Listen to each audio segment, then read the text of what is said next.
In a world where hard work often leads to heartbreak, Yuankun finds himself at the end of his rope, having spent his life as a laborer. At 50, he succumbs to illness and closes his eyes for the last time, only to awaken in the past, right before the bankruptcy that shattered his family.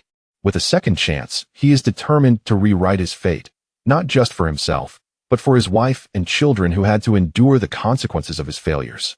This time, armed with the wisdom of his past and a newfound resolve, Yang embarks on a journey to reclaim his life. No more struggles and betrayals. Instead, he embraces a warm, simple life filled with laughter and familial bonds. Join Yang as he navigates the challenges of life on a construction site, proving that rebirth can lead to happiness, and that sometimes the greatest riches are found in the love of family. Experience a heartwarming tale of resilience, redemption, and the pursuit of happiness in the face of adversity. This story is purely fictional and has no connection to reality. Please be advised. Father, could you please wake up? The voice of his son, Yang echoed in his ears, yet he found himself unable to open his eyelids. After a lifetime of toil, his body had become utterly exhausted, even though he was only in his 50s. It seemed as though he had nothing left to give. Nevertheless, he found solace in the fact that his 2 children had not been neglected. He had sacrificed his entire life to secure a residence for his son in the bustling city, and his daughter had been splendidly married off. Both children had shown filial piety, and he did not need to worry about his wife. Life had indeed been burdensome. Dad, Yuankun, please wake up, but he could no longer pry his eyes open. Yanggu, how much did you drink with Boss Zhao last night? Why haven't you recovered yet? A sudden voice jolted him, accompanied by persistent nudging.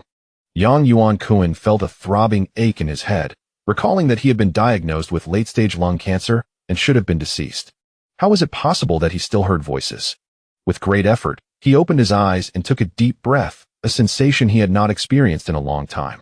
Apart from a slight headache, he felt no other ailments. Who are you? Xiaohu. Yuankun scrutinized the figure before him, who resembled his younger brother, Wang Hu. The prominent scar on his face was the only feature that allowed recognition.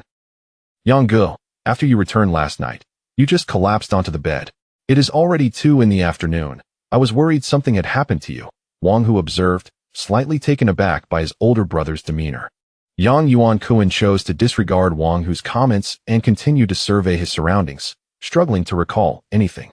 The pain in his head intensified, prompting him to clutch his temples, which alarmed Wang Hu. Yanggu, is something wrong with your health? I will take you to the hospital, Wang Hu urged anxiously. It's nothing. I just need a moment to gather myself. My head is merely aching, Yuankun reassured him after a prolonged moment of stillness. Eventually, he managed to reveal a faint smile to Wang Hu, adding, I overindulged last night. I will lie down for a bit longer and then come find you.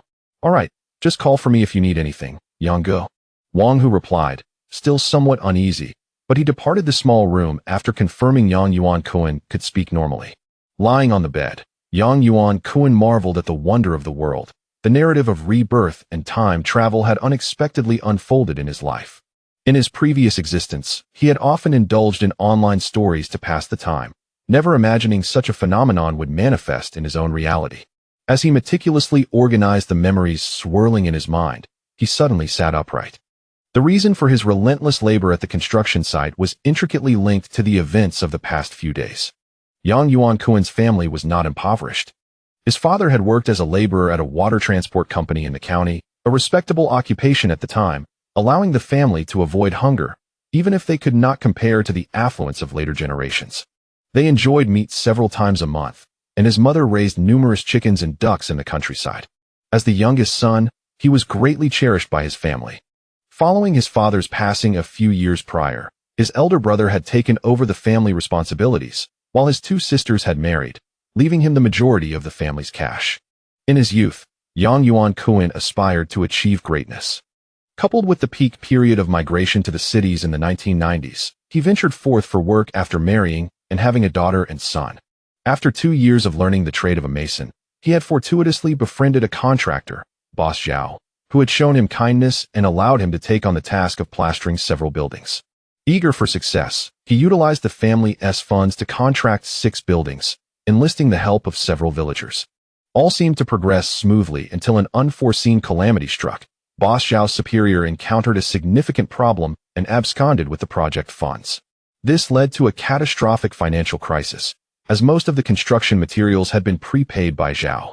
Consequently, both Boss Zhao and Yuankun faced bankruptcy, unable to escape the repercussions due to their reliance on fellow villagers and relatives for labor. After 4 arduous years, during which even his wife had worked at the site, they managed to repay their debts. Thereafter, he resolved to be more prudent, dedicating himself to honest labor across various construction sites. Fortunately, his skills were commendable, and he was able to provide the necessary funds for his son's future home when the time came. With these thoughts racing through his mind, Yuankun hastily rose, donned his clothing, and prepared himself for the winter chill as the new year approached. Despite being only 27, he paid no heed to the cold. He grabbed the thermos from the table, poured its contents into a cup, and stepped out of the small room, knocking on the door to Wang Hu's quarters. The door opened swiftly to reveal Wang Hu, who was just getting dressed. "Yang Gu, is there something you need? Have you rested well?" Wang Hu inquired briskly. "Yes, there is a matter to discuss. Please join me outside shortly." Yuankun replied, glancing around the room, which bore an identical layout to his own. This was merely a small room partitioned from a nearby residence, equipped with a bed and a table, and the rent was affordable, at merely 50 yuan per month. Wang Hu, who had grown up alongside him and whom he had mentored, shared a close bond with him. In his previous life, after he could no longer afford to pay wages, Wang Hu had generously offered to assist him financially, which Yuankun had declined. They had worked together at the construction site, their bond deepened by shared experiences, including the scar on Wang Hu's face, a remnant of a fight they had endured together. As they exited the courtyard, Wang Hu curiously asked, "Yang Gu, where are we headed? Hasn't the construction site concluded? Didn't Boss Zhao complete the inspection yesterday? I have come to learn certain matters and need to seek out Zhao Gu." Yuankun offered no further clarification to the other party. Upon noticing a tricycle approaching, he waved his hand, and both swiftly boarded the vehicle. After a brief ride of about 10 minutes, they disembarked, paying 50 cents in fare, and directly entered a residential complex. "This place is truly splendid. I wish to reside here," Yang Gu, Wang Hu remarked enviously, admiring the community's surroundings. It was an entirely different realm compared to the places where they rented, though it too had 6 stories without an elevator. Nevertheless, the environment was remarkably clean. This was indeed where Zhao Laoban lived, alongside his young wife. Following the route etched in his memory, they soon arrived at the entrance. Pausing briefly to gather his thoughts on how best to articulate his purpose, Yang raised his hand and knocked on the door. Almost immediately, a commotion arose from within, and before long, the door swung open, revealing Zhao Laoban's young wife, who recognized Yuankun and welcomed the two inside. "Xiao Yang, why didn't you drink well yesterday? Come, let us have another round today." Zhao Laoban, whose full name was Zhao Quan and who was now in his 40s, greeted them with a smile. His amicable relationship with Yuankun stemmed from an incident earlier in the year when troublemakers descended upon the construction site. At that time, Zhao Quan was absent, and it was Yuankun, accompanied by several compatriots, who expelled those individuals. In this era, one could not manage a construction site without a few tough characters. In truth, Yuankun had not given the situation much thought. He merely reacted to the sight of his compatriot being bullied. Coming from a relatively privileged background, he possessed a certain charisma that earned him the respect of his peers. When his junior was wronged, he could not simply stand by. Unexpectedly, this incident caught Zhao Quan's attention, leading to their subsequent dealings. "Zhao Gu, that cannot be, for I have just awoken, and my head still aches." Yuankun promptly declined, cutting through any pretense and stating his purpose directly. "Zhao Gu, while we were drinking last night, I overheard the neighbors in the restroom mentioning that they were from our construction site, and as of now, their wages have yet to be dispersed." Haven't they all been paid by now? If you're in a hurry, I can settle your account first," Zhao Quan replied, surprised but somewhat displeased with his young subordinate's impatience. Having just completed an inspection, he found it premature for Yang to be clamoring for payment, especially as he himself had not yet received his earnings. "That is not my intent, Zhao Gu. I did not think much of it at the time. It was only upon waking today that I reflected on the matter," Yuankun quickly clarified. "Isn't the neighboring site the one that finished just 3 months ago? Why is it still unsettled? I recall they are under the same major contractor as us." Zhao Quan clearly grasped the implications of Yang's words, but continued to explain. They are indeed with a company that collaborates with us. However, it is quite customary in our industry to settle accounts at the year's end. This is not an unusual occurrence. Yet, Zhao Quan felt a twinge of concern. Those dining in hotels were certainly not ordinary workers, but rather small contractors like Yuankun. Typically, it was the workers' wages that were delayed until year-end settlements, but the subcontracts ought to be cleared to facilitate future projects. I still harbor some worries, Zhao Gu. Would you consider calling the boss over there? Yuankun had no better rationale and could only suggest this. Zhao Quan, not insisting further, picked up the nearby phone, dialed a number, and quickly connected. Old Sue, has your neighboring construction site settled their accounts? A flurry of voices came through the receiver, but Yuankun and Wang Hu could not hear the conversation. Soon, Zhao Quan hung up, his expression noticeably less relaxed than before. He had not anticipated that the other party had yet to receive their payment. The neighboring site was not a new project, but had commenced the previous year, and logically, payments should not be pending until year-end. The contractor had good connections. It was perplexing that they had not yet received their funds. Xiao Yang, thank you for the heads up. I appreciate it, Zhao Quan said, turning to the awaiting Yuankun. I shall not be treating you to dinner today, as I have some matters to attend to. Understood, Zhao Gu. We shall take our leave. Yuankun, possessing the foresight from his previous life, took Wang Hu by the arm, and both rose to depart.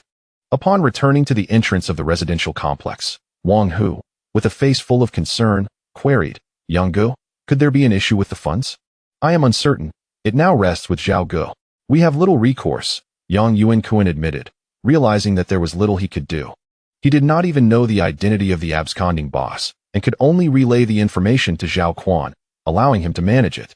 After riding back on the tricycle, they found a considerable number of people gathered in the courtyard, all part of their small construction team, and from the same hometown. Yang Gu, why did you and Hu Gu return so early? Upon seeing the two enter, the group greeted them with smiles. With Yuankun and Wang Hu included, there were a total of 8 individuals present, and a game of mahjong was already in progress on the table, with others watching intently. We took a stroll outside. When did the game commence? Yuankun responded cheerfully, feeling grateful towards these individuals who had treated him well in the past, never pressing him for the wages he owed them, fostering a pleasant relationship as they often worked together at the same site. Just started, Yang Gu. Would you like to join us? One of the players, handling the mahjong tiles, asked with a grin. Feel free to continue. I overindulged last night and need to rest for a while. Yuankun declined the invitation and retreated to his room, while Wang Hu remained in the courtyard to watch the game. Chapter 2. The Transformation of Destiny and Bankruptcy. Upon returning to his modest chamber, Yuankun surveyed the surroundings, noting that although the space was barely adequate for habitation, it did possess a window. Unlike some neighboring rooms that languished in perpetual darkness, this one at least offered a glimpse of daylight. There were even instances where 2 individuals shared a single room, indicating that the entire courtyard had been leased by their cohort. During the sweltering summer months, it was common for them to spread their bedding outdoors, as the interiors were scarcely conducive to sleep. While some construction sites provided metal shanties, such amenities were typically reserved for larger projects. The site where they toiled was merely a small endeavor. Seated on the edge of his bed, Yuankun retrieved a briefcase from the adjacent cabinet, a purchase made specifically for this small undertaking. Inside lay the contract signed with Zhao Quan. He turned on the light in the room, realizing that the specifics of the contract had long since faded from his memory, necessitating a thorough review. The project he was entrusted with involved the painting of the walls of 6 buildings, not the kind of decorative finish one might expect, but rather a rudimentary coat over raw brick. Nonetheless, there were standards to uphold. For instance, the sockets needed to be properly positioned, and the right angles at the windows and doors had to conform to regulations. During the inspection the previous day, certain areas required reworking, a favor Zhao Quan extended to his junior, as typically one would need to entertain and present gifts to secure a favorable inspection outcome. The total contract price amounted to 200,000 yuan, a generous sum. After compensating a few workers, he stood to retain at least half, which amounted to approximately 8,000 yuan per person after laboring diligently for half a year. Given that they were paid by the day, this arrangement was particularly favorable, especially considering the camaraderie among them. Otherwise, such a rate would not have been conceivable. After securing the contract, Yuankun reclined back onto his bed. The urgency of recent events had left him with numerous unresolved thoughts, and this moment provided an opportunity for contemplation. If Yuankun could successfully navigate this ordeal, he would finally be able to bid farewell to the haunting experiences of his past. The previous chapter of his life had instilled a deep-seated fear, compelling him to abandon all thoughts of anything beyond the confines of laboring on construction sites. Fortunately, for the coming decade, the wages for masons were on the rise, and should he embark on contracting work, he could expect a reasonable income, albeit at the cost of physical exhaustion.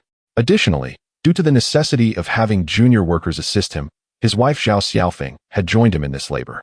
As various thoughts swirled in his mind, he found himself increasingly perplexed, feeling as if he were merely treading water on this construction site. Gradually, his eyelids grew heavy, and he succumbed to slumber. When he awoke, the world outside had succumbed to darkness. He opened his eyes to find nothing visible, only the sounds of several individuals animatedly playing mahjong. Rising from his bed, he donned his clothing and stepped into the courtyard, where Wang Hu had already taken to the game, and the onlookers appeared more excited than the players themselves. "Have you all eaten dinner yet?" Yang Yuankun inquired with a smile as he approached from behind. "Brother Yang, you're up?" Wang Hu greeted him first, prompting the others to join in with their own salutations. "We haven't eaten yet. We were waiting for you." "Then what are we waiting for?" "I haven't had a meal all day," Yang Yuankun urged, his stomach growling in agreement.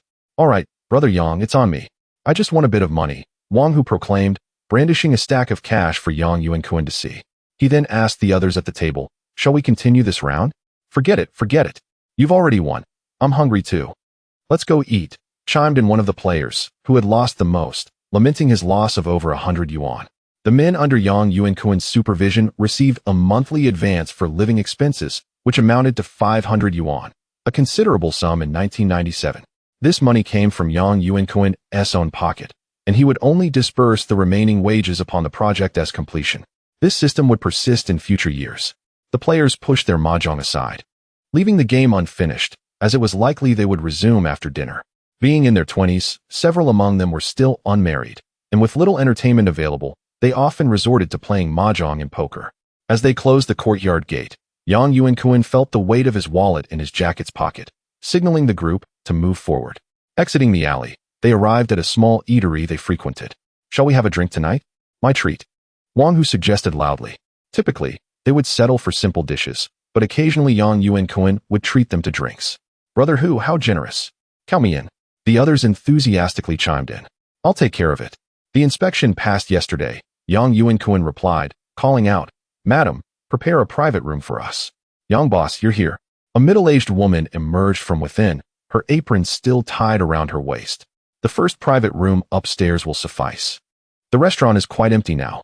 "All right," Yang Yuankun responded, allowing the others to ascend while he remained at the front desk to place their orders. There was no need for extravagant dishes. 8 dishes would suffice, along with 2 bottles of liquor, before he ascended the stairs. Once seated in the room, the others demonstrated their thoughtfulness by leaving the main seat for Yang Yuankun. After settling in, he produced a pack of cigarettes from his pocket, distributing some to the group before lighting one for himself. Noticing the lively chatter among his companions, Yang Yuankun cleared his throat and transitioned to more serious matters. "Although our inspection passed yesterday, it was largely due to Zhao Boss's goodwill. There are still areas requiring repairs. We will take a day off tomorrow to address these issues, and once the funds arrive, we can prepare to return home." "Understood, Brother Yang. I'll take the team to make the repairs tomorrow. I was present yesterday, so I can handle it," Wang Hu quickly assured him, as he was Yang Yuankun's foreman and his closest ally, unlike the others who were somewhat distant. The group grasped the situation, recognizing it was not a significant issue, and promptly expressed their agreement. Soon, the dishes began to arrive in abundance. The several robust men were indifferent to the quality of the food. As long as it was edible, that sufficed. Their primary focus remained on consuming alcohol. By the end of the meal, the 2 bottles of liquor that Yang Yuankun had brought himself were entirely insufficient, prompting him to request 4 additional bottles from the proprietress. Having indulged excessively the previous night, Yang Yuankun only partook of a modest amount today, as others filled their cups. After the table was left in disarray, observing the flushed faces of his companions, Yang Yuankun inquired, "Is there anyone unable to stand? We should be heading back." "We have barely begun. Fret not," came the jovial response. After descending the stairs, Yang Yuankun approached the front desk, where the remaining attendees awaited him. Mr. Yang, the total comes to 126 yuan. You may settle it with 125. Then I extend my gratitude to the proprietress, he replied, as he retrieved his wallet from his pocket. He noted how remarkably affordable prices still were. 8 individuals had consumed 6 bottles of wine along with 8 dishes for such a modest sum. Upon returning to their respective lodgings, the group, having partaken too liberally, lost any inclination for an all-night game of mahjong, instead retreating to their rooms to prepare for slumber. Yang Yuankun, having no pressing matters, found the absence of a mobile phone in this era quite dull. While indulging in his musings, his pocket vibrated, signaling a message. Lacking the funds to purchase a phone, he was still reliant on this pager, which he had previously hesitated to part with, for it was not inexpensive. The message was from Zhao Quan, requesting a return call. Yang Yuankun promptly stood, sensing that developments regarding the afternoon's matters had surfaced, which directly pertained to his finances. Hastily donning his clothing, he stepped outside towards the nearby convenience store, the only place in the vicinity where he could make a call. Upon dialing, a familiar voice soon resonated from the receiver.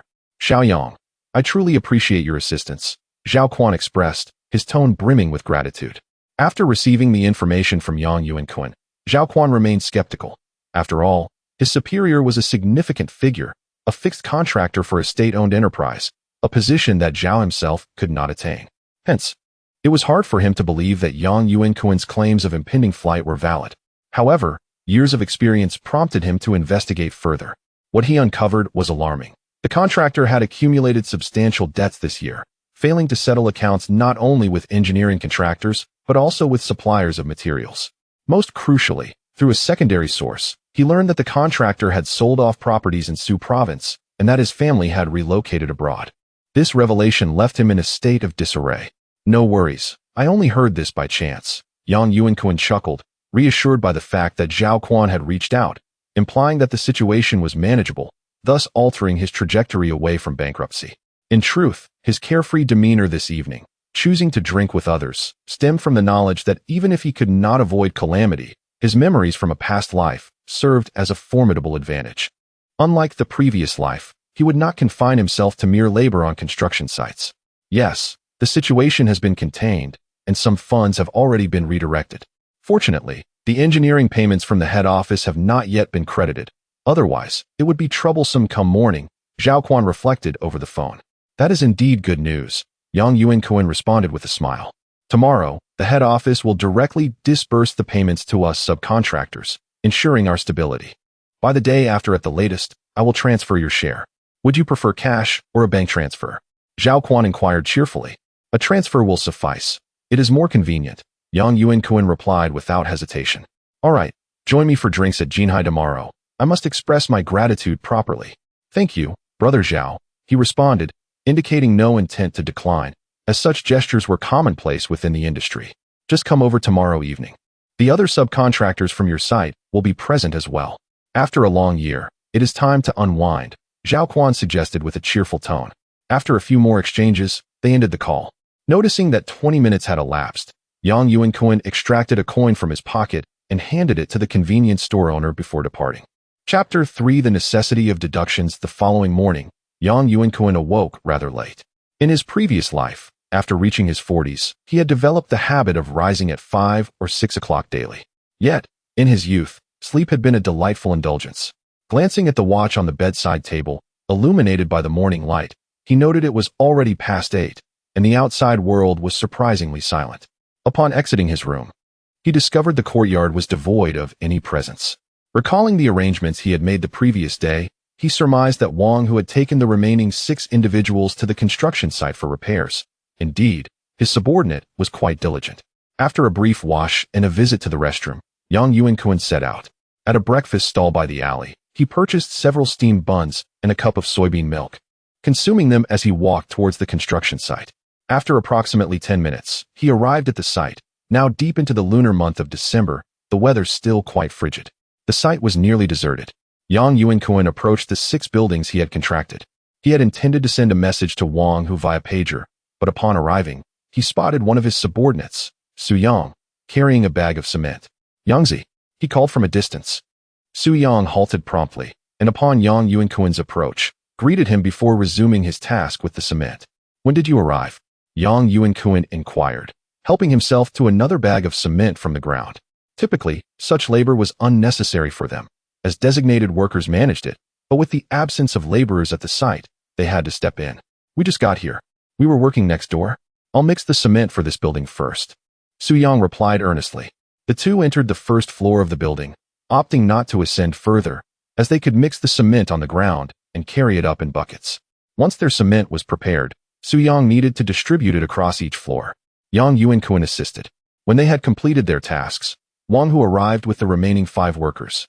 The 6 buildings were modest, each only 6 stories, so the workload was not particularly extensive. Is the other side done? Yang Yuankun queried, noticing Wang Hu, whose attire was already speckled with cement. All set, Yang Gu. It wasn't too much. Once I put down my tools, I came over. We divided the work. Each of us took a floor, so we should finish by midday.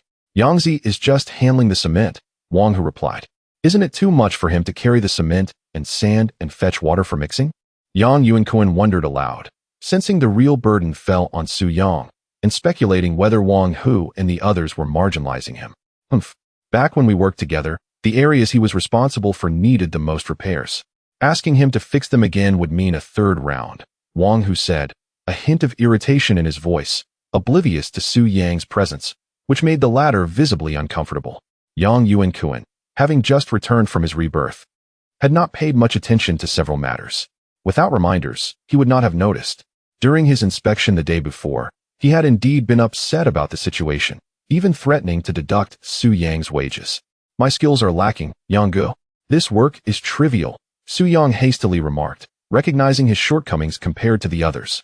To keep pace with them, he had encountered numerous issues, thus undertaking some physical labor was only fitting. All right, get back to your work. Don't waste time.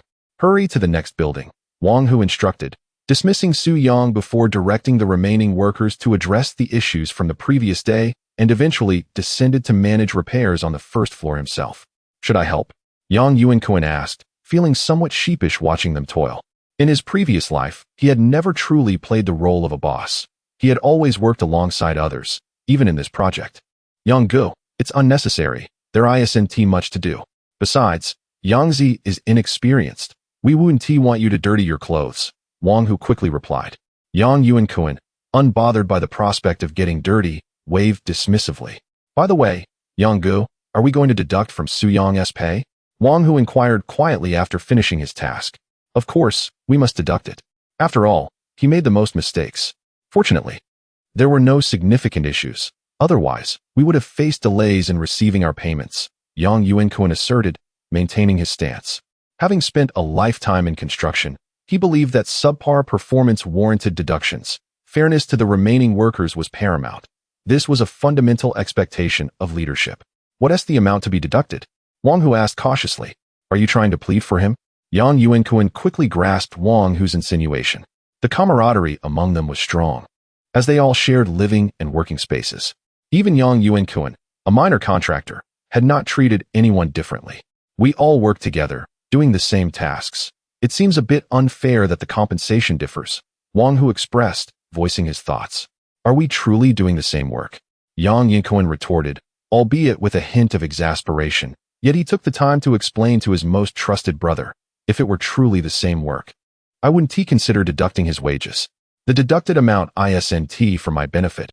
It will be distributed among you for your assistance. Is that so? Then how much will be deducted? Wang Hu, seeing Yang Yuankun's determination, pressed further. Let us deduct 600 yuan. You can each take 100, Yang Yuankun concluded after some contemplation. This amount seemed reasonable. Aside from Wang Hu, the remaining workers had collectively earned around 8,000 yuan over 6 months. Some had been absent, so a day's wage would be deducted accordingly, all of which was documented. All right, that's not too much, Wang Hu accepted, noting the sum was merely 600 yuan.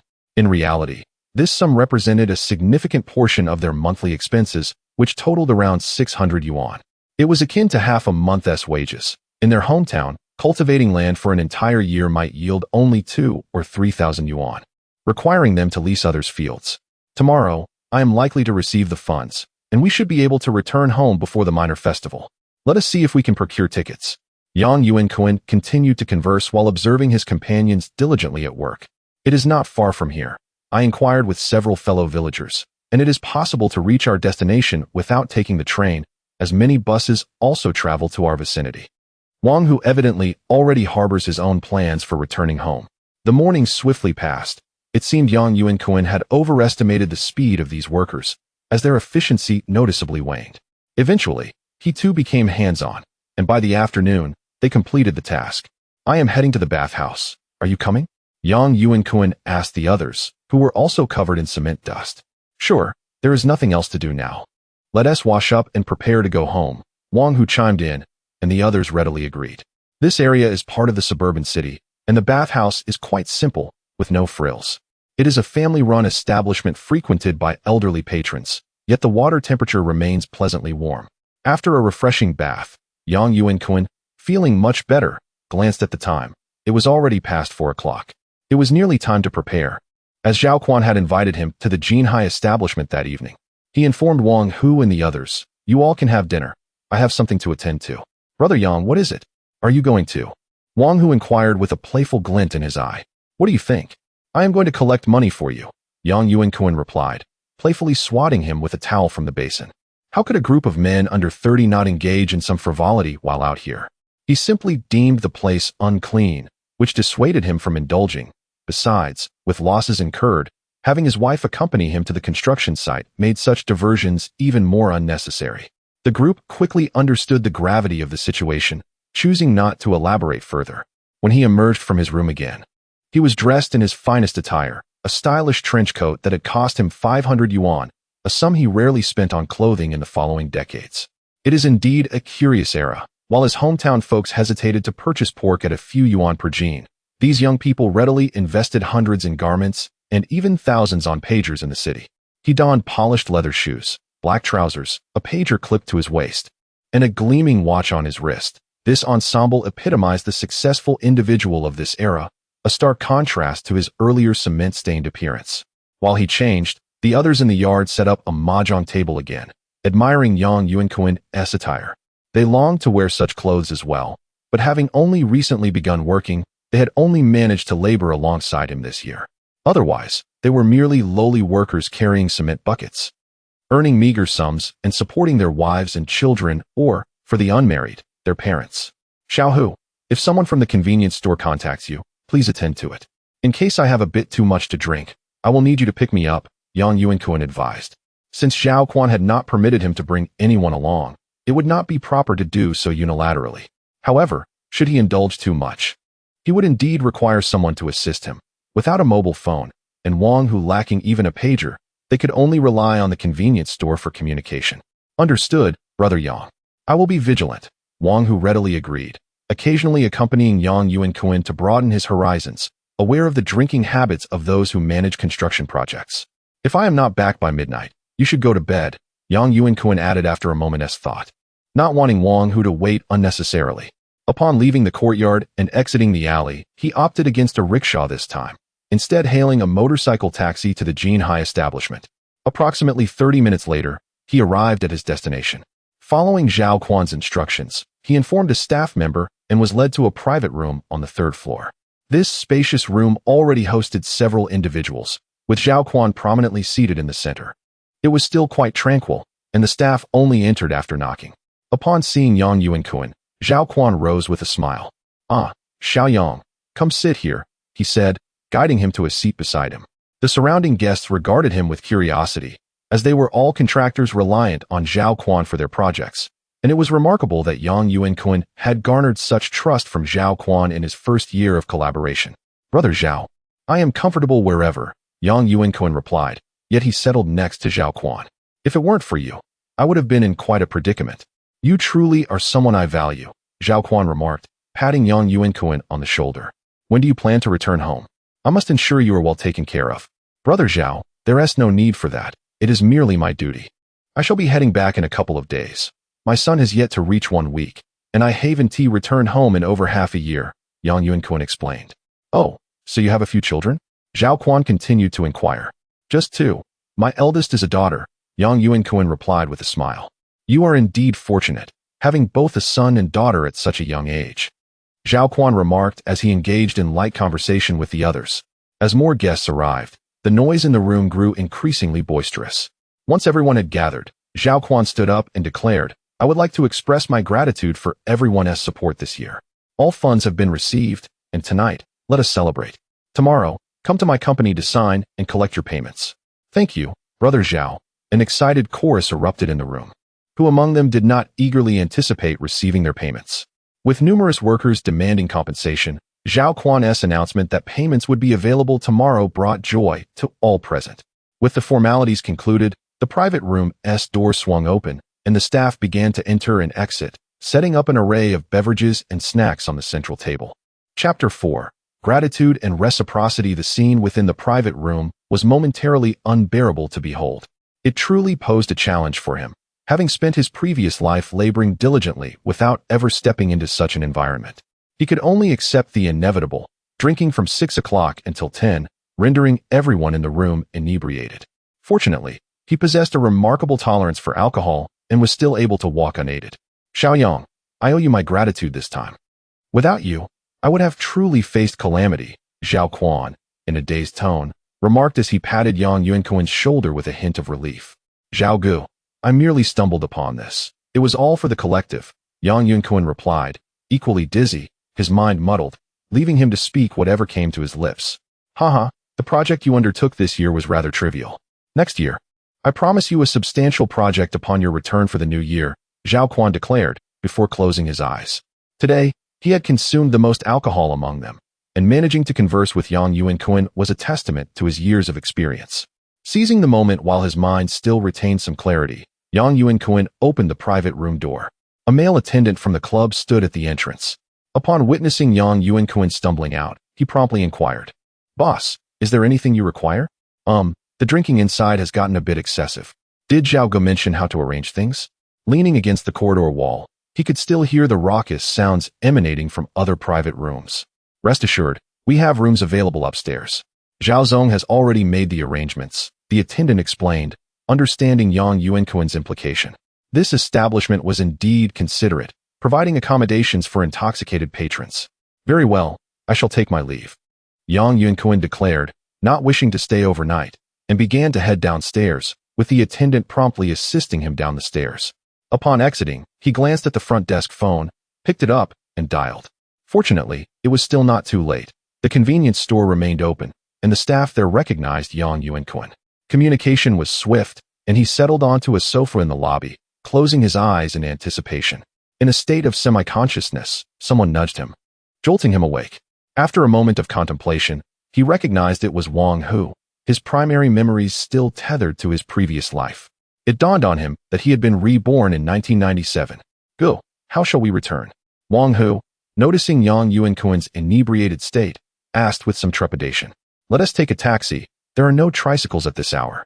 "Go flag one down," Yuankun replied. Oblivious to the fact that taxis were still available at this hour, his mind fixated on that notion. "Bro, at this hour, where would we find a taxi?" Wang Hu responded, somewhat at a loss for words. "Sir, we have vehicles at our club. If you need one, we can arrange it for you," the attendant interjected, having overheard their conversation. "That works. Please make the arrangements," Yuankun replied, relieved to hear there was transportation available, without further contemplation. "How do you calculate the fare for your vehicles?" Wang Hu queried, having never taken a taxi before, believing them to be excessively expensive, enough to buy 2 pounds of meat. He assumed that a vehicle from such a lavish establishment would not be inexpensive. "All fares are included in your expenses. You need not pay anything," the attendant elaborated, having grasped Wang Hu's concern. "All right." Yuankun, now somewhat alert, realized the urgency of returning home. He rose and made his way toward the restroom, saying, "I'll just use the restroom first." Upon his return, a vehicle was already parked at the club's entrance, likely one of their own, adorned with the club's contact number. It was a standard sedan, and Wang Hu stood beside it, fidgeting nervously. Yuankun felt indifferent. Taxis were quite ordinary in later years, nearly overshadowed by ride-hailing services. He simply opened the door and sat in the back, with Wang Hu following suit and relaying the address to the driver. The vehicle sped along the road. During this era, traffic jams were a rarity, and they arrived at the entrance of their alley within 10 minutes. After exiting, They thanked the driver and headed directly back to their residence. Inside, the others were still awake, engaged in a game of mahjong. The two watched as the table was laden with a considerable amount of money. Yang Yuankun paid little heed, as he too enjoyed such pastimes. After Wang Hu escorted him back to his room, he departed. The following morning, Yang Yuankun awakened to find it was already 10 o'clock. A throbbing headache plagued him. He had only returned 3 days prior, and the discomfort had yet to dissipate. He realized he could not indulge in alcohol to such an extent again. Exiting his room, he felt the temperature had dropped significantly, causing him to shiver. He quickly became more alert after splashing cold water on his face and brushing his teeth. "What time did you all play until last night?" Yang Yuankun queried, addressing Su Yang, who was also grooming himself nearby. "We played until 2 o'clock. Everyone is still asleep." "Yang Gu," Su Yang replied, his mouth filled with white foam, making it a challenge to understand him. "You maintain quite an admirable level of cleanliness, even brushing your teeth." Yang Yuankun remarked with a smile, noting that he was the only one in their group to do so, a habit cultivated from his better upbringing. "I only followed your lead, Yang Gu. After brushing, my mouth feels much fresher, devoid of that foul odor," Su Yang explained, a hint of embarrassment in his tone as he spat out the water. "Indeed, it is a commendable habit. Toothbrushes and toothpaste are not costly," Yang Yuankun said. As they conversed, another worker, Qian Xiong, emerged from the room, greeting Yang Yuankun and splashing cold water on his face without a towel, pulling out a pack of cigarettes from his pocket and offering one to both men. Upon returning to his room, Yang Yuankun retrieved his pager from his pocket, noticing there were no messages. He deemed it unlikely Zhao Quan would contact him, given that he had likely drunk even more than Yang Yuankun the previous night. He resolved to wait until the afternoon to visit. For the morning, Yang Yuankun engaged in conversation with the others in the courtyard, deepening his recollection of this era. After lunch, the mahjong table was set up once more. "What stakes are you playing for?" Yang Yuankun inquired, as he could not recall the current game rules. "Yang Gu, let us merely engage in a bit of amusement, wagering around 100 kwai," Wang Hu remarked with a smile, displaying no concern for the amount, though it was certainly not insignificant, especially in this era. Back in their hometown, one could earn merely 200 to 300 a year from an acre of land, and that was with the ability to cultivate double crop rice. "Hey, I wouldn't have guessed it. You all seem quite affluent, dismissing 100 kwai so lightly." Yang Yuankun chuckled, showing no intention to dissuade, for he had traversed a similar path. Among them, the youngest, Su Yang, was merely 22, an age where one rarely considers the difficulty of earning money when spending. Everyone is playing at this level. To shy away would be rather embarrassing. "Yang Gu, who do we think we are as affluent individuals? Are you in for the game?" Wang Hu, seated on a bench and observing Yang Yuankun, was ready to pull him into the fray. "I have matters to attend to this afternoon," he promptly declined. Then turned to Wang Hu. "You should refrain from playing as well. Let them enjoy themselves while you accompany me." "What is the matter, Yang Gu?" Wang Hu hesitated to rise from the bench. "It's a significant matter," Yang Yuankun replied with a smile, recalling the events of the day, and inquired of everyone, "Do you prefer to receive cash in hand or have it remitted back home?" Upon hearing this, the group fell silent, and Wang Hu was the first to respond. "Remittance incurs fees, especially across provinces. I've heard it can be quite substantial." "Indeed, Yang Gu, we are all grown men. Who would dare to abscond with our funds?" Xiong chimed in, as the notion of remittance was beyond their comprehension. Current interprovincial transfers were quite cumbersome, requiring a trip to the post office, nothing like the conveniences of later times. "Ah, yet you are willing to gamble on mahjong." Yang Yuankun jested, though he did not elaborate further. In his previous life, he too would return home with cash each year, depositing it in a local bank, stitching the money into his undergarments for safekeeping, and upon arriving home, he would simply unpick the seams. Observing that everyone else shared this mindset, Yang Yuankun set out with Wang Hu, opting to walk towards the work site, which was the address of Zhao Quan's company. It was unclear how Zhao Quan had come to know the term company. It was merely a project department. After a 10-minute walk, the two arrived at the office on the construction site, and it was not particularly early. Those who had been drinking together the previous night had mostly arrived, each bringing their subordinates.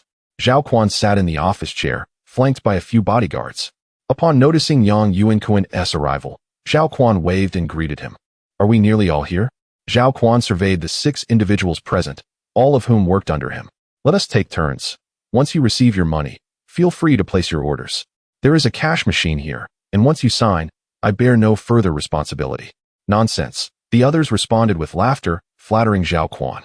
Soon, the first individual approached, and the others vacated the office, for matters concerning money were best handled away from prying eyes. When everyone had collected their funds and exited swiftly, Yang Yuankun was the last to remain. Once seated, Zhao Quan scrutinized his contract, nodding before instructing the finance personnel to retrieve a full 200,000 kuai from the safe below. "This is yours," Zhao Quan said with a smile. "Are you satisfied?" "Of course, thank you, Zhao Gu," Yang Yuankun exclaimed, exhilarated at the sight of the money. In his previous life, he had never earned such an amount in a single year. Indeed, one must be a boss and engage in projects to generate wealth. This is merely the beginning. Zhao Quan suddenly extracted 2 stacks of cash, totaling 20,000 kuai, from his pocket and tossed them to Yang Yuankun. "This is my personal token of gratitude. Had it not been for you, I would have encountered significant troubles." "This." Yang Yuankun glanced at the money, unsure of how to respond, as the social etiquette from his previous life prompted him to decline. "No need, Zhao Gu. I cannot accept this. This is what you rightfully deserve. Do you think I am offering you too little?" Zhao Quan feigned anger, glaring at him. No, this is already quite generous," Yang Yuankun conceded, placing the money on the table alongside his own. "Rest assured, this is merely a small token of my appreciation. Do you have any plans for next year?" Zhao Quan offered Yang Yuankun a cigarette before directly inquiring. "What plans could I possibly have?" Just to follow Zhao Gu, Yang Yuankun demonstrated some discernment. "Due to my successful handling of this matter, the head office has granted me increased authority. I can now directly allocate projects. This upcoming endeavor is sizable, and I will keep you informed. Zhao Gu, I am truly grateful for your guidance in making money." Yang Yuankun felt elated knowing he would have worked next year. Although in his previous life, he had observed other time travelers engaged in mobile phones, computers, and stocks, he had little understanding of those matters. The construction site was his comfort zone. "However, your team is still rather small. This time we are undertaking a large-scale project, a residential complex. I will assign you to the internal painting of 10 buildings, each 18 stories tall. You must prepare adequate manpower, as the main external walls will be completed shortly, and you will need to commence work soon after the new year." Zhao Quan detailed the plans for the upcoming year, acknowledging the immense pressure of tackling such a large project for the first time. "Zhao Gu, you are overly considerate." Yang Yuankun felt a genuine appreciation for Zhao Quan, knowing that his mention of this project was not merely for self-interest. "You young people work diligently, unlike those seasoned veterans. This project must be completed by October next year, so ensure you recruit the right personnel." After this remark, Zhao Quan had little more to say. After exchanging a few pleasantries, Yang Yuankun prepared to take his leave. "Zhao Gu, do you have a bag? I cannot simply carry this back. That would be rather awkward," he said sheepishly. "Haha, here you go." Zhao Quan retrieved an opaque cloth bag from beneath his desk and handed it to Yang Yuankun.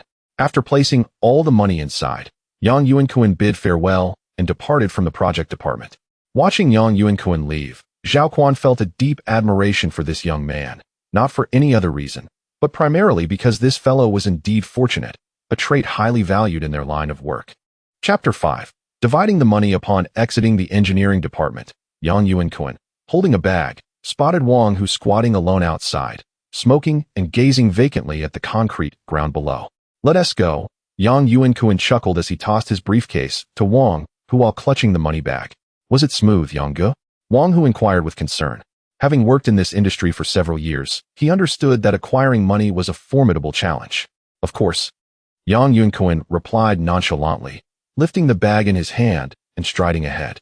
However, as he walked, he found himself uncertain about how to handle the money. On one hand, he would be returning to this site next year, and such a lucrative project was worth pursuing. He was well versed in this field, and acquiring funds was essential. On the other hand, the reality was that transferring money across provinces was quite cumbersome. "Zhao Hu, do you know if there are any banks nearby?" Once they had stepped off the construction site, Yang Yuankun posed the question to Wang Hu. He felt it unwise to carry all the money back. Instead, he wanted to deposit a portion here to ensure they had enough for wages before taking the remainder back. "Yes, it seems there's a credit union right across the street." Wang Hu pointed to a building across from them. Yang Yuankun glanced over and indeed saw a credit union. "Is there a larger bank, like the industrial and commercial bank, agricultural bank, or construction bank?" Yang Yuankun expressed his reservations about the credit union, recalling numerous alarming reports he had seen on a certain video website regarding their instability. He preferred the reliability of well-known banks. I think there's an industrial and commercial bank further ahead. I noticed it the last time I went there for a haircut. Wang Hu recalled and then asked, puzzled, "Go, weren't you with me when we came? How could I remember such details? Let us go there." Yang Yuankun chuckled, brushing off his forgetfulness. In less than 5 minutes, they arrived at the entrance of the industrial and commercial bank. The interior was familiar to Yang Yuankun, albeit currently just a simple counter without the large electronic screens. It was a little past 2 in the afternoon, and the bank had just opened, with only a few staff members seated behind glass counters due to the limited foot traffic. Upon noticing the 2 men enter, several tellers turned their gazes towards them. Wang Hu, somewhat intimidated by the attention of the young female tellers, lost his earlier bravado and muttered to Yang Yuankun before stepping outside. In contrast, Yang Yuankun felt no apprehension. What was so daunting about a bank? He casually approached a window and smiled. "Hello, may I open a bank account here?" "Certainly. You wish to open a bank card?" The teller responded with a standard reply, adding, "However, there are fees involved, and you must have funds to deposit." "All right, please assist me in opening a card," Yang Yuankun replied without hesitation, placing his money bag on the counter. Before long, a document requiring his signature was presented to him. With a flurry of activity, in under 10 minutes, his card was ready. "Are you planning to deposit money now?" the teller inquired, not simply handing over the card but continuing to ask. "Yes," Yang Yuankun answered quickly, opening the bag and pulling out a substantial amount of cash. When he reached 6,000 yuan remaining, he paused to zip it up, only to retrieve an additional 20,000 yuan before sealing the bag again. Witnessing the pile of cash, not only the teller but also a few others gaped in astonishment. Although his clothes appeared worn and dirty, with mud on his shoes, it was clear he was no ordinary individual. While it is true that in the present context, having 10,000 yuan was no longer remarkable, especially in Su province, what lay before them was a total of 140,000 yuan. As the counting machine whirred, the female teller quickly counted the money but continued to probe. "Do you wish to deposit all of this into your card? There is not much interest in that, but if you consider a fixed deposit, the interest would be higher." "No need, just the card will suffice," Yang Yuankun replied briskly. This money was intended as capital for next year's project. He had no time to contemplate fixed deposits. The transaction was swiftly completed, and Yang Yuankun exited the bank with Wang Hu, who, upon seeing Yang Yuankun's return, expressed concern. "Yang Go, is this place trustworthy? Why not take it home? This is a national bank. How could it be untrustworthy?" Yang Yuankun replied, slightly irked, but then added with a smile, "Would I dare carry such a large sum on public transport?" "True," Wang Hu conceded, realizing the logic in his words, and they continued their walk, smoking leisurely.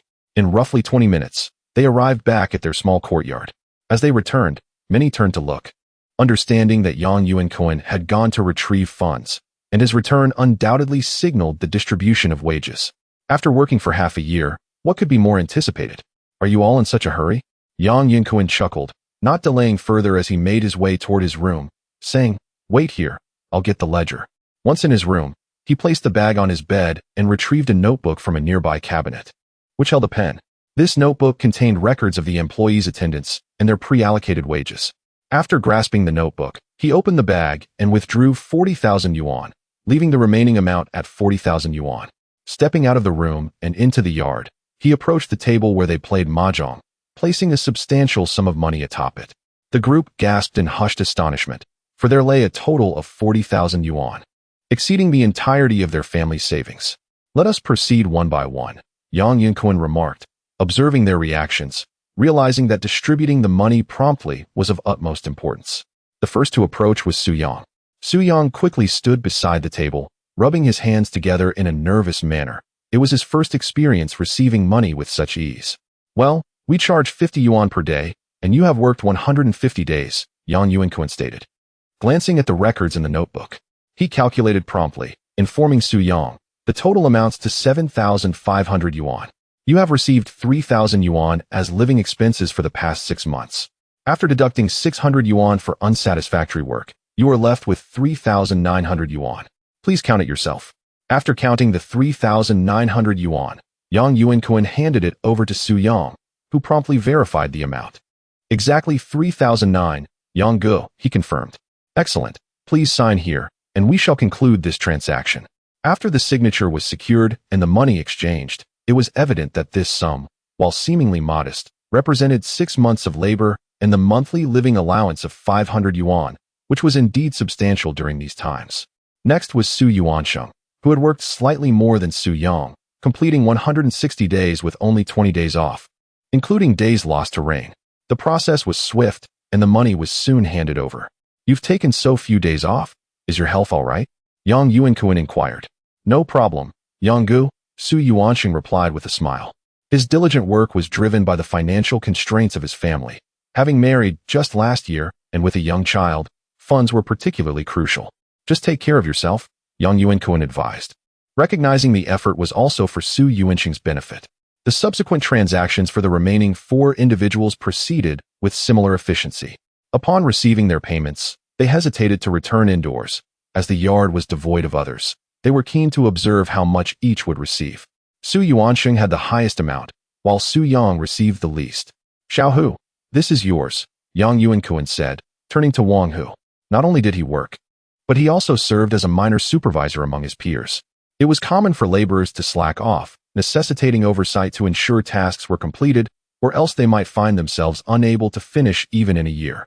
Wang Hu received 7,000 yuan, as previously agreed upon, which was 2,000 more than the others. Thank you, Gu, he said, elated at the sight of the money. This year, he would present such a sum to his parents, dispelling any notions that he was squandering his time away from home. In previous years, he had spent his earnings frivolously and had no concept of saving, as he was not yet married. All right, you all continue. There is only about 3,000 left in the bag, he said, preparing to head inside when he suddenly remembered something. Have you all booked your train tickets? There's no tickets now, Yuankun. We plan to take the bus back. Arrangements have already been made, Wang Hu replied, noting that it was currently peak travel season, making train tickets scarce. Su Province was not far from their home in Wan Province, and a bus would suffice. Very well, then we shall return together tomorrow. Let us get home early for the new year, Yuankun chuckled, suddenly realizing he had forgotten to call home during his time away. The thought struck him sharply. He missed his wife and children. In his previous life, when he was at his lowest, his wife had been his strength, and their children had always been by his side. There were no intense feelings of longing as in his rebirth, yet he felt an urgent desire to make a phone call. Upon reaching his room and preparing to call from the small shop, he glanced at the remaining money, contemplating the significant project he had planned for the following year. It was imperative to maintain good relations with these individuals, particularly with Wang Hu, who was both a childhood friend and a younger brother figure. Exiting his room, he approached Wang Hu's adjacent quarters. After knocking lightly, he opened the door to find Wang Hu hurriedly covering something with a cup. Upon seeing Yuankun, he visibly relaxed. Hiding money, are we? Yuankun teased, playfully patting him on the back. Be sure to sew your money into your clothes tonight. Buses aren't the safest. I know, Gu, Wang Hu replied with a grin. Here is something for you, Yuankun said, pulling out a stack of cash totaling 3,000 yuan. Consider it a bonus. That brings your total to exactly 10,000 yuan. This is too much, Gu. We agreed on a set amount. I cannot accept this, Wang Hu protested earnestly. Take it. There is no need for so many words, Yuankun said impatiently, tossing the money to him. Next year, Boss Zhao has a significant project for me. I will need your help, and you shall not be overlooked. What are you saying, Gu? If you call, I will certainly come, Wang Hu affirmed eagerly. Very well, I shall check in with the others, Yuankun said, departing from Wang Hu's room and proceeding to visit the remaining individuals. Naturally, their sums were not as substantial, and each received a bonus of 200 yuan, along with the previously agreed-upon distribution from earlier repairs. After discussing plans for the following year, he finally left the yard and made his way towards the small shop. Chapter 6. Making a call. As Yuankun approached the entrance of the small shop, the owner was seated, engrossed in a television program, with no customers in sight. Boss, haven't you gone home for the new year yet? Yang's inquiry was met with a cheerful smile from the owner, who casually lifted the red cloth covering the telephone. Yang was quite familiar with this proprietor during his time here. He had purchased all his daily necessities and tobacco from this shop. He picked up the receiver and dialed the village's telephone number, knowing full well that his own home lacked such a luxury. Installing a telephone was prohibitively expensive. Only the affluent could afford one. Thus, villagers typically relied on the small shop to make calls. "Hello, who am I speaking to?" came a voice in the familiar dialect from the other end. "It's me, young Yuankun," he replied. The voice belonged to his paternal uncle, with whom he shared a close familial bond. "Shaokun, the new year is just 10 days away. Why haven't you returned yet?" the uncle asked, his tone lighthearted rather than urgent. "I'll be back tomorrow. Could you please ask my wife to come over?" Yang responded succinctly, requesting his uncle to summon his spouse. Instead of going himself, Yang's uncle sent his eldest grandson to fetch her. And Yang could hear the commotion on the other end. They exchanged a few casual remarks, and soon, his wife Zhao Xiaofeng took over the call. "Yuankun, when are you coming back?" Zhao Xiaofeng inquired directly, skipping any pleasantries. The voice on the line sounded completely different from what he remembered, youthful, yet imbued with joy. Zhao Xiaofeng was 2 years younger than him, now 25, and already a mother of 2. "I'll be back tomorrow on the long-distance bus, but I probably won't arrive until evening, or maybe early the day after," Yang said after a brief pause. "That is wonderful." Zhao Xiaofeng's delight was palpable, and she suddenly lowered her voice to ask, "Is everything going smoothly there? Have you received the money?" In truth, Zhao Xiaofeng had initially opposed Yang taking on the engineering contract. Their family was doing well enough, especially after the birth of their second child. She worried about investing all their funds in this venture. If it failed, how would they manage? "Don't worry, everything is fine," Yang assured her, his smile tinged with a hint of guilt from past decisions. "Is there anything happening at home?" "What could possibly happen?" Zhao Xiaofeng replied, relieved by his reassurances. They continued to chat about minor matters, and Yang felt a sense of integration with his current self. Just as they were discussing preparations for the new year, a little girl's voice interrupted the conversation. "I want to talk to Daddy." It was his 4-year-old daughter, Yang Feifei. "Let me speak to Feifei for a moment," he requested, genuinely missing his daughter. When he passed away in his previous life, his eldest daughter was already married with children, and he had little recollection of her early years, having been preoccupied with work and debt. "Okay, she's here," Zhao Xiaofeng said, exasperated by her daughter's antics. Young children, especially at ages 4 or 5, are notoriously demanding of attention. "Daddy, where are you?" The sweet voice chimed through the phone, making Yang break into a wider smile. "I'm in Su province, and I'll be home tomorrow," he paused before asking, "Feifei, what gift do you want me to bring you?" "I want a gun, Daddy. Can you buy me one?" Young Feifei replied eagerly. He knew she meant a toy gun, one that shot plastic bullets, a popular item among children in their rural community. "Sure, I'll get you one," Yang responded without hesitation, then added, "Shall we go buy it together when I return?" "Okay, Daddy. Hurry back," Yang Feifei exclaimed excitedly, having longed to possess such a toy to play with her friends, shooting at dogs, cats, and even birds. However, Zhao Xiaofeng had no intention of indulging her, as that toy cost 10 yuan, more than enough to buy 2 kilograms of meat. "Don't buy it for her. That little thing costs 10 yuan. You could buy 2 jin of meat with that. Just because we have some money doesn't mean we should spend it recklessly," Zhao Xiaofeng interjected as she took the phone back. "But Daddy promised to buy it for me," Yang Feifei protested, her voice sulky. Yang chuckled in response, "It's fine. I haven't played with her in so long. What is the harm in buying a few things? Do as you wish, but you tend to spend money so freely," Zhao Xiaofeng sighed, slightly exasperated. Her husband, while good in many ways, had never lacked pocket money as a child and still spent without restraint. "All right, I think I'll be home tomorrow evening," Yang said, preparing to end the call when a thought struck him. "By the way, how is my mother?" "She's at home, making dinner. Do you want to talk to her?" Zhao Xiaofeng replied, ready to call her. "Never mind, I'll be back tomorrow.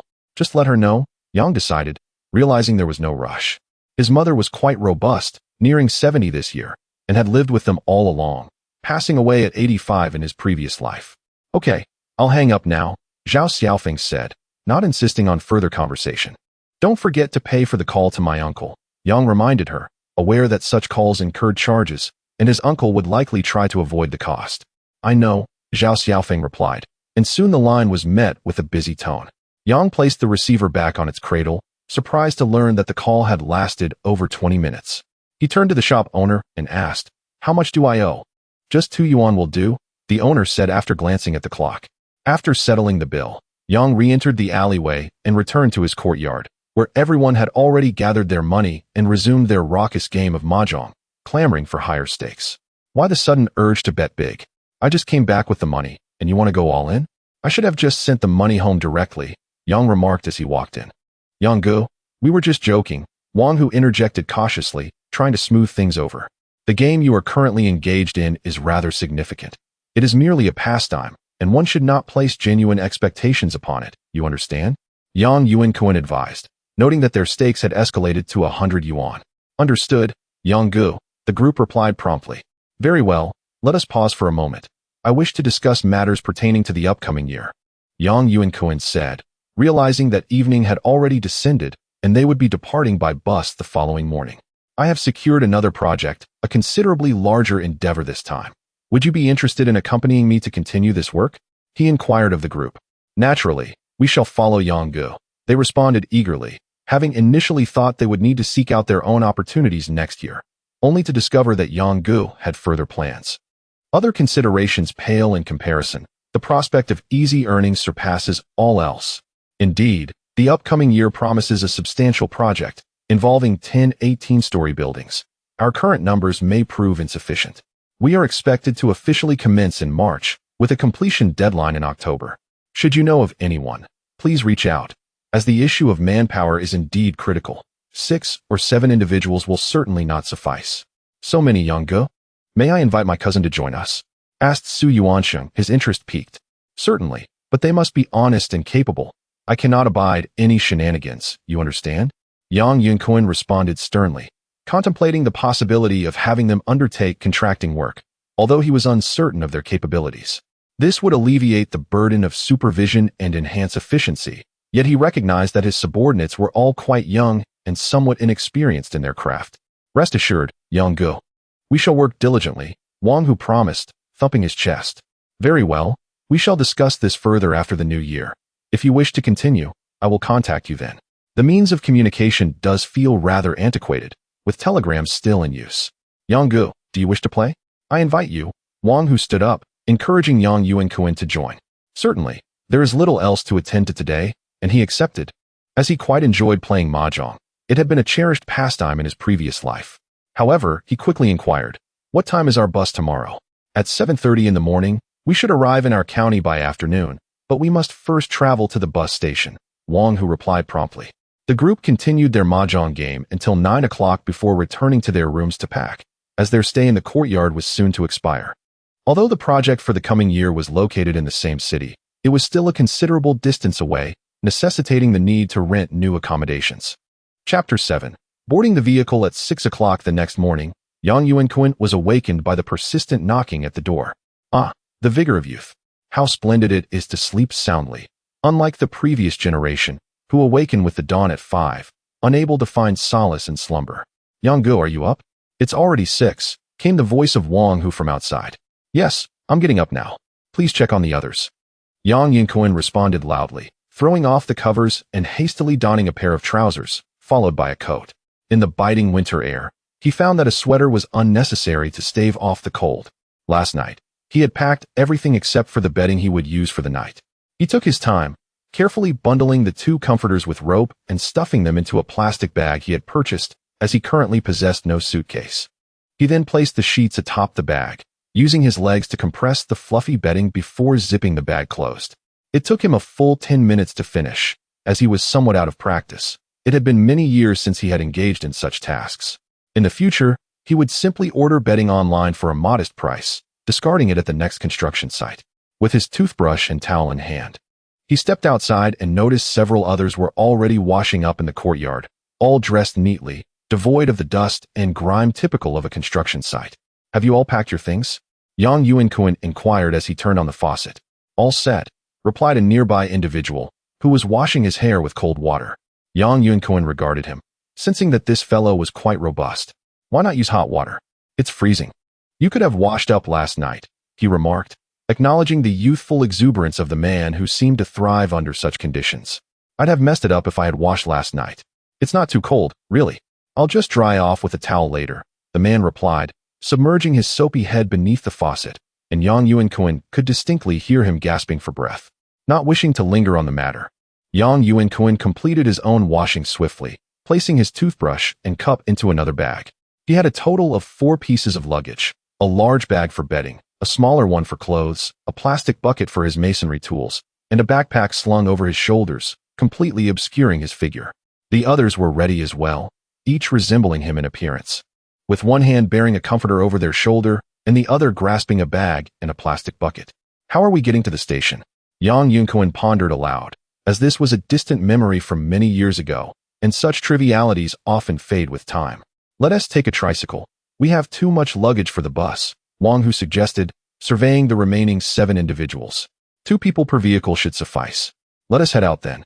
It should be fine, Yuankun replied. Once everyone had exited the courtyard, he locked the door behind them.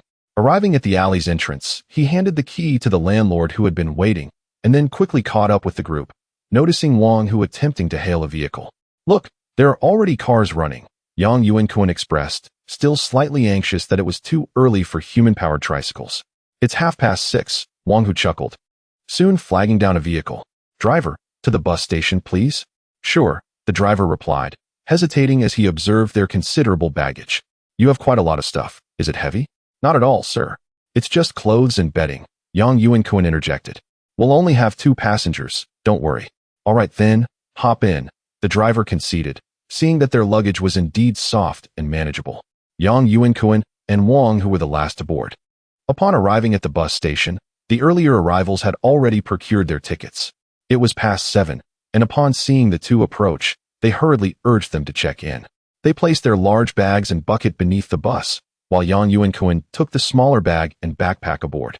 Wang Hu had already settled in, placing his bag overhead and cradling his backpack in his arms. What time is it, Yuankun? Wang Hu asked, observing that Yuankun was ready. It's almost time. The bus should be departing shortly. As it's filling up, Yuankun replied, glancing at his watch. He turned to Wang Hu. Are we heading to the county town? Yes, directly to our county town. We should arrive by 3 in the afternoon. Shall we hire a vehicle back? Wang Hu suggested tentatively. Sounds good. With all our belongings, a hired vehicle would be more convenient, Yuankun responded, feeling elated at the prospect of arriving by 3. He anticipated that there would be no buses left by then, making a hired vehicle the best option. As the 2 conversed, the bus slowly began to move, picking up speed once it exited the station. Yuankun gradually closed his eyes, as there was no entertainment available on the bus, and he succumbed to slumber. In a drowsy haze, he awoke when the bus came to a halt. Hearing the conductor announce loudly, "We've arrived at the meal stop. Those wishing to eat should head to the nearby restaurant. If you're not eating, please disembark to use the restroom or smoke. I will be locking the doors shortly." The passengers were not surprised, rising from their seats. Yuankun followed the crowd slowly down the steps, his backpack still secured against his chest.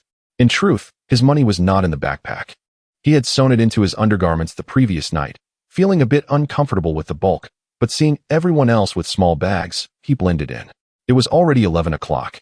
Having passed the driver's service area, the next meal stop was quite distant, so they had stopped here to eat. Generally, passengers hesitated to dine here, as it was primarily for the drivers. Many service areas wouldn't even provide hot water without a purchase of instant noodles, and the noodles were exorbitantly priced. Most patrons merely used the restroom, took a moment to smoke, and breathed in the fresh air. Receiving a cigarette from Wang Hu, Yuankun gratefully accepted and lit it with the lighter Wang Hu offered, taking a deep drag and feeling a wave of comfort wash over him after such a long journey. Look at you. Using a lighter now. Weren't you using matches before? He teased with a smile. Yesterday, while purchasing cigarettes, I noticed the small shop offered them at a modest price of just 3 yuan, Wang Hu remarked with a smile. That's worth a whole pack of cigarettes, and besides, these are of good quality, Yuankun teasingly inquired. Brother Yang, haven't we just returned home? Those cigarettes are merely for personal enjoyment, not something to show off. Wang Hu replied nonchalantly, even taking out 2 types of cigarettes from his pocket. You smoke the lesser quality ones and save the good ones for yourself, right? Absolutely, Wang Hu said, quickly finishing his cigarette before heading toward the restroom. Neither of them had eaten, and the others also refrained from dining. Their reluctance to spend money was evident.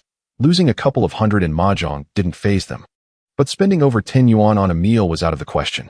As for Yuankun, his appetite was minimal. The cramped space on the bus was stifling, and in the harsh winter, opening a window was hardly an option due to the overpowering odors. Approximately half an hour later, the ticket attendant began calling out with a loudspeaker. This woman, like the driver, was presumably his spouse, a typical pairing found on such buses. Once everyone boarded and the attendant counted the passengers, the bus resumed its journey toward the destination. Chapter 8.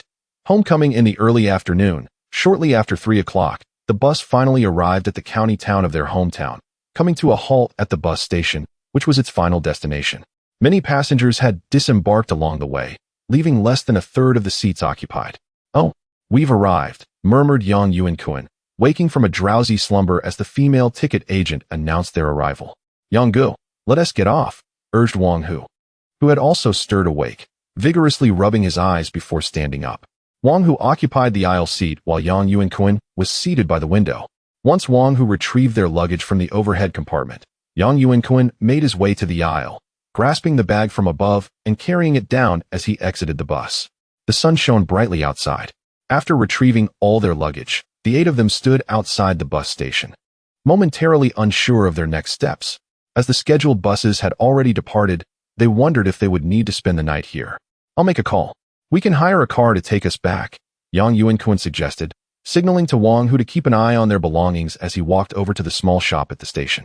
In this era, such shops typically had telephones available.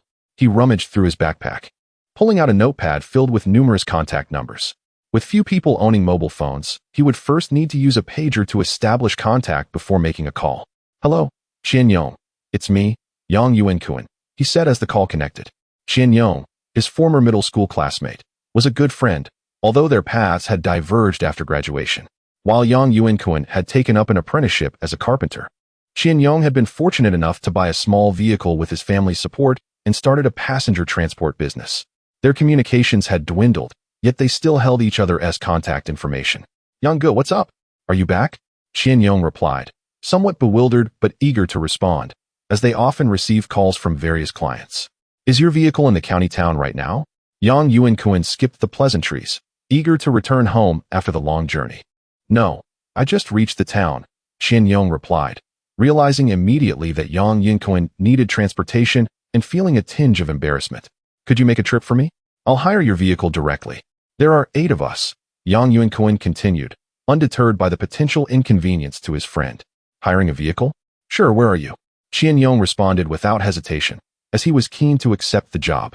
His vehicle was a modified small truck, with a covered cargo bed and wooden benches on either side, a common sight in rural areas, even remaining in use for many years to come. "I'm at the bus station in the county town, just come over." However, the fare for hiring a vehicle is generally higher. Qian Yong feigned reluctance, knowing that they needed to agree on a price beforehand to avoid any disputes later. "I understand. Just tell me the price," Yang Yuankun replied nonchalantly. Having lived 2 lifetimes, he preferred the straightforwardness of monetary transactions over the complexities of interpersonal relations. "How about 60 yuan? I can drop you off at your home," Qian Yong proposed, having considered that a typical fare for transporting adults was around 1.5 yuan, and they could fit about 20 passengers in his vehicle. Charging 60 yuan for a round trip was not excessive. "All right, I'll give you an additional 5 yuan. Some of us live separately, so please ensure everyone is dropped off at their respective homes." Yang Yuankun felt satisfied with the arrangement, noting that only Wang Hu and one other, Zhou Xing, were from his village, while the others hailed from nearby villages. Managing all their luggage alone would be cumbersome. "Are they far from each other?" Qian Yong inquired, wanting clarity. "Not far. They are from 2 villages adjacent to mine," Yang Yuankun assured him. "Okay, I'll head over now. I should arrive in about 40 minutes, Qian Yong concluded, and after their conversation, he hung up the phone. Yang Yuankun set the receiver down and, as he prepared to pay, noticed some bread for sale in the shop. "Excuse me, how much are the breads?" 1 yuan each, the shopkeeper replied, pleased to see Yang Yuankun still interested in making a purchase, as the station was rather quiet. "All right, I'll take 8, he said, handing over 10 yuan and receiving 1 yuan back. Carrying the plastic bag, he returned to where the others were gathered. "Yanggu, did you find a vehicle?" Wang Hu asked eagerly. "Yes, it's coming from our town. It should be a while," Yang Yuankun replied, handing the bag to Wang Hu. "Everyone must be hungry. Here is a bread for each of you to tide you over until we get home." "Thank you, Yanggu." The group expressed their gratitude, delighted to receive the packaged bread, a rarity for them, with some never having tasted it before, considering 1 yuan per piece rather expensive. "The vehicle will drop you off right at your doorstep, so you won't need to carry your luggage. Let us sit for a while," Yang Yuankun said, taking a seat on the curb without concern for his appearance, quickly devouring his bread. That makes things so much easier. Bringing all this bedding back and forth is quite cumbersome, Wang Hu chuckled. But now that I've eaten, I feel even hungrier, Yang Ge. Have a smoke, Yang Yuankun suggested, pulling out a pack of cigarettes from his pocket. After distributing some to his companions, he lit one for himself, using the lighter he had acquired during his last visit to a club with Zhao Quan. With time to spare, Yang Yuankun surveyed the streets of the county town before him, no longer resembling the future he knew. This area would eventually be referred to as the Old City, yet at present, it encompassed the entirety of the county town, the most bustling area in the region. A steady stream of passers-by filled the streets, lined with three-story shops, devoid of any high-rise buildings. The roads were uneven and lacked designated pedestrian pathways, and their group found themselves at the corner of the road leading to the bus station. As they engaged in light conversation, time passed swiftly, and soon a vehicle pulled up before them, revealing Qian Yong, his old classmate, stepping out. The place where you reside is quite conspicuous. I noticed it immediately upon arrival, Qian Yong remarked with a smile as he alighted from the vehicle, casually distributing cigarettes to a few individuals. Will all this fit? Yang Yuankun inquired anxiously, glancing at Qian Yong's somewhat small car, and then at the plethora of luggage sprawled on the ground. Will it all stack up? Qian Yong, seemingly unfazed, pressed down on a piece of luggage. It's all just clothes and blankets. That's no issue at all. We can fit it in the truck bed. If necessary, we could even secure some on the roof, he said, beckoning everyone to begin loading the luggage. Each person tended to their belongings, and soon everything was stowed away in the truck bed, with plastic barrels placed at the bottom and blankets and clothes on top, causing no hindrance. The group settled on either side of the vehicle. Shall Yang Ge and I sit in the front? Qian Yong asked, noticing the task had been completed and extending his invitation to Yang Yuankun. Sure, this type of vehicle has a front passenger seat, accommodating one more person. Once inside the vehicle and having closed the door, despite the truck bed not being entirely open to the elements, the rear seating area was exposed.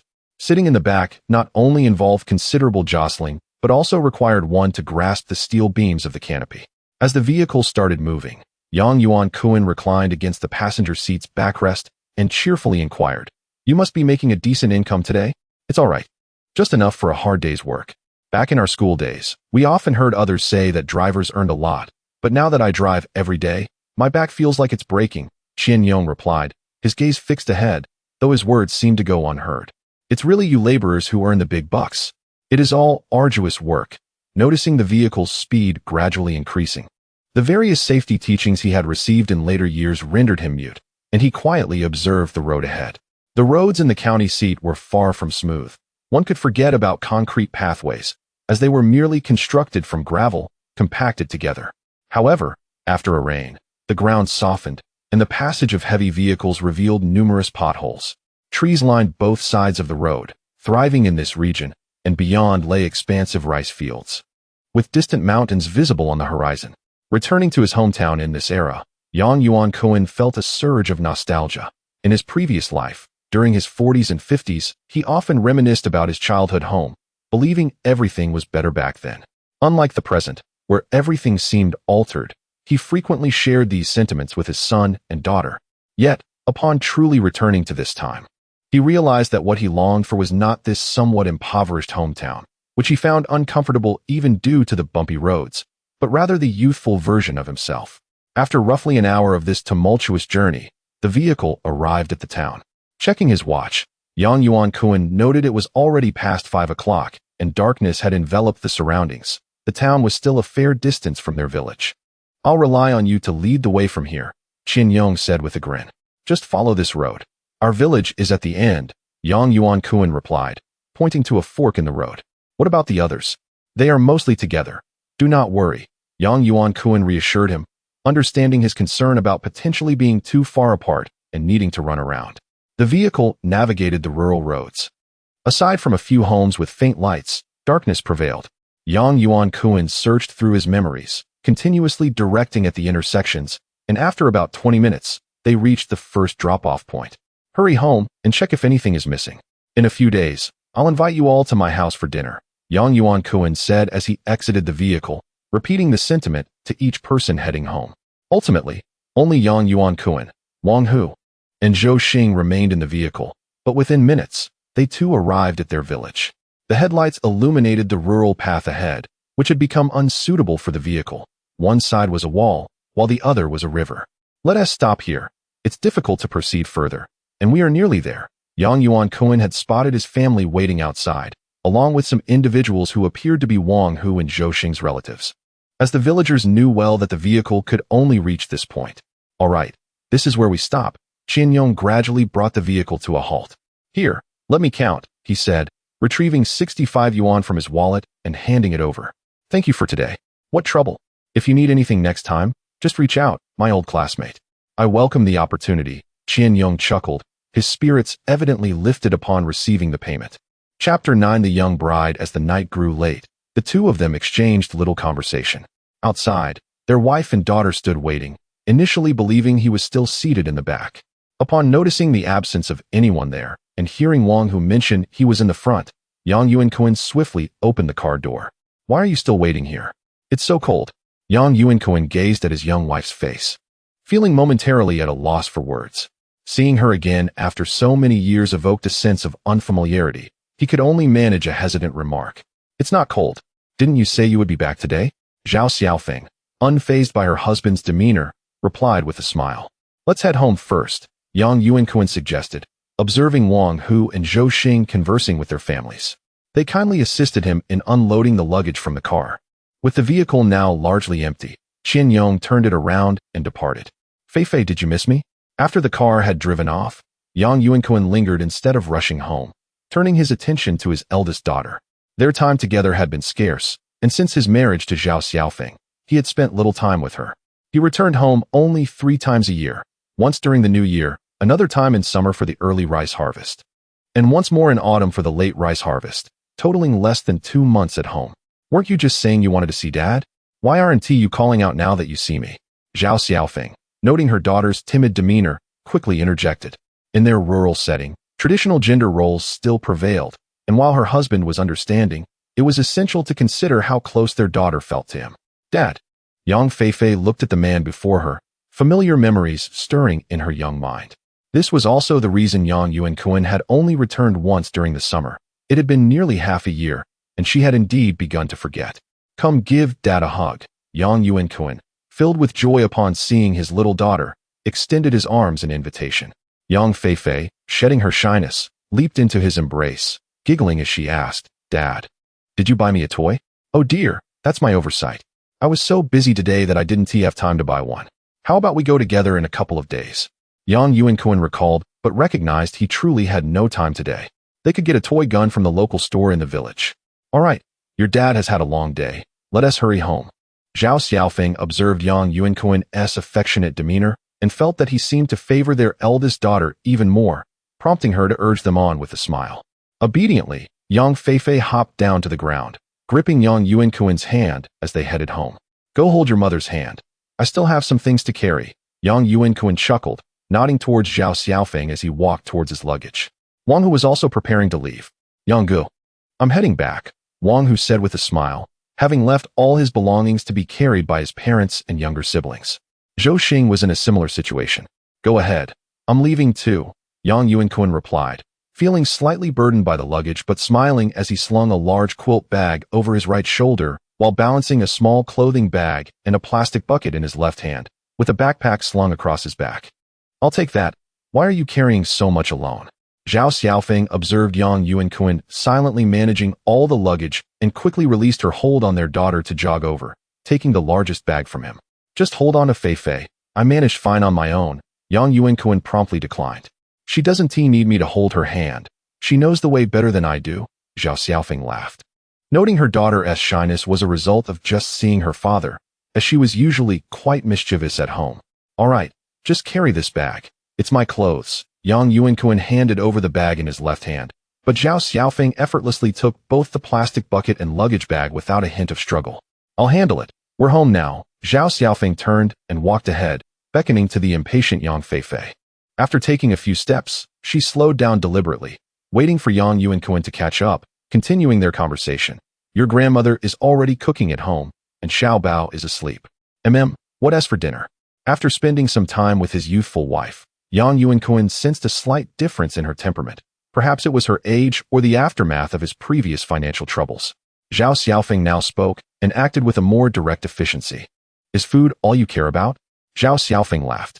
I just bought a bread in the county. My stomach has been empty for a while. Yang Yuankun chuckled, feeling invigorated by the journey home, the fatigue of the day dissipating. Why didn't you bring anything to eat in the car? Let us move quickly. Zhao Xiaofeng felt a pang of sympathy for her husband.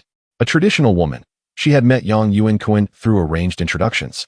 And after 5 years of marriage, they had become a family. As the couple chatted while walking, Yang Feifei, ahead of them, quickened her pace, but after a short distance turned back to call out for them to hurry. When they neared her, she dashed ahead again, calling out, seemingly engaged in some playful game. See, once she gets comfortable, she becomes so mischievous, Zhao Xiaofeng remarked, slightly exasperated by her daughter's antics. Though she had seen quite a bit of her playful side. A little mischief is good. Old sayings often say that playful children are clever. Don't you want her to be wooden and dull? Yang Yuankun felt no annoyance. Instead, he responded with interest to Yang Feifei's calls. Whether she is clever or not remains to be seen. She'll start school next year, and we'll find out then, Zhao Xiaofeng reflected, noting that their village had a preschool class available for 6-year-olds. Nowadays, there was no strict adherence to age, as long as the child was of suitable maturity. Yang Feifei would indeed be 6 in the coming year and could enroll in the preschool class. I am not the least bit concerned, for there exists a lineage of scholarly inclination within my family, Yang Yuankun remarked with a hint of pride, despite possessing only a middle school education himself. Having failed to gain admission to high school, he still considered himself among the more educated in his peer group. Soon, they arrived at their doorstep, and Yang Feifei dashed inside, exclaiming loudly, Grandma, Grandma, Dad is back. The sound of footsteps echoed from within the house as Yang Yuankun stepped into his own courtyard, only to find his mother hastily approaching him. Why are you running so fast? You're 70 years old, he said, his eyes slightly misty upon seeing his aged mother. He felt a pang of guilt for the burdens he had placed upon her in the past, especially considering that Zhao Xiaofeng had accompanied him to work, leaving this 70-year-old mother to care for 2 children, one of whom was still an infant. The exhaustion she endured was evident. You child, what of being 70? Wu Hohat remarked, her words laced with reproach. Yet her gaze scrutinized her younger son under the warm light of the living room. Let me put my things inside first, Yang Yuankun said, along with Zhao Xiaofeng, still carrying their luggage. They entered the living room, placing their bags on the floor before standing up straight, surveying the familiar space. This house was their family's old residence, somewhat aged but previously accommodating due to better living conditions. It was merely a modest single-story brick house. Though the floor was rough and unrefined, lacking even a proper finish. The central area served as the living room, with bedrooms flanking either side. Since his marriage, his parents had vacated one of the rooms for him and his wife. In a previous life, Zhao Xiaofeng had been quite determined, and after settling their debts, she had borrowed a sum from her family to fund the construction of a new home. Albeit the bulk of the expenses were borne by their own earnings, building one level each year rather than completing it all at once. As he lost himself in the reverie of past memories, Zhao Xiaofeng's voice brought him back to the present. You haven't eaten all day. Hurry up and eat something.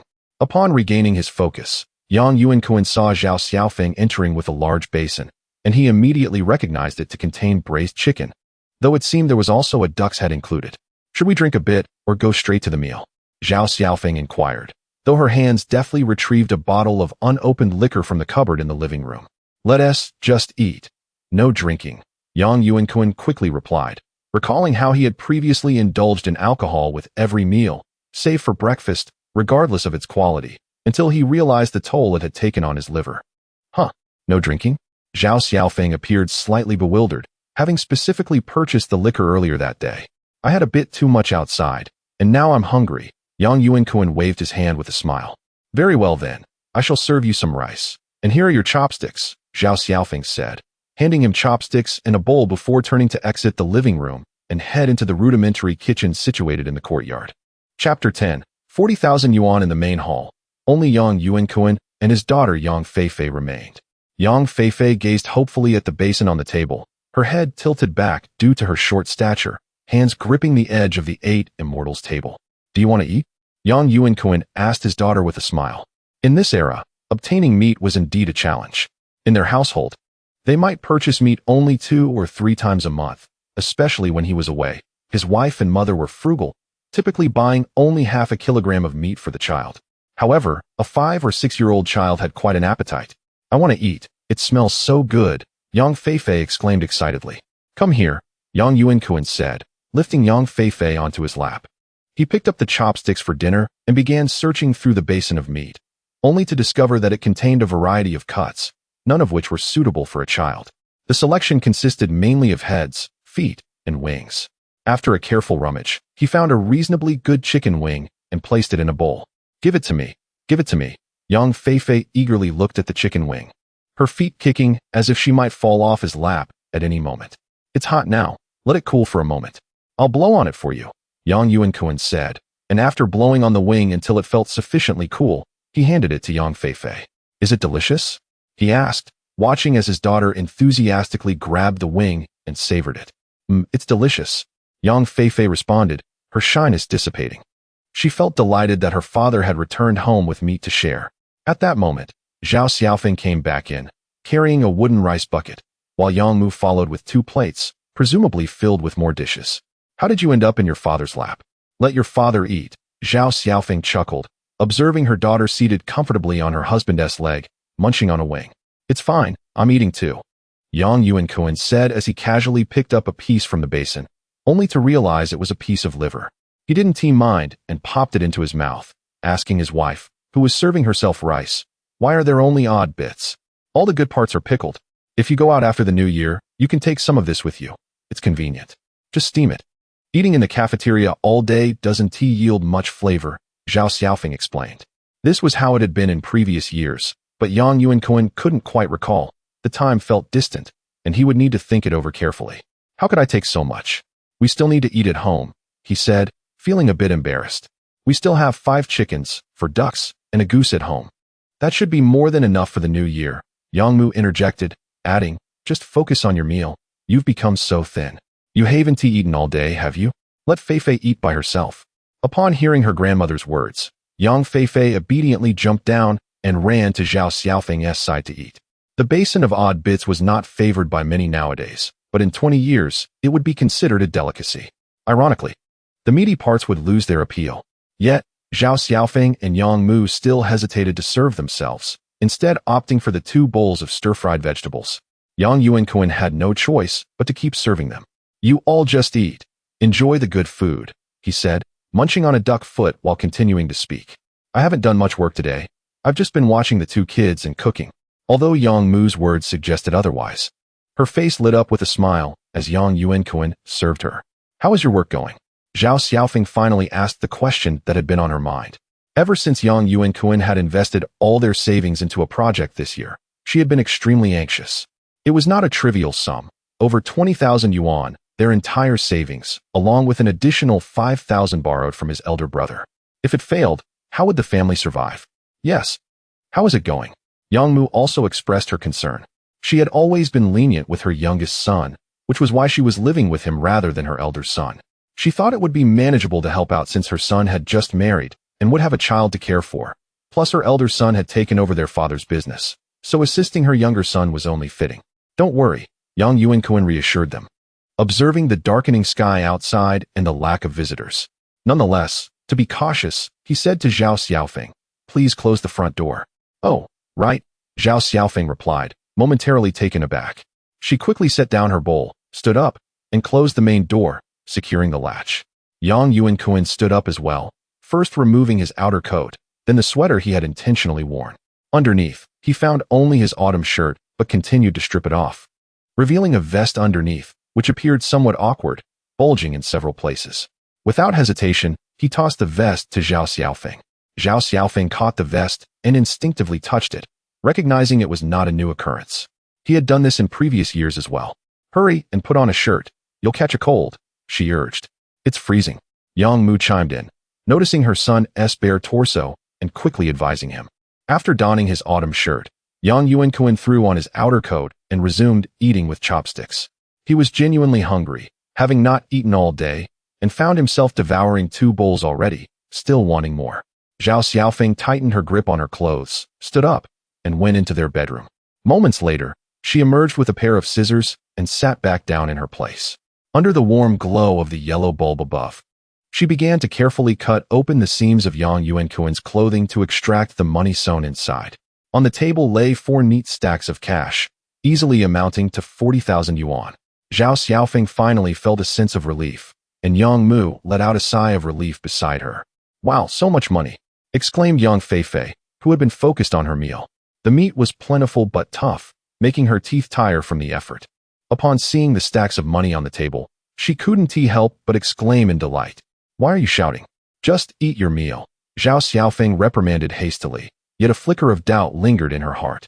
Previously, Yang Yuankun had mentioned that if the task was accomplished, the rewards would far exceed the present sum. However, with her mother-in-law present, she refrained from further inquiries. After scolding Yang Feifei, Zhao Xiaofeng rose, clutching the money, and re-entered the house. Soon, the air was filled with the sound of a child's wailing. It appeared her younger son had awakened. Before long, Zhao Xiaofeng emerged from the room, cradling a child, who had ceased his cries, primarily because he was busy gnawing on his sustenance. Yang Yuankun couldn't help but feel a warmth in his heart as he gazed upon his wife's fair complexion. In his previous life, he was already in his 50s, toiling away at construction sites, devoid of such vitality. Yet now, he found himself in his 20s, with a wife in the bloom of youth and beauty. Upon returning to her seat, Zhao Xiaofeng tenderly cooed to her younger son, hoping to lull him back to sleep. However, her gaze inadvertently met her husband's, who was staring at her exposed chest, causing her cheeks to flush with embarrassment. It had been over half a year since they last saw each other, and she felt a tinge of shyness. "Stop trying to soothe him. Let me feed Xiao Bao a little. If you get him to sleep now, he will wake up in the middle of the night," Yang's mother interjected, disregarding the couple's unspoken tension as she reached for her grandson. Zhao Xiaofeng hastily tidied herself up and pretended to eat with her chopsticks, while Yang Yuankun found amusement in the scene. It was amusing to see a woman who had borne him 2 children still exhibit such modesty, yet he found this sentiment quite delightful. "Is Yang still nursing?" Yang Yuankun redirected his attention, no longer fixating on Zhao Xiaofeng. "Yes, but I also give him some porridge," Zhao Xiaofeng replied, her demeanor softening upon his inquiry. "It's been nearly a week. It's time to wean him off. There's not much nutrition in it," she continued, reflecting on her limited diet during her confinement, which offered little nourishment. "It's better to start introducing solid food sooner rather than later. Just manage it as you see fit," Yang Yuankun replied, choosing not to press further. Parenting was not his forte. The family meal unfolded at a leisurely pace, filled with conversation, lasting over an hour before concluding. Chapter 11. The elderly couple. After finishing their meal, Zhao Xiaofeng began to tidy up the table and wash the dishes. Yang Mu was also preparing to lend a helping hand and handed the child over to Yang Yuankun. "You hold him. I will assist your wife and boil some water. Are you planning to take a bath tonight?" Yang Mu inquired with a smile. Her younger son had returned, and her worries were finally alleviated. "Yes, I will. After a day of traveling, I feel rather unkempt," Yang Yuankun replied as he took the infant in his arms. He gazed at the child's round, sparkling eyes, a broad smile spreading across his face. He had dedicated decades of toil in his previous life for this little being, and he could not afford to be remiss in this life. "Come on, give your father a smile." The child, not yet a year old, found it difficult to comprehend words, but the unfamiliarity of this man before him caused him to sway his head from side to side, and upon realizing there were no familiar faces around, his mouth began to open, preparing to cry. "Oh, so you cry the moment I hold you, huh?" Yang Yuankun understood that his son was not accustomed to him, but the room was now devoid of anyone else, save for a curious 5-year-old daughter standing nearby. At that moment, Yang Feifei approached, leaning her head toward Yang Yi, and playfully threatened, "Stop crying. You only know how to cry all day. This is your daddy." To Yang Yuankun's surprise, the effect was immediate. The child ceased crying and gazed joyfully at his sister. Yang Yuankun discerned that it was likely due to encountering a familiar face that the sense of insecurity had dissipated. "Do you often take care of him at home?" he asked as he playfully bounced the infant on his knee, looking at his elder daughter. "I don't take care of him. He cries all the time. It's so annoying." Yang Feifei pouted with a disdainful expression. In reality, when their mother and grandmother were busy, it was she who watched over the little one, which explained his familiarity with her. "Aside from wanting a toy gun, what else do you desire? I will get it for you." "All right." Yang Yuankun observed his daughter's envious gaze as she watched him play with the infant. He wished to fulfill her desires, but he could not abandon the baby just yet, So he posed the question. Just a toy gun will do, Daddy, young Feifei replied, displaying maturity, aware that toys could be quite costly. No, that one tea suffice. You are so well behaved, much better than Yang. You certainly deserve a reward. Yang Yuankun chuckled and continued. Would you prefer a remote-controlled car or a doll? I have noticed that children tend to favor these. A remote-controlled car. Can I really have one? Excitement radiated from the young girl as she approached Yang Yuankun, clutching his arm with a beaming smile. Is it the kind that can actually run? Indeed, Daddy will buy it for you. Don't you like dolls? Yang Yuankun inquired, slightly puzzled, as he believed little girls typically adored dolls. What is fun about that? I can make them myself. Mama has already made me too. They are utterly uninteresting. Young Feifei expressed her disdain for dolls, finding no joy in them. All right, we will go and buy a remote-controlled car. If that is what you want, then so be it. Yang Yuankun surmised that the dolls crafted by Zhao Xiaofeng were likely nothing but scraps of cloth stuffed with rags, indeed lacking in amusement. With the temptation of a toy, Yang Feifei felt that having her father at home was truly delightful. Not only was there an abundance of meat to eat, but he also promised to buy her toys. Their whispered conversations grew more frequent, bridging the gap that had formed during their time apart. What are you two talking about? Zhao Xiaofeng entered the room and observed her husband holding their son on his lap. His head tilted as he shared a warm conversation with their daughter. She smiled knowingly and approached, extending her hands to reclaim the child. Mommy, Daddy said he would buy me a remote-controlled car. Yang Feifei exclaimed excitedly, showcasing her delight to Zhao Xiaofeng. What remote-controlled car? Wasn't he at a toy gun? Zhao Xiaofeng questioned, puzzled. It's the kind that can run on its own, the expensive one. I've wanted to play with it for ages. Yang Feifei quickly explained. Buy what? That car is incredibly expensive. A single toy costs dozens, enough to buy several pounds of meat. Zhao Xiaofeng understood and scolded, furrowing her brow at Yang Yuankun. Why are you wasting money so carelessly upon returning? It's all right. If Mommy wants to buy it, Daddy will. Can you promise me one thing? Yang Yuankun remained unfazed and continued. Can you sleep with Grandma tonight? Yang Yuankun revealed his intention. He had not indulged in intimacy for quite some time and desired to do so without reservation. The infant was too young to matter, while their daughter, over 5 years old, needed to be considered. Of course, I often sleep with Grandma. Yang Feifei readily agreed, having no objection since the little ones often required milk or woke up during the night. Sleeping with Grandma ensured she would rest well, making it a common occurrence. Initially, Zhao Xiaofeng intended to prevent Yang Yuankun from frivolously spending money, but upon hearing her husband's request, she felt a flush on her face. How could he do such a thing, sending their daughter away for that reason? Yet, she felt a twinge of anticipation. After all, it had been over half a year since they had last seen each other, and something was bound to unfold that night. All right, it's settled then. Yang Yuankun gently patted his daughter's head and raised his gaze, wearing a mischievous smile as he looked at Zhao Xiaofeng, who was also gazing at him. He seemed to have accepted the reality of his rebirth, gradually regaining the demeanor of his youth. After all, the man who had once invested 30,000 yuan in a project back in 1997 was certainly no naive individual. The 40,000 yuan I brought back is merely a portion. I still have 140,000 yuan deposited in the bank over there. Rest assured, our family will not lack for money, Yang Yuankun explained to Zhao Xiaofeng, dismissing the cost of the toys as trivial. How much? 140,000? Zhao Xiaofeng was momentarily taken aback. Upon hearing that sum, her voice rose in surprise, but instinctively, she covered her mouth, whispering, Is it safe in the bank? Why didn't you bring it back? It is indeed unsafe to bring it back to the car. The bank is a public entity. How could it be unsafe? Yang Yuankun explained to her and continued, That boss mentioned this year will offer me a larger project next year. The 14,000 will serve as my startup capital. Just keep the 40,000 you brought back at home. Is there really a larger project? Does it require such a substantial investment? Zhao Xiaofeng felt a twinge of unease. The money hadn't even been retrieved, and now it was to be spent. Surely, such a sum could suffice for a lifetime of family needs. It is only with significant capital that one can earn more, Yang Yuankun reassured her. You needn't worry. That boss has great confidence in me. Such a large amount should suffice. Why not just focus on your job instead of complicating matters?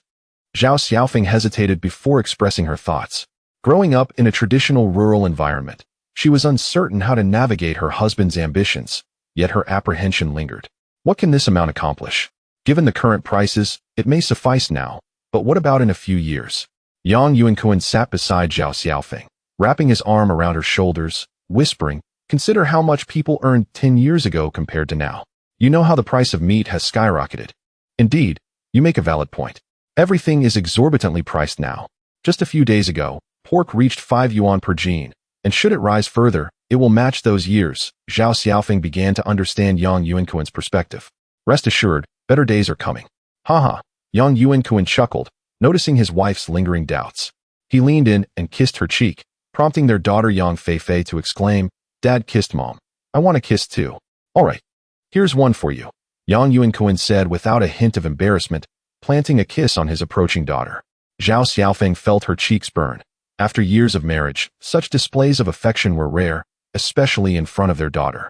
Embarrassed, she playfully swatted him. "What are you doing? Feifei is right here. What's the harm? I'm just showing affection to my wife. If Feifei sees, so be it. It shows that her parents have a good relationship. Right?" Yang Yuankun laughed, reveling in the light-heartedness of the moment, invigorated by the second chance at life and the promise of a bright future. As laughter filled the air, Yang Mu's voice called from the kitchen, announcing that the water was ready. Zhao Xiaofeng prepared to rise and assist in bringing the water to the room for bathing. "Stay seated. I will fetch it," Yang Yuankun said, standing and striding out of the house into the modest kitchen.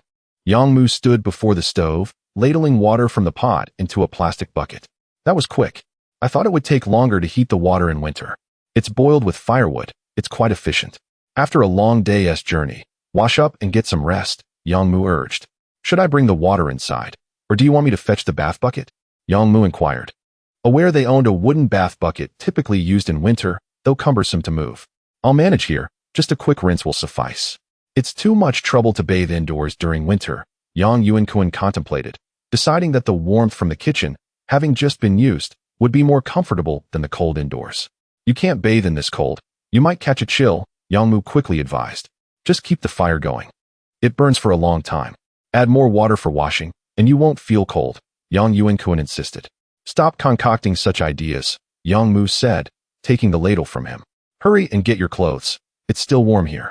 This time, Yang Yuankun complied, swiftly returning to the main room to retrieve his change of clothes from his luggage. "Where's the water?" Zhao Xiaofeng asked, perplexed.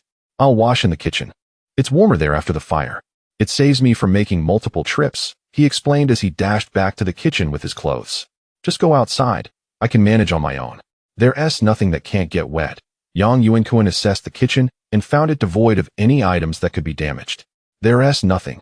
Just wash quickly," Yang Mu replied, turning to leave after replenishing the pot with water. "Mom, could you take Feifei to sleep tonight?" Yang Yuankun asked quickly. "Of course. Should I take Xiaobao with me as well?" Yang Mu, unfazed, recognized the need for private space after the couple had been apart for so long and offered to take both children. "That's unnecessary. Xiaobao is still too young. He would likely cry all night away from his mother," Yang Yuankun replied, closing the kitchen door. In the dim light, he began by pouring water over himself with the ladle before using a towel to cleanse his body. Chapter 12. Watching television, the firewood in the stove continued to burn, rendering the somewhat drafty kitchen less frigid. Yang Yuankun completed his shower with remarkable speed, finishing in under 10 minutes.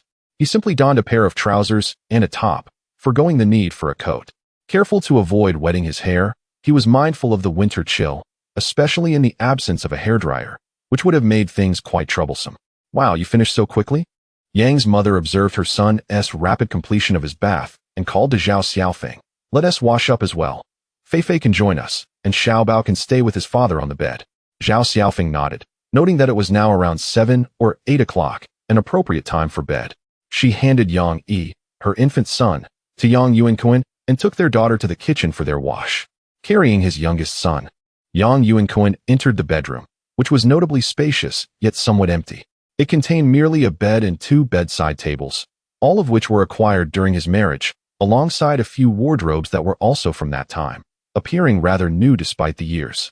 The only appliances in the room, apart from the lighting, were a color television gifted by his brother-in-law during his wedding.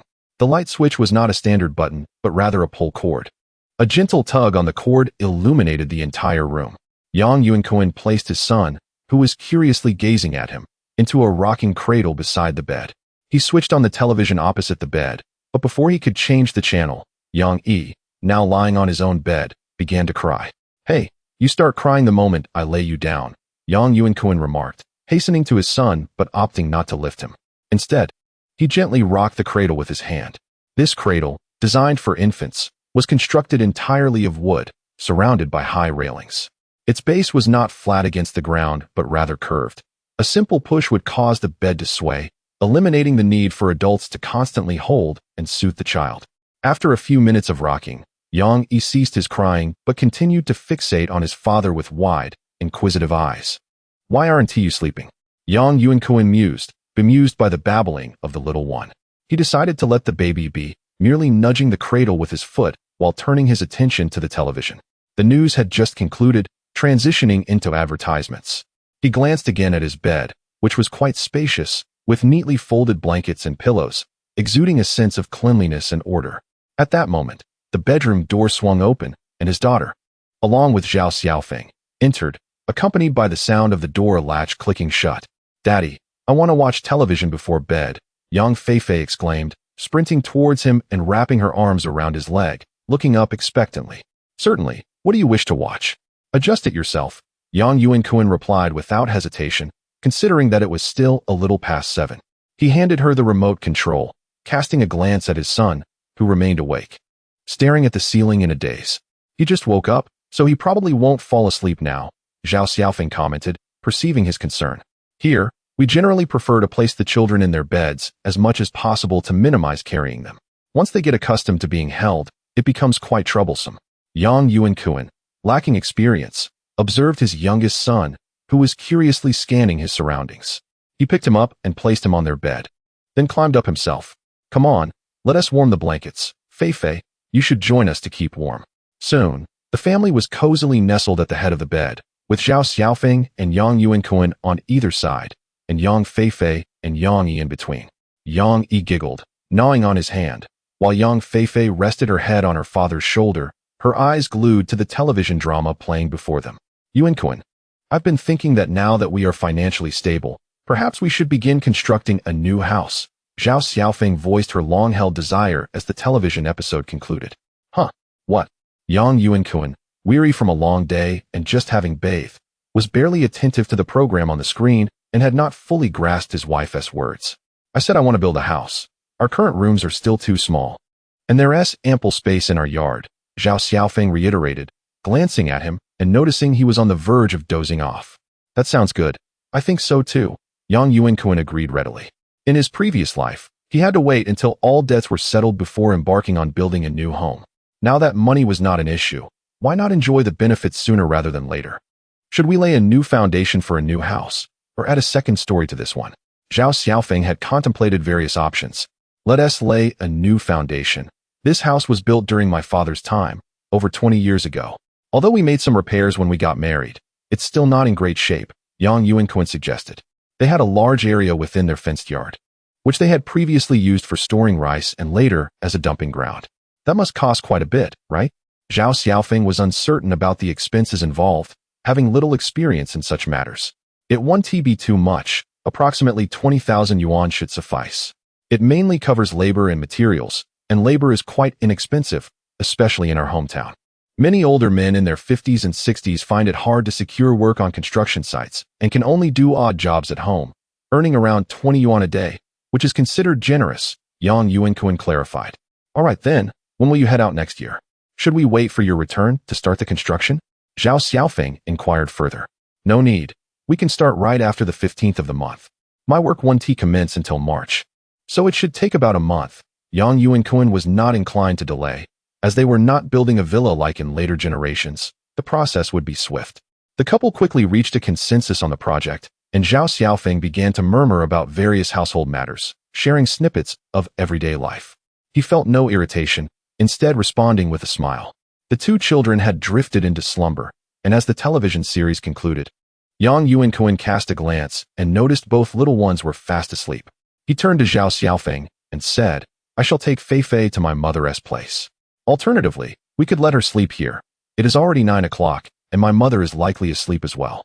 Zhao Xiaofeng, feeling somewhat embarrassed about sending a child over at such a late hour, understood the implications of the situation.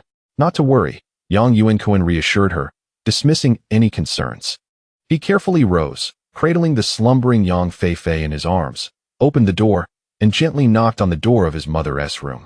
"Mother, are you asleep?" After a brief pause, a response came from within, and Yang Yuankun entered. His mother had likely already taken a nap, and without exchanging many words, she gestured for him to place Yang Feifei on the bed against the wall. Upon returning to their own room, Zhao Xiaofeng laid her young son in the cradle, gently rocking it. Observing that her son showed no signs of awakening, she nestled back into her own blankets.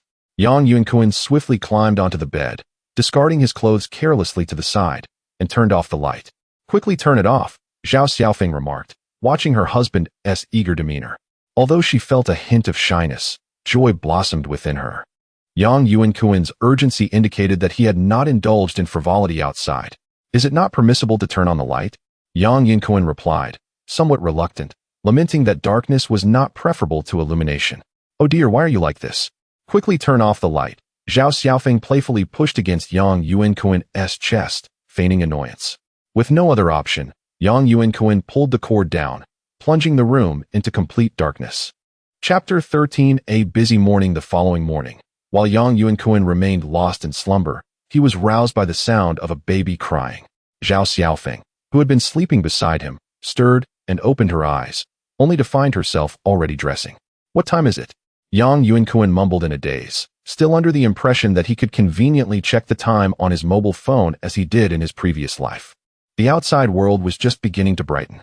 "I heard Mom opening the door. It must be nearly 7, Zhao Xiaofeng replied, quickly putting on a jacket and getting out of bed to change the baby's diaper, which had not been attended to throughout the night. Upon hearing his wife's voice, Yang Yuankun fully awakened, realizing that he had genuinely been reborn. As he opened his eyes, he noticed the somewhat rough ceiling of the bedroom, which had not been renovated. Turning his head, he saw Zhao Xiaofeng changing their youngest son's diaper. "Do we need to wash his bottom?" Yang Yuankun inquired as he sat up. "Yes, there should be hot water available at Mom's in the morning. I'll fetch it after I finish changing him," Zhao Xiaofeng replied, not expecting her husband to assist, as she had always taken care of the child on her own without any expectation of help. "I'll go get the hot water," Yang Yuankun said, quickly dressing before opening the bedroom door. Sure enough, the main door of the living room was already ajar. Upon entering the courtyard, he found his mother busy in the kitchen. He hurried over, asking, "Mom, is there hot water? I need to wash the baby's bottom." "Yes, just take a thermos back with you," Yang's mother replied, understanding the need to clean her grandson in the morning. She stood up from where she had been tending to the fire and handed Yang Yuankun a thermos, along with a red basin and a towel. After receiving these items, Yang Yuankun returned to the room, where he saw Zhao Xiaofeng nursing their youngest son, softly humming to soothe him. "Should I mix in some cold water?" Yang Yuankun asked, placing the basin on the ground and pouring hot water from the thermos into it. "Just dilute the water from last night. It has cooled down," Zhao Xiaofeng responded, squatting down to undress Yang Yi's lower half. She tested the water temperature with her hand before gently beginning to clean him. During this busy exchange, Yang Yuankun could do little more than pass her the towel and pour water. After placing Yang Yi back in the cradle, the little one began to fuss, insisting on being held, and walked around. As Zhao Xiaofeng was busy washing the diapers, Yang Yuankun could only cradle the baby in his arms, slowly strolling around the room and courtyard. Although the clock in the living room showed it was nearly 7, the sky remained dim. The only sounds in the village were the persistent crowing of roosters and barking of dogs, accompanied by the rising smoke from cooking fires. While Yang Yuankun chatted with his mother about breakfast, he heard Yang Feifei's voice from the inner room, requesting her mother to help her dress. Is Feifei still unable to dress herself at this age? Yang Yuankun thought, recalling how she had acted like a little adult the previous day, surprised to learn she could not manage her own clothing. She can dress herself, but winter clothes are cumbersome, and the pullovers are tricky to put on, Yang's mother explained, stirring the rice porridge in the iron pot. The aroma of rice wafting through the air. The porridge cooked over a wood fire was indeed delightful. "I yearn for a taste of this porridge while I am away," Yang Yuankun mused. "Are there no decent porridge options in the big city?" Yang's mother inquired, puzzled. "Nothing compares to the home-cooked meals. We have to work in the morning, so porridge won't suffice. We usually just buy some buns or steamed bread," Yang Yuankun explained with a smile, dodging the little hands of Yang Yi that kept poking his face. "That makes sense. Your work is physically demanding. When we harvest rice, We also prefer solid meals in the morning. Yang's mother understood these matters well. Seeing that the porridge was nearly ready, she remarked, I'll fry an egg, and then we can eat. Before long, Yang Feifei bounded out of the living room, initially bewildered upon seeing Yang Yuankun.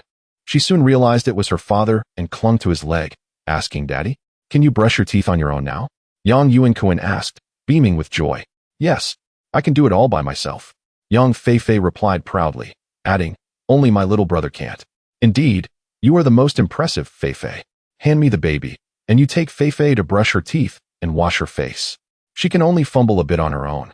You should supervise her, Zhao Xiaofeng instructed as she took the child. Come on, let's go with Daddy, Yang Yuankun said, taking Yang Feifei's small hand and leading her to the kitchen. Upon seeing the toothbrushes, he asked, which one is yours? This one, Yang Feifei exclaimed, tilting her head upward. All right, Yang Yuankun responded, taking the toothbrush and cup. After squeezing toothpaste onto Yang Feifei's brush, they both stepped outside, where he retrieved his own toothbrush from his belongings. He needed no cup, and the father-daughter duo squatted in a corner of the yard, brushing their teeth in unison. You're doing wonderfully, Yang Yuankun praised, fully aware that Yang Feifei was merely imitating him. Upon returning to the kitchen, he washed Yang Feifei's face before casually cleaning his own. The morning was indeed bustling. Yang's mother and Zhao Xiaofeng had already set the breakfast on the table in the living room. The porridge was served in a large basin beside a plate of fried eggs, pickled green beans, preserved vegetables, and steamed salted duck, creating quite a sumptuous spread. Mom, has my elder brother not returned yet? Yang Yuankun inquired casually while eating. His elder brother had initially taken over their father's work, but had not lasted a year, as the county's water transport company had closed down, leaving him to seek work elsewhere, much like Yang Yuankun, laboring on construction sites. Not yet. He called a few days ago asking for money. Alas, even the iron rice bowl is no more. Otherwise, your brother would still be in the office, Yang's mother sighed. When her husband passed, the job had been passed to the eldest, while the youngest son received a bit more money. Who could have predicted that the job would vanish in less than a year? He hasn't received the money yet? It's already the 23rd day of the 12th lunar month, right? Is my sister-in-law there too? Yang Yuankun asked, scooping up the now-cold porridge around the edge of his bowl and taking small sips, savoring the thick, hearty consistency of the rice porridge cooked over a wood fire. Here we are, Xiao Yun is over there. I asked him to come back, but he refuses to let me cook for him, Yang Mu remarked with a hint of annoyance. Xiao Yun is the son of her elder brother, Yang Yun, who is currently attending university. Logically, he should have returned home for the holidays by now, yet he hasn't tea. Perhaps he feels embarrassed, considering he would be dining at my home. Yang Yuankun, however, could understand. Now that Yang Mu is in her own house, they often share meals together. After nearly a month of dining in her own residence, it is somewhat awkward. What is there to be embarrassed about? It's not someone else's home, Yang Mu muttered, leaving the matter at that. Zhao Xiaofeng, sitting nearby, refrained from commenting on the subject, as it was not her place to express an opinion. Instead, she focused on feeding her youngest son porridge and occasionally offering him fried eggs. Yang Feifei, on the other hand, required no assistance with her meals, as she could manage quite well on her own. Yang Yuankun served a piece of salted duck to Yang Feifei and turned to Zhao Xiaofeng, inquiring, how much can Xiao Bao eat now? Just this small bowl. I feed him twice a day, Zhao Xiaofeng replied, gesturing with the small bowl in her hand while scooping out a small portion of thick porridge, blowing on it continuously. That's quite a bit, Yang Yuankun chuckled in response. His eating pace was swift, only slowed by the temperature of the food. After finishing 2 large bowls, he asked Zhao Xiaofeng, shall I feed him? No need, I'm done feeding him. You keep eating, 2 bowls are hardly enough to fill you, Zhao Xiaofeng quickly replied. Yang Mu, evidently well coordinated with Zhao Xiaofeng, finished her meal after Zhao Xiaofeng had fed the child, and then stepped in to hold her grandson, allowing Zhao Xiaofeng to eat in peace. Mother, I discussed with Xiao Feng that we will be building a new house next year, Yang Yuankun mentioned to Yang Mu, recalling their conversation from the previous night. A new house? Are we really going to build a new one? Isn't this place just fine? Yang Mu expressed some reluctance to part with their current home. This house has been here for many years, and it's rather small. I plan to construct a 2-story building. And we can commence in the spring, Yang Yuankun briefly outlined his plans. You can make your own arrangements. Do you lack funds? Now that we've divided the household, I mustn't interfere with your decisions as I follow my younger son in retirement. 20,000 or so should suffice. I'm not lacking, Yang Yuankun replied with a smile. Chapter 14. The request of Yang Mu. When do you plan to commence work next year? Yang Mu inquired while sipping her kanji. Should we first purchase sand and cement? And will we need to hire people? We can start after the new year when it warms up. My work will likely extend until March or April, so I'll call in more hands to expedite the process. It should take about a month, Yuankun replied.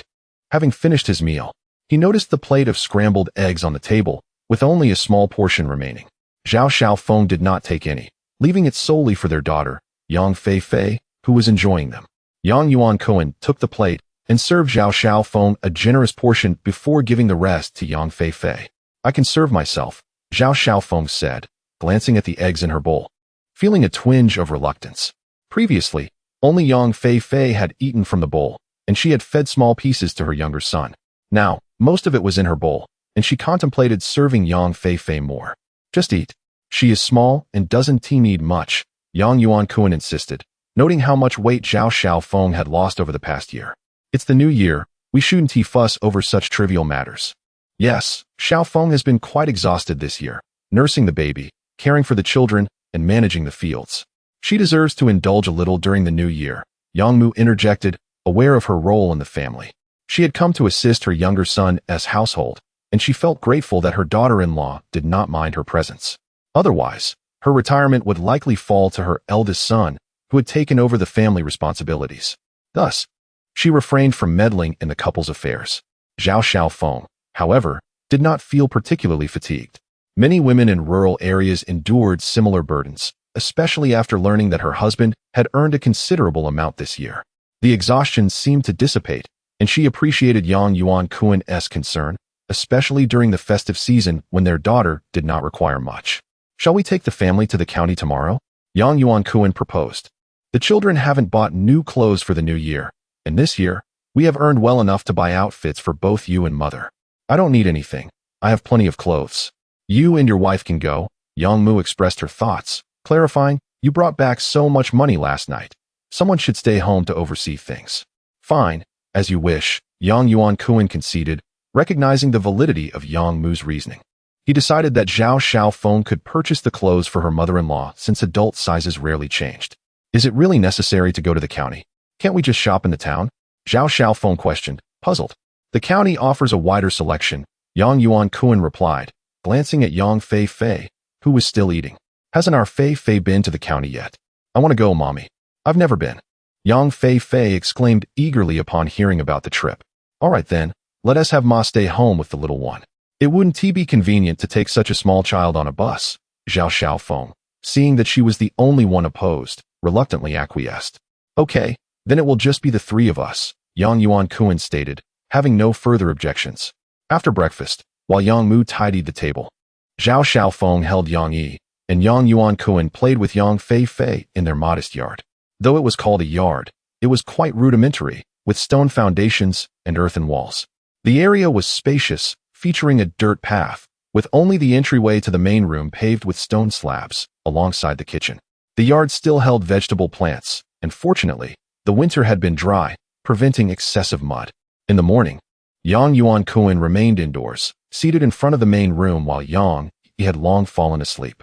Yang Feifei had wandered off to play, and Yang Mu and Zhao Xiaofeng, each holding a plucked duck, exchanged gossip about village happenings. Hey, Ma, where is elder brother this year? I've been so busy that I haven't kept in touch. Yang Yuankun reclined in a bamboo chair, sipping tea and smoking a cigarette, enjoying the warmth of the winter sun. In Jiaxing, Yang Mu replied without looking up, continuing her work. He is still working with my sister's husband. It's been 3 years now, Yang Yuankun mused, reflecting on how little he had cared about such matters in the past when he was struggling. Yes, he is still with her husband, and they're in a bit of a bind, Yang Mu sighed. Is he still waiting for money? Surely they haven't withheld his pay?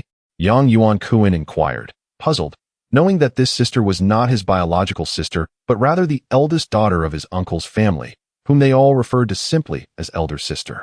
Lian Yun is just a small boss. He has to wait for the big boss to release the funds before he can pay his workers. Your brother has been waiting for a while, Yang Mu explained. Lian Yun was her eldest niece's husband, Su Lian Yun, also a small boss on a construction site, with Yang Yuankun's elder brother and sister-in-law working under him. Yang Yuankun's elder brother, Yang Yuanxian, was 40 this year and was the first child of Yang Mu. When Yang Fu was alive, he worked as a temporary laborer at a shipping company in the county, but could never secure a permanent position. After finally taking over, the company went bankrupt, and lacking any other skills, he and his wife had to seek work in other regions, especially with their eldest nephew needing to attend university. Yuankun, I was thinking of reserving 2 chickens, a duck, and a goose for your elder brother's family. We still have 2 roosters at home, so we can give him one for ancestral worship. They are hardly ever home and have nothing. Yang Mu shared her plans, observing the good spirits of her younger son and daughter-in-law. That sounds fine. We have plenty. Why not take a few more? Yang Yuankun replied nonchalantly, releasing a cloud of smoke. Yang Mu glanced at Zhao Xiaofeng, realizing the final decision rested with her. Are you giving live ones or dead ones? If they're dead, we need to salt them first to avoid spoilage? Zhao Xiaofeng chuckled, feeling generous now that her husband had earned a considerable sum. Let us go with live ones. We can prepare the others for salting, Yang Yuankun suggested with a smile. Very well. You two are quite thoughtful. Yang Mu expressed her joy, understanding why the age-old saying claims that a son's ability to care for his parents largely depends on his daughter-in-law. A generous daughter-in-law is indeed the cornerstone of familial harmony. When it came time for lunch, Yang Fei returned home, covered in mud, having dirted her freshly changed clothes. Zhao Xiaofeng, exasperated, gave her a few sharp swats on the backside, but Yang Fei merely laughed, unconcerned as she settled down to enjoy her meal. If only father could stay at home every day, Yang Fei remarked, gently patting her belly after finishing her meal. What's wrong? Do you wish for father to remain? Yang Yuankun responded with a hint of comfort. When father is home, there's always meat to eat. Yang Fei candidly expressed her thoughts, adding that their lunch consisted of leftovers from the previous night, complemented by a few homegrown vegetables. Ah, so you were yearning for something more delectable. Yang Yuankun chuckled as he lifted Yang Fei into his arms, planting a kiss on her cheek before heading out, declaring, I'm off for a stroll. Upon reaching the yard, Yang Fei insisted on getting down, choosing not to follow her father, and soon vanished from sight, presumably off to play at a neighbor's house. As Yang Yuankun wandered through the village, he was soon called out to, Yang boss, come play mahjong, we're short on players. The invitation came from the proprietor of the village's mahjong parlor, which only opens during the festive season when those who work away return home. A table costs 4 yuan for an entire afternoon, typically paid by the player who wins the most. Sure, who is playing? Yang Yuankun replied without hesitation. In his previous life, he had indulged in this pastime. Upon entering the host's home, he noticed it was already past noon, and 2 tables were in play, with a few familiar faces from the village awaiting their turn, all of whom usually worked in distant locales. The afternoon spent playing mahjong passed swiftly. The room filled with swirling smoke as players continuously puffed away, while the owner busied himself pouring water for the guests. The establishment also sold cigarettes, serving as a small convenience store, one of only 2 in the village alongside his uncle's shop. Noticing that the clock had struck 5:30 and the room's lights were lit, Yang Yuankun declared, It's about time to head home for dinner. Are you leaving, young boss, after winning some money? Inquired a player seated at the table, who had incurred the most losses, though his tone was lighthearted as he gathered his winnings. It's nearly 6. There's plenty of time left, Yang Yuankun replied with a smile, pulling out 5 yuan and placing it on the table as the table fee. At least 1 yuan per person, and if one wins more, additional contributions are welcome. Thank you, young boss, the owner said as he collected the money from the table, escorting several players to the door before asking, Will you return tonight? No, I'll be staying home to rest, Yang Yuankun declined, making his way back to his house. After an afternoon of play, he had only won 40 yuan. It was merely a diversion. Chapter 15. An unprecedented breakfast. As he walked along the village road, he was greeted by numerous villagers. Though his family was not the largest clan in the village, they belonged to the Yang family. His grandfather and great-grandmother had come to this place seeking alms. Eventually, his great-grandmother remarried into a family in the village. His grandfather retained his surname, but was able to sustain himself.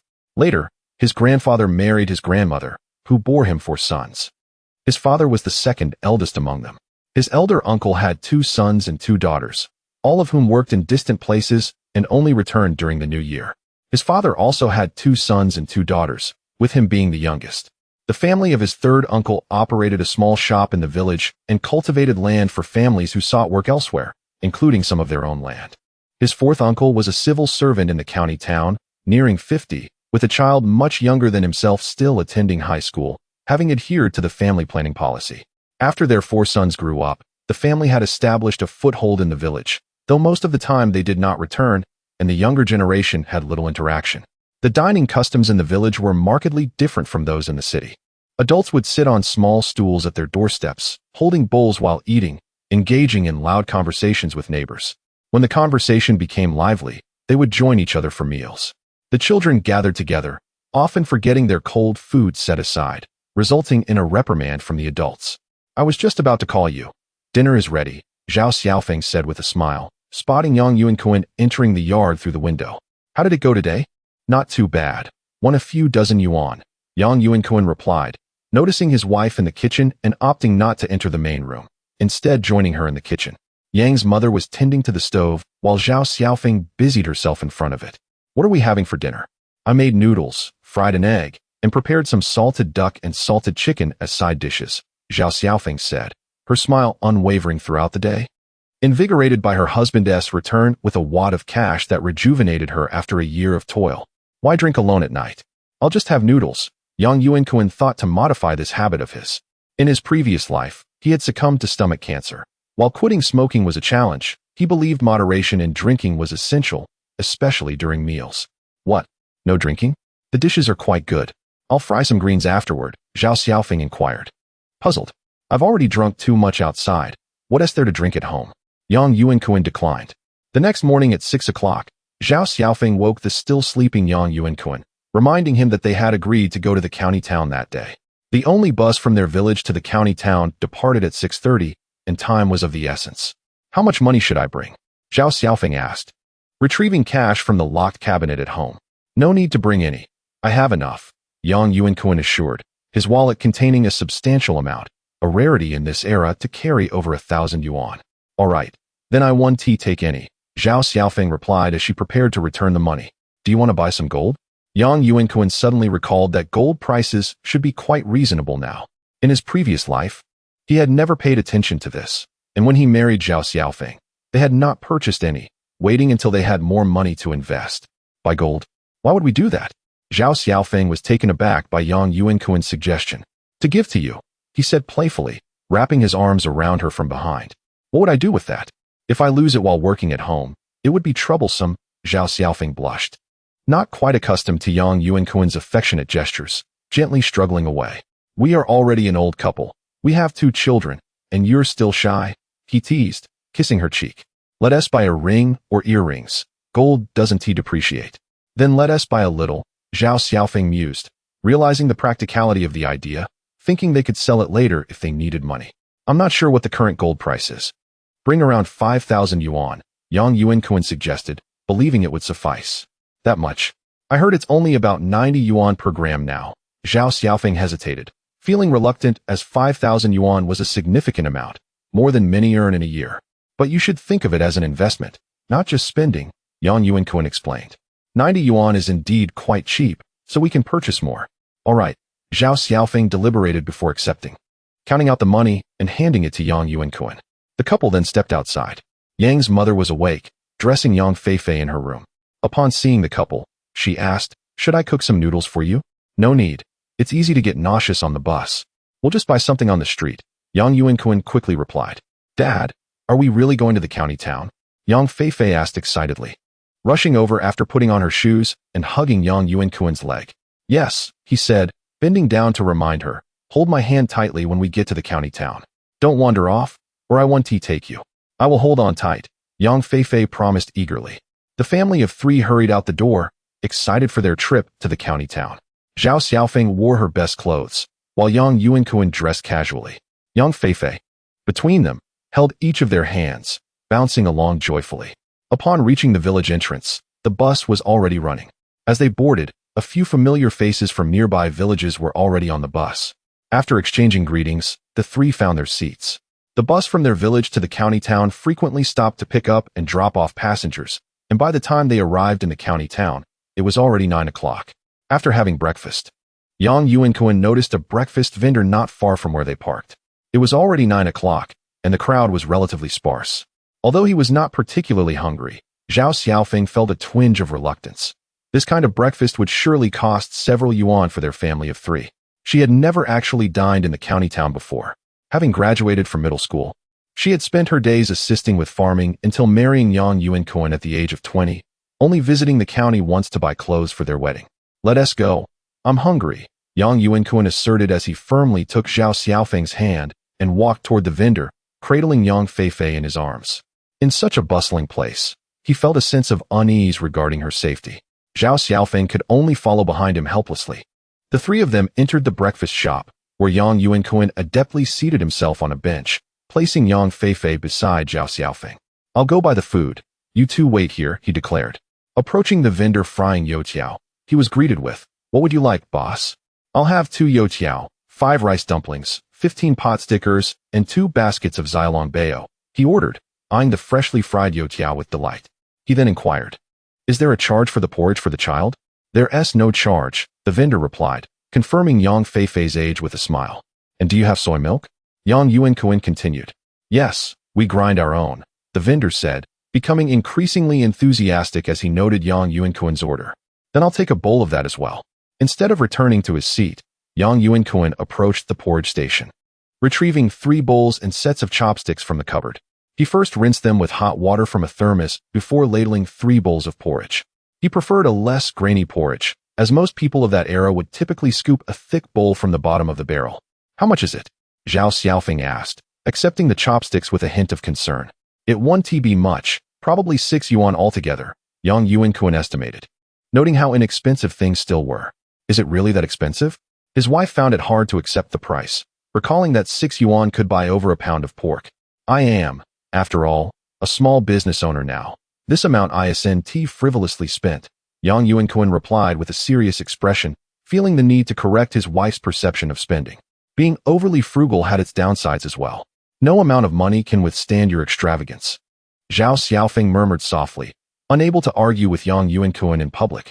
All right. We hardly get to enjoy such meals even once a year, so just indulge yourself," he reassured, noticing the vendor approaching with his order, his face brightening with a cheerful smile. The table was filled with an ample spread of breakfast, and after letting Yang Feifei taste the soy milk, she lost interest in the porridge. Zhao Xiaofeng was also quite satisfied and decided to have 2 more bowls of porridge, which were available in unlimited quantities. How does it feel to have a warm and hearty meal? After settling the bill and stepping outside, Yang Yuankun asked with a smile. How could it not feel good? That was quite a sum, Zhao Xiaofeng replied, her face radiating happiness. She had never experienced such a breakfast before. Let us go buy some clothes now. Off we go, Yang Yuankun exclaimed, lifting Yang Feifei and striding forward with purpose. Chapter 16 Spending Money. The current county town bears a stark contrast to its future self, with only the old district reminiscent of what it will become. A street lined with numerous clothing stores presents a convenient shopping experience, eliminating the need to wander aimlessly. Yang Yuankun cradles Yang Feifei in his arms, hesitant to set her down. Upon arriving at a shop where Zhao Xiaofeng is selecting clothes, he takes a moment to rest. The store is bustling with activity, as this is the peak season for purchasing new garments in preparation for the new year. Have you finished shopping? Yang Yuankun inquires wearily, observing Zhao Xiaofeng finally completing her rounds after visiting 5 stores. This woman truly possesses an innate fondness for shopping. I've completed my purchases, including an outfit for Feifei and shoes as well. I even bought a full set for Xiaobao, Zhao Xiaofeng exclaims with excitement. Then adds with a hint of surprise, the prices in the county town seem even cheaper than those in the town. I never expected that, considering there are only a few shops in the town.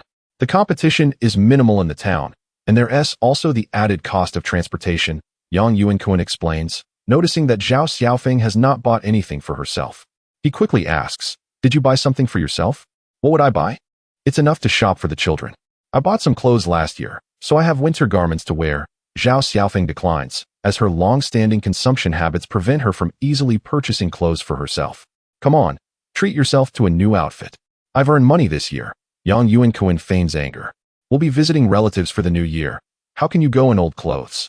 Fine, I'll take another look, Zhao Xiaofeng concedes. Realizing she cannot resist her husband's wishes, especially since she made a special trip today and feels somewhat tempted. Let us not linger here, we'll go inside and shop there. The items should be of better quality, Yang Yuankun suggests, still holding Yang Feifei as he points to the department store across the street. The building has only been established for 5 years, a far cry from the dilapidated structures he remembers. Isn't it more expensive inside? Zhao Xiaofeng hesitates. Let us go take a look, Yang Yuankun replies, one hand cradling Yang Feifei and the other holding Zhao Xiaofeng's hand as the family crosses the street into the bustling department store.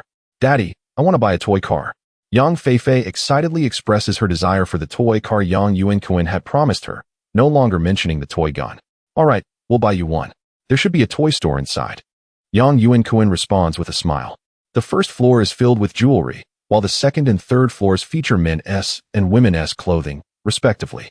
The fourth floor is dedicated to children's items, and the family takes the escalator up to the fourth floor to appease Yang Feifei, who would otherwise continue her enthusiastic chatter. How much is this car? Yang Yuankun asks as he approaches a toy store and spots a well-packaged toy car. Inquiring with the busy shopkeeper. That's 60 yuan. It's remote-controlled and just needs batteries, the shopkeeper casually replies, noticing the interest from Yang Yuankun. Many people have inquired about this car, but few are willing to purchase it. The best-selling toys here are the ones priced at 1 or 2 yuan. Can you lower the price to 50 yuan? Yang Yuankun suggests, seeing that Yang Feifei is eagerly touching the box, wanting it, but then hesitating when he notices Zhao Xiaofeng's presence. The child seems quite intimidated by her mother. I can't do that. My cost is already more than 50 yuan, the shopkeeper retorts, realizing that this young man is genuinely trying to negotiate, and he hands the item to his employee with a smile, approaching Yang Yuankun. I'm not haggling with you. 50 yuan is not enough. It's not made of gold. It's just plastic, Yang Yuankun continues. They both negotiate back and forth until they settle on a price of 56 yuan, with the shopkeeper agreeing to include batteries, which are not cheap nowadays. What about this toy gun? How much is it? Yang Yuankun inquires again. That's just 5 yuan, and I'll throw in 10 packs of bullets. The shopkeeper, surprised by the family's willingness to spend, notes. That totals 60 yuan, Yang Yuankun states. Without waiting for a response, pulling out cash from his wallet and handing it over. You're buying quite a bit. Otherwise, I would be losing money, the shopkeeper remarks. Yet his smile remains unchanged, as such toy cars are indeed difficult to sell in the county town. As they exit the shop, Yang Feifei clutches the entire packaging of the toy car tightly, unwilling to let Zhao Xiaofeng assist her. You're quite generous. Buying such an expensive toy for her, Zhao Xiaofeng lightly pats Yang Yuankun on the shoulder, feeling a pang of compassion, but also joy in witnessing her husband's affection for their daughter, devoid of the traditional rural bias against daughters. What is there to hesitate about? I earn money to spend on you both. Otherwise, I might as well stay home farming, which only occupies a few months of the year. Yang Yuankun remarks as he leads Zhao Xiaofeng to the second floor, where women's clothing is sold, a realm where she feels at home. After browsing several stores without making a decision, Zhao Xiaofeng hesitates at the sight of the prices, feeling reluctant. What about this? I think it looks quite nice. Yang Yuankun points to a women's trench coat, asking Zhao Xiaofeng. Isn't this meant for buying a cotton-padded jacket? This doesn't seem appropriate. Zhao Xiaofeng responds, noticing the trench coat's appeal, which she hadn't considered before. This is warm too. Why don't you try it on? Yang Yuankun instructs the nearby sales assistant, who promptly retrieves the coat, as such clothing does not require a fitting room. Does mommy look good? Yang Yuankun bends down to ask Yang Feifei. She looks great. Yang Feifei exclaims, having never seen her mother look so beautiful, clapping her hands in excitement. Really? Is it okay? Zhao Xiaofeng shyly touches her hair that falls down. It truly looks good. This black one is quite nice. Yang Yuankun continues to assess, then turns to the sales assistant, inquiring, do you have any boots for sale? Of course. Right over here, the sales assistant eagerly responds, noting that this family seems quite affluent, as they are willing to spend on clothing that is not particularly modest. Why buy boots as well? Zhao Xiaofeng quickly interjects. Your big cotton shoes are not suitable, Yang Yuankun insists, continuing to make arrangements. In the end, Zhao Xiaofeng truly purchased an entire ensemble, comprising a trench coat, boots, and trousers, amounting to a total of 500 yuan. This price is exceedingly steep for this era. After enduring bankruptcy for over a decade in a past life, she would have never dared to invest in such luxurious attire. You certainly seem to have lost all regard for money. Zhao Xiaofeng lamented. Is this how a matron should behave? Yang Yuankun observed that his wife, even at her age, retained a remarkable beauty, her features delicate, particularly after having borne 2 children, which lent her an aura of gentleness, albeit with a hint of malnutrition evident in her somewhat brittle hair. What matron am I? You are buying me such clothes. I might not even wear them once a year, Zhao Xiaofeng remarked, her countenance brightening once again. The trio continued their shopping, acquiring an outfit for Yang's mother. Just as they were about to descend, Yang Yuankun noticed that there was even a lingerie store nearby. Do you wish to purchase something from there? He inquired, gesturing towards the shop. Huh, what kind of store is that? Zhao Xiaofeng asked, somewhat perplexed. It's a lingerie store. Her face flushed instantly, and she quickly tugged at Yang Yuankun, eager to leave the vicinity. You should buy a few sets. They are quite beneficial, Yang Yuankun encouraged earnestly, noting that women in their rural community typically wore only simple tank tops, especially someone like Zhao Xiaofeng, who had never worked outside. Even sanitary napkins had been procured by Yang Yuankun after their marriage. Oh dear, let us hurry, Zhao Xiaofeng exclaimed, feeling overwhelmed, as she lowered her head and pulled Yang Yuankun along. This would be advantageous for your health, trust me, Yang Yuankun said, gently wrapping his arm around Zhao Xiaofeng's shoulders, whispering in her ear, and they look lovely, I like them. With his persuasion, Zhao Xiaofeng finally mustered the courage to step into the lingerie store. Yang Yuankun hesitated to enter, feeling somewhat bashful, yet as he observed the sales clerk attentively explaining to her, he remained outside with Yang Feifei, waiting for half an hour until Zhao Xiaofeng emerged with a bag. How was it? Did you try them on? Yang Yuankun asked, a broad smile adorning his face. I tried them on. Let us not discuss it, Zhao Xiaofeng replied, feeling self-conscious under the scrutiny of those around her. I wasn't he speaking falsely, was I? Surely, this is more comfortable than what you currently use. His wife, possessing a generous figure after giving birth to 2 children, surely found those simple tank tops uncomfortable, particularly given their laborious rural lifestyle, which must have been quite taxing. Zhao Xiaofeng replied softly, though outwardly she appeared shy. Inwardly she felt a surge of sweetness knowing that her husband considered her needs and even splurged on such expensive clothing for her. This new lingerie was not inexpensive either, and it would benefit their daughter as well, potentially contributing to their income. After the new year, they would be building a new home, a life exceeding even her dreams. Zhao Xiaofeng's hands were laden with purchases, and after descending, the group felt no desire to run about. They opted to buy some gold jewelry from a nearby store. Gold prices were not cheap, at 92 yuan per gram. They procured a ring, earrings, a necklace, and a pair of bangles for Zhao Xiaofeng, as well as a ring for Yang's mother. With their funds nearly exhausted, fearing theft of their many acquisitions, they called for a tricycle to take them to the station. Chapter 17 Cousin Yang Yuanhong. Originally, Yang Yuankun intended to treat the mother and daughter to a meal at a restaurant in the county town. However, having purchased an abundance of items, some of which were rather expensive, he could not continue to carry Yang Feifei. Given that the current situation in the county town was somewhat unstable, it was wiser to take a vehicle back home. Are you hungry? Upon arriving at the bus station, he glanced at his watch and noted that it was already past noon, yet the bus to the village would not depart for another hour. The 3 of them decided to wait on the bus, which was operated by someone from their village, and they were all acquaintances. No, I only had breakfast around 9. Zhao Xiaofeng quickly interjected. How about you? Are you hungry? Yang Yuankun inquired once more of Yang Feifei. I am hungry, Daddy. Yang Feifei replied honestly. Children often feel hungry quickly, and when mealtime arrives without food, they can feel quite uncomfortable. Very well, I shall buy you some bread, Yang Yuankun said, standing up from his seat. He handed a cigarette to the driver and stepped off the bus to purchase some bread from the convenience store, also buying a bottle of drink for Yang Feifei. Just let her eat. I am not hungry, Zhao Xiaofeng remarked with a hint of exasperation upon seeing Yang Yuankun with a bag of goods. You should eat what I bought. It will suffice, he said, handing the plastic bag of bread to the mother and daughter and offering the drink to Yang Feifei. Try this. Is it good? Wow. I want soda, Yang Feifei exclaimed excitedly as she took the soda, disregarding the bread momentarily, and managed to twist off the bottle cap herself, revealing her surprising strength.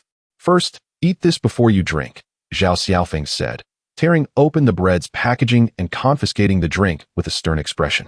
Yang Yuankun chose to ignore the mother and daughter's quarrel and approached the driver, offering him another cigarette and engaging in conversation. Yuankun, you must have struck it rich this year, purchasing so many items on your trip to the county, the driver, Zhao Jiangwo, A middle-aged man in his 40s, but appearing somewhat aged, remarked. I only dare to spend money during the new year after laboring outside. Uncle Zhao, Yang Yuankun replied with a smile, lighting one for himself and cracking open the bus window for fresh air. Who isn't toiling? Nowadays, the younger generation from the village has all gone away, leaving only the elderly, women, and children during ordinary times, Zhao Jiangwo expressed with a hint of nostalgia. You, however, are not in need. Your vehicle earns a decent income without hard labor. The reality is that there are too few passengers on ordinary days. I barely earn enough for fuel, Zhao Jiangwo humbly replied, then continued with a question. What kind of work do you all do outside? Huh? Why do you ask this, Uncle Zhao? Yang Yuankun inquired curiously, recalling that Zhao Jiangwo had handed his vehicle to his son years ago, thus being considered one of the wealthier families in the village. It's just that my child isn't doing well in school, and now nearing 20, he only helps me out or farms at home. Yesterday, I heard from Zhou Xing, who went out with you, that he earned nearly 10,000 in a year and is considering going out himself. Zhou Xing is one of the 8 from their group and also from their village. We mostly work at construction sites. It's not easy labor, Yang Yuankun asserted, continuing, or one might become a carpenter or work in a factory. Do you think my child can join you next year? Zhao Jiangwo expressed his thoughts. Uncle Zhao, to be frank, we are all masons, which requires skill. If he joins us, he would only be a laborer, earning a meager wage and enduring strenuous work. It would be better for him to learn to drive from you, Yang Yuankun clarified, as if skilled labor were needed, he certainly would want him. They were short on hands for the major project next year, and utilizing someone from their village would be beneficial. You make a valid point. Nowadays, all work requires skill. Zhao Jiangwo, as a driver himself, understood the importance of technical ability. If you truly wish for him to work with us, he must first find a master to apprentice under. Am I not correct? Yang Yuankun raised an eyebrow. Then that idea is abandoned. If he were 15 or 16, finding him a master would be feasible.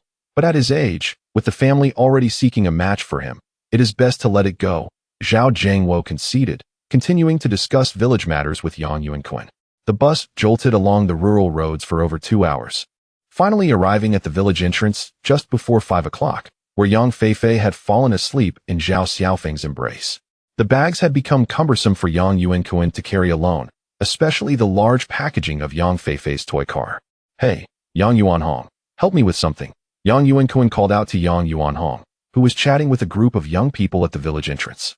Yang Yuanhong, the youngest son of his third uncle, was only 19 and relatively familiar with Yang Yuankun.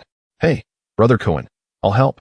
Yang Yuanhong quickly extinguished his cigarette and jogged over to assist. Zhao Xiaofeng held the sleeping Yang Feifei ahead, while Yang Yuankun and Yang Yuanhong carried the bags behind her. Their home was not particularly close to the village entrance and required a 5-minute walk. Brother Kun, will you take me with you next year? Yang Yuanhong asked excitedly. Aren't you supposed to help your father at home? Yang Yuankun turned to inquire. What is there to do at home? My older brothers are around, and that shabby convenience store won't have a place for me in the future, Yang Yuanhong replied, somewhat irked, being the youngest and still unmarried, while his older brothers had already wed. Why not go out with your second brother? Why come with me? Yang Yuankun asked, puzzled, knowing his second brother also worked outside. Who would want to go with him? He.S. just a laborer. How can he compare to Brother Kun? I heard from Hu Ge and Zhou Xing that you are your own boss. Yang Yuanhong candidly expressed his thoughts. You could join me, but you have no experience as a mason, so you would only be a laborer. Brothers must be clear about financial matters. It's best to clarify beforehand. Certainly. There is no hesitation in Yang Yuanhong's intent. At his age, he usually assists at home, and while he has no worries about meals, he truly lacks funds. He does not even possess 100 yuan in his pocket. All right, you can accompany me next year. I will teach you some masonry skills, and once you have mastered them, you will be able to take on some work. A day's labor typically earns 30 yuan. Can you accept that? As they approached the doorstep, Yang Yuankun spoke directly. That sounds great, Brother Kun. My second brother earns only 800 yuan a month at the factory, and I have already made 900 yuan in just 1 month after going out, which is considerably better than him, Yang Yuanhong expressed without feeling that his earnings were insufficient. Our work is quite different from that at the factory. We cannot expect consistent work throughout the year, and it can be rather exhausting. Just ensure that you can manage it. Yang Yuankun chuckled, understanding that he was speaking to his close cousin and felt it was reasonable to lend him a hand. Are you coming in for dinner? Yang Yuankun inquired. No, Brother Kun. I have already eaten at home, Yang Yuanhong replied, placing his belongings in the courtyard and preparing to leave, disregarding Aunt Yang's invitation from inside. Here, take this, Yang Yuankun offered, handing over more than half a pack of cigarettes he had left in his pocket, noting that his family had no whole pack available. This was all he had left. Given their familial bond, there was no need for concern over such matters. Hey, thank you, brother, Yang Yuanhong accepted without hesitation, promptly stashing the cigarettes into his pocket. He typically smoked cigarettes costing 50 cents, which could not compare to those of Yang Yuankun. Make sure to come over for a meal sometime. Yang Yuankun waved goodbye as he watched Yang Yuanhong depart, before gathering the items on the ground and bringing them inside. Chapter 18. Elder brother Yang Yuanxian, why not invite Yuanhong in for dinner? It is already past 5 o'clock, and I have prepared the evening meal, Yang Mu inquired, noticing Yang Yuankun entering alone. In their rural community, such social interactions are highly valued, especially among family members with close ties. With dinner ready at home, and knowing he was planning to return, Yang Yuankun placed his belongings down and responded to Yang Mu. He noticed Zhao Xiaofeng cradling her youngest son Yang Yi, feeding him. He continued to inquire, did Xiao Bao cry today? He cried incessantly. This morning, he woke up and couldn't find his mother, so he just kept crying, Yang Mu recounted, a hint of trepidation in her voice. It was only after I took him for a stroll around the village that he calmed down. This troublesome child, he cannot bear to be away from people, Yang Yuankun jested. What are you saying? Don't all children cling to their mothers? Weren't you the same when you were little? Yang Mu, who had once pampered Yang Yuankun the most, had now taken a back seat, as her grandson had become the center of her affection. Mother, I bought you a set of clothes. Why not try them on? Yang Yuankun pointed to several packages on the table and asked Zhao Xiaofeng, where's your mother's outfit? Why are you buying me clothes? I have plenty already. Your two sisters buy me new clothes every year. I can barely wear them all, Yang Mu responded, though her smile betrayed her delight. It was heartwarming that her children remembered to buy her clothes even when they went out. All right then, what did you get me? Yang Yuankun genuinely asked, unaware of what Zhao Xiaofeng had purchased. I bought her a cotton jacket, a pair of trousers, and a pair of shoes. It's a complete set. Zhao Xiaofeng explained. Unable to free her hands, she pointed with one hand at the bags on the table. Mother, try them on, Yang Yuankun insisted, handing her the bags. There's no hurry. You haven't eaten all day, have you? Let's have dinner first. I boiled some noodles, Yang Mu said, preparing to serve the others. I can get it myself. Please go try it on. If it doesn't fit, I can exchange it later, otherwise. It would be a waste, Yang Yuankun gently urged, pushing her towards the room. He then stepped outside to the kitchen in the courtyard, where a pot of noodles was bubbling, accompanied by leftovers of chicken and duck from the previous day, along with a generous amount of leafy greens, making it look quite appetizing. The noodles needed to be kept warm, so he fetched 3 large bowls and 1 small bowl from the cupboard. Carrying them on a tray into the main room, where Yang Mu had just emerged, dressed in her new clothes. I can serve it myself. You don't need to do that, Yang Mu exclaimed, seeing Yang Yuankun bring in so many bowls, quickly helping to place them on the table. She turned to Yang Feifei, who was inspecting a toy car, and said, Feifei, hurry up and eat. Grandma, look at the little car Daddy bought for me. Yang Feifei exclaimed, excitedly lifting the toy car to show Yang Mu. All right, I got it. Now eat quickly, Yang Mu replied, not paying much attention as she placed the small bowl of noodles in front of Yang Feifei. How does the outfit look? Is it fitting? Yang Yuankun asked, admiring the attire on Yang Mu. The red top, black trousers, and shoes suited her well, especially considering she was 70 years old. It's quite nice, warm too. I started to feel hot just wearing it for a while. No wonder it's from the county. It's good quality, Yang Mu said joyfully. I should take it off now. I wouldn't want to dirty it while eating. Clothes are meant to be worn, Yang Yuankun remarked, slurping on the steaming noodles. These are for the new year. I want to keep them for later, Yang Mu insisted, preparing to return to her room. I bought you this as well. Let's pack it all together, Yang Yuankun said, pulling a small box from his jacket pocket, where he kept the gold jewelry. Why did you buy me these? Yang Mu asked, unsure of what to expect. Upon opening the box, she was taken aback to find a gold ring, taking a moment to process. Is this a gold ring? Yes, I bought it for you. Try it on, Yang Yuankun said nonchalantly, then teasingly added, do you still recognize gold? Of course I do. Your father bought me some back in the 80s, Yang Mu reminisced. Just give it to Xiaofeng. What use do I have for it? I bought her some too. You should wear this. It will bring me face when the new year comes. If others ask, just tell them your youngest son bought it for you, all right? Yang Yuankun teased, encouraging her not to refuse.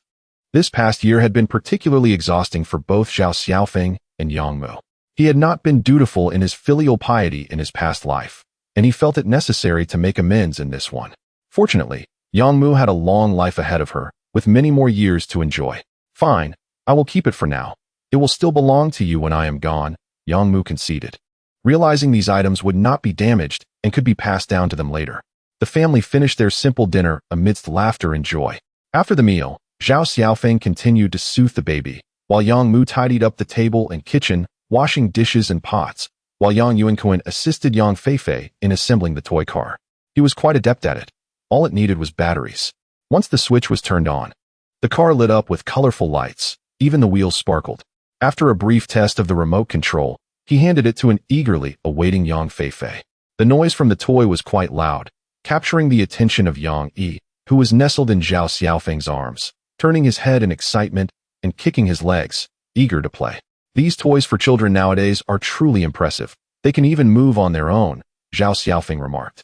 Just a gimmick, really, it won't last long. I bet the battery won't last, Yang Yuankun commented, sensing the toy car was a bit lacking in quality, being mostly plastic. If the battery runs out, do we need to buy a new one? Zhao Xiaofeng inquired. If you want to play with it, then yes, that's a given, Yang Yuankun replied, a cigarette dangling from his mouth, unlit. Feifei, if you run out of batteries, I won't buy you new ones, Zhao Xiaofeng promptly warned the excited Yang Feifei. That would be 4 batteries, wouldn't it? That's unnecessary. The remote doesn't consume much power. It's mainly the 2 batteries in the car that need replacing. That still won't do. Batteries are expensive, Zhao Xiaofeng firmly declined. Yang Yuankun, indifferent to the matters concerning the mother and daughter, ventured out to stroll around the village, engaging in conversation with familiar faces from his generation, who had grown up together. Although the younger generation had shared their early years, they eventually diverged on their own paths. For instance, his youngest son was enrolled in a school in the town when he was in the 3rd grade, and now he only returns to the village during the Lunar New Year, leaving him largely unknown to the local populace. After spending some time playing poker at a childhood friend's house, Yang Yuankun returned home around 9 in the evening. His family was still awake. His mother was watching television in their room. Upon seeing him return, she promptly informed him, "Your elder brother just called. They will arrive home tomorrow afternoon and are likely on the road now." "Ah, that is wonderful. It is almost the Lunar New Year, and he is already 24, Yang Yuankun replied, a hint of joy in his voice. He was nearly 20 years younger than his elder brother, Yang Yuanxian, who was 46 this year. His nephew, Yang Li, had turned 19, the same age as Yang Yuanhong from the previous generation. Sadly, his elder brother had passed away 2 years after Yang Mu's demise, possibly indicating a pattern of short-lived men in their family. It had been quite a while since he had last seen his brother. Chapter 19. Purchasing meat. After finishing the television drama in the evening, Yang Mu accompanied Yang Feifei to her room to sleep. However, Yang Yuankun and his wife found it difficult to rest, for their mischievous son, Yang Yi, remained wide awake, brimming with energy. Reluctantly, they had to engage him in play until the clock struck midnight, at which point he finally succumbed to slumber. "My dear," Yang Yuankun said, casually resting his arm on Zhao Xiaofeng's abdomen, deftly slipping his hand beneath her clothing. "Weren't you just here yesterday?" Zhao Xiaofeng shyly protested, bemused by his daily demands.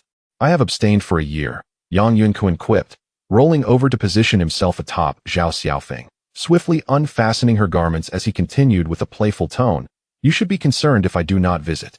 The room's soundproofing left much to be desired, and the bed creaked with every slight movement, prompting Zhao Xiaofeng to stifle her sounds as best as she could. The following morning, Yang Yuankun awoke at 8 o'clock, instinctively reaching for the space beside him, only to find it empty. Outside, he could hear the excited sounds of Yang Feifei playing with her toy car, and he noticed that their younger son, Yang Yi, was also missing. Dressing quickly, he stepped into the main room to find Zhao Xiaofeng feeding their youngest son breakfast, while Yang Mu served Yang Feifei, who was engrossed in her play. "Feifei is old enough. Let her feed herself," Yang Yuankun remarked as he moved towards the kitchen. "It's your fault for buying that toy. She's too distracted to eat. If she continues to refuse food, I'll have to wash the dishes myself." Yang Mu shot a glance at her son, her tone laced with resignation. "Then let her skip it. She's old enough now, and she'll be starting school next year," Yang Yuankun replied as he grabbed his toothbrush from the kitchen. "If she finishes her meal quickly, It will save me some trouble.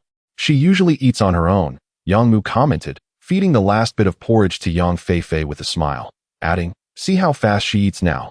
If I let her do it herself, she could take an hour. Yang Yuankun found himself at a loss for words.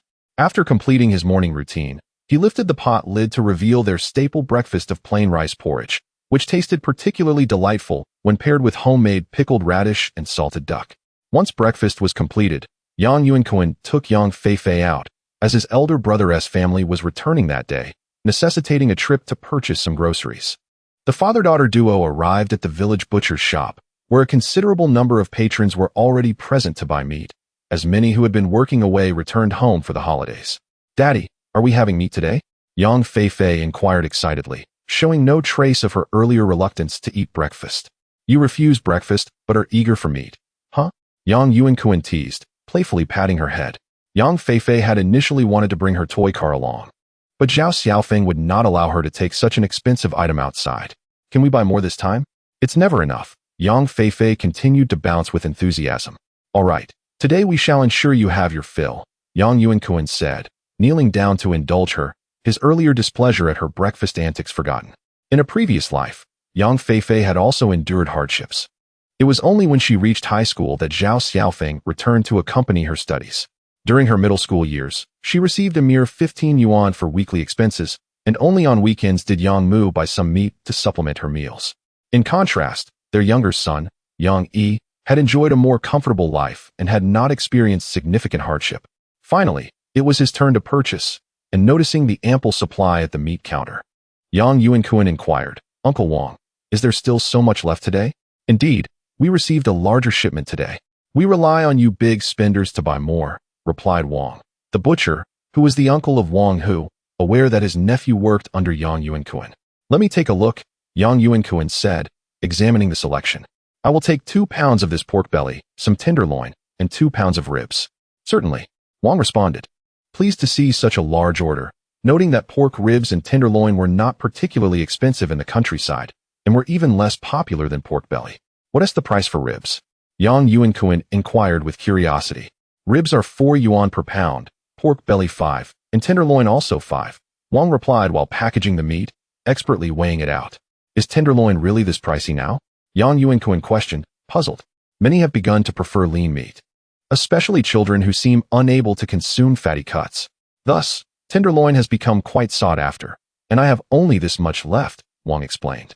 All right then, Yang Yuankun said, retrieving his wallet to pay, when his eye caught sight of something enticing. Are these pig's feet from today? Of course, they are fresh. We used to keep these for ourselves, Wang quickly responded, adding, if you want them, I can give you a discount, 10 yuan for all 4. Sounds good. I 1T haggle. Package them up for me, Yang Yuankun replied, quite satisfied with the bargain. Carrying several bags, Yang Yuankun strolled through the village, greeted by many familiar faces, and unexpectedly encountered Wang Hu, who had also come to purchase meat. Yang Go buying meat? Wang Hu greeted enthusiastically, having returned home with considerable earnings this year, much to his family's delight. He had come to understand the value of building connections.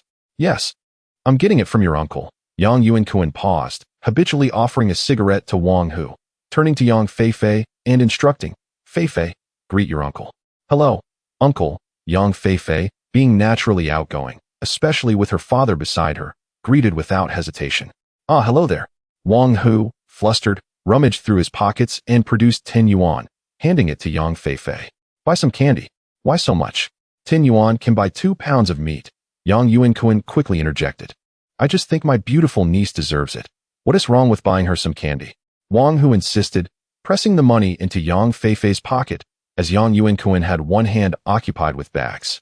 Go play, Yang Yuankun said, sending Yang Feifei off while he and Wang Hu stood and smoked, then added, invite some people over to my house for dinner tomorrow.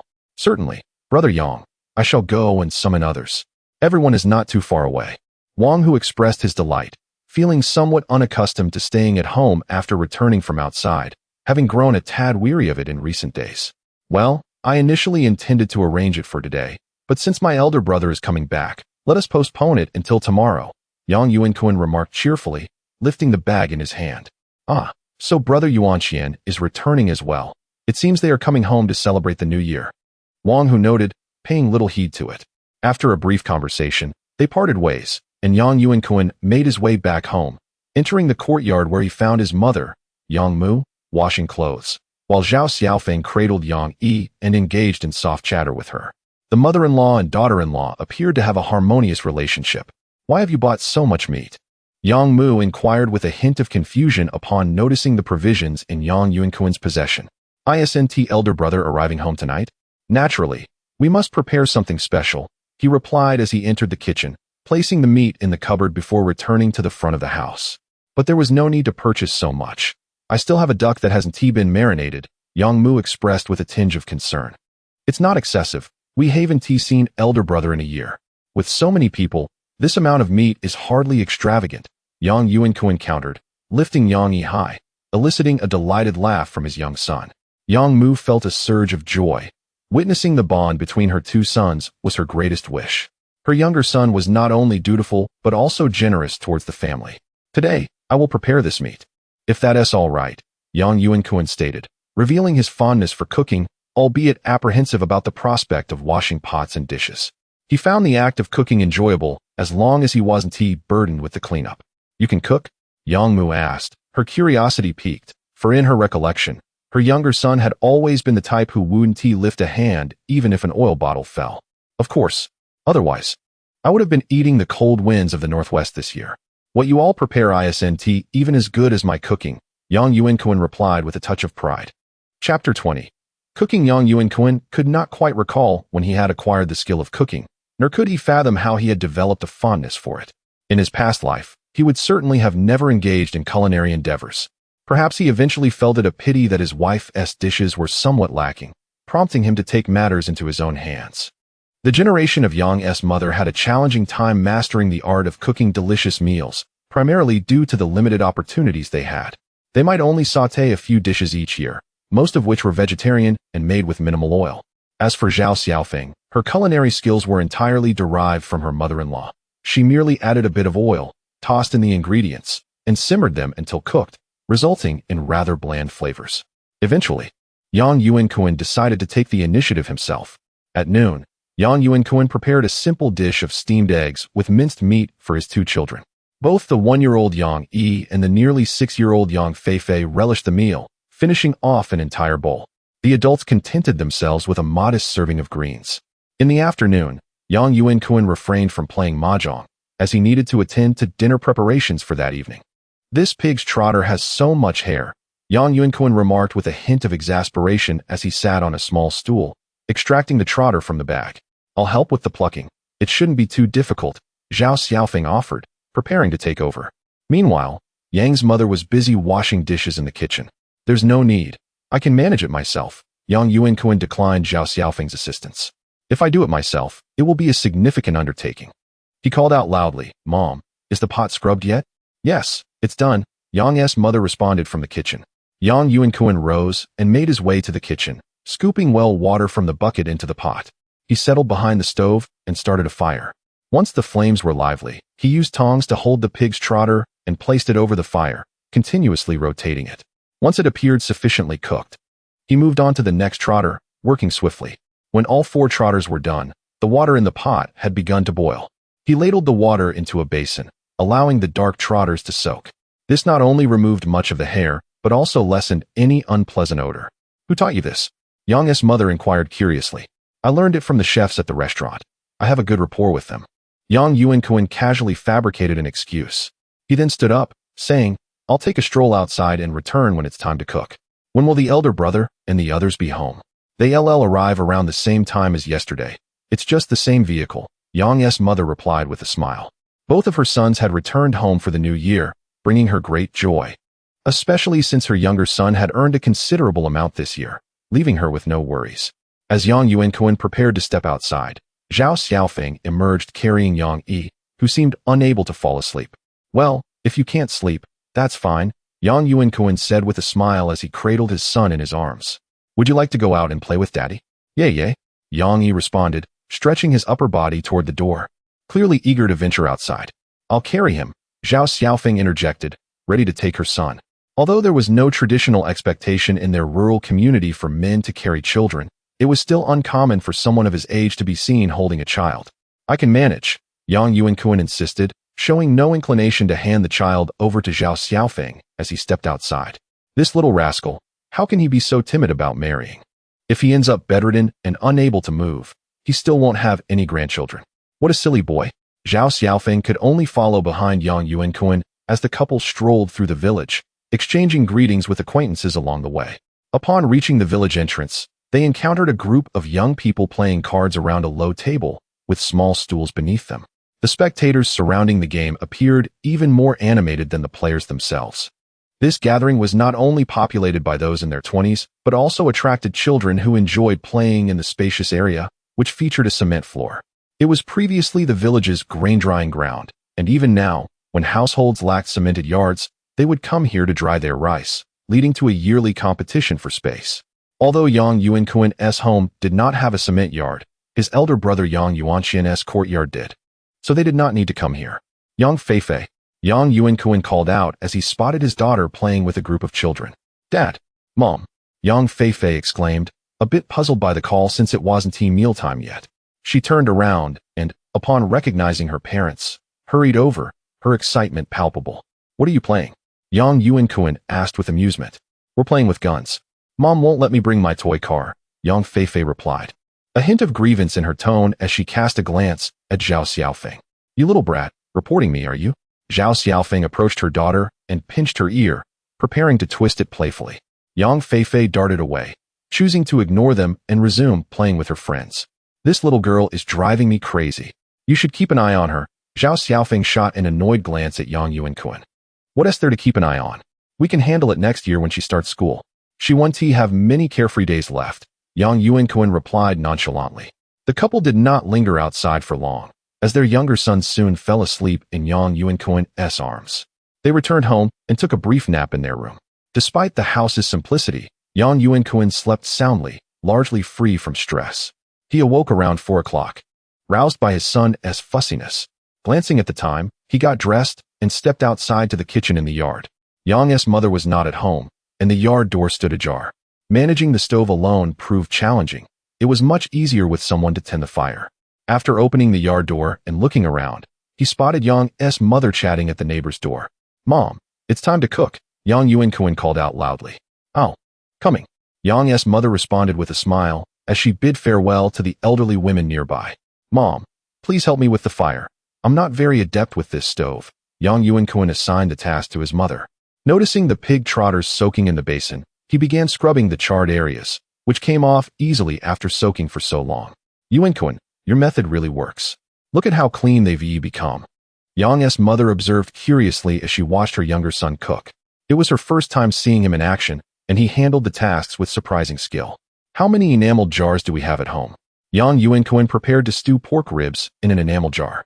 He placed the ribs inside, added a few slices of ginger, sprinkled some salt, covered it, and directly placed it into the stove pit. The resulting broth was extraordinarily flavorful, imbued with a delightful aroma reminiscent of firewood. There were 4 jars. Shall we make soup? Yang Mu was also familiar with this method, which was quite common in their region for making stews. Well, the pots at home are insufficient, so let us proceed with this. After opening the cabinet, Yang Yuankun took out the 4 enamel jars and washed them thoroughly. He then placed the cleaned ribs inside, thought for a moment, and stepped outside to the yard to pick a few radishes. After peeling and cutting them into chunks, he added them to the pot and said to Yang Mu, let us use firewood. These ingredients are meant for stewing, and straw burns too quickly. All right. Yang Mu first kindled the fire with straw and then stuffed the stove pit with wood, mostly slender twigs collected from the roadside. 2 pots were on the fire. One simmering pig trotters and the other braising red-cooked meat, with fragrant aromas wafting throughout the courtyard. What time is it, Yuankun? Yang Mu inquired while sitting beside Yang Yuankun, who was enjoying a cigarette. It's 5 o'clock. I will go wait for your elder brother's family then. Xiaofeng will handle the cooking. Yang Mu rose, preparing to receive Yang Yuanxian's family to prevent them from returning home directly. Yang Yuanxian had worked for a few years as a temporary worker at the water transport company. Although he lacked a formal position, he still earned a salary. With Yang Fu's assistance, they lived in a new house just a 3-minute walk from here. All right, I'll take care of it, Zhao Xiaofeng replied, not in a hurry to return home. She called out for Yang Feifei before placing her youngest son into the rocking cradle inside the house. Yang Feifei quickly returned, seeing her parents in the kitchen, and curiously asked, "Are we having dinner?" "You go watch your younger brother, and make sure he doesn't climb down," Zhao Xiaofeng instructed. Now, Yang Yi could already crawl by himself, and could take a couple of steps while holding on to something. Yet he still needed supervision when alone in the room. "Oh, I want to play with toy cars, Mama." Yang Feifei hesitated to leave, instead asking, "Go get them yourself." Zhao Xiaofeng did not refuse. After Yang Feifei left, Yang Yuankun stood up, lifted the pot lid, and an enticing aroma wafted forth. This red-cooked meat truly smelled wonderful. The sauce had nearly reduced. He picked up a piece with chopsticks and offered it to Zhao Xiaofeng, who was tending to the fire. "Try this. You just eat." Zhao Xiaofeng hastily declined, but Yang Yuankun had already placed the succulent, crimson piece before her lips. The meat's fragrance rich and inviting. "Just eat it." Yang Yuankun shot her an exasperated look. This woman was splendid in every way except for her excessive frugality, always insisting on letting the good things go to herself and their children. Reluctantly, Zhao Xiaofeng accepted the chopsticks and placed the entire piece of red-cooked meat into her mouth. It was delicious, bursting with flavor and devoid of any off-putting taste. "As long as it tastes good. Let us try this next." Yang Yuankun offered another bowl, filled with pig trotters from the other pot. They were evidently not yet tender, but they were close, and the slight chewiness was quite agreeable. Chapter 21. Drinking. Not long after, footsteps echoed from outside. Yang Yuankun emerged from the kitchen and spotted his elder brother Yang Yuanshin's family entering the courtyard, with their mother, Yang Mu, trailing behind. It appeared they had already stowed their luggage away and brought nothing with them. "Big brother, sister-in-law," Yang Yuankun greeted them, then glanced at his nephew Yang Yun. "Why didn't you come back during the break?" "Uncle, I'm working for my dad, huh?" Yang Yun replied casually. Having played together since childhood, the two shared a mere 10-year age gap, allowing for a relaxed exchange. Zhao Xiaofeng from the kitchen followed suit, offering her greetings, while Yang Feifei, who had been inside, also heard the commotion and came out. "Hello, uncle and auntie," Yang Yuankun said, gently patting his daughter's head with a smile. Shy around strangers, Yang Feifei had seldom met Yang Yuanxian and his wife, only managing a soft greeting. "Feifei, do you not remember me? I used to carry you." Yang Yuanxian chuckled upon seeing her. After a few pleasantries, they entered the house. Yang Yuankun served all the dishes from the pot onto the table, including a pot of radish and pork rib soup simmering in the stove. "Brother, care for a drink?" Yang Yuankun distributed 4 enamel mugs, giving one to his sister-in-law and nephew, with the other 2 going to his wife and Yang Mu. Just the right number for the 4 of them. Upon lifting the lid, a rich aroma wafted out. "Let us drink," Yang Yuanxian said joyfully, not declining the offer, while Yang Dajia engaged in conversation with Zhao Xiaofeng. "Yang Yun, would you like some?" Yang Yuankun retrieved a bottle of liquor from the cupboard and grabbed 3 cups, directing the question at Yang Yun, who sat nearby.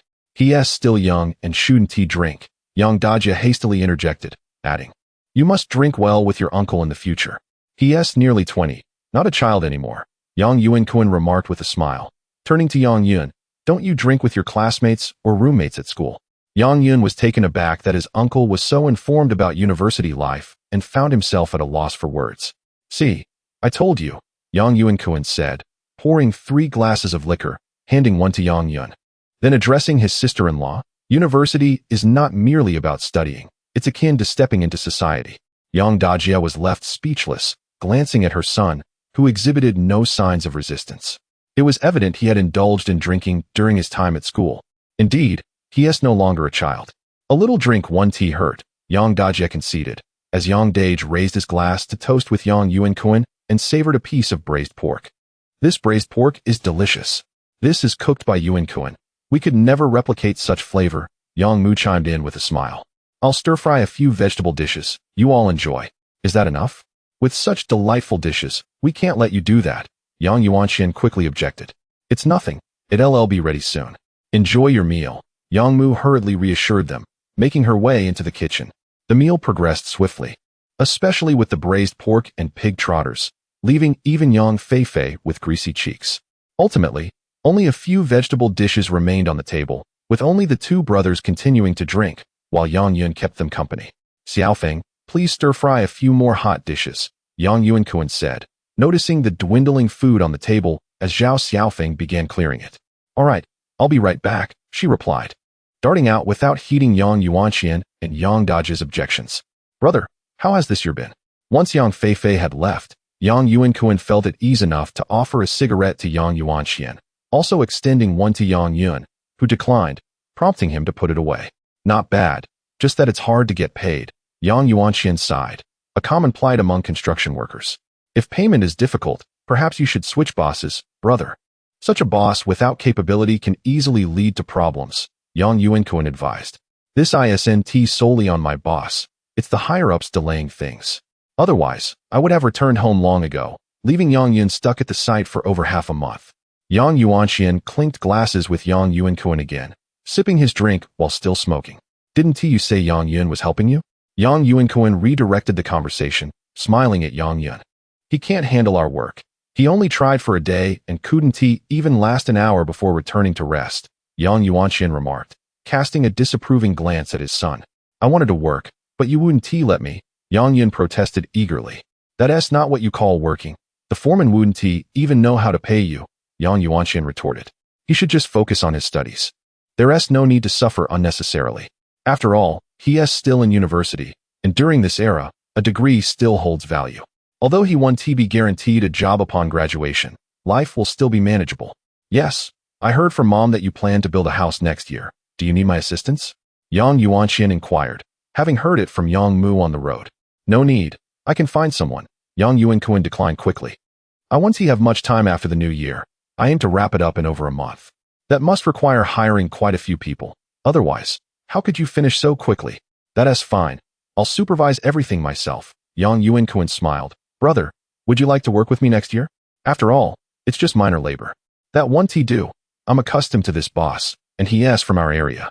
It's not easy to just leave, Yang Yuanxian declined hastily, feeling embarrassed at the thought of working under his younger brother. Suit yourself. I can assure you that payment will be convenient here. No need to wait indefinitely. Yang Yuankun didn't press further. He only saw how difficult things were for his brother. After all, there was nearly a 20-year age gap between them. It would be awkward for him to work beneath his younger sibling. But it would only be a few more years. Once Yang Yin started working, it would be easier. By then, the couple could tend to a small plot of land at home to sustain themselves without issue. Before long, Zhao Xiaofeng returned with 2 plates of freshly stir-fried dishes, and the trio continued to drink. Yang Yun joined in the conversation, sipping his drink as they managed to finish 2 bottles of liquor before being halted by Yang Dajia and Zhao Xiaofeng. Is everything settled at home? Would you like to stay here tonight? Yang Yuankun habitually extended the invitation, having drunk a bit too much and forgetting that there were only 2 beds at home. Everything is done. We're heading back. Yang Yuanxian waved his hand dismissively, quickly declining while Yang Yun and Yang Dajia offered to assist him slightly. Their family had a decent tolerance for alcohol, and despite the quantity consumed, they remained sober. Xiaofeng, wash the glasses for Yuankun. I'll escort your brother back, Yang Mu said hastily, grabbing a flashlight and leading the way. Chapter 22. The feast. Not long after lying in bed, Yang Yuankun drifted into slumber, and when he awakened once more, it was already the following morning. Just as in the previous days, he was roused by the cries of his youngest son, Yang Yi. Sitting up in bed, Yang Yuankun was about to dress himself and comfort the child when Zhao Xiaofeng entered the room. Did I wake you? Why not sleep a little longer? Zhao Xiaofeng said with a smile while soothing the crying child. What time is it? He inquired. It's 7:30. Breakfast is ready, she replied. Then I shall rise. I have slept long enough. He tossed aside the bedding, donned the garments from the nearby cabinet, and slipped on the warm knitted shoes crafted by Zhao Xiaofeng, perfect for the winter in their unheated home. After freshening up, Yang's mother had already laid out the morning porridge and side dishes on the table. After serving himself a bowl, Yang Yuankun asked, Isn't my elder brother coming for breakfast? No, I asked. Your sister-in-law has prepared breakfast for them, Yang's mother responded, clearly aware of the situation. She had gone to Yang Yuanshan's home early that morning. It had been quite a while since his elder brother's family returned home. The pantry was devoid of even the basic essentials, not to mention rice. What are they eating?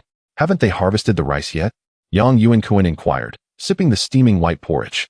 I thought my elder brother's fields were contracted out to Sanshu. They only need to provide 300 jin of rice per mu, which is the going rate here. They cultivate double crop rice, and after paying their taxes and fulfilling their contract, they still have an entire season of rice to keep for themselves, which is indeed profitable, albeit laborious. They are having noodles, Brought from outside, Yang's mother quickly replied. Upon hearing this, Yang Yuankun stopped probing further, hastily finishing his breakfast. He turned to Zhao Xiaofeng and said, Today, I plan to treat the few workers who have been assisting me to a meal. There will be quite a number of them, so I should go buy some meat. I suspect the good places will be sold out soon. Then hurry along. It's early, and people are already buying, Zhao Xiaofeng urged. Daddy, I want to go with you, Yang Feifei exclaimed, her eyes lighting up at the prospect of shopping. She quickly finished her bowl of porridge, hopped off the long bench, and clutched Yang Yuankun's leg, calling out loudly, Give me a kiss, and I will take you. Yang Yuankun replied with a smile, squatting down. With a cheerful smack, without a hint of hesitation, Yang Yuankun scooped Yang Feifei into his arms and hurriedly exited the main room. Once they reached the yard, he set her down, saying, Now you walk. You're getting heavier, and I can barely carry you. Hand in hand, the father and daughter strolled through the village. After approximately 5 minutes, they arrived at the meat market from the previous day, where several individuals were already queuing.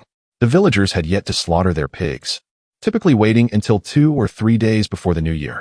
Uncle Wang, I'll take that large piece, Yang Yuankun said upon spotting a suitable chunk of meat on the counter, smiling. All right, are there guests at home today? Uncle Wang, the butcher, replied cheerfully. The sizable piece likely weighed 7 to 8 jin, marking a substantial sale. Indeed, Wang Hu and the others are coming to my house for a meal, Yang Yuankun remarked, glancing at the remaining items on the table. Haha, well then, that will be 7.5 jin.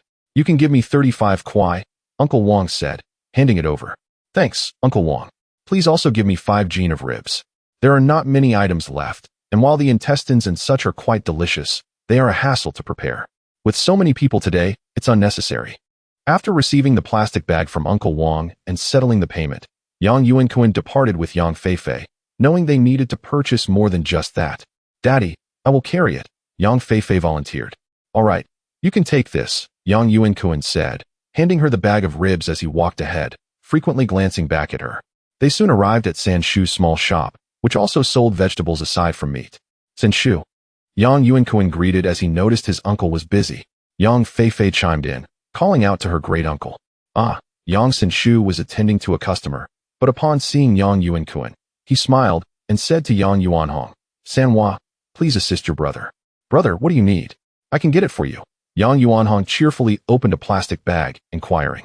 First, bring me a fish, Yang Yuankun replied, observing that many vegetables had arrived today, fitting for the festive season. The live fish were not purchased, but rather caught from the family's contracted pond. In addition to the fish, he also selected some vegetables for stir-frying, along with a generous amount of tofu.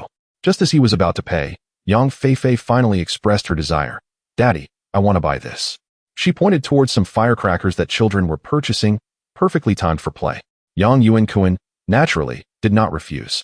He even bought her a lighter separately, advising, be careful while playing, all right? Just use this to light it. You are the best, Daddy, Yang Feifei exclaimed joyfully, planting another kiss on Yang Yuankun before darting off to play, no longer helping him carry anything. How much is it? Yang Yuankun asked as Yang Sanshu finished attending to a customer. Total is 10 kwai 5. Just give me 10 kwai, Yang Sanshu replied, adjusting the traditional abacus and offering a discount. Here, aside from the fish, everything else was vegetable. In a region abundant with rivers, fish was not a costly item. The kind he bought, known locally as the 2U, had a delectable head and weighed 8 jin, yet cost only 4 kwai since there were not many consumers. Very well, Yang Yuankun said as he handed over the money, preparing to carry the items back himself. However, Yang Sanshu promptly instructed, Sanhua, help your brother carry it back. All right. Yang Yuanhong eagerly took most of the plastic bags as they stepped outside, walking side by side along the village path. Yuanhong, today I am treating the several individuals who worked with me this year to a meal. If you decide to join me next year, come along to eat. It will be a good opportunity for everyone to get acquainted. Yang Yuankun said as they entered the yard, where Yang Yuanhong was placing down the bags. Yang Yuanhong hesitated, feeling a touch embarrassed, particularly since he was benefiting from the food that was purchased by someone else. No worries, everyone should take a moment to get acquainted, as we will be working together in the future. It is beneficial to familiarize ourselves with one another. Please come a bit earlier at noon to chat with everyone. Yang Yuankun warmly invited. Having relatives of the same surname nearby while out and about is indeed a fortunate circumstance, especially since he is engaged in the construction industry. Thank you, brother. I will come early to help, Yang Yuanhong responded, having never ventured out before. Upon hearing Yang Yuankun's invitation, he readily agreed. After the other party departed, Zhao Xiaofeng, who was outside holding a child, asked, "Will you bring Yuanhong along next year?" "Yes, he sought me out. He has little to do at home and needs to find a means to earn a living," Yang Yuankun replied with a smile, unpacking the contents of the plastic bag. "You bought so much," Zhao Xiaofeng exclaimed. "Isn't that a bit excessive?" "Not at all. With 9 young people, including Yuanhong, we will finish it all. I feel we may need more meat," Yang Yuankun remarked, addressing Yang Mu, who was washing diapers outside. "Mother, hold off on washing for now and help me slaughter a duck. We will prepare another for lunch." "All right, I will go catch one," Yang Mu agreed without any objections. When hosting guests, it is always better to have more food, and she had already been contemplating which poultry to prepare. "Let me help as well. I will call Feifei back to watch her brother," Zhao Xiaofeng suggested, noting that the amount of food today seemed excessive. And it was already 9 o'clock. Chopping vegetables was quite the endeavor. Meanwhile, back at his small shop, Yang Yuanhong prepared to inform his father. "Dad, Brother Yuankun invited me to lunch." "Invited you to lunch?" Uncle Yang Sen asked, puzzled. "It can't be just for you. He is treating those who have worked with him this year," Yang Yuanhong explained. "I mentioned to him the other day that I want to accompany him to work outside next year." "I had no idea," Uncle Yang Sen responded, surprised that his youngest son suddenly wished to work away from home. After a moment of silence, he added, "That's fine. With just me and your elder brother, the family matters are manageable." "Thank you, Dad." Yang Yuanhong smiled at his father's lack of opposition, feeling elated at the prospect of earning his own money, as he often hesitated to buy cigarettes and settled for the cheapest ones from the family shop. "Going out with your brother is a good idea. He can look after you," Uncle Yang Sen remarked. "I've heard he made quite a bit of money this year." After a moment's thought, he advised Yang Yuanhong, "When you go for lunch, don't go empty-handed. Bring those 2 bottles of liquor and a couple of good cigarette packs to share with the guests." "I understand." Yang Yuanhong felt even more joyful, as his aspirations finally seemed within reach. Around 10 o'clock, Wang Hu and Zhou Xing arrived first, each bringing gifts of 2 bottles of liquor and some milk. They were surprised to see Yang Yuankun busy in the kitchen. "Why bring gifts? You could have just come," Yang Yuankun said with a smile as he stepped out of the kitchen. "There's no reason to arrive empty-handed, Brother Yang. Why are you cooking yourself?" Wang Hu, familiar with Yang Yuankun, asked curiously. "I cook better." "So just wait," Yang Yuankun replied, without further explanation. He turned back to instruct Zhao Xiaofeng and Yang Mu on how to handle the braised ribs and pork in the pot before leaving the kitchen. The subsequent stir-frying and fish preparation proceeded swiftly, with plans to finalize everything by mealtime. In the inner room, Yang Feifei, hearing guests had arrived, came out curiously. Wang Hu and Zhou Xing both presented red envelopes, and Yang Yi received one as well, which made Yang Yuankun feel somewhat embarrassed, as if he were merely collecting gifts. Before long, the remaining guests arrived in succession, including Yang Yuanhong, who also brought gifts and red envelopes for the 2 children. The gathering in the living room was lively, filled with conversation and the swirling smoke of cigarettes. "Do you have work lined up for the new year?" Yang Yuankun inquired as everyone settled in. "None for us, Brother Kun. We just got back," Wang Hu replied loudly, with others nodding in agreement. "Well, Zhao Boss has given me a project. It's quite substantial. 10 buildings to be internally plastered, all 18 stories high," Yang Yuankun continued. "Then we will certainly work with Brother Yang," Su Yang responded, delighted. "It's great to work with fellow villagers, especially since Brother Yang is fair with payments. This work won't start until the end of March. If you have other jobs, you can take them. If not," Yang Yuankun pointed to his house, "I am planning to build a new house, so you can come help me directly and still receive pay, though it won't be as high as outside. Having work at home is a blessing, Brother Yang," Wang Hu said with a smile. "Well, it's up to you. However, the work needs to be completed by October, so the timeline is tight. I have thought this through for a while. Piecework isn't efficient, and the quality tends to suffer. It would be better to adopt a contracted approach, where you earn according to your output." Yang Yuankun shared his thoughts with everyone, concluding, "If you prefer to continue with piecework, that's fine, but if you wish to take on contracts, the choice is yours. Reflect on it, and let me know after the new year. If there are many who prefer piecework, we may need to hire additional help." "All right, Brother Yang," the group sighed with relief. They had all been masons for several years and understood the contracted payment system, although they had never personally experienced it and were uncertain about their own efficiency. Let me introduce you to my uncle's younger son, Yang Yuanhong, who will be working with us next year, Yang Yuankun said, smiling as he concluded the business discussion. He is still young and has not worked in our field, but he will help out. The others greeted Yang Yuanhong warmly, who attentively distributed cigarettes to everyone. Approaching 11 o'clock, Yang Yuankun invited everyone to take a seat at the table. With 9 people, the round table still had room. Please sit down, he said, glancing at the abundance of liquor scattered across the floor, teasingly adding, Did you buy so much today to finish it all? Certainly. Everything must be consumed. Upon entering the kitchen, Zhao Xiaofeng had already served the braised pork and braised ribs. Yang Yuankun first placed the 2 bowls of meat dishes on the table, then proceeded to prepare a pot of duck and another pot of fish. The fish required merely a brief simmer before being placed into the hot pot, accompanied by some tofu, allowing everyone to enjoy a communal dining experience while it cooked at the table, which was perfectly suited for winter. The duck, however, needed a bit more time over the fire.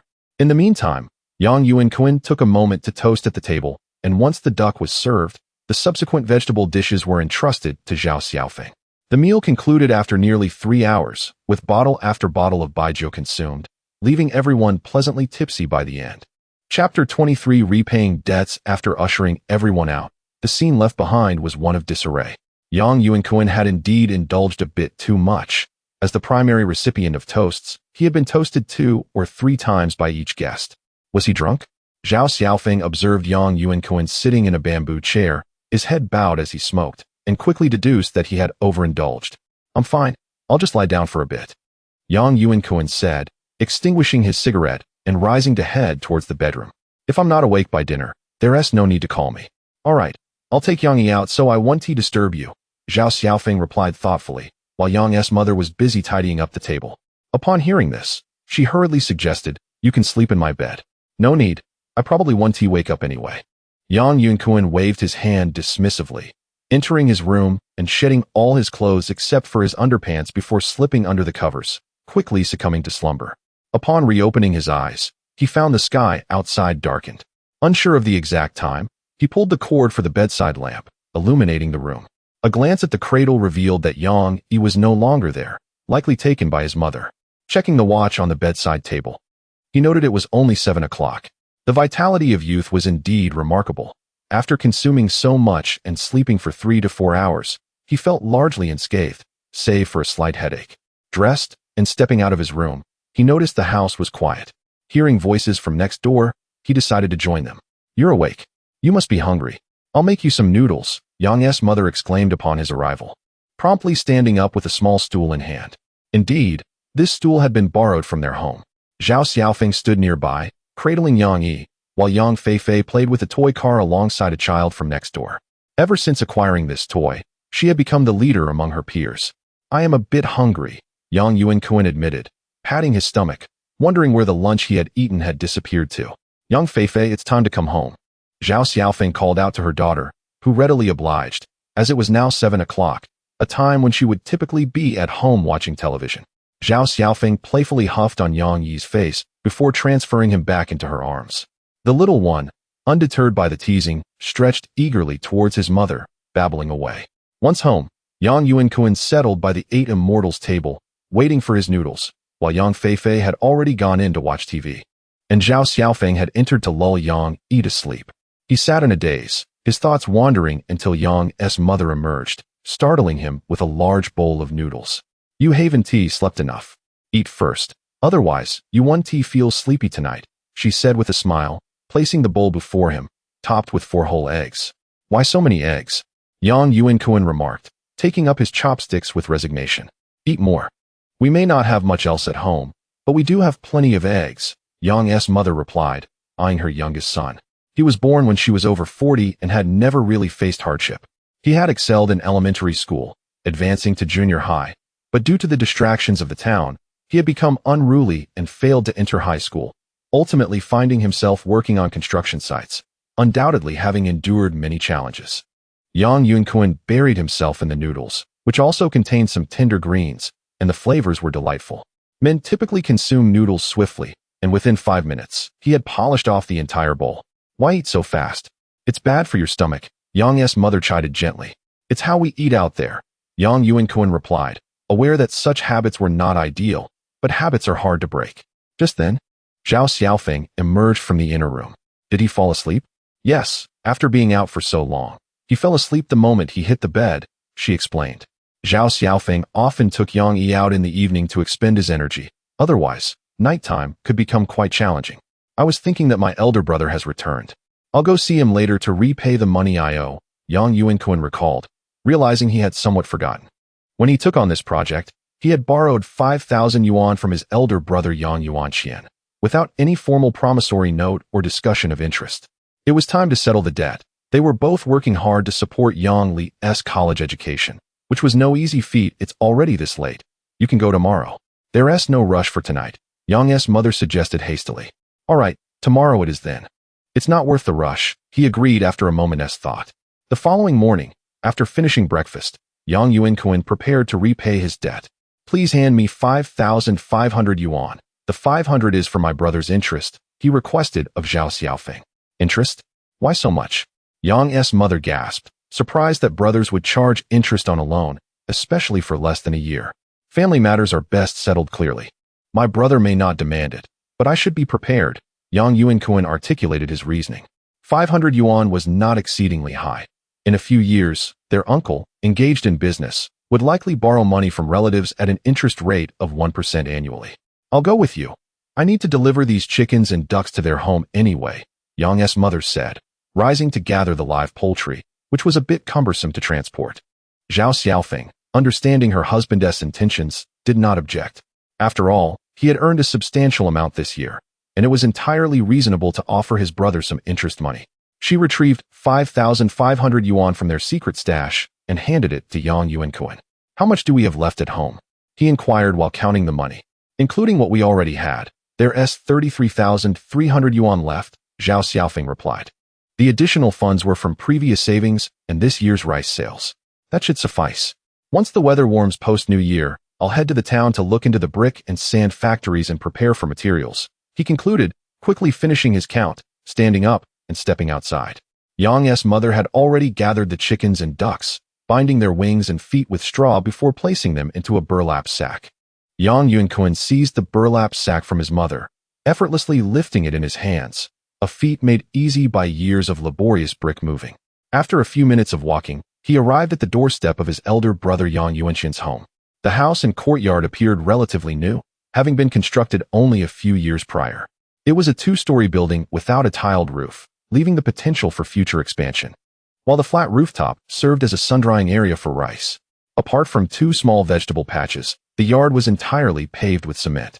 When this house was built, Yang Yuanqian had just taken over the responsibilities from their father, and without sparing any expense, he focused solely on creating a good home. However, mere 2 months after its completion, he lost his job. Elder brother, Yang Yuankun called out as he entered the courtyard. The family of 3, who were having breakfast in the main room, quickly emerged. Mother, Yuankun, come in quickly, Yang Yuanqian urged, while Yang Dazhao took the sack from Yang Yuankun's hands, smiling and inquiring, what have you brought? Some livestock we raised at home. Since you don't have any, I thought I'd bring you some, Yang Mu replied from the side. We were planning to buy a few in town tomorrow. We don't need this many, Yang Dazhao said joyfully. Relieved at the prospect of saving a significant amount of money, she hurriedly opened the sack and released the chickens and ducks, ushering them into their coop. Here's your money back, Yang Yuankun said as he followed Yang Yuanqian into the main room. Without any preamble, he withdrew the money from his pocket and continued. There's also 500 yuan in interest, totaling 5,500 yuan. Interest? Why are you giving interest? And there's no need to rush the repayment. Yang Yuanqian quickly objected upon hearing about the interest, firmly believing that it was unacceptable to charge interest on a loan between brothers. Of course there should be interest. Isn't that customary?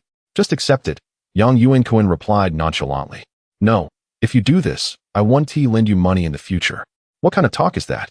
Yang Yuanqian said sternly. He was 17 years older than Yang Yuankun, having been raised with the notion of taking care of his younger brother instilled by their parents. It was unthinkable to him to accept interest.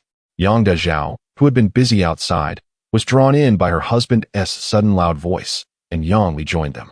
Upon seeing the money on the table, he understood the situation and chimed in. It's fine, I made some money this year. You need not worry.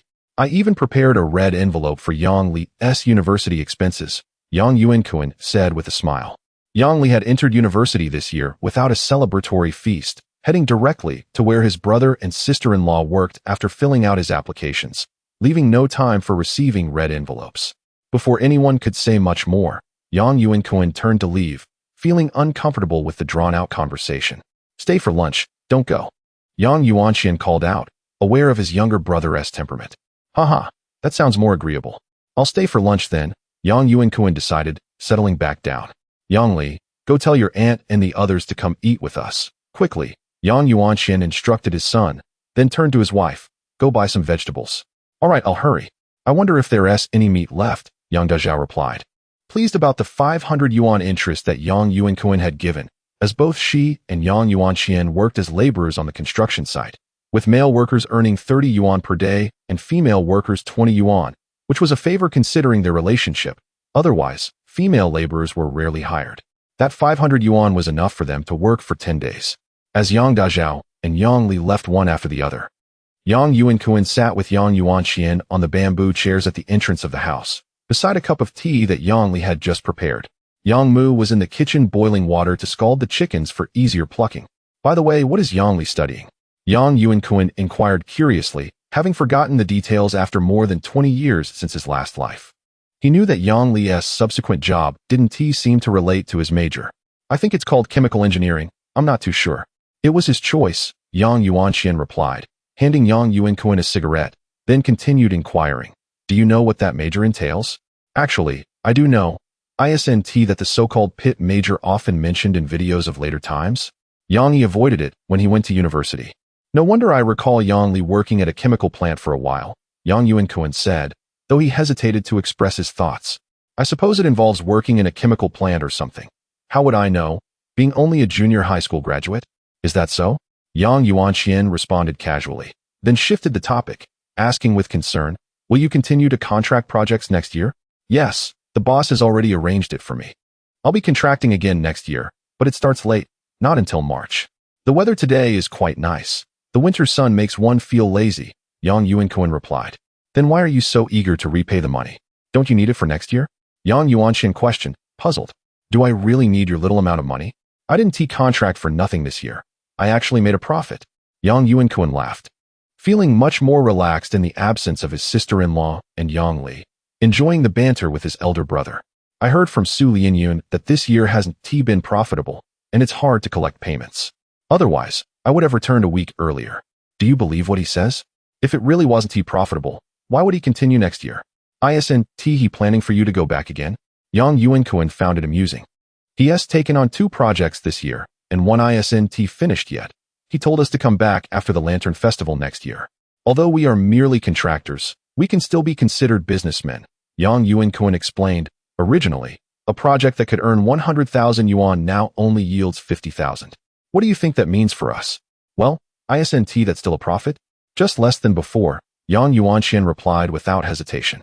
Hey, that's a loss of 50,000 yuan. Haha. Yang Yuankun took a sip from the cup on the side and continued. Su Lianyun only says that to put on a show. You don't need to take your work there too seriously. Just be a casual worker and learn to take it easy. How can that be? We're all relatives. Wouldn't that be deceiving him? He does not pay you any more than others. So you might as well work like those laborers. At your age, do not overexert yourself, Yang Yuankun advised, continuing.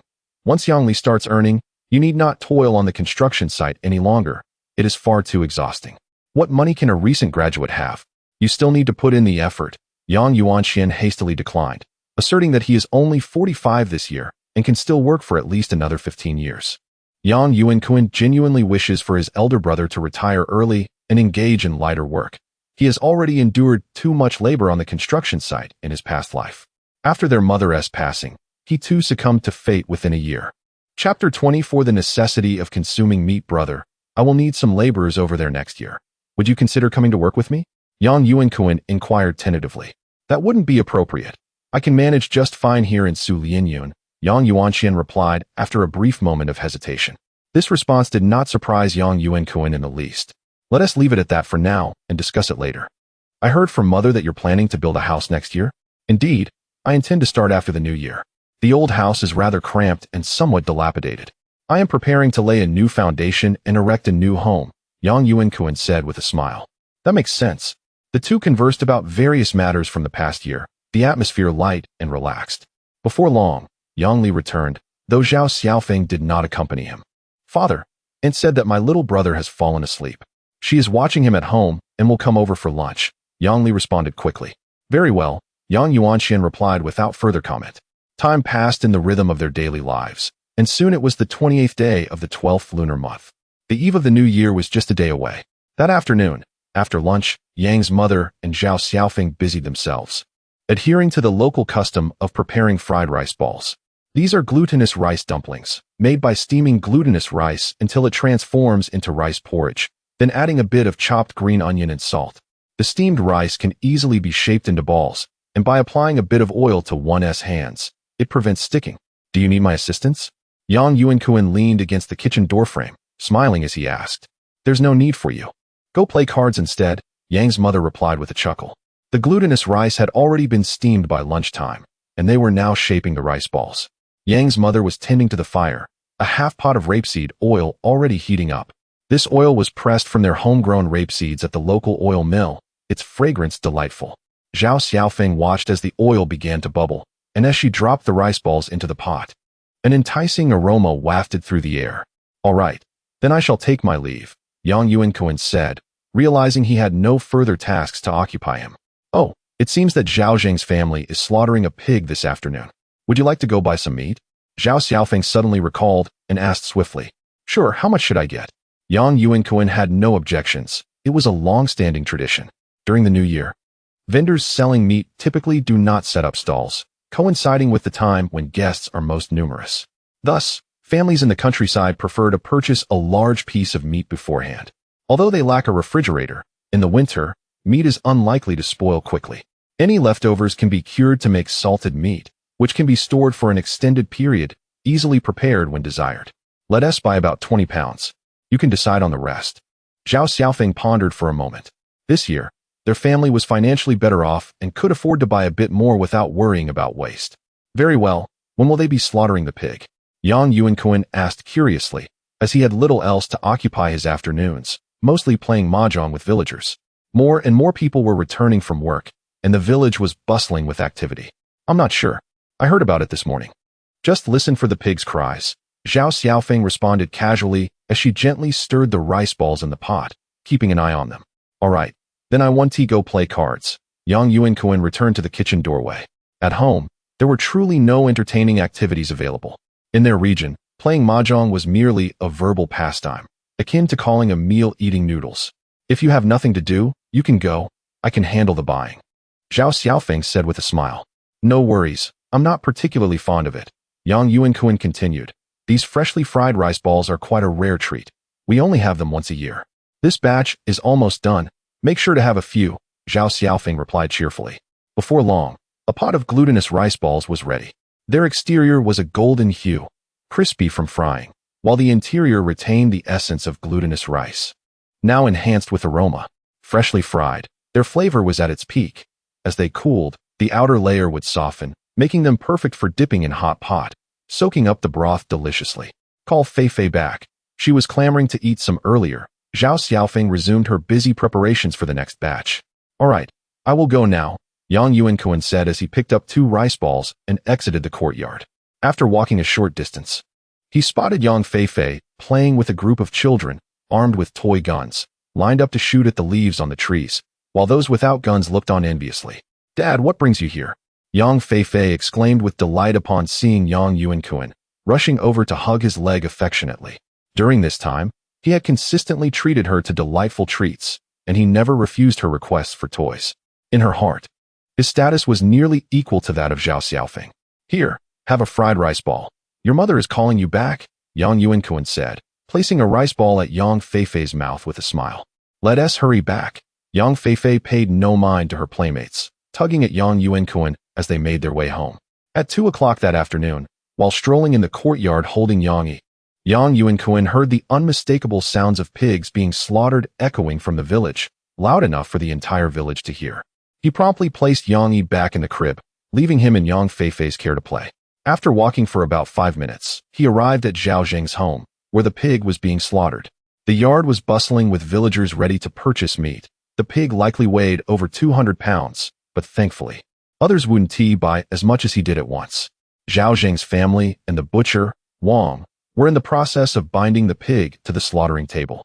Wang raised his knife and plunged it into the pig's neck, a basin positioned below to catch the flowing blood, filling one basin to the brim before bringing in another.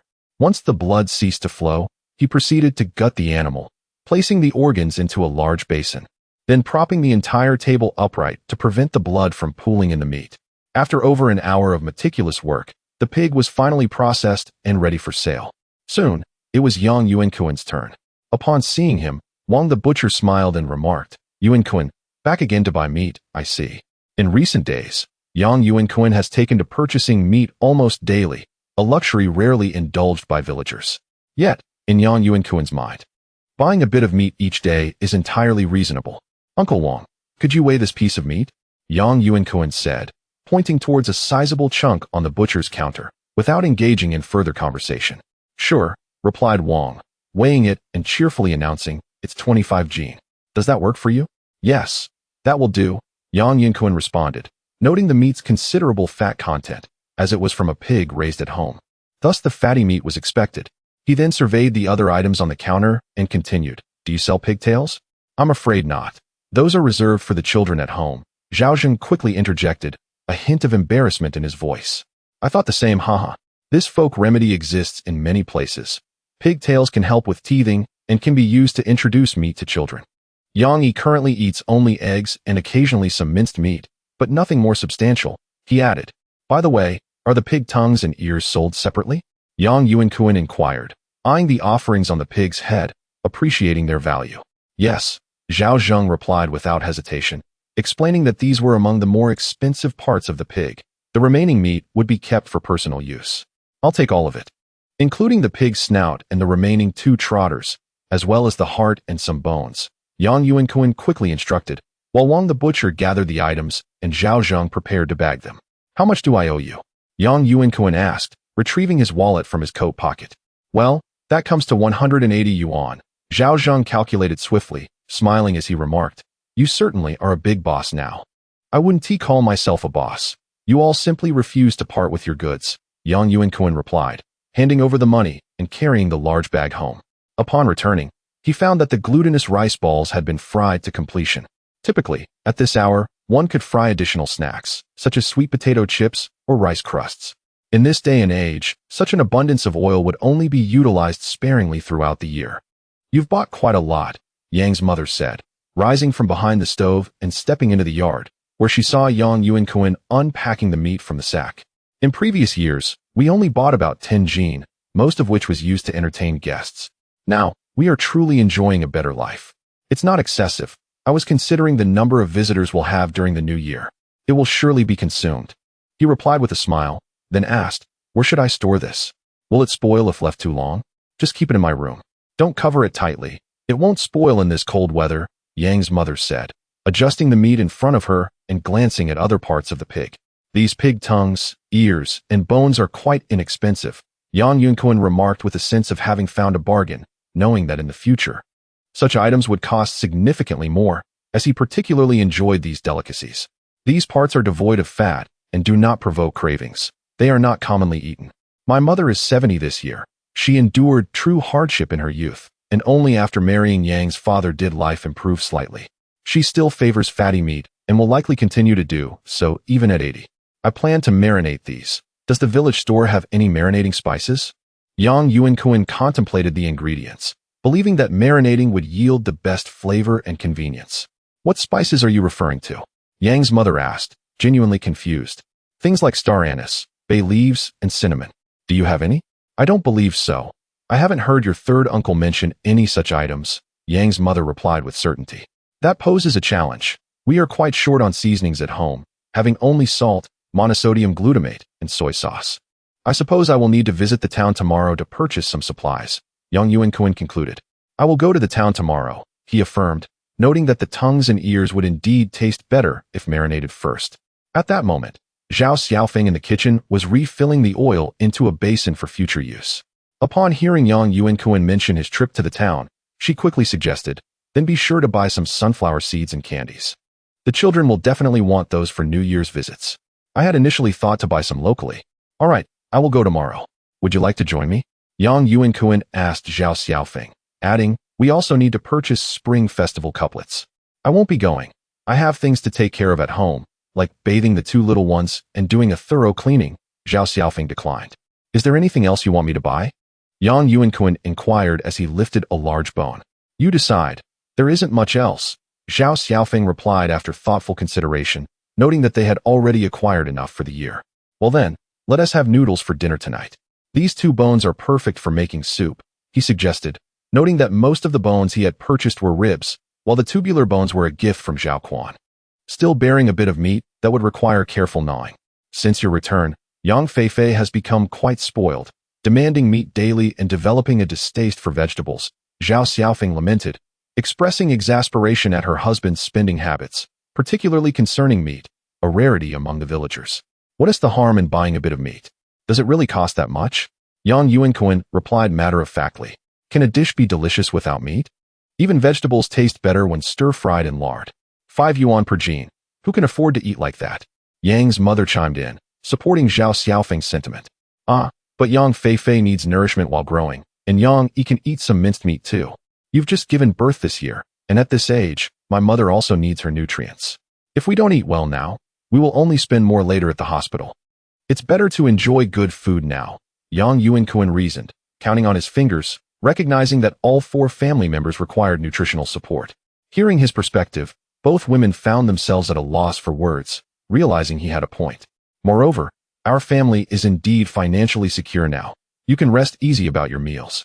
Next year, I have a major project lined up, so have no worries, Yang Yuankun reassured them, chuckling as he added, however, Yang Feifei should still eat some vegetables. She cannot subsist solely on meat. Yang's mother moved all the purchased meat to her room, covering it simply with a sack to ensure ventilation before stepping out to inquire. Has your elder brother's family bought any? I'm not sure. I haven't seen them, Yang Yuankun replied, shaking his head. Then I'll go check. It's still early. Yang's mother hurriedly departed the yard. Ever concerned about her children even at her age, a sentiment shared by parents everywhere. Is that major project of yours going to require a lot of money? Zhao Xiaofeng asked curiously once Yang's mother had left. Chapter 25. Shopping for New Year goods. It is acceptable. I do not require any advances on my side. The primary concern is the workers' living expenses.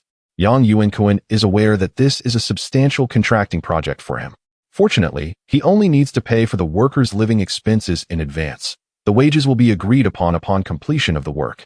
He currently has a remaining sum of 140,000 yuan, which should suffice in this era. As long as you have a plan in mind, it is fine. Should we refrain from building a house this year and allocate the funds elsewhere? Zhao Xiaofeng pondered for a moment and continued speaking.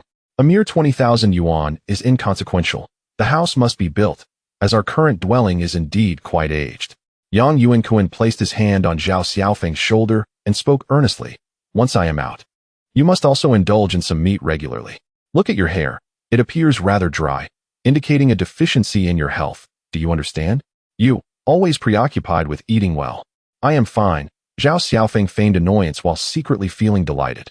The fact that Yang Yuankun still thinks of their family while anticipating his departure warms her heart. The concern he exhibits is what matters most, regardless of the meat. Haha. Witnessing the expression on his wife's face fills Yang Yuankun with joy. He had never seen such a sight in his previous life, likely due to the overwhelming pressure of financial ruin. Now that they are financially stable, she has regained her true nature. Yang Yuankun feels that because of this, his rebirth has not been in vain. He turned his head and gently kissed her cheek. What are you doing? It's broad daylight, and the child is still in the room. Zhao Xiaofeng turned in shock to stare at Yang Yuankun, her face reddening further, and prepared to head indoors. Following Zhao Xiaofeng into the house, Yang Feifei was seated on the bedroom floor, playing with a toy car, albeit without the remote control, which Zhao Xiaofeng had put away. Nonetheless, even a simple little car could provide hours of entertainment for Yang Feifei, who was also met with the cheerful gaze of her younger brother, Yang Yi, from the crib. Yang Feifei, if you dare sit on the floor and then go to the bed, I will surely spank you. Do you understand? Zhao Xiaofeng, seeing Yang Feifei seated on the floor, felt quite vexed, her finger poking Yang Feifei's forehead as she continued. You'll be going to school next year. Do you think you still have so much time to play? Mom, can you give me the remote control? Yang Feifei, undeterred, continued to demand the remote. Do you not realize how many batteries it requires? Once they run out, no one will buy you new ones. Zhao Xiaofeng, primarily reluctant to part with the cost of the batteries, lamented that they are rather expensive nowadays. This remote-controlled car requires 4 batteries, totaling 2 or 3 yuan. Let her play with it. I will buy her new ones. Yang Yuankun chimed in with a smile, leaning toward Yang Feifei. Come here, give Daddy a kiss, and Daddy will buy you one. Yang Feifei quickly pressed her lips against Yang Yuankun's cheek, beaming as she looked at Zhao Xiaofeng, confidently extending her hand. You just indulge her. Which family buys such toys for their little girls, and daily meat as well? Zhao Xiaofeng shot Yang Yuankun a glare, feeling that he had only teased her moments ago. Otherwise, she would not have been so confrontational. Indulge her, indeed. We only have 2 children at home, and these are not particularly expensive items. Yang Yuankun replied with a chuckle, lifting his wide-eyed son, Yang Yi, who was staring intently at him, causing the little boy to giggle with delight. There was no alternative. Zhao Xiaofeng retrieved the remote control and batteries from the cabinet, cautioning Yang Feifei not to break them. She then turned and sat by the bed. Addressing Yang Yuankun, who was soothing their son, Feifei will start school next year, beginning with a preschool class. The children in their village attend primary school at a location 3 kilometers away, shared among several nearby villages. There is no kindergarten. Only a preschool class is offered within the primary school, which children can join at 6 years old. Of course, they may also choose to enter the 1st grade directly at 7, depending on each family's decision. Yes, she will be 6 in the second half of next year, right? Yang Yuankun reflected. Both of their children have performed admirably in school. They attended primary school in the village and a relatively lesser junior high in town. Despite this, Yang Feifei managed to enroll in a 2nd-tier university, being the first girl from their village to do so, while Yang Yi excelled even further, gaining admission to the best high school in the county and, despite underperforming, securing a spot in a 211 university in their province. Indeed, once the new year arrives, she will turn 6, and her entry into preschool in the latter half of the year will be just right. Zhao Xiaofeng hesitated before suggesting, how about we skip preschool and have her start 1st grade directly the following year? What are you thinking? Am I someone who prefers sons over daughters? Yang Yuankun looked at his wife with a hint of exasperation. It is true that there are few girls in the village who attend preschool, and compulsory education has not yet been established. Tuition fees must be paid, and even though compulsory education exists, the nature of preschool is akin to that of kindergartens, requiring tuition as well, which deters many families. Having spent considerable time in the village, Zhao Xiaofeng was inevitably influenced by such perspectives, and it is understandable that she harbors such thoughts. My concern is that the quality of education in the village is lacking, and it is somewhat distant from our home. Such young children should not be walking 3 kilometers to and from school daily. In my previous life, I only escorted our children during their initial school days, after which they went alone, departing early in the morning, returning for lunch, and heading back to school before coming home in the evening. How about you join me in going out of town next year? I will devise a plan for Feifei to attend school elsewhere, Yang Yuankun proposed, genuinely not wishing to work alone and hoping for his children to receive a better education. What? Zhao Xiaofeng looked at Yang Yuankun in astonishment, surprised that her husband had such an idea. Attending school in a big city would incur significant expenses. However, she also longed to accompany him.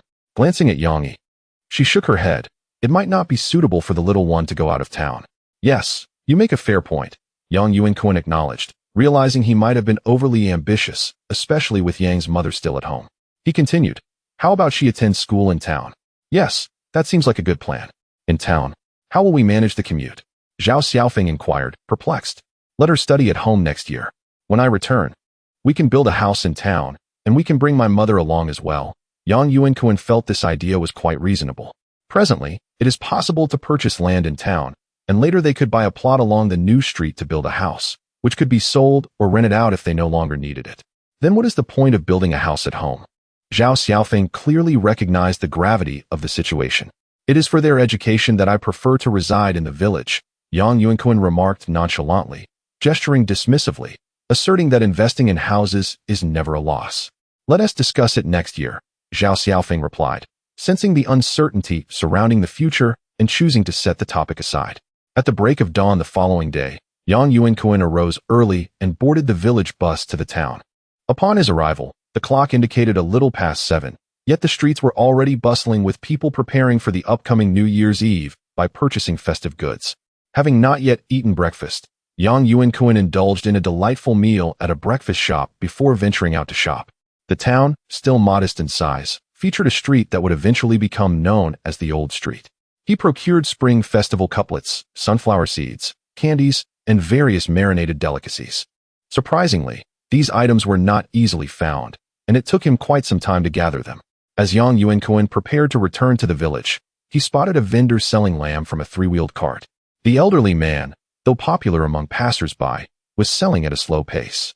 "How much for the lamb?" Yang Yuankun inquired, curious to purchase some for a meal. 8 yuan per jin, raised at home, the old man replied. Appearing slightly anxious as he had yet to sell the first lamb he had slaughtered that day, Yang Yuankun was taken aback, unaware that there were those who raised sheep in this region, as Anhui province was not typically known for sheep farming. "Sir, your price is rather steep. Pork is only 5 yuan per jin, and this lamb lacks fat compared to pork," interjected another onlooker, seemingly eager to buy, but deterred by the cost. "Indeed. Let us settle on 7 yuan, Yang Yuankun chimed in, aligning himself with the sentiment. "That won't do. It's too cheap. This is lamb, not pork," the vendor retorted with feigned bravado. "How about 750, a compromise?" Yang Yuankun suggested, wishing to conclude the negotiation, as he was not particularly adept at haggling. "How much do you want?" The vendor hesitated before inquiring. "Just one piece from the hind leg," Yang Yuankun gestured, noting that the lamb was not particularly large, and that piece would amount to a quarter of a lamb. "Fine, for that quantity, I'll give you a discount of 50 cents per jin," the vendor relented, beginning to cut the meat. "Surely you 1T charge me 750 for the hooves, which have little meat," Yang Yuankun pointed out. "Of course not," the vendor replied skillfully, chopping off the hooves and displaying them. "Just a yuan for this piece." "All right then," Yang Yuankun conceded, glancing at the hooves and recalling the marinated delicacies in his bag, adding, "I'll take all 4 hooves." "Ah, I see you enjoy this delicacy."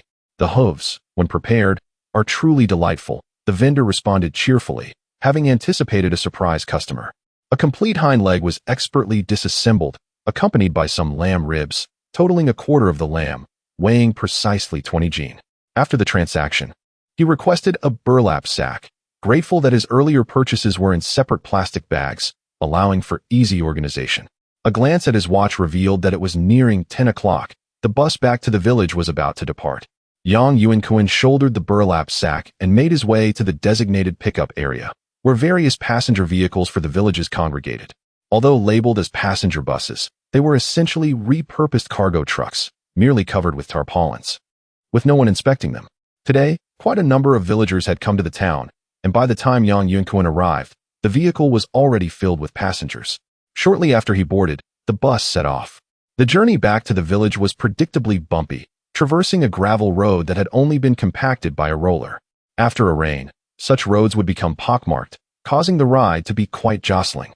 By the time he reached home, it was nearly 11 o'clock. "What have you brought that requires a burlap sack?" Zhao Xiaofeng asked as she washed a set of her younger son Yang Yi's diapers by the well in the courtyard. Uncertain if disposable diapers were available, she mused that if he dared to bring back such expensive items, even his mother would surely scold him. "Wonderful goods," Yang Yuankun exclaimed, setting the burlap sack down and revealing its contents. "Spring festival couplets, some candies, and a substantial bag of sunflower seeds." "Why so many sunflower seeds? They must not have been cheap," Zhao Xiaofeng inquired, a tinge of concern in her voice as she noticed the large bag. "Not at all. With many guests expected, we must have enough to serve. Otherwise, it would be embarrassing," he explained with a smile, retrieving a bag of oranges and a jar of tea leaves, essential for entertaining guests during the New Year celebrations. Zhao Xiaofeng, upon seeing these items, felt reassured. "What else is in there?" "It looks substantial," she asked curiously. "Guess." Yang Yuankun playfully overturned the burlap sack, spilling the lamb onto the ground, as it would ultimately need washing. "Why did you buy meat again? Didn't you purchase a lot yesterday? How will we ever consume all of this?"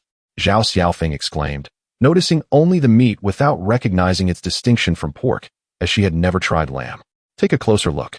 What kind of meat is this?" Yang Yuankun held up a leg of lamb, proudly displaying it. "Is this not pork?" Zhao Xiaofeng set aside her chores, examining the meat more closely, unable to identify it. This is lamb, a fine delicacy, Yang Yuankun declared enthusiastically. Pork merely supplements our oil. Nothing compares to the nutrition of lamb in winter. He was determined to provide his family with the best nourishment possible. Lamb. I have never encountered it before, Zhao Xiaofeng remarked. Her curiosity piqued as she studied the meat in Yang Yuankun's hands. Suddenly her expression shifted. How much did this cost? Is it expensive? About the same as pork. I saw it being sold on the street, and it's a rare find. Yang Yuankun chuckled, catching a glimpse of Yang Feifei emerging from the inner room, and quickly suggested, Feifei, how about we have lamb for lunch today? Dad, what is lamb? Is it tasty? Yang Feifei trotted over, her curiosity piqued, and upon noticing a large assortment of food on the ground, she eagerly inquired, I want to eat oranges, Daddy. You cannot indulge too much, as it may lead to excessive heat in the body, Yang Yuankun replied, handing her an orange from the bag. He continued, there are also lamb chops here. We shall have braised lamb chops for lunch today, and there are still some radishes in the field. Zhao Xiaofeng, exasperated, remarked, you recklessly spend money all day long. Ever since their marriage, she had realized that Yang Yuankun had a tendency to be rather extravagant with his finances. Later, she learned from Yang's mother that her husband had never truly experienced hardship, the most challenging period being his apprenticeship as a bricklayer, yet even then, the family had always provided for him. Chapter 26. New Year's Eve. Neither you nor Feifei have ever tasted this, so let's prepare it for lunch today, Yang Yuankun declared as he began his preparations. He carried the lamb into the kitchen and removed the ribs in their entirety, washing them briefly with well water, while calling out loudly, Wife, could you fetch some radishes? I'm washing diapers. Feifei can go pick some, Zhao Xiaofeng replied. Clearly, she was too occupied to assist, directing Yang Feifei, who obediently walked to a patch of land in the yard. At that moment, Yang Mu returned from outside. What are you doing? Let me help, she said, noticing Yang Feifei preparing to pull radishes. Yang Yuankun had purchased lamb from the market, intending to make braised lamb ribs for lunch, and Zhao Xiaofeng explained this as Yang Mu hurried to assist. You bought so much lamb? It must have cost a fortune, Yang Mu remarked, glancing at the sizable piece of lamb on the kitchen table and the already detached ribs, lamenting that her child was not one to spare expenses. It's all right, Yang Yuankun replied, accepting the small radishes Yang Mu had brought. These radishes were quite different from the large ones found in supermarkets in later years. They were remnants from the last harvest, smaller in size. Mother, please light the fire, and it's getting late. Also, steam some rice. All right, I'll take care of it, Yang Mu said, bustling about. After rinsing the rice, she placed it in a pot close to the stove and then settled behind the stove to start the fire. Here, they generally used straw for fuel, rarely utilizing firewood, which was only employed for frying, as they had done yesterday. Yang Yuankun quickly washed a few radishes, cut them into pieces, and placed them in cold water alongside the lamb ribs. Adding some scallions and ginger, he realized there seemed to be no cooking wine at home.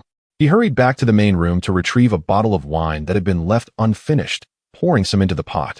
Since this area was not primarily known for sheep farming, the mutton had a pronounced gamey odor, which the family was not accustomed to, so blanching it would be advisable. He personally enjoyed the unique flavor of mutton, provided it was not overwhelming. In fact, he felt that lamb lacking that distinct taste was inferior.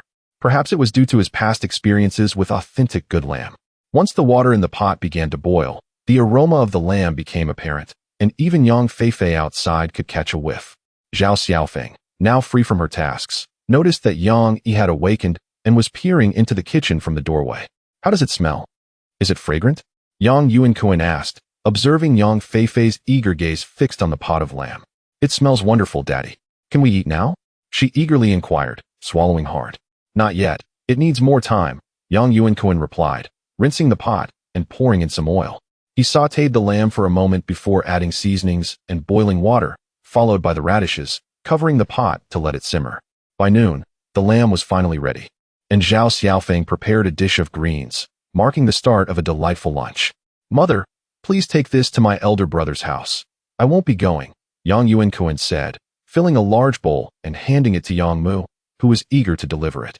He found it too troublesome to carry it himself. Is that appropriate? Such an expensive dish should be kept for ourselves? Yang Mu hesitated, considering that her eldest son's family had not yet eaten. However, she felt it might be inappropriate to send such a lavish gift. especially since they had already divided their household, and she was now living with her younger son. There is plenty. Good things are abundant. Save some for when you return for dinner, Yang Yuankun urged, noting the large bowl filled with lamb ribs and radishes, more than enough for their household. Very well, I shall go now, Yang Mu replied, pleased that her daughter-in-law had no objections. She left with the bowl, appearing sprightly despite her 70 years. Yang Mu had always been in good health. She passed away suddenly in her sleep one night, having never suffered from illness, and was still tending to her garden the day before. After placing the dishes on the table, Yang Yuankun thought it a pity not to enjoy a drink with such a splendid meal. He took a small cup, pouring some of the leftover wine from the blanching process onto the table, feeling that with only 2 dishes, something was amiss. Can Yang eat this? Yang Yuankun pondered, realizing the absence of suitable food for a child. After all, he was only a year old. Such rich fare might not be appropriate for him. At this age, most infants were still on formula. He should be fine. Hasn't he started eating minced meat before? Zhao Xiaofeng suggested, considering the situation but offering no objections. Just add some water to dilute it, and I can chew it into smaller pieces for him. All right, Yang Yuankun conceded, admitting his lack of experience in caring for such a young child. Since his grandson had been born, there were grandparents to tend to him, while his own grandson, alas, was still a mere child with no prospects of marriage in sight. Once Yang Mu returned, the family gathered to eat. Yang Feifei immediately reached for the lamb ribs and began to feast heartily. Meanwhile, Yang Mu and Zhao Xiaofeng primarily consumed radishes, leaving Yang Yuankun with no choice but to serve them more. Although young, Yang Feifei ate quite a lot, and Yang Yuankun, being youthful himself, polished off the pot of lamb and radishes, even finishing the broth with rice. How is it? Is it delicious? Yang Yuankun asked with a smile, watching Zhao Xiaofeng as Yang Yi fell asleep after his meal, and Zhao Xiaofeng helped Yang Mu tidy up. Nothing compares to pork. It lacks oil, Zhao Xiaofeng retorted playfully, though her smile remained intact.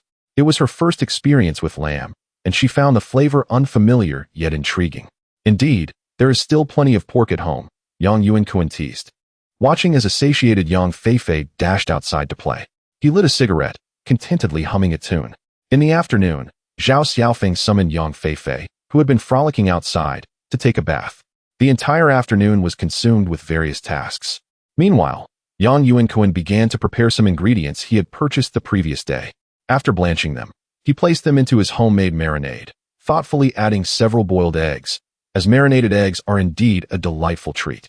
By evening, Yang Feifei was disappointed not to have the marinated dishes she had been longing for. Yang Yuankun explained that they required some time to soak for optimal flavor, so she settled for a simple bowl of noodles, though the marinated eggs were still available for enjoyment. The next day marked the eve of the Lunar New Year. In the morning, Yang's mother and Zhao Xiaofeng busied themselves with preparations, ensuring the chickens they had slaughtered a few days prior were ready, as they planned to enjoy chicken soup with rice noodles for both lunch and breakfast on the first day of the new year. They also had to prepare a rooster for the evening's ancestral rites. Yang Yuankun, as a man, found himself with little to do but watch over the children. Yang Yi, now capable of taking a few steps, was in a phase where he loved to explore on his own, though once he truly learned to walk, he would likely prefer to be carried by adults. Caring for a child proved to be more exhausting than laboring at the construction site, and Yang Yuankun felt his back ache after spending the morning with the energetic Yang Yi, who finally succumbed to sleep at noon.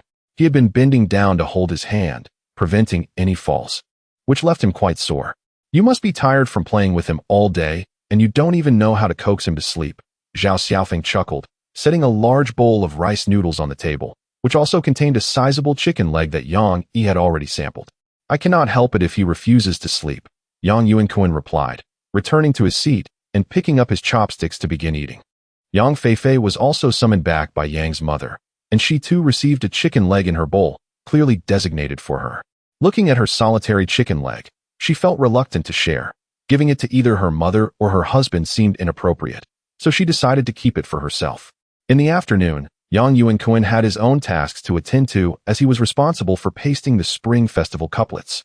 Yang Feifei was to stay home and look after her younger brother, while Zhao Xiaofeng and Yang's mother continued to prepare the dishes for the evening's ancestral offerings. A total of 10 dishes were required for the ancestral rites, including rooster, fish, braised pork, glutinous rice balls, meatballs, vermicelli, stir-fried dried tofu, shredded carrots, boiled meat, and braised tofu. Only the rooster, fish, and braised pork were fixed requirements. The rest had no specific stipulations. The rooster needed to have its head, bottom, feet, and wings placed in the bowl, or else it would not fit. After pouring a couple of rounds of wine, they served a bowl of rice, completing the ritual. The family members took turns bowing, and even Yang Yi was held by Yang Yuankun to kneel a few times, after which they began to burn joss paper. In truth, the entire process had gradually developed over the past decade. It was not strictly traditional, considering that previously they could barely afford to eat, let alone perform such rituals. Although the village was not affluent, managing the New Year feast was certainly feasible.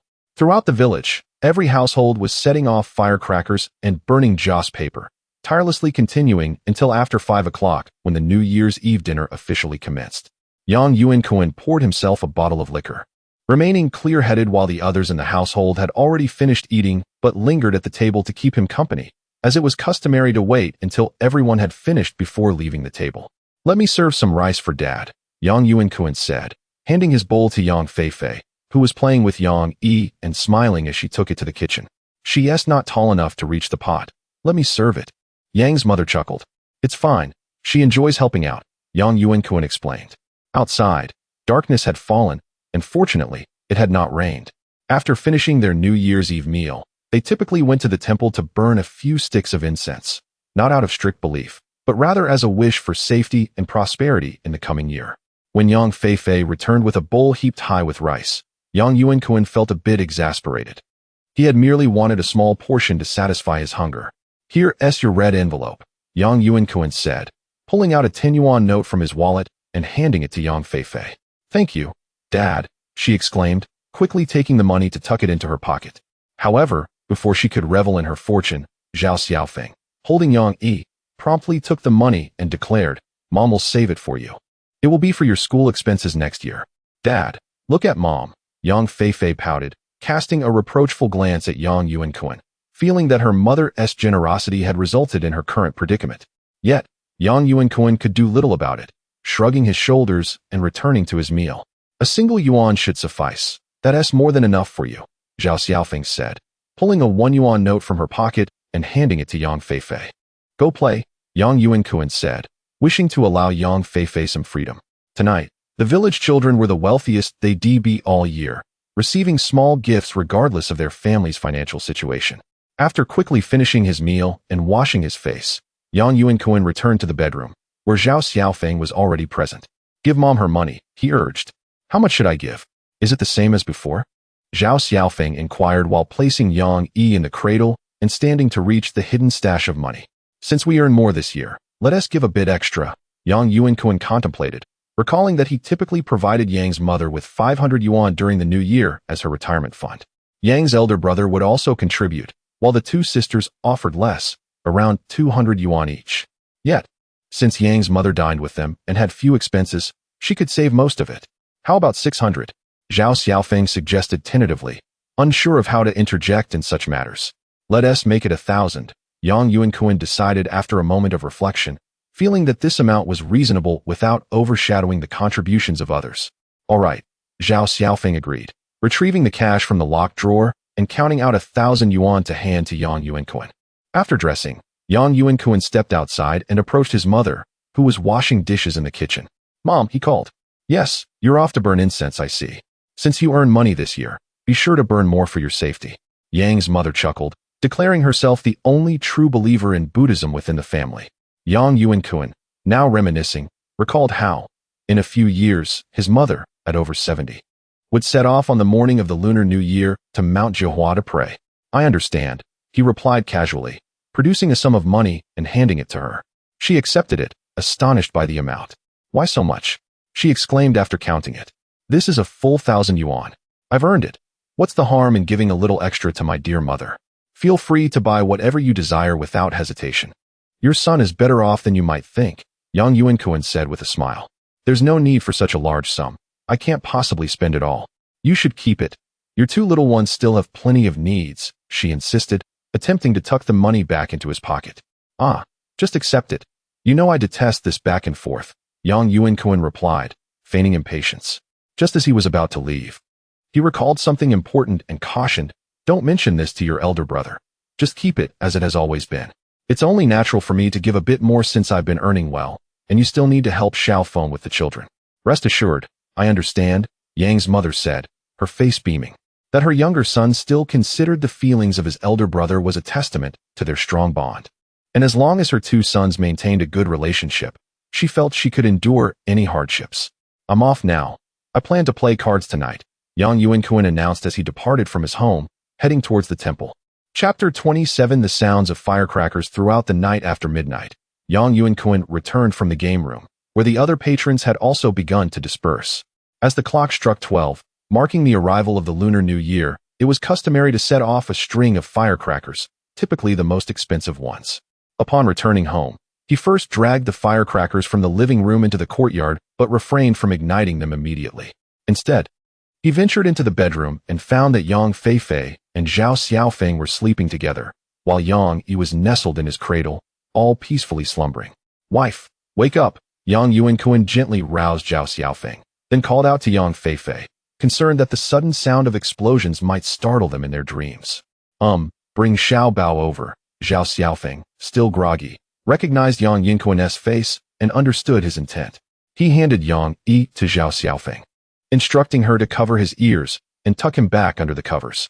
Yang Feifei also stirred awake, prompting Yang Yuankun to step out of the bedroom and awaken Yang's mother next door. After lighting a cigarette and taking a deep drag, Yang Yuankun brought the flame to the fuse. As soon as it ignited, he hurried back inside. The crackling sounds erupted, resonating throughout the village. Soon, he heard Yang Yi's cries, accompanied by Zhao Xiaofeng's soothing voice.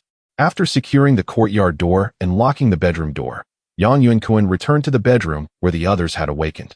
Yang Feifei displayed no sign of fear, having enjoyed her own firecracker displays over the past few days, courtesy of her father.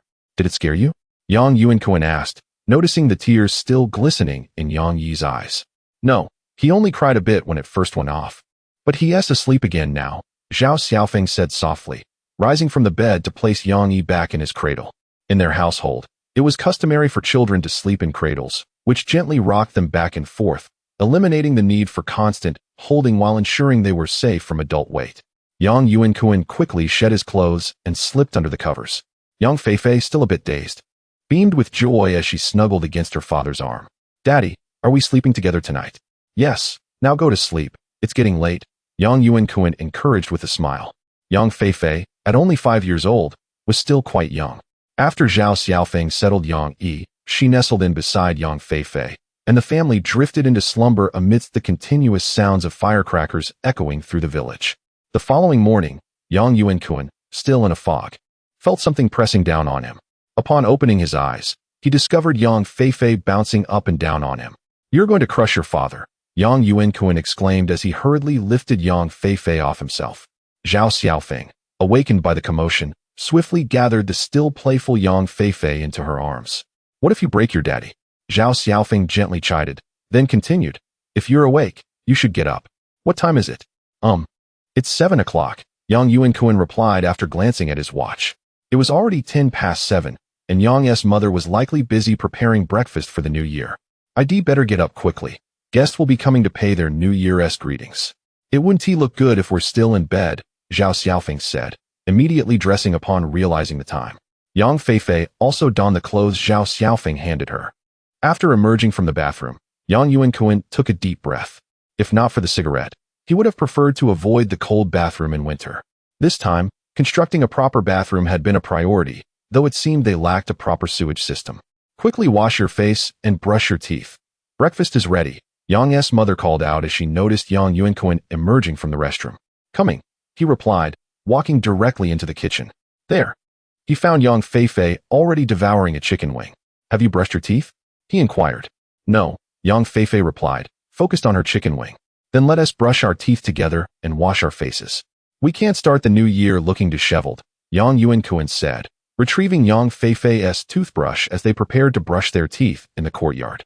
On the first day of the Lunar New Year, sweeping or pouring water was prohibited. So all the water used for brushing teeth had to be spat into a bucket. This included water used for washing faces, vegetables, and clothes, which could only be disposed of the following day to avoid losing fortune. "Wow, Feifei, you're really impressive," You can brush your teeth all by yourself, young Yuankun remarked, delighted to see his daughter mimicking the action so well. Truthfully, in their village, few adults brushed their teeth, let alone such a young child. Mommy taught me, young Feifei said proudly. Once they finished brushing, they poured some hot water from the thermos, mixed in a bit of cold water, and washed up quickly. Breakfast consisted of the classic chicken broth with noodles, quite delicious, accompanied by marinated eggs. Yang Yuankun had even cut some marinated vegetables to place on the table, which tasted delightful. Yang Feifei hardly touched the chicken, instead continuously reaching for the marinated tongue and ears. Is it tasty? Yang Yuankun asked with a smile. It's really delicious, Daddy. I want more for lunch, Yang Feifei exclaimed excitedly, feeling that her father was the best person ever, as he had ensured she had meat to eat every day since returning home. All right, I'll prepare some pig trotters for you at noon. How does that sound? Yang Yuankun readily agreed, pleased that his child had a hearty appetite. Unlike many children who struggled to swallow even a spoonful of rice. Aren't you going to your uncle's house for lunch? Yang's mother inquired curiously. Yang Yuankun's uncle was still alive. His father had been the first in their generation to pass away. The family had been engaged in business away from home, likely involved in sand transport, and were quite affluent. After the last generation's development, they typically returned only on the 29th of the lunar month. He had been invited to join them for lunch today. It is of no consequence. You all may dine as you wish. It is likely that there are numerous people over there, and it is rather inconvenient to bring young children. Yang Yuankun remarked nonchalantly that the gathering consisted primarily of robust men, and his wife would also have the added responsibility of tending to the children. At 70 years of age, there seems to be little reason for her to join the commotion, especially when she would also be expected to assist with the cooking. Indeed, you may proceed if you wish, Yang's mother concurred with this sentiment. It is true that the number of attendees today is quite substantial, and it is anticipated that even fourth uncle's family will return this morning. Consequently, a single table may prove insufficient for seating. Chapter 28 Family Reunion. After finishing the meal, while Yang's mother was still wiping the table, visitors arrived to pay their New Year's greetings. Typically, families would come as a unit, comprising both adults and children. The first to arrive was Yang Yuanhong from the third uncle's family, accompanied by his two brothers, their wives, and a host of children, creating quite a lively scene. However, the third uncle himself did not come, as it was customary for elders to remain at home, awaiting the younger generation's greetings. Kunga Happy New Year! Yang Yuanhong exclaimed first, with his elder and second brothers echoing the sentiment. Upon noticing Yang's mother and Zhao Xiaofeng, they also extended their wishes. Happy New Year to you as well. Come, have a smoke, Yang Yuankun replied with a broad smile, distributing cigarettes to the three men. Zhao Xiaofeng emerged from the inner room with candies and oranges, filling the pockets of children and women alike. Are you going to your uncle's house for lunch? Yang Yuanhong's elder brother inquired. Yes, I'll head over after paying my New Year's respects, Yang Yuankun affirmed. All right, we'll chat later. We need to continue our visits, he said, leading his family away. The New Year's greetings on the morning of the first day were extensive, encompassing not only relatives, but also households throughout the village. Unless there were genuine grievances. After watching the large group depart, Yang Yuankun summoned Zhao Xiaofeng and Yang Feifei to prepare for their outing, while Yang's mother remained home to receive the visitors. After taking a circuitous route, upon completing the rounds of greetings, not only were Yang Feifei's pockets brimming with sweets, but Yang Yuankun and Zhao Xiaofeng also found their pockets filled by her. So, are you going with me to your granduncle's house for lunch? Or staying home to eat? I can have your mother heat up a pig's trotter for you, Yang Yuankun inquired upon returning home, now nearly 10 o'clock, addressing Yang Feifei, who was counting her candies. Yang Feifei hesitated, torn between the delicious offerings and the prospect of playing with peers of her age at her granduncle's house. Yet, the thought of having pig's trotter at home, which she had never tasted before, was equally enticing. You should know better. We won't go. You need to look after her. It's troublesome, Zhao Xiaofeng interjected, her logic sound. There's no need to worry. She'll just play with her cousins, and I'll pack her some food for lunch, Yang Yuankun replied nonchalantly. Then come with me. You can have the pig's trotter another time. It won't go anywhere. Yang Feifei felt her father's reasoning was solid and leaped off the stool, grasping Yang Yuankun's hand. Ready to set off. If you dare to dirty your new clothes, I'll spank you when I get back. You'll need to wear them to your grandmother's tomorrow, understand? Zhao Xiaofeng warned sternly, then turned to Yang Yuankun. You keep an eye on her. Don't let her crawl on the ground.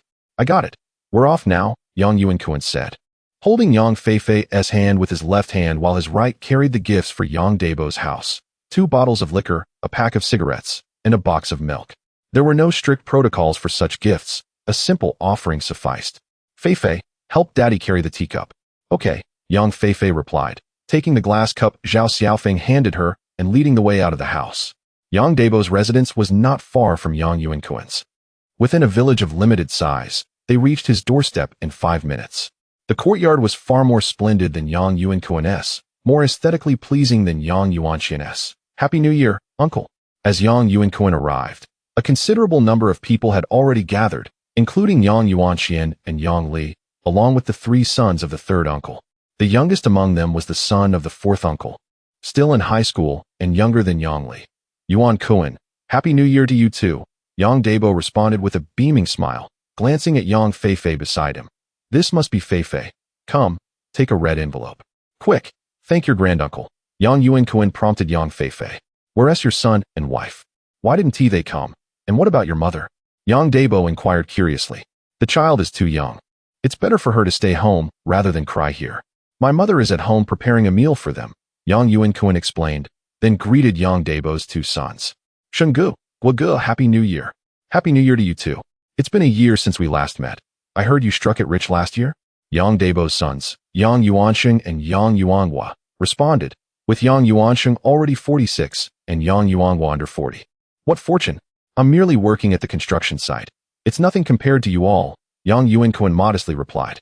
As the group exchanged pleasantries, Yang Yuankun also chatted with Yang Senshu and Yang Sishu, then turned to the bored Yang Li, saying, I'm assigning you a task. Keep an eye on Yang Feifei and don't let her crawl on the ground. If she dirties her clothes, your aunt will have my head.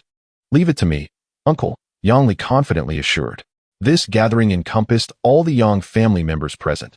There were no exceptionally wealthy or powerful individuals among them, and no one harbored any ill will, leading to a meal that lasted until 2 in the afternoon, with a few young people still engaged in boisterous banter. Yuanhong, you can't be serious. You're 20 and still can't drink? Yang Yuankun teased as Yuanhong took a sip before being stopped by his father. How could that be? You come here. Yuanhong protested immediately, disregarding his father's disapproving gaze, pouring liquor into his cup, and defiantly glancing at Yang Li. Yang Li is about my age. He hasn't had a drop.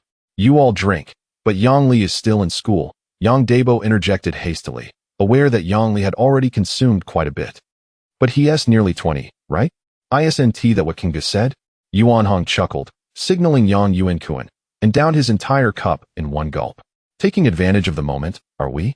I've already had several rounds with Senshu, but this little bit doesn't faze me, Yang Yuankun replied, feeling joyful, as if the burdensome experiences of his past had faded, embracing the essence of a 27-year-old man, free from any lifelessness.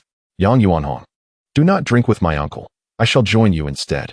Yang Li, standing beside, was also reluctant, as his previous abstinence was merely due to family pressure.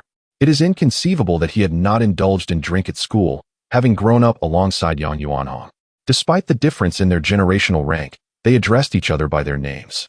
The 2 youngest at the dining table engaged in a spirited contest, while the others looked on with amusement, not intervening, for they had hardly drunk at all, and this modest amount of alcohol was inconsequential. The younger generation in our family possesses quite the drinking prowess. Look at Yuankun. He has been drinking nonstop without showing any signs of inebriation, remarked Uncle Yang with a sense of wonder. Indeed, he has been this way since childhood, Uncle Yang Sen concurred. I shall not venture out next year. I will retire at home, Uncle Yang continued. What? Why the sudden change? Uncle Yang Si inquired curiously. He was of similar age to Uncle Yang's eldest son, having married later due to the family planning policy, and being a civil servant, he had only one son. As I grow older, my role there has diminished to merely overseeing the household and collecting payments. It serves little purpose and may even complicate matters. Let them manage it next year, Uncle Yang stated, having just turned 70 this year. It is indeed a good thing. Returning to enjoy retirement at such an age will lead to a more fulfilling life, Uncle Yang San affirmed confidently. Chapter 29. New Year's daily life. A meal did not truly conclude until the clock struck 3 in the afternoon. Although the atmosphere was boisterous, no one was genuinely inebriated. At most, their faces glowed a rosy hue and their speech became somewhat illogical. Once all the bowls on the table were cleared away, Uncle Yang began to orchestrate a game of mahjong. "Shall we play mahjong?" he inquired cheerfully, presenting the tiles he had retrieved from his cabinet to the circle of family gathered around him. "Of course, who will join?" Uncle Yang Sen chimed in. "There seem to be too many of us," Uncle Yang Si candidly remarked, offering a suggestion. "Let the younger ones play. We can simply watch." "Very well, you all come." Uncle Yang conceded his seat, calling out, "Eldest, you shall play." "All right, but which of you two brothers will take a turn?" Uncle Yang Sen asked, glancing at the smoking brothers Yang Yuanxian and Yang Yuankun. "Let Yuankun take the seat. I haven't played in quite some time," Yang Yuanxian lamented, as he had little money left in his pocket, certainly not enough to engage in a game with relatives, especially considering past experiences where stakes were quite high. "I shall play." Yang Yuankun eagerly claimed his spot and turned to Uncle Yang Si with a smile, asking, "Which of your family members will join? Will Yuanqing participate?" "Not a chance. I will play," Uncle Yang Si conceded, taking his place at the table. Soon enough, the quartet was assembled. As the sound of tiles clashing filled the air, the house fell into a tranquil hush, only interrupted by the occasional flick of a match or the click of a lighter, as the room gradually filled with smoke. The younger ones could hardly endure it, prompting even Yang Li to step outside and join the others in a game with firecrackers. Meanwhile, Yang Yuanhong sat dutifully beside Yang Yuankun. In the midst of the game, observers were expected to remain silent. Only after a round concluded would laughter and expressions of regret erupt. Yet, once the next game commenced, silence would once again reign. Several aunts and sisters-in-law, busy in the kitchen, soon gathered to spectate. And even Zhao Xiaofeng came to stand behind Yang Yuankun. The card game persisted until 6 o'clock, not because players wished to end it, but because dinner was being prepared. This time, Zhao Xiaofeng lent a hand in the kitchen. Remarkably, Yang Yuankun had won 200 yuan throughout the afternoon, while Yang Yuansheng, the eldest of Uncle Yang's household, had won a similar amount. In contrast, Yang Yuanxing and Uncle Yang Si had suffered considerable losses. "Shall we continue this evening?" Yang Yuanxing asked, pocketing his winnings with a grin. "Certainly, but as we have to visit my mother-in-law's tomorrow, we cannot play all night," Yang Yuankun replied without hesitation, for he could not simply walk away with his winnings, especially since they were all family. "Who among us would refrain from visiting the in-laws?" Yang Yuanxing jested. "Now let's eat." Dinner was relatively simple. They reheated the leftovers from lunch and prepared a few additional dishes. However, the younger crowd clamored for drinks, with Yang Yuanhong leading the charge. "What do you mean drink? We had our fill at lunch. You can only manage a couple of cups this evening before you're unwell," Uncle Yang Sen admonished, drawing upon his own experience. It was evident that Yang Yuanhong had little experience with alcohol. The slightly older relatives typically only indulged in a cup or two for formality's sake. Dinner concluded swiftly, as Yang Yuanxing was particularly eager. He had lost the most and possessed little money, having already received several pointed glares from his wife. If he did not win back some money, he would likely face a challenging evening. The card games continued until midnight. By then, Zhao Xiaofeng and Yang Feifei had already returned home. At home, Yang Yi still required his mother's gentle coaxing to fall asleep. After the games concluded, buoyed by decades of skill and generosity, Yang Yuankun managed to win 80 yuan. However, Yang Yuanxing faced disappointment, having lost over 100 yuan that night, while Uncle Yang Si miraculously regained his losses. "Here, Yang Li, this is your New Year's money, and also for Yang Yuanxiang," Yang Yuankun declared as he looked at his winnings. He handed 20 yuan to both Yang Li and Yang Yuanxiang, Uncle Yang Si's son. "He's grown up. He doesn't need your New Year's money," Yang Yuanxian quickly declined.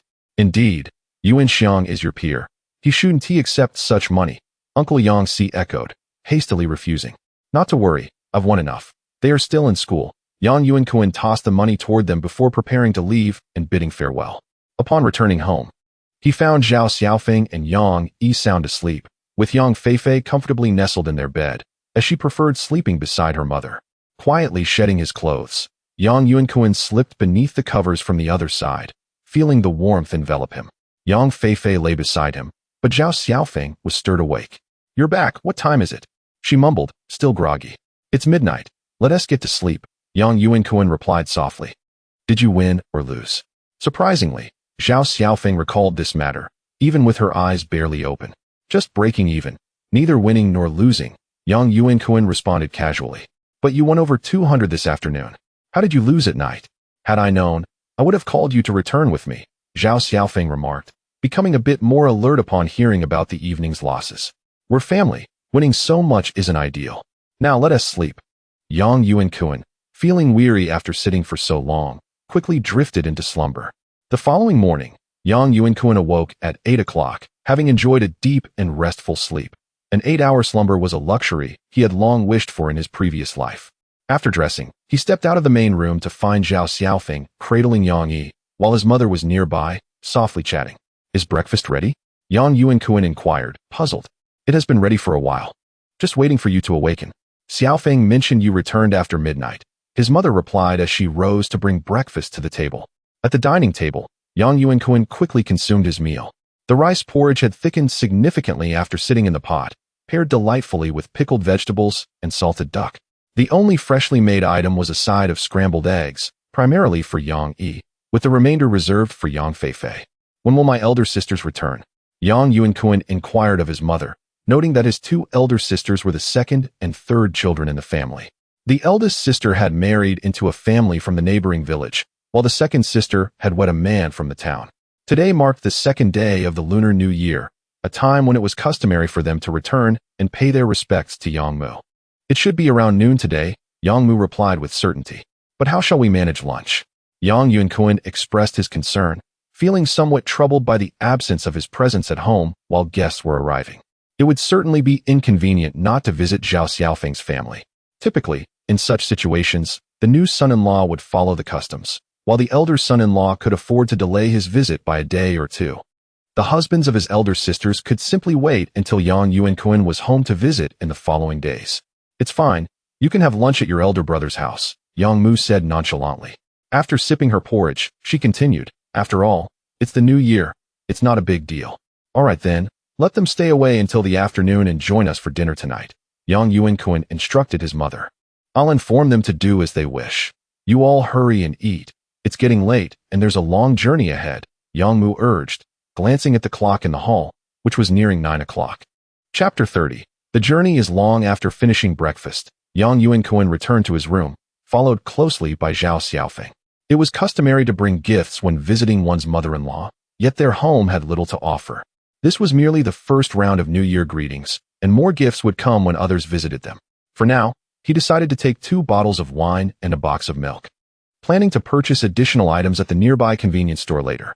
The items on the floor were gifts from the group that had helped him with work previously, leaving only the wine and milk. That's about right. We just need to buy a bag of brown sugar and 2 packs of cigarettes, Zhao Xiaofeng remarked with a smile, closing the door to change her clothes. She had to prepare breakfast in the morning and didn't want to wear her new outfit. How could that be? This year, we have made money, and I must ensure you have some face to show, Yang Yuankun replied, donning his own attire, a long coat he had worn for some time, which resembled Zhao Xiaofeng's newly purchased outfit. What face do I have to show? It all requires spending money, Zhao Xiaofeng said, blushing slightly as she finished dressing and began putting on her boots. She had not worn them the day before on the first day of the new year, saving them for her visit to her parents' home today. That won't do. Should we take Yang Yi with us? Yang Yuankun inquired with a smile. Yes, let us bring him along. Otherwise, it will be inconvenient for my mother if he stays at home. We can take turns carrying him. Zhao Xiaofeng replied thoughtfully, pausing in her task of putting on her boots. However, those boots are not easy to walk in, huh? I suspect your feet will hurt, Yang Yuankun expressed with a touch of helplessness. The only form of transportation at home was a bicycle he had purchased in middle school, and there were no electric bikes available, as in modern times. Walking to his mother-in-law's house was indeed troublesome, taking a full hour on foot. What's wrong with walking? Zhao Xiaofeng said nonchalantly, standing tall in her new attire, which made her look truly beautiful. Yang Yuankun found it hard to take his eyes off her. At just 26, his wife was indeed quite lovely, a fact he had previously overlooked as she seldom adorned herself. Indeed, my dear wife, you look stunning today, Yang Yuankun praised joyfully. There's nothing stunning about it, Zhao Xiaofeng said, her cheeks tinged with red. She opened the door and called for Yang Feifei to come in, dressing her in new clothes as well. Once the family was properly attired, Yang Yuankun took the 2 bottles of wine and a box of milk, leading the way while Yang Feifei joyfully held onto his free hand, exclaiming, "We're going to Grandma's house." Zhao Xiaofeng followed closely behind, cradling Yang Yi in her arms, her face adorned with smiles. Upon exiting their courtyard and entering the village, many villagers complimented her appearance, causing her smile to widen. My face is stiff from smiling. Zhao Xiaofeng finally sighed as they left their village's confines, turning to Yang Yuankun. Isn't that wonderful? Letting others see how beautiful you are, Yang Yuankun remarked, glancing down at Zhao Xiaofeng's boots. Let me carry something. Those boots are difficult to walk in, and they're new, undoubtedly rubbing your heels. They are a bit uncomfortable, but I'm fine, Zhao Xiaofeng replied, feeling a little embarrassed. Isn't it improper for a man to carry a child while walking? My parents would scold me if they saw. I can carry you once we are closer to your home, Yang Yuankun said dismissively, placing the items he was holding on the ground and extending his arms. Come here, son, let daddy carry you. Mommy is getting tired. During this time, Yang Yi had grown accustomed to his father and was no longer shy. He obediently wrapped his arms around Yang Yuankun's neck, grinning at the unfamiliar sights around him, as it was his first time outside the village, and he was filled with curiosity at all the new scenes. As the family traversed from village to village, after approximately half an hour, Yang Feifei could no longer keep up. Panting, she turned to Yang Yuankun and said, Daddy, I want to be carried too. I can't walk anymore. You're getting too old for that. Zhao Xiaofeng quickly interjected, though there was still a fair distance to cover. But we can keep our spirits up, right? I can't walk anymore, Mommy, Yang Feifei pouted, squatting down on the road, having reached her limit. After all, she was just 6 years old, and walking such a distance was no small feat. Come here, sit on Daddy's shoulders, Yang Yuankun said without concern. Recalling that this was how they had always visited his mother-in-law's house. He handed Yang Yi to Zhao Xiaofeng, then squatted down, allowing Yang Feifei to climb onto his shoulders, reminding her, hold on to Daddy's head tightly, don't fall off. Haha, this is so high, Yang Feifei exclaimed, her arms spread wide, seemingly oblivious to her father's warning. Hold on to your father's head, otherwise you'll find yourself abandoned here, Zhao Xiaofeng said playfully.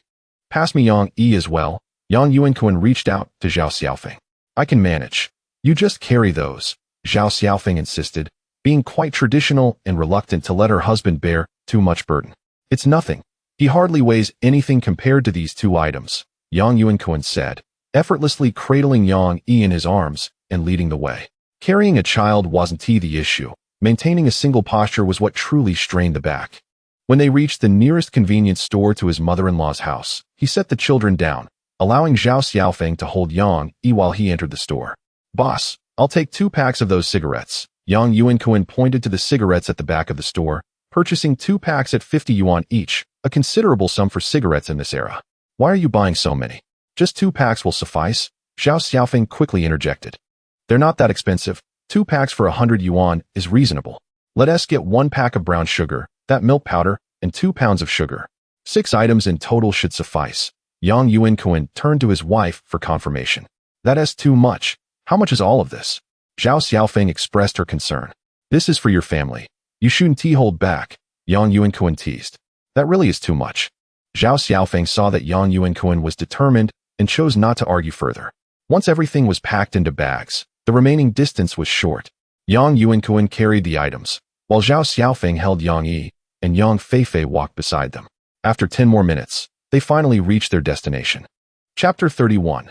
Zhao Xiaofeng's maternal home. Zhao Xiaofeng's maternal home is situated in a village that is not in the same town as Yang Yuankun's family, but in 2 neighboring towns that are relatively close.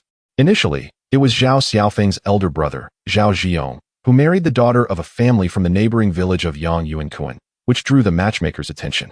Ultimately, this led to a successful match between Zhao Xiaofeng and Yang Yuankun. A common practice for marriages during that era. Dad, Mom, Zhao Xiaofeng called out as she approached her home, quickening her pace and unable to suppress the smile on her face. This year, due to the need to care for Yang Yi, she had not returned home, making it quite a long time since her last visit. Why bring so much? Zhao's parents emerged from the main room, first spotting their daughter holding their little grandson, followed by Yang Yuankun and Yang Feifei, all wearing broad smiles. Of course, we must buy things for the new year. This year, I didn't have the time to come, Yang Yuankun replied as he entered the house, placing the items on the ground and addressing the elderly couple. Dad, Mom, Happy New Year. Happy New Year to you too, Zhao's parents responded warmly. Yang Yuankun then greeted Zhao Zhiyong and Zhao Dajia. Happy New Year. Elder brother and sister-in-law. Happy New Year to you as well, Zhao Ziyong replied with a cheerful smile. Since both his father-in-law and mother-in-law had passed away, he only needed to visit his elder brother, making it unnecessary to go on the second day of the new year. Zhao Xiaofeng and her sister, Zhao Xiaofeng, were returning today, so they stayed home to entertain guests. Please sit down for some tea. Zhao Dajia warmly invited them to take their seats on the bench. After pouring tea for the two, she turned to her son, who was still standing nearby. What are you dawdling for? Go fetch the sunflower seeds and candy from the house. Your sister and brother are waiting. Zhao Ziyong had only one son, Zhao Peng, who was still young at only 10 years old. He had lived with Zhao's parents since childhood. According to Yang Yuankun's understanding, Zhao Dajia had gone to work with Zhao Ziyong shortly after Zhao Peng was weaned, leading to a strained father-son relationship, as Zhao Peng had long been a left-behind child, feeling distant from his parents. At present, Zhao Peng was not yet the rebellious child Yang Yuankun would later encounter. Upon hearing Zhao Dajia's words, he quickly ran into the back room and emerged with an array of snacks, including sunflower seeds, raisins, banana chips, ginger slices, and some candies. All carefully arranged on a plate, far more formal than Yang Yuankun's family, which would simply use bags. How has this year been? Zhao Dage inquired with concern, knowing that Yang Yuankun had taken on a small project himself this year, something he would not dare to do. It's been all right. Made a bit of money, Yang Yuankun replied candidly, recalling how he was able to build a house during a time of bankruptcy. With the money borrowed from Zhao Xiaofeng's maternal family being crucial, as their relationships had always remained strong. I can see that. You've brought quite a few gifts this year. There are even 2 packs of cigarettes, Zhao Dage teased, noticing the items Yang Yuankun had brought along. He continued, with all this, we will find it hard to reciprocate. Why would you need to return anything? This is for the children's maternal grandparents. It has nothing to do with you, Yang Yuankun joked, though it was also the truth, as most of the gifts for Zhao's parents would be used by Zhao Dage's family. Has Feifei worn herself out walking over today? Zhao Dage asked, glancing at the quietly eating Yang Feifei beside him. I am a bit tired. I had to carry the little one the whole way. This one isn't too heavy, but I did most of the carrying. Yang Yuankun sighed, wishing for a vehicle someday. You could buy a motorcycle. They aren't too expensive, and the whole family can fit, Zhao Ziyong suggested, having purchased one himself. It would be inaccurate to label Zhao Ziyong as poor, as he and Zhao Dajia both worked in the metropolis, earning a decent income. They had managed to build a 2-story new house and buy a motorcycle. However, it was also true that he had let Zhao Peng become a left-behind child since he was weaned. From Yang Yuankun's past experiences, he knew this brother-in-law was rather stingy, only willing to spend on superficial appearances. That doesn't seem safe, and I am often away from home. Those things tend to break easily if left and used for long. Yang Yuankun declined, knowing Zhao Ziyong rode a motorcycle to the metropolis. The two continued their conversation. While Zhao's parents primarily engaged in quiet discussions with Zhao Xiaofeng, Zhao Dajia busied herself in the kitchen, and when Zhao Xiaofeng offered to help, she was politely refused and could only sit with Yang Yi. Before long, there was more commotion outside. It was likely Zhao Xiaofeng's family arriving. As Yang Yuankun's sister-in-law, Zhao Xiaofeng was the second child in the Zhao family, with Zhao Xiaofeng being the third. As the time grew late, the lively atmosphere of the main room continued. Yang Feifei joined Zhao Peng and the 2 children from Zhao Xiaofeng's family to play outside, while Zhao Xiaofeng took Yang Yi out to chat with Zhao's mother and Zhao Dajia. The midday meal was quite sumptuous, with ample alcohol, though not as much as the previous day's gathering, since Zhao Ziyong did not have a strong tolerance for liquor.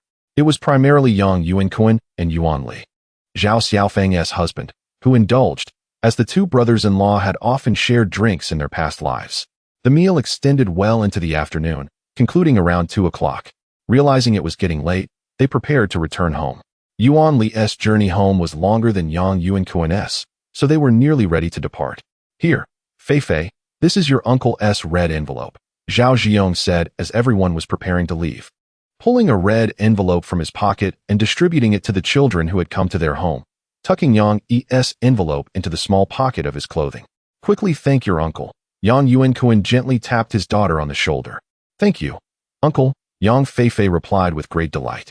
In their family, red envelopes were typically given only upon returning home. For instance, Yang Yuankun would not give Zhao Peng a red envelope when visiting. But if Zhao Ziyong came to his house, Yang Yuankun would certainly give one to Zhao Peng, as it was uncommon to proactively offer red envelopes, which were reserved for joyous or mourning occasions. After the Yuan family departed, Yang Yuankun's family set off. As they retraced their steps, their hands were devoid of any belongings, mirroring their initial journey. After a while, Yang Feifei resumed her perch upon Yang Yuankun's shoulders, while Yang Yi alternated holding her with Zhao Xiaofeng. Alas, I can no longer continue. I need to rest, Yang Yuankun declared, halting by the roadside. Having consumed a considerable amount of alcohol at noon, he felt his stamina waning, and the weight of Yang Feifei, who weighed around 30 pounds, was proving to be a genuine strain. Let her walk on her own. You need not carry her any longer, Zhao Xiaofeng said with concern for Yang Yuankun. Noticing his fatigue, she gently urged Yang Feifei, come down now. No, I want daddy, Yang Feifei insisted, clinging tightly to Yang Yuankun's head, refusing to budge. This experience of sitting upon her father's shoulders, avoiding the effort of walking while enjoying a broader view, was indeed a novel delight for her. Chapter 32. The concerns of Zhao father and Zhao mother. You have exhausted your father. Just walk a bit on your own. It is not far now, Zhao Xiaofeng continued, cradling Yang Yi in her arms, unable to lend a hand. She could only observe Yang Yuankun seated on a stone by the roadside, while Yang Feifei remained reluctant to descend. Feifei, if you come down and walk by yourself, I recall there is a convenience store nearby. Your father will buy you some soda, all right? Yang Yuankun exhibited a remarkable patience. After resting for a while, he felt significantly better. The primary reason for his fatigue was the alcohol consumed at noon, compounded by the lengthy walk and the chilly breeze. Soda? Upon hearing this, Yang Feifei quickly prepared to get down. At the lunch table, Zhao Ziyong had also offered soda to those who abstained from alcohol. But Zhao Xiaofeng had forbidden Yang Feifei from drinking it, which had made her quite upset. Such a good girl, Yang Yuankun mused, not allowing her to descend on her own. Instead, he first lifted Yang Feifei into his embrace before placing her gently on the ground. He then addressed Zhao Xiaofeng, who stood nearby. Let us proceed. I am nearly ready. You act like a child yourself, not paying attention to your clothes, which have become quite dirty. Zhao Xiaofeng remarked as she noticed the dust and leaves clinging to Yang Yuankun's windbreaker from sitting on the stone. She reached out with one hand to brush off a few specks. It is of no consequence. Dirt is merely dirt, Yang Yuankun replied dismissively, then said to Zhao Xiaofeng, shall I carry Yang Yi? No need. I hardly held him when I came here. You should rest a bit more. If Feifei cannot walk later, you will need to carry her, Zhao Xiaofeng declined. Then let us go. My mouth is a bit parched. We shall buy some water soon, Yang Yuankun acquiesced, taking Yang Feifei's hand as they ventured forward. After approximately 10 minutes, they arrived at a convenience store. Boss, I would like 3 bottles of soda, Yang Yuankun called out to the store owner, pointing at the soda displayed on the counter. The owner, hearing the call, hurried out from the back. His face flushed, likely having enjoyed some drinks with relatives beforehand. How much? Yang Yuankun inquired. $3.60. One bottle is $1.20, but I can let you have them for $3.50, the owner generously replied. One bottle is sufficient. Why buy so many? She cannot finish this much on her own, Zhao Xiaofeng interjected, disapproving of the high price of the soda. Here is the money. Yang Yuankun disregarded Zhao Xiaofeng's words, retrieving cash from his wallet and handing it to the owner. He opened one of the bottles and handed it to Yang Feifei, taking a long sip himself. Let me have it first. You drink a bit, Yang Yuankun said as he took Yang Yi from Zhao Xiaofeng and offered her a bottle of soda. No need, I do not drink that. What is so delightful about it? Zhao Xiaofeng hastily declined. I have already purchased it. If you do not drink, it will all go to Feifei, which is not good for her health. Yang Yuankun offered a reasonable explanation, noticing Yang Feifei drinking greedily from the bottle. Drink slowly. It is too cold, or else you may get a stomachache. This soda is truly delicious, Daddy, Yang Feifei exclaimed, now heeding Yang Yuankun's words, capping the bottle and bouncing beside him, tugging at his clothing. The current prices for soda are indeed steep. This bottle costs $1.20, and even less renowned brands can reach $2. It is worth noting that, 20 years later, soda drinks are still available for $2 or $3. Let us move. Take a moment to rest. I will carry Yang Yi, Yang Yuankun observed Zhao Xiaofeng pausing after a sip and felt somewhat helpless. His wife was indeed too frugal. The family embarked once more on their journey home. With the allure of soda, Yang Feifei managed to walk for another 20 minutes before finally succumbing to fatigue in the last 10 minutes. Meanwhile, at the Zhao household, after the departure of his sister and brother-in-law, Zhao Ziyong began inspecting the items brought by both families. Earlier, he had only briefly noticed that Yang Yuankun had sent 2 packs of cigarettes, as they were tucked away in the alcohol bag, and he had not paid attention to the brand. These cigarettes are quite pricey. These 2 packs are worth $100, Zhao Jiong remarked with surprise. So expensive. Why would they buy such costly items? Zhao father expressed a degree of concern. Your daughter bought them for you. Just accept them, Zhao Jiong encouraged, continuing, I see that my sister is doing quite well. Her clothes are all new, and that windbreaker is not inexpensive. She is even wearing boots and gold earrings. Indeed, it has been a year since we last met, and your mother and I were genuinely worried. She has not had time to return, but now seeing her well brings us peace, Zhao father replied, his face beaming with joy. Yes, not only does Xiaofeng have gold earrings, but she also possesses gold bracelets and a necklace, all gifts from Yuankun this year, Zhao mother interjected. This year, Yuankun has indeed prospered. I was worried he was too young, fearing he might suffer losses and face hardship, Zhao Jiong reflected. Yes, they are even building a new house this year. I have no more concerns, Zhao father said, recognizing the 2 packs of cigarettes. I cannot possibly smoke these. A pack costs more than a pound of meat. I will exchange them at the convenience store later. Do as you wish, after all. They were bought for you by your son-in-law, Zhao Jiong replied nonchalantly. Meanwhile, on the topic of Xiaofeng, Yang mother steered the conversation back to her eldest daughter's situation.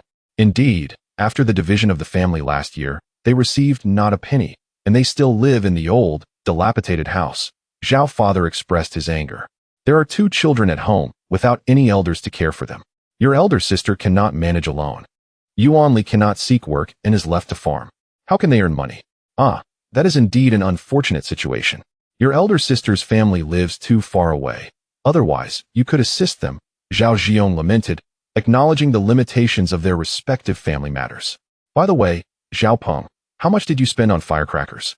Zhao Jiong inquired of Zhao Peng, who was playing at the door. $1.50, Zhao Peng replied earnestly. Hand over the change to me. What do you need money for? Zhao Jiong admonished, taking the money from him. He believed that such a young boy should not require money, as he was not lacking in food. Indulging him too much could lead to mischief.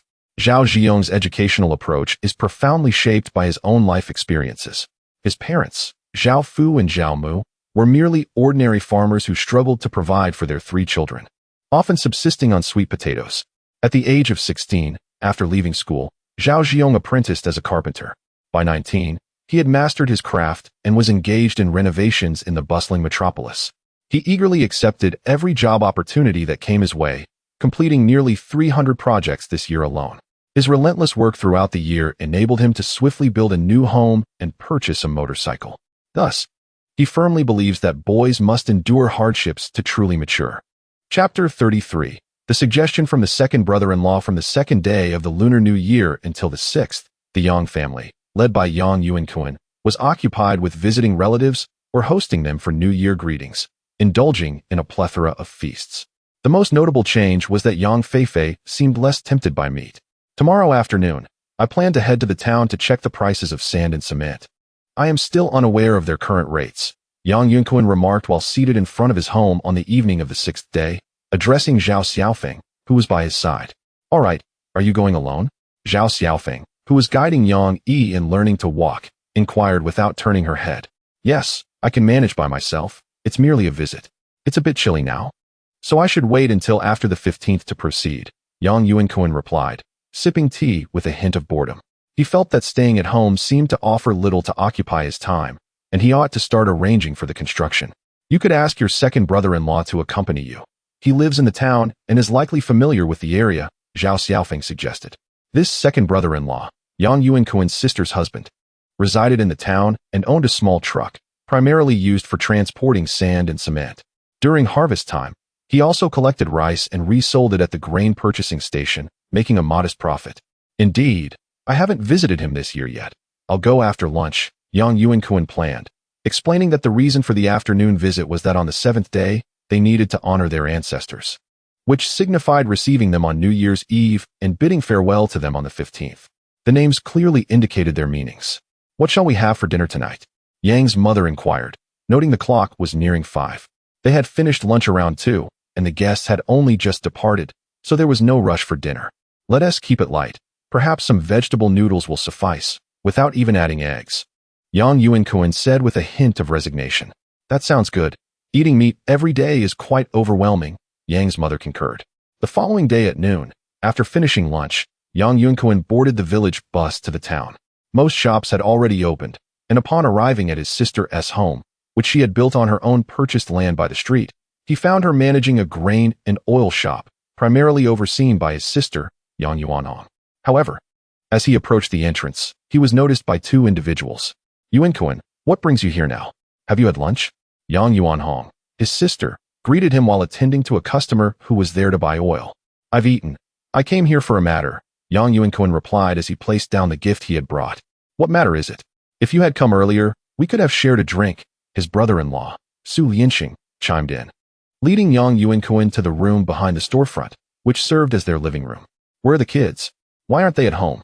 Yang Yuankun inquired, curious about his sister's children, Su Lu, who was 13, and Su Yi, who was 8. They're upstairs watching television. Su Lianxing called out loudly, Su Lu, Su Yi, your uncle is here. Come down. No need to shout for them, Yang Yuankun said with a smile, but soon enough. Footsteps could be heard as his niece and nephew hurried down the stairs, affectionately calling him uncle. All they do is watch television at home. They should spend some time outside. It's better than being cooped up, Su Lianxing remarked, reflecting on his own upbringing in the countryside before moving to the town after marrying Yang Yuanhong. Brother-in-law, I came to the town to check the prices of sand and cement, as my time at home is limited. And I want to make the most of it, Yang Yuankun stated, not wishing to waste any more time. Ah, then we should hurry. The sand pits in town have already opened. I saw them when I returned yesterday, Su Lianxing responded, rising to grab his car keys and heading outside. Why the rush? Don't you want to take a break? Yang Yuanhong, who was still managing the store, remarked with a smile, wondering what dishes her brother would prepare for dinner if he were to stay. He going to the sand pit. I'll take him. I know the area well, Su Lianxing explained. All right then, hurry along, and remember to come home for dinner. You could stay the night or have your brother-in-law drive you back, Yang Yuanhong urged. Understood, Yang Yuankun agreed without hesitation, following Su Lianxing to the passenger seat of the truck, which had parked in the vacant lot opposite their shop. Yang Yuankun recalled that this area would eventually become a supermarket, while it was still an expanse of barren land at present. The journey was brief, as the sand pit was located not far from the town, with a brick factory and cement factory nearby, facilitating access to these materials for local residents. Following Su Lianxing, they arrived at the sand pit, which also sold gravel. Mixing gravel with cement enhances its strength, especially when laying foundations, making it an essential commodity. Mr. Su, business is already bustling this early? A middle-aged man, older than both of them, greeted Su Lianxing. No, Brother Wang, this is my brother-in-law. He plans to build a house after the new year and came to check things out. I'm the first to bring him here, Su Lianxing replied with a broad smile, introducing Yang Yuankun. Oh, and what should I call you? The man asked, now more warmly. I am Yang Yuankun. He simply introduced himself. Mr. Yang, how much are you planning to purchase? The sand pit owner continued, getting to the crux of the matter. What are your prices for sand? Yang Yuankun inquired, focusing on the essential question. The prices are standard. I charge 45 yuan per cubic meter for sand and 40 yuan for gravel, which are quite reasonable. I assure you, as Mr. Su's brother-in-law, you will receive a discount, the owner promptly replied.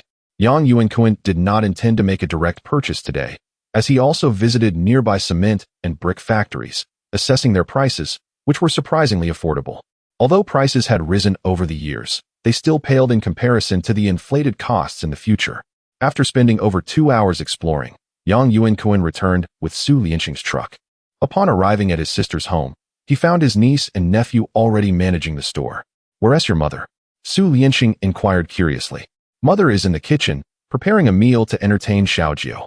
Sulu has grown quite a bit and will enter junior high next year. The two of them have assisted Yang Erji in managing the shop for quite some time. You two continue looking after the shop. If anything arises, come find me in the back, Su Lianxing instructed before leading Yang Yuankun back to their living room. Their land is not particularly wide horizontally, but it extends quite far vertically. The entire ground floor facade faces the new street, with the living room at its center and the kitchen and restroom situated at the back. No one resides on the first floor. The bedrooms are located on the second and third floors, which is quite reasonable. Upon entering the living room, sounds from the kitchen could be heard. Su Lianxing had no intention of visiting the kitchen just yet. Instead, He brewed a cup of tea for Yang Yuankun and offered him a cigarette, placing the entire pack on the eight immortals' table, gesturing for him to help himself. Yuankun, may I offer you a suggestion? Su Lianxing inhaled deeply from his cigarette before speaking. Oh, what suggestion do you have? Feel free to say, brother-in-law. Yang Yuankun replied with a smile, appearing unbothered. Are you planning to tear down your old house to build a new one? Su Lianxing continued to inquire. Yes, of course. If I'm building a new house, it must be done well, Yang Yuankun affirmed. My suggestion is, since you're planning a major renovation, why not construct it on the land across from my home? What do you think? Su Lianxing suggested with a smile. Oh. Yang Yuankun felt somewhat swayed by Su Lianxing's proposal. His initial plan was to build a house at home first, and then purchase a property in town next year, making it convenient for Yang Feifei to attend school. He had not considered directly building in town, as his previous mindset from his past life had greatly influenced him, and he had not realized there was still available land in the current town. What do you think? By then, your mother-in-law can also come over without hindering childcare. Your second sister and I can keep an eye on things. Feifei will have a nearby school with good educational quality. Su Lianxing enumerated these advantages, all of which were factual. Brother-in-law, you make a compelling point. I find myself quite tempted. Yang Yuankun pondered briefly before expressing his agreement. Regardless of how one calculated it, this option seemed more economical. He continued to explain, actually, I intended to build at home this year, and then reassess the town next year. In his previous life, Yang Yuankun had always remained in his hometown, occasionally spending 10 days to half a month in the provincial capital with his wife at a house they had purchased for their son. He had never contemplated leaving his hometown, but now, having been reborn, he felt a strong attachment to it, yet recognized that moving to town was a more rational course of action. That seems rather wasteful, Su Lianxing chuckled, continuing to offer suggestions. At home, you could simply renovate the house, lay down some concrete in the courtyard, and perhaps construct a simple second floor. That way, the expenses would be minimal. Chapter 34. Determination. Yang Yuankun, a reincarnated individual, found himself educated by the indigenous Su Lianxing regarding investment perspectives. One could only say that human inertia is remarkably powerful. His mind was fixated on constructing houses, never contemplating the idea of relocating. Brother-in-law, I must say, you are quite right. Yang Yuankun inhaled deeply from his cigarette before continuing. I am indeed somewhat tempted. My assertions are undoubtedly reasoned. What use is a house in the village? No matter how well you build, it pales in comparison to the prestige of being known as a resident of the town, Su Lianxing proclaimed proudly. Elaborating further, when I initially planned to build a house, my father had already secured a plot in the village for me. However, due to my daily excursions in the town, I realized that settling in the town was the correct choice. Is it difficult to purchase land in the town? Yang Yuankun inquired. Having secretly resolved to make a decision, yet he knew very few people in the town and could only rely on this brother-in-law. If you're looking at the old street, it would certainly be challenging to buy there. However, our area is quite favorable for purchases. When I bought my plot, there were hardly any people around, and although it has become slightly busier now, it remains accessible. Su Lianxing gestured with his hands, continuing, I believe the old street, despite its current population, has two narrow roads flanked by shops. I've heard that many places are undergoing demolition, but what financial resources does our town possess? It would be more prudent to develop a new street here, wouldn't you agree? Yang Yuankun recognized the truth in Su Lianxing's words. The old street would inevitably transform into a dilapidated area in a decade or so, while this location represented the true heart of the town, a genuinely desirable spot. Brother-in-law, could you assist me in finding a suitable plot? I am contemplating purchasing the land where you park, Yang Yuankun tentatively asked. Of course, that aligns perfectly with my thoughts. Once the house is constructed, your wife could also open a shop. It may not yield vast profits, but it would ensure a stable daily life, Su Lianxing enthusiastically replied. There's no need to introduce you to anyone. Once you begin working, simply approach the relevant department, and they will designate someone to assist you in demarcating the land. Just bear in mind that the prices now are considerably higher than when I purchased. Indeed, you possess great insight, brother-in-law, Yang Yuankun complimented, reiterating, I will discuss this with Xiao Feng and finalize our decision. Alright, by the way, if you find yourself short on funds, do not hesitate to let me know, Su Lianxing generously offered. His encouragement for his brother-in-law to settle here stemmed from a sense of familial obligation, considering that he was his wife's younger brother. Additionally, he had no other relatives in the town. Thus, Bringing family members to establish themselves in the town represented a form of solidarity. Speaking of which, I might indeed be a little short on cash, Yang Yuankun admitted, somewhat embarrassed. I had initially set aside money to build a house in my hometown, but now I find myself lacking the funds for the land. This is not an issue. I recently inquired, and purchasing a plot comparable to mine would cost around 10,000 yuan. Although the area isn't vast, building a 3-story house like mine would not require a significant amount of space.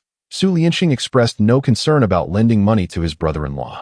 He had heard from his mother-in-law that Yang Yuankun was successfully managing projects outside, so he was confident that the money would be repaid. Brother-in-law, I want to hide it from you. I do have some money left.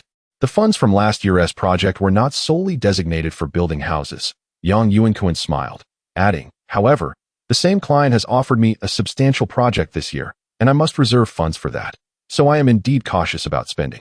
This is a minor matter. Su Lianxing felt reassured by Yang Yuankun's explanation, and they continued discussing the house. There are indeed requirements for purchasing land and constructing houses. It is not merely a matter of buying and building at will. One must adhere to the specifications provided by the government to ensure uniformity along the street, just as the old street was designed. As they conversed, Yang Yuanhong appeared from the kitchen, still donned in an apron, exclaiming, "Dinner is ready. Let us prepare to eat." She then turned to Su Lianxing, saying, "Invite the two in front to join us for dinner. It's getting late, so close the shop." "All right, I'll go now." Su Lianxing rose to call the two children while simultaneously shutting the front door of his shop. "Sister, allow me to help serve the dishes." Yang Yuankun stood up, smiling. "Please, you needn't worry about that. Guests shouldn't serve." Yang Yuanhong promptly declined. Turning to return to the kitchen, Yang Yuankun followed closely behind, feeling no reservation toward his sister, as he had often dined at her home in his past life. Upon entering the kitchen, he was greeted by delightful aromas wafting from the table, which was already adorned with several dishes. He casually carried 2 plates out. "What are you two dawdling for? Go to the kitchen and help with the dishes. Your uncle is already assisting." Su Lianxing urged the brother and sister in the living room upon seeing Yang Yuankun bringing out food. "It's nothing. I have no pressing matters." Yang Yuankun placed the dishes on the table and waved his hand dismissively. "Quickly take a seat. Let us enjoy some good drinks." Su Lianxing retrieved a bottle of wine from the cupboard in the living room, a well-known brand from their province, Gujing wine, which was quite expensive at 60 yuan. "Why go for something so pricey? We could simply have something casual," Yang Yuankun quickly responded. "This isn't something I purchased. It was a gift from a relative. If you had asked me to buy it myself, I would have hesitated. Selling it at the convenience store would incur losses, so it's better for us to enjoy it together. That way, no one loses." Su Lianxing, ever eloquent, managed quite well in the town. After opening the wine, Su Lianxing poured a glass for Yang Yuankun and then filled his own. Just as they settled down, Su Yi arrived with bowls and chopsticks, distributing them for both of them, while Su Lu and Yang Yuanhong brought the dishes into the living room and placed them on the table. Such a variety of dishes. Yang Yuankun marveled at the spread before him, noting the abundance. It was no small feat for Yang Yuanhong to prepare so many dishes in such a short time. Most of the meat was prepared in advance. I merely stir-fried a few dishes. The braised pork and fish were freshly made, so do indulge. Yang Yuanhong exerted great effort in hosting her brother, demonstrating her utmost dedication. Soon, Yang Yuanhong found herself seated at the table, while her nephews and nieces were nestled in the car, enjoying their meal. Naturally, only the 2 elder men indulged in drinks. After clinking their glasses and taking a sip, Su Lianxing joyfully relayed to Yang Yuanhong, "Darling, I just spoke with Yuankun, urging him not to build a new house in the hometown. Instead, he should purchase that piece of land right across from our home to construct his residence. What do you think?" Su Lianxing felt certain that his wife would be delighted by this proposal. You mean in town? That would be wonderful. I have nowhere to go all day and no one to converse with. If you build a house here, our families would be so close," Yang Yuanhong exclaimed, her spirits lifted by the news. The proximity of her maternal family would undoubtedly strengthen their bond through more frequent interactions. "Indeed, I believe my brother-in-law is right. I need to head out. There's no need for the elderly and children at home to toil in the fields. We can simply contract that work to Sanshu. Fei will be starting school next year, and I trust the educational quality here. It's also quite convenient, and mother will likely come to stay with us, allowing you to assist in caring for her." Yang Yuankun shared his thoughts from the side. "Yes, your reasoning is quite sound. We could also let Xiao Feng open a shop or something. More and more people are moving into this area, and many families are building houses. Lianxing, you must expedite the acquisition of that land. Yang Yuanhong insisted on making this happen. Tomorrow they should resume work there, so we need to finalize this quickly. Su Lianxing wholeheartedly agreed with his wife's sentiments. Chapter 35. Acquiring the land after dining and drinking at Erji's home until past 7 o'clock, Yang Yuankun decided not to return home. Although Su Lianxing had a truck that could take him back, he genuinely did not dare to ride in it and opted to stay the night instead. Hello, Sin Shu. This is Yuankun. Yang Yuankun used Su Lianxing's phone to call the village. It was relatively convenient to make calls from the town, as most families had fixed telephones by now. Brother Kun, this is Yang Yuanhong. The person who answered was not Sin Shu, but Yang Yuanhong. Oh, it's you. Perfect, Yang Yuankun replied with a smile. Please inform my family that I won't be returning tonight. I'll stay at Erji's and come home tomorrow. All right, Brother Kun, I'll do that right away, Yang Yuanhong responded promptly. After hanging up, Yang Yuankun began to feel a bit drowsy, primarily due to the amount of alcohol he had consumed. In his past life, Su Lianxing was one of the few who could drink with him continuously, along with his son Sui. However, by that time, he was already quite aged. This time, the two had consumed 2 bottles of liquor, and Erji had prepared a bed for him on the 3rd floor of their home. Erji, I'm heading to bed now, Yang Yuankun said as he noticed Su Lianxing retreating to his own room, addressing Erji who was beside him while on the phone. Go on, hurry up. Why drink so much? Erji chuckled, playfully patting her younger brother. She had always indulged him a bit since childhood. Yang Yuankun recalled when he was in middle school and during the busy farming season. It was always Erji who brought him food when their family was preoccupied. I'm going up then. I'm feeling a bit dizzy. Yang Yuankun stood up, preparing to ascend the stairs, with Erji following closely behind. If we can secure that piece of land across the street tomorrow, then our families can live together, haha. The town has everything, but it lacks conversation. I spend my days just sitting in the shop watching over it. When Mom comes over, you could even open a shop for your wife. Erji chatted excitedly, her enthusiasm palpable. Indeed, I'll need your and Erji Fu's assistance with that. After all, they have never been here, Yang Yuankun replied. Upon reaching the 3rd floor, a room lay to the right of the staircase, which was the 2nd largest room in the house, comparable in size to the master bedroom, where Su Lianxing resided on the 2nd floor. The 2 children occupied smaller rooms on the same floor. I've placed the water bottle here, and the cup is on the bedside table. After drinking so much, you'll surely need water tonight. There is also a bathroom on the 3rd floor, just like on the 2nd, Erji meticulously advised. Thank you, sister, Yang Yuankun said, lying on the bed and already feeling drowsy, responding groggily. When he next opened his eyes, the day had fully brightened outside. Although the town was not as bustling as in later times, there were still numerous sounds filtering into the room, especially since it was located close to the roadside, which was a downside of living in town. Dressed, Yang Yuankun descended the stairs, where Su Lianxing was already brushing his teeth and washing his face. Upon seeing him come down, he pointed to the toothbrush and cup beside the sink, indicating they were prepared for him.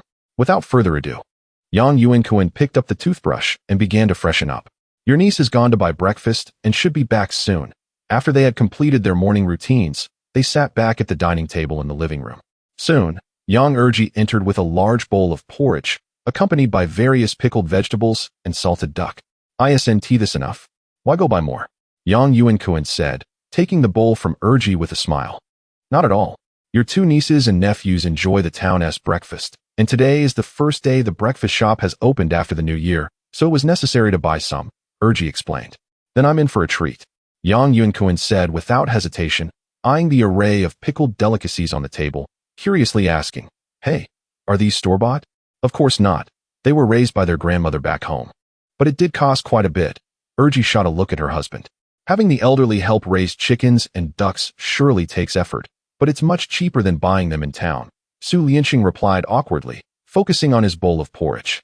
Yang Yuankun did not delve deeper, as he was aware that Erji Fu's mother favored her eldest son, while Su Lianxing, being the 2nd son and having spent little time back home, was used to this dynamic.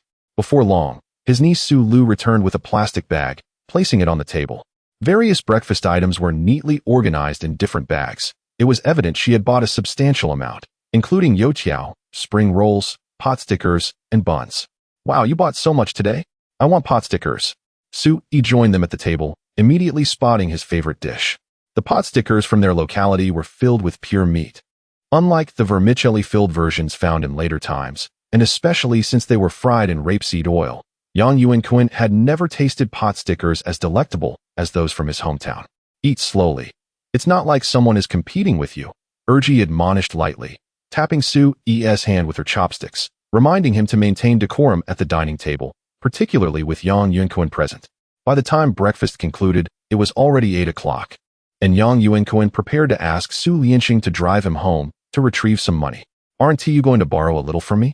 The amount you're short is likely just enough for the land purchase. I can hand it to you directly, saving us both a trip, and then I'll take you back. So you won't have to make multiple journeys, Su Lianxing suggested. That works, Yang Yuankun quickly agreed, continuing. Thank you very much, brother-in-law. Not at all. It's nothing. Su Lianxing waved his hand dismissively, appearing unconcerned about lending money. After lingering until after 9 o'clock, Su Lianxing drove Yang Yuankun to the town government office. He seemed quite familiar with the area, and after they disembarked, he led Yang Yuankun through various turns until they arrived at a door within the building. At that time, the government building in their town had yet to be constructed. It was an authentic old structure. Brother Wang, Happy New Year. Su Lianxing knocked on the door, entering with a beaming smile. Little Su, Happy New Year to you too. Have you come early for something? The other person greeted him warmly. Su Lianxing candidly shared the matter of Yang Yuankun's intention to purchase the parcel of land opposite his residence, even offering him cigarettes and liquor without a hint of discretion. In this current era, such forthrightness is indeed commonplace. Fortunately, you arrived early. Otherwise, had you delayed, it might have slipped away. The other party quickly acquiesced, prepared the necessary documents, and continued. Numerous inquiries have been made regarding the land along that street, with many expressing discontent over our pricing, waiting for us to lower it. However, the government is currently in dire need of funds, making a price reduction impossible. In a few days, others may not wait any longer and will act. With the official seal affixed, Yang Yuankun signed his name and pressed his thumbprint, allowing Su Lianxing to promptly receive 12,000 yuan in cash, thus settling the matter effortlessly. How about that? It's too late for regrets now, Su Lianxing remarked with a smile as they exited the building. What is there to regret? It's not like it's 120,000. This modest sum can secure land in the town, and I was even considering acquiring more, Yang Yuankun replied cheerfully, attempting to inquire. Is it possible to purchase more? What are you thinking? My goodwill is only worth this much land. It's not merely a matter of money here. The reality is that funds are genuinely scarce. Otherwise, it would have been divided long ago, leaving no opportunity for us, Su Lianxing retorted with a playful glare. And the two returned to the car. Let us go. I'll treat you to lunch at my place before sending you back. Once the weather warms up a bit, we can commence work. My sister and I can help oversee the site, Su Lianxing said as he started the vehicle, preparing to head home. Farewell, brother-in-law, but I really should return promptly, Yang Yuankun hastily interjected. If we have lunch, there's bound to be drinking. And who knows how long that might delay me. I haven't yet discussed this matter with my wife. I need to return quickly to consult her. You're quite something, making such a significant decision on your own, Su Lianxing expressed his understanding, acknowledging that he would certainly need to confer with Yang Yuanhong in a similar situation. Chapter 36 Persuading Family. Su Lianxing's driving skills were rather limited, particularly as he frequently traversed the roads between the town and the countryside. However, Yang Yuankun found that riding with him felt steadier and swifter than taking the village buses, arriving at the village entrance in less than half an hour. Don't leave for lunch. Let us stop here and come to my house to eat, Yang Yuankun invited as the car came to a halt. Never mind. I have matters to attend to this afternoon, Su Lianxing declined promptly, explaining, I truly have something to do. It's already past the 7th day of the new year, and an old client has asked me to transport goods to the county, so I must head over now. All right, I won't delay you. We'll have plenty of time to spend together in the future, Yang Yuankun replied, respecting the familial bond they shared. Su Lianxing felt pleased by these words. His brother-in-law had undergone quite a transformation this year. Although he had always been close to his second sister, he had previously maintained a certain formality with Su Lianxing. After watching Su Lianxing drive away, Yang Yuankun walked into the village. It was nearly 11 o'clock, and families were preparing for lunch. The streets were alive with children at play, and he spotted his eldest daughter, Yang Feifei. Daddy, daddy, Yang Feifei exclaimed, spotting Yang Yuankun from a distance. Ignoring her playmates, she dashed over and hugged his leg, demanding, "Why weren't you home yesterday? I went to your aunt's house. Come, let us go home for lunch." Yang Yuankun bent down and scooped her up, carrying her back home. "Okay." Yang Feifei affectionately wrapped her arms around his neck and, in a proud tone, declared, "My daddy came to take me home for lunch. I'll come back to play this afternoon." As they reached home, smoke was already billowing from the kitchen chimney, indicating that Yang's mother was preparing the midday meal. Zhao Xiaofeng was busy washing diapers, hanging the wrung-out cloths on a bamboo pole to dry. Today was a rare sunny day, ideal for airing out the diapers that had accumulated over the past few days. "Why are you back at this time? I thought you wouldn't return until the afternoon," Yang's mother said, emerging from the kitchen with a smile, having spotted Yang Yuankun first. "You're so grown up, yet you still want your daddy to carry you." "I want him to carry me," Yang Feifei shouted, her newfound boldness evident. Previously, she would have never dared to speak so freely to her grandmother. Having spent more time with Yang Yuankun, her confidence had blossomed. Yet she still clung to her father's neck, too shy to meet her grandmother's gaze. "I saw her on the road, and since it was getting late, I brought her back for lunch," Yang Yuankun explained casually, patting his daughter's back before setting her down. She's getting bolder by the day. "Last night, when there was no meat for dinner, she refused to eat. I had to use a broom to get her to behave." "That's not right," Zhao Xiaofeng chimed in, having noticed Yang Yuankun's return. "It's fine. Wanting to eat meat isn't a huge deal. A little boldness is good," Yang Yuankun replied nonchalantly. After all, Yang Feifei wasn't going around bullying others, and he recalled that in his previous life, this daughter had been rather timid, likely due to his absence as a father. His son, Yang Yi, exhibited similar traits, appearing quite introverted. "After eating so much meat, I'm curious to see what she'll do after the new year," Zhao Xiaofeng said, visibly displeased as she regarded her daughter. "It's all right. She can eat after the new year too," Yang Yuankun said with a smile. Their family dynamics were quite representative. He was strict with his son, leading to Yang's fear of him, while he had fewer expectations for Yang Feifei, having spoiled her in his previous life.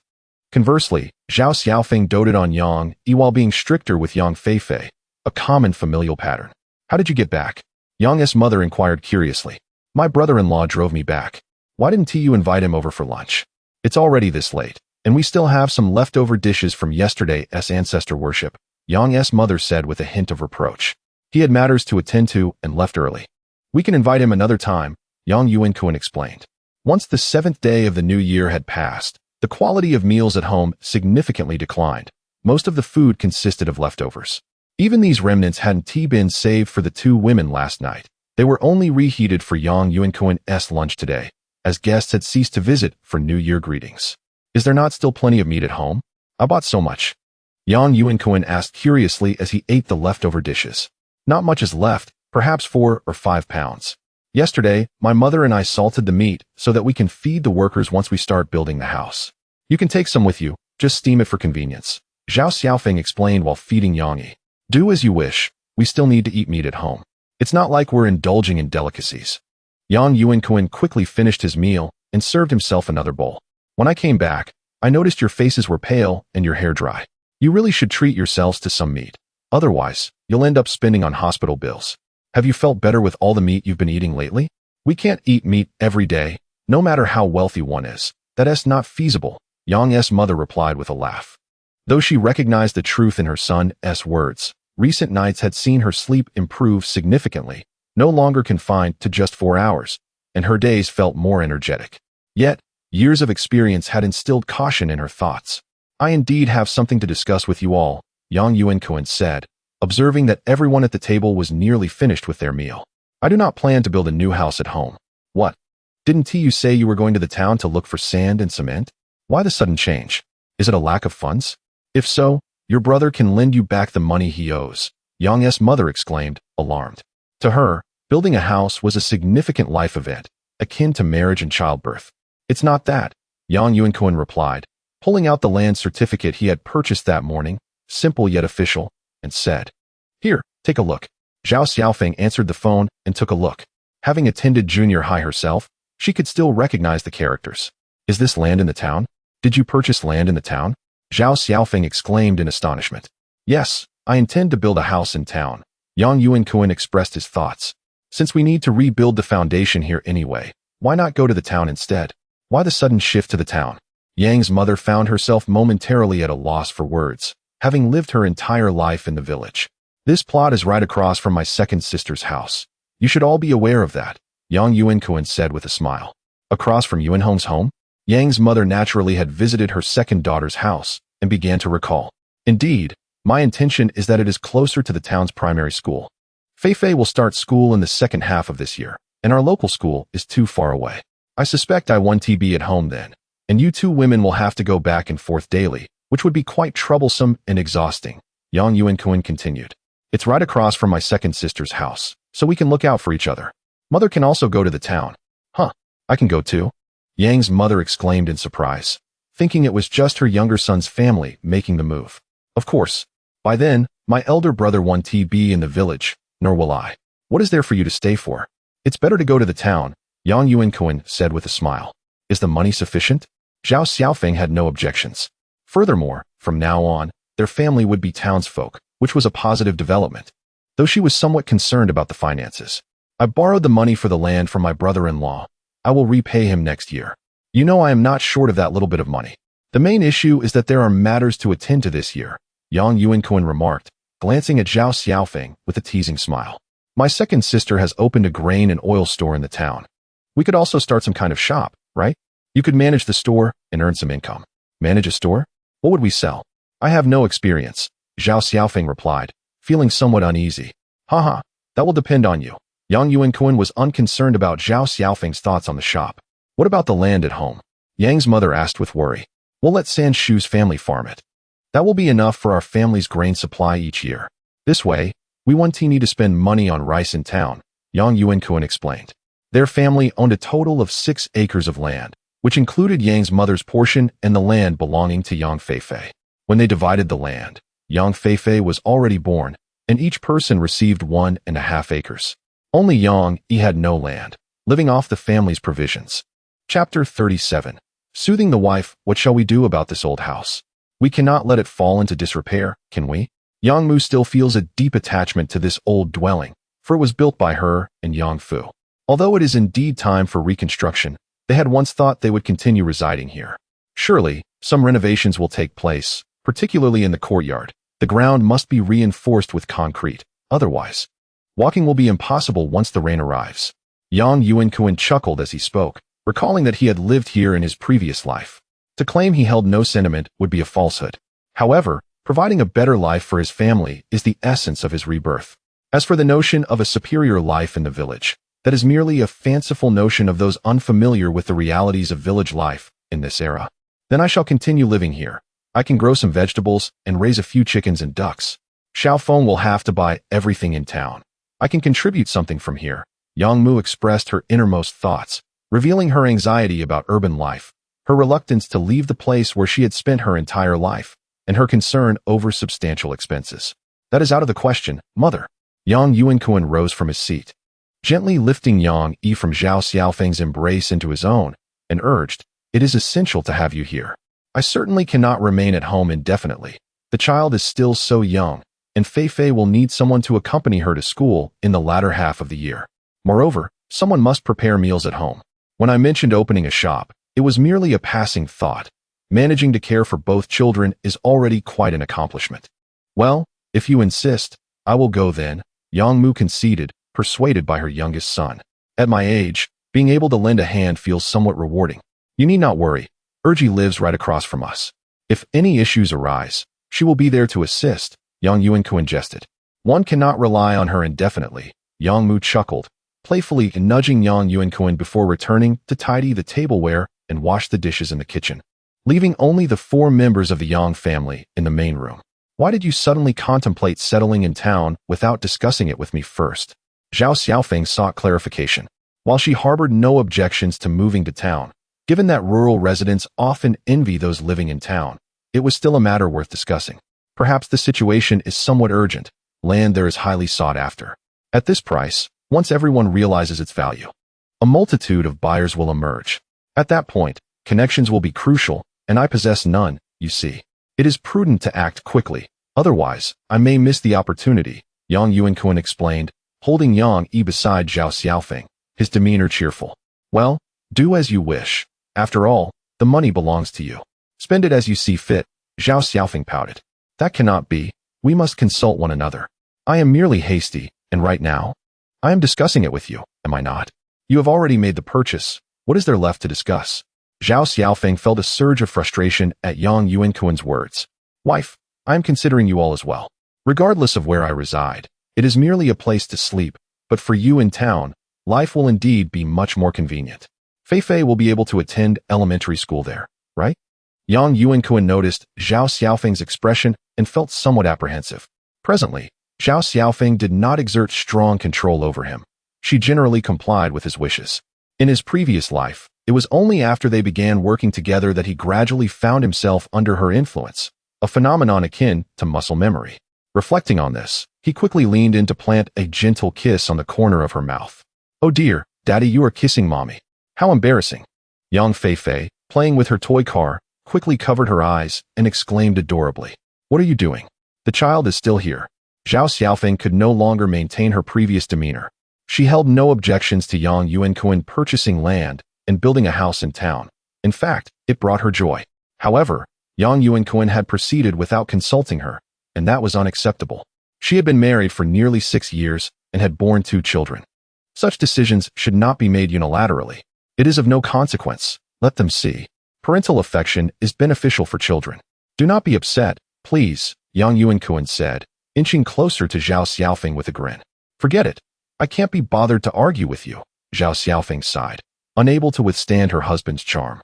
She stood and took Yang Yi from Yang Yuankun's arms, saying, I am taking our son to sleep. What do you mean by that? Take me along to sleep, too. Yang Yuankun followed Zhao Xiaofeng into the bedroom, acknowledging that a midday nap would indeed be refreshing. What are you doing in broad daylight? Zhao Xiaofeng's face flushed upon hearing his words.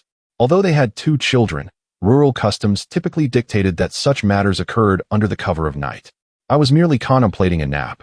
I had a bit too much to drink with my brother-in-law last night, Yang Yuankun replied, bewildered. He genuinely wished to rest for a while, but, noticing Zhao Xiaofeng's crimson cheeks, quickly added with a smile, if you truly desire it, we can indulge. After all, we are old married folks now, are we not? You. Zhao Xiaofeng was at a loss for how to respond. Since returning from the new year, Yang Yuankun had indeed changed significantly, showing greater concern for his family and treating her and their daughter with newfound kindness. He was far more amiable than before. In the past, Yang Yuankun had been the leader among his peers in the village, known for managing a group of laborers and helping Zhao Quan resolve disputes on construction sites. They both fell asleep until 4 in the afternoon, awakened by the sounds of Yang Yi stirring in the cradle. Zhao Xiaofeng also roused, instinctively getting out of bed to assist Yang Yi with a diaper change, wearing her autumn attire. Let me dress him before changing him. There is no rush. We must avoid catching a cold in this winter chill, Yang Yuankun remarked, observing Zhao Xiaofeng's familiar motions. That will not do. If the little one is crying, it indicates genuine discomfort. A mere bit of urine would not elicit such a response. It is likely a bowel movement, Zhao Xiaofeng declared, opening Yang Yi's remaining diaper with a smile. Look, he has indeed soiled himself. What a naughty boy. At this age, still making a mess of himself, Yang Yuankun realized he could no longer linger in bed. He threw off the covers and got dressed. He has just turned 1. What are you talking about? Zhao Xiaofeng could not tolerate Yang Yuankun's remarks about their son, playfully scolding him. Very well, I shall fetch you some warm water and a basin, Yang Yuankun replied, fully dressed and leaving the bedroom for the kitchen. In households with children, it is customary to have hot water readily available in the kitchen, with several thermoses consistently filled. The primary fuel utilized for cooking is straw, and given the prevalence of 2-season rice cultivation, straw is abundantly available, with every family having a substantial haystack. Yang Yuankun recalls a childhood incident when he ignited his family's haystack while playing with firecrackers, an event that resulted in the sole occasion his adoptive father severely punished him. The design of the cooking stove in this region is quite practical. The stove features 2 large pots, one for cooking rice and the other for preparing dishes, flanked by 2 smaller pots for boiling water. Each time the fire is lit for cooking, it automatically begins to heat the water, thus optimizing energy usage. Armed with Yang Yi's designated red basin for washing and a box of warm water bottles, Zhao Xiaofeng expertly tested the water temperature with her hand before swiftly cleaning Yang Yi. She then replaced the soiled diaper with a fresh one, discarding the dirty diaper directly into the basin to be washed later with hot water. Only the diapers changed at night, or those soiled on rainy days, are collected together for washing. Chapter 38. Wang Hu's intentions in the following days. Yang Yuankun found himself with little to occupy his time. He spent his days at home playing with his daughter and, in the afternoons, indulged in a game of mahjong at the village shop. Life seemed to unfold in a manner reminiscent of his previous existence, causing him to momentarily question whether he had truly been reborn. As the 15th day of the lunar month arrived, signaling the conclusion of the spring festival, the time had come for those who needed to work to venture out, while students returned to their studies. The dishes on the dining tables across households had reverted to their simpler forms, reflecting the daily life of rural families in this era. On the morning of the 16th, while Yang Yuankun brushed his teeth in the courtyard, his daughter Yang Feifei squatted beside him, mimicking his actions. At that moment, a familiar voice called out to him from outside, unmistakably belonging to Wang Hu. Indeed, before Yang Yuankun had finished rinsing, Wang Hu tentatively poked his head into the courtyard, glancing around until he caught sight of Yang Yuankun, a smile blooming on his face. "What are you doing at the entrance, sneaking around like a thief? Come in." Yang Yuankun spat out the water and finally spoke, prompting Yang Feifei to follow suit. "Brother Yang, are you brushing your teeth?" Wang Hu entered the courtyard, chuckling. "Just say what you need. Why the theatrics?" Yang Yuankun replied with amusement, pouring hot water from a thermos into a basin. Testing the temperature, he found it perfect for washing his face, having been left over from the previous night. He soaked a towel in the water, wrung it out, and gently wiped his daughter's face, who was standing nearby, watching Wang Hu. "Isn't at the 16th already? I wanted to ask about your plans," Wang Hu remarked, surprised to see his elder brother so tenderly caring for his daughter. "Didn't I mention it during our last meal? I intend to build a house at home. As for Boss Xiao's project, we likely won't be able to start until March. They haven't even finished the main structure yet. You're well aware of this, aren't you?" Yang Yuankun responded, bewildered. "I heard you're planning to build in town. Does that mean you'll be living there?" Wang Hu inquired with curiosity. Yang Yuankun felt a bit helpless. He hadn't intentionally concealed this information, as there was no need to do so. However, he hadn't explicitly shared it either. It was likely that Yang Mu had boasted about it to her old friends. "Yes, I purchased a plot of land in town, directly across from my second sister's house. I'll probably spend most of my time there," Yang Yuankun stated plainly, patting Yang Feifei on the shoulder. He then prompted her, "Have you greeted Uncle Wang yet?" "Hello, Uncle Wang," Yang Feifei said shyly. She was still a bit bashful around adults, but Yang Yuankun had witnessed her vibrant and outgoing nature when playing with peers, a reflection of his own youthful spirit. "Hello to you too," Wang Hu replied, scratching his head, feeling a bit bashful. "Go on, find your grandmother for breakfast," Yang Yuankun said, not bothering to dispose of the water. He quickly wiped his face with it, considering his morning routine complete. "Do you need our help with anything?" Wang Hu asked, keen to learn more. "It's unnecessary. You haven't laid bricks in years. Would you really be able to work for me?" Yang Yuankun retrieved a cigarette pack from his pocket, lighting one for Wang Hu before taking a puff himself. "If you need hands, we're definitely willing to help." "A bit of labor is fine," Wang Hu replied. "No need. I'll hire people for the work. I wouldn't trust you with payment arrangements, given our local wages can't compare to those in other places. Just stick to your own affairs. I'll reach out when the work is ready." Yang Yuankun waved his hand dismissively, having already discerned Wang Hu's intentions. "All right then, Brother Yang, do let me know when you have work for us," Wang Hu said eagerly. "Certainly. I can't rely on others for the work." Yang Yuankun took another drag from his cigarette before discarding it on the ground, continuing to inquire, "Will your work finish in a timely manner?" "I don't want any delays." "Not at all. This is just finalizing a project." It was the boss of Qianxiong who approached us. They had some workers who didn't return after the new year, and they urgently need help. "It should only take about a month," Wang Hu explained, ensuring Yang Yuankun understood. "That's excellent news. Earn as much as you can, and you might buy a house in town too, so we can live close by." Yang Yuankun clapped Wang Hu on the shoulder, adding, "Have you had breakfast? Care to join me for a simple meal?" "I've already eaten." Wang Hu waved his hand, then greeted Yang Mu as she emerged before saying, "Everyone in the village is preparing to leave for work, and the women at home are urging me to earn some money. If I wait until March to leave, I'd be stuck helping you build your house, and I'd be too embarrassed to stroll around the village." "Haha, so you care about appearances, do you?" "That's a first for me." Yang Yuankun laughed, gesturing for Wang Hu to sit on a bamboo chair. "Isn't everyone like this in the village? The richer families look down on the poorer ones. If a man can't earn money, It's all the talk, so it's better to leave and find peace. Wang Hu replied with resignation. True, you make a valid point. I've never felt that way. I can stay at home without concern. I haven't relied on anyone for rice. Yang Yuankun waved his hand dismissively. In his previous life, he had been more sensitive about such matters, often avoiding lingering in his hometown during breaks, usually residing in the house he purchased for his son in the provincial capital. However, after his rebirth, he had become much more open-minded, no longer preoccupied with others' opinions. Brother Yang, you've become quite the talk of the village. Moving to town, who would dare say you're not successful? Staying at home is for building a house, right? Wang Hu chuckled, standing as he noticed Yang Yuankun's family heading off for breakfast. I'll take my leave then. I need to head out tomorrow, so I want to keep you from your meal, he said. All right, once my work is underway, I'll inform your family to contact you. Yang Yuankun provided his contact details, continuing to remind, make sure to leave a phone number with my third uncle when you arrive. You earned so much last year. Why didn't you buy a pager? Those things are expensive. Isn't it enough to just use a phone? I'll call you when I get there. Don't worry, Brother Yang. Wang Hu replied, unwilling to spend on a pager. Yang Yuankun decided not to press the matter further, knowing that soon enough, he could simply buy a mobile phone. Chapter 39 The Village Chief's Inquiry regarding the matter of Wang Hu and his group heading out for work. Yang Yuankun harbored no objections. Indeed, he was in no position to voice any. On the construction site, the rule is simple. Those who have work engage in it. As a contractor, one might find sustenance for a year through a single project, but workers cannot afford to stick to just one project for an entire year.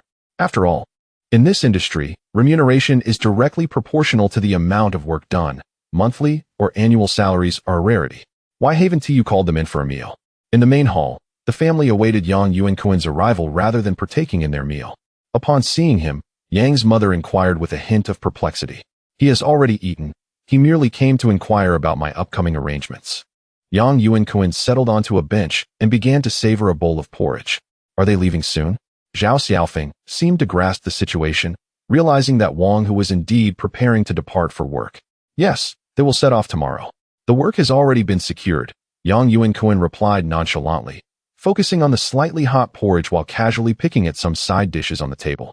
Will you have enough hands for the work ahead? Do you need to find more people? Zhao Xiaofeng asked with concern. No need.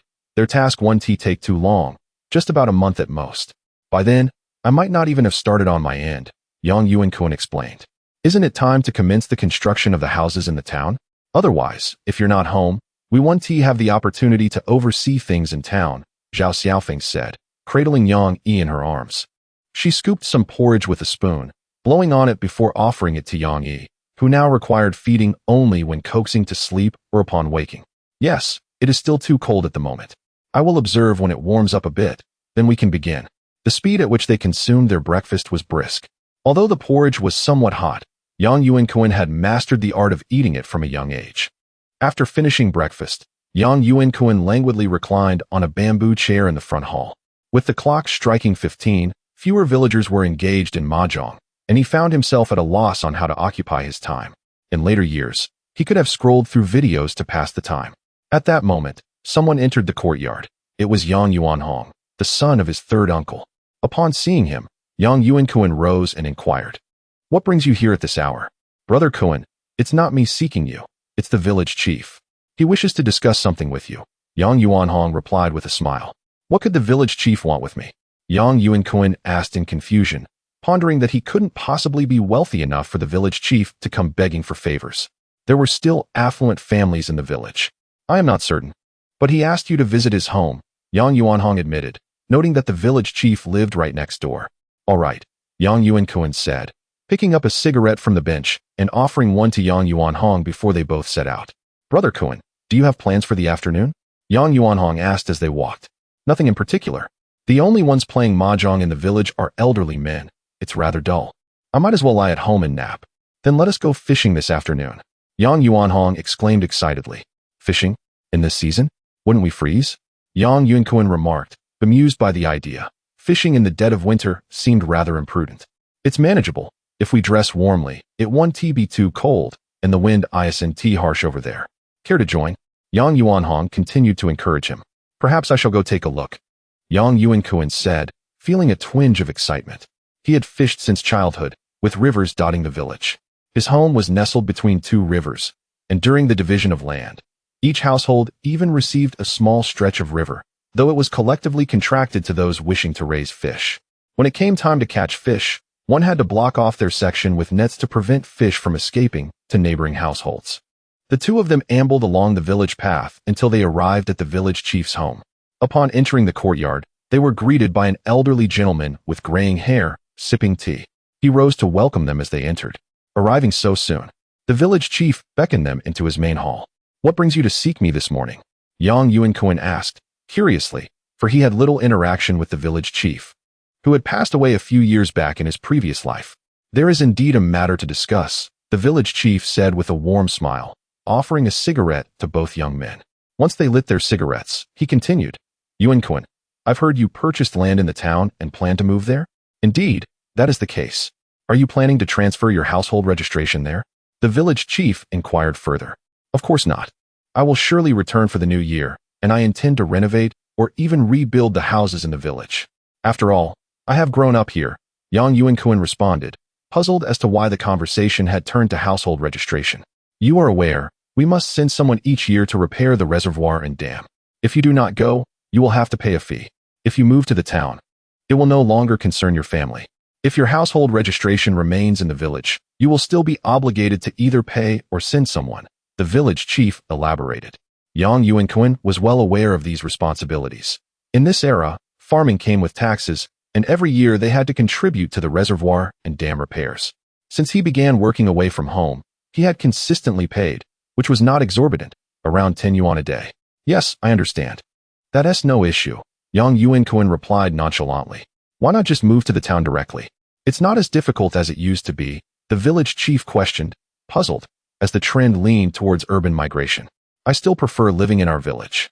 If anything arises, my wife can easily inform me. If I were to reside in the town, I could simply relay messages through my third uncle. That would be no trouble at all," Yuankun replied with a smile. "Very well. I wanted to inquire ahead of time. We may need to go in February or March. If you plan to move to the town, do so sooner, and I will remove your name from my records." "Thank you, village chief," Yuankun expressed his gratitude, rising to leave. Nowadays, it seems the youth earn more by working away from home. Life in the village is no longer viable, the village chief remarked, reflecting on the dwindling number of young people in the village. "I shall take my leave now," Yuankun said. "All right, I won't keep you." As they exited the courtyard, the two parted ways. Yuanhong turned to head home, while Yuankun gazed at the sun overhead, realizing he had yet to purchase meat for the day. It had been several days since he had enjoyed fresh meat, so he made his way to the butcher's shop. Chapter 40. The dilemma of Yuankun was carrying a plastic bag containing a pound of pork when he was spotted by Zhao Xiaofeng and Yang Mu on his way home. Having just celebrated the new year, Yang Mu sighed, exclaiming that her son truly relished his meals. Of course, one must indulge in fresh meat. The supplies at home aren't suitable for Fei Fei and Yang Yi, he casually offered as an excuse. He placed the meat in the kitchen and was soon queried by Zhao Xiaofeng about the village chief's visit to their home. Yuankun simply replied with a smile, "How could we possibly relocate our household registration now? That would mean losing our house and land." He mused about the benefits of moving to the city, such as no longer having to pay grain taxes or contribute to reservoir repairs, which could save a considerable amount of money. Yang Mu appeared slightly swayed, reminiscing about her own era when moving to the city was a glorious achievement.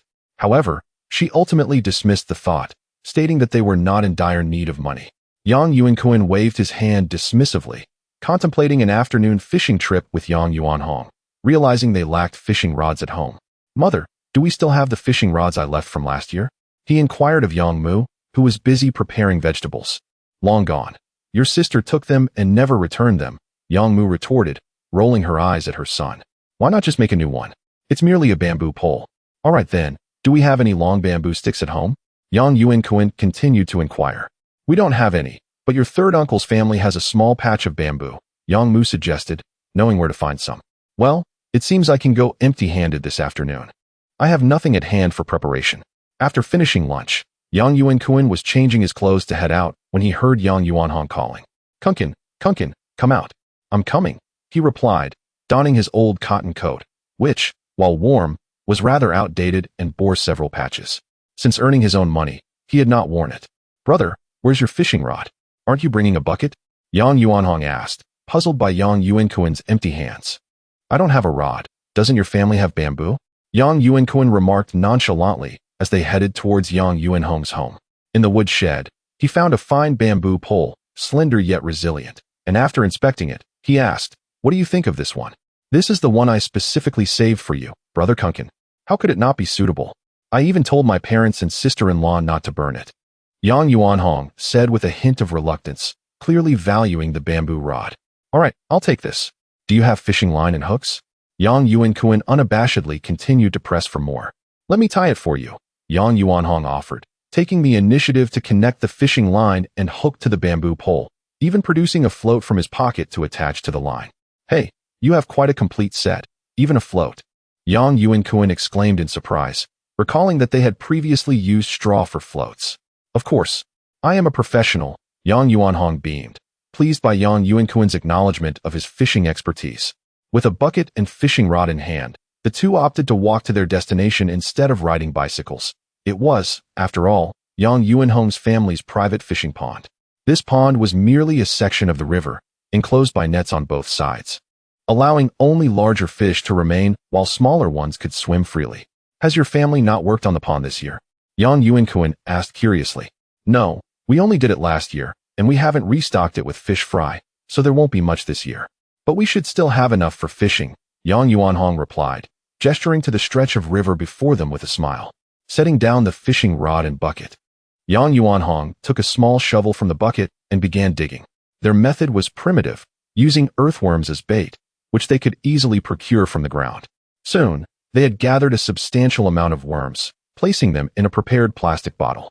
"This should be enough for our afternoon fishing," Yang Yuanhong said, straightening up and presenting the bottle to Yang Yuankun with a grin.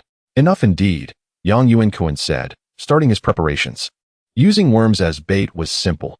It wasn't necessary to thread the entire worm onto the hook.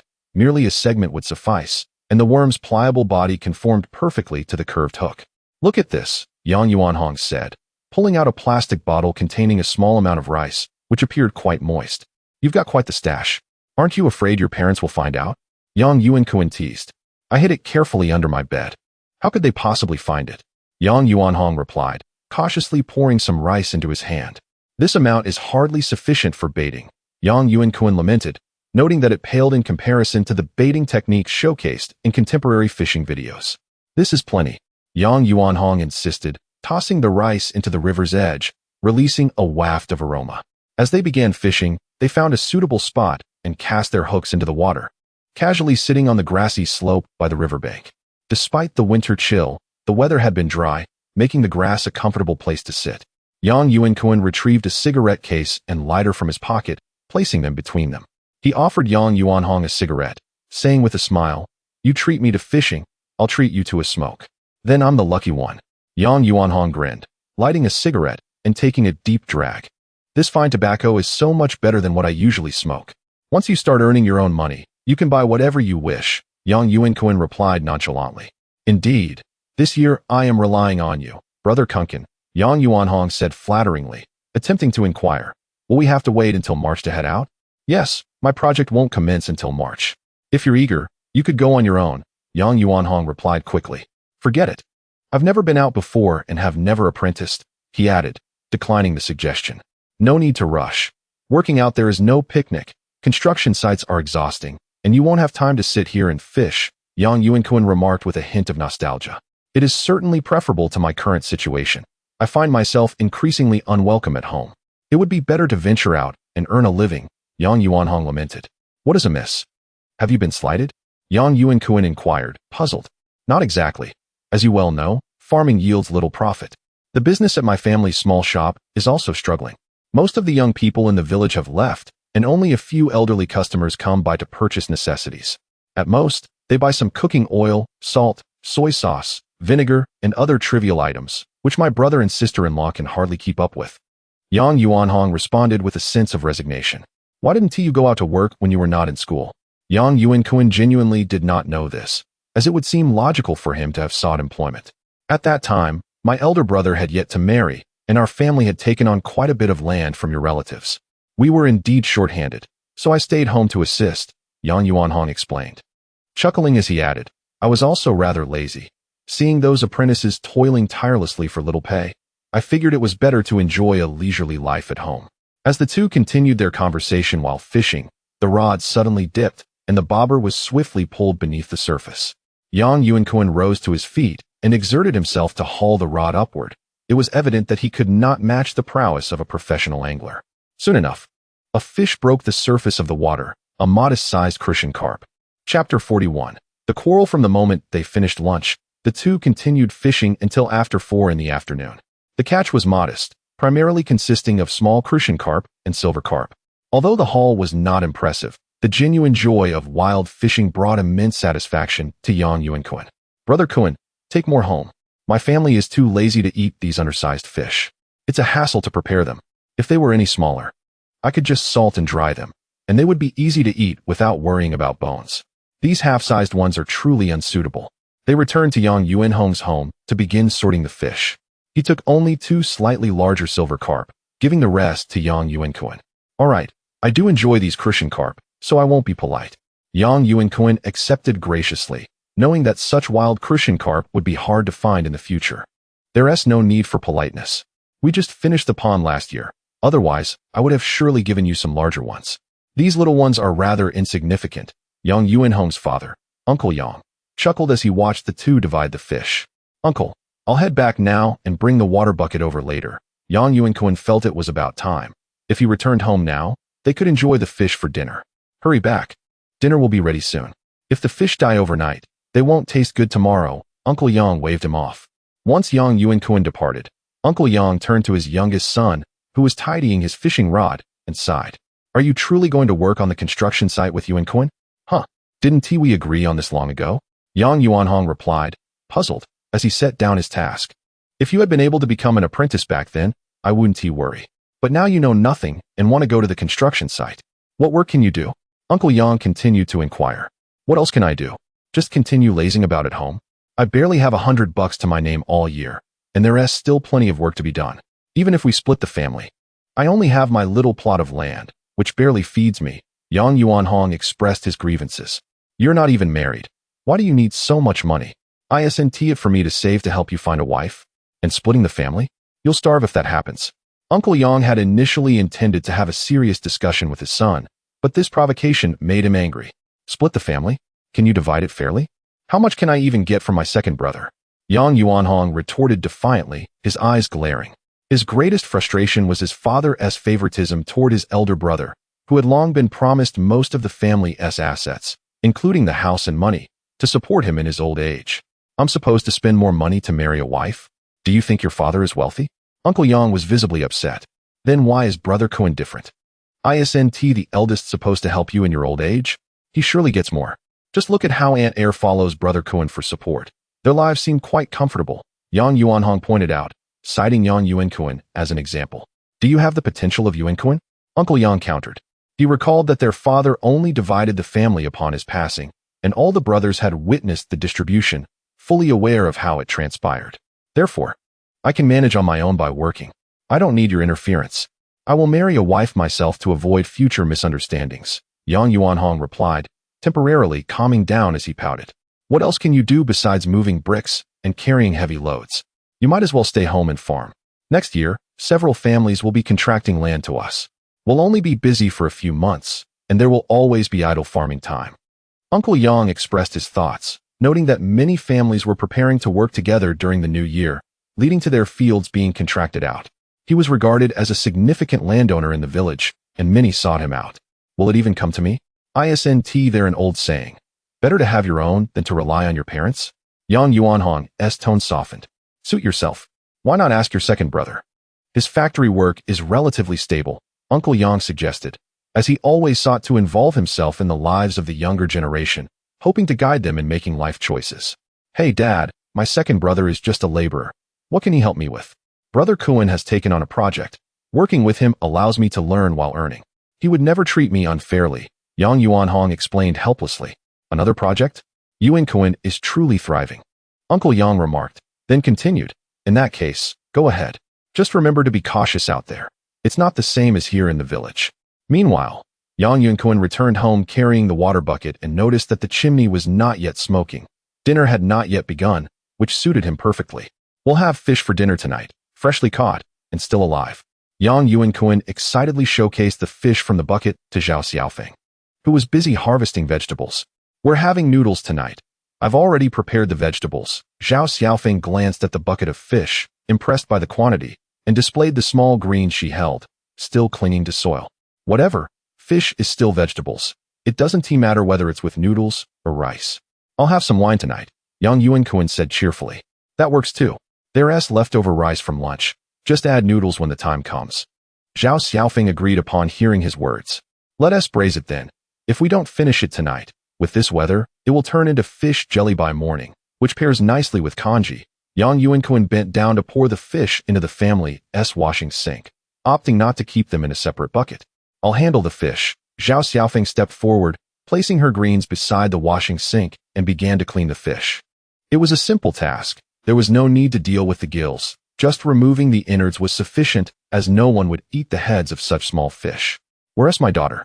Yang Yuankun noticed Yang Feifei was missing. She should have returned by now. She's inside. I asked her to watch little Bao. He hasn't slept, and I'm worried he'll crawl out on his own. He can walk now, and without supervision. Who knows where he might wander? Zhao Xiaofeng replied helplessly. Yang Feifei, come out. Yang Yuankun called out. I'm coming, Dad. Yang Feifei responded loudly as she emerged from the room. Help Dad take this water bucket back to Grandpa San. Yang Yuankun handed her the bucket, which was not very heavy, being a small plastic paint bucket.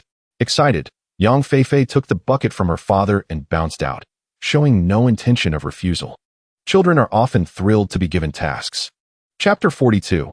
Parenting is truly challenging. Allow me to prepare the fish, Yang Yuankun remarked with a smile to Zhao Xiaofeng as he observed their daughter bouncing with exuberance as she exited the house. If you wish to cook, then by all means, go ahead, Zhao Xiaofeng replied with a playful glint in her eyes, her hands still busy with tasks. She swiftly cleaned the fish, then suddenly added, please check inside. Xiao Bao has fallen from the bed. Upon hearing Zhao Xiaofeng's words, Yang Yuankun hurried back to the bedroom, only to find Yang perilously close to tumbling off the edge of the bed.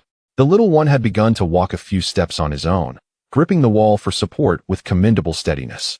Ah, you little rascal, you truly cannot be left unattended, Yang Yuankun exclaimed, swiftly scooping Yang into his arms and planting a gentle kiss on his delicate cheek. However, the stubble on his chin caused the child some discomfort, prompting him to lean away and point towards the outside while babbling excitedly. You wish to go outside, do you? Yang Yuankun chuckled warmly as he carried Yang out of the house. Zhao Xiaofeng had nearly finished preparing the fish and was now rinsing freshly harvested greens from the garden. These small greens were tender and delectable, particularly delightful when added to a bowl of noodles. Did you carry him out without dressing him properly? She inquired, noticing the sun had already set. He insisted on coming out, and he is dressed warmly enough, Yang Yuankun reassured her, though he instinctively checked the thickness of Yang Yi's clothing before continuing to stroll around the yard with him. Try not to carry him all the time. Let him walk on his own for a bit. Soon, he won't need anyone to guide him, Zhao Xiaofeng advised. Children really do acquire walking skills swiftly. Just past his first birthday, Yang Yi was already able to walk independently. Yang Yuankun gently set him down, holding one of his tiny hands to provide support while ensuring his safety. To their delight, Yang Yi began to walk briskly, raising his other hand above his head as if to balance himself, giggling joyfully. This little one is quite the sprinter. I can hardly keep up, Yang Yuankun commented, feeling somewhat awkward as he attempted to match Yang Yi's pace. After a short distance, his back began to ache from bending over, as the height difference between him and the child was considerable. Despite his own height of 1.75 meters being above average for men of his time, keeping up with the toddler was proving to be quite taxing. The ground here is still uneven. If only we could pour some concrete to create a smooth surface. Xiao Bao would be able to run even faster, Zhao Xiaofeng remarked, shaking the clean greens in her hands while watching the father-son interaction with a smile. Indeed, we should find some time next year to renovate the house a bit. At the very least, we should improve the yard, Yang Yuankun replied while following Yang Yi around. At that moment, Yang Mu and Yang Feifei returned home, with Yang Feifei happily sucking on a lollipop. Where did you get that candy? Zhao Xiaofeng inquired curiously. Third grandpa gave it to me after I helped him with the water bucket, Yang Feifei answered joyfully. Wow, you caught quite a few fish this afternoon. Yang Mu exclaimed upon noticing the bowl of fish near the wash basin. Are we cooking all of these tonight? Yes, we will. If we don't finish them, we can freeze the leftovers for tomorrow. Once they die, they won't taste as good. Fish caught are difficult to keep alive, Yang Yuankun said, cradling the squirming Yang Yi in his arms and feeling a sense of relief as he straightened his back. He approached Zhao Xiaofeng and said, I'll handle the cooking. You take care of the child. My back is about to break. You're already exhausted after such a short time? Zhao Xiaofeng said with a hint of exasperation as she set down the bowl, wiping her hands on her apron before taking Yang Yi from him. Yang Mu had returned to the kitchen, igniting the fire. Both cooking stoves began to heat up simultaneously. One was designated for the evening's main dish, where water would be added, and once boiled, noodles and greens would be incorporated. When nearly cooked, leftover rice from lunch would be added, making for a common evening meal in their household, especially when lunch had been insufficient. Adding noodles would suffice, and they could incorporate various vegetables and seasonings for a simple yet fulfilling dinner. The most delectable way to prepare the crucian carp was to first pan-fry it in lard. Currently, their household primarily utilized lard rendered from pork belly and oil extracted from their homegrown rapeseed. After carefully flipping the fish to fry the other side, water was added, followed by seasonings once it reached a boil, and then the pot was covered. Mom, reduce the heat under that pot, Yang Yuankun called out to Yang Mu, who was tending to the fire. You're quite skilled at cooking fish. I can smell it even before it's served, Yang Mu acknowledged, noting the significant improvement in his culinary skills. She had assumed that the less favorable food options available while working outside had compelled him to develop his cooking abilities. Once the water in the pot had reduced sufficiently, Yang Yuankun deemed it nearly ready. He dipped a pair of chopsticks into the broth, finding the flavor just right. Given the quantity, they would not finish it all tonight, so he planned to leave some broth for tomorrow's fish stew. By the time dinner was prepared, it was only 5:30 p.m. A full platter of crucian carp was set on the 8 immortals table in the main room, with no other dishes presented. Yang Yuankun retrieved a wine glass and placed the remaining half bottle of wine on the table. The others proceeded to eat as usual. Yang Mu began first, while Zhao Xiaofeng fed Yang Yi. Once Yang Mu had finished her meal, she took over feeding Yang Yi, allowing Zhao Xiaofeng to enjoy her dinner, while Yang Feifei independently ate without exhibiting any of those stubborn behaviors often seen in children. Here, eat this, Yang Yuankun said, offering a small piece of fish belly from his bowl to Yang Yi, smiling as he did so. Just eat your own food. Don't feed him too much, Zhao Xiaofeng replied with a hint of resignation. There's no bone in this. A little fish is good for him, Yang Yuankun retorted, puzzled. A bit of egg is sufficient for him. That fish has too many seasonings. If he gets used to it, he won't eat properly later, Zhao Xiaofeng explained. Is that so? Yang Yuankun responded, intrigued. Yes, if you indulge too often, you may refuse regular meals, Zhao Xiaofeng said, her tone reflecting her experience. Indeed, children often exhibit such tendencies. You were quite particular in your youth. When everyone else had little more than bones to consume, you turned your nose up at even the fattiest cuts of meat. It was only later in life that your palate matured, as Yang Mu fondly reminisced while seated.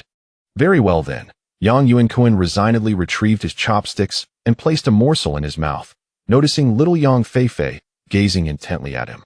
At merely 5 years of age, she was also prevented by Zhao Xiaofeng from partaking in fish.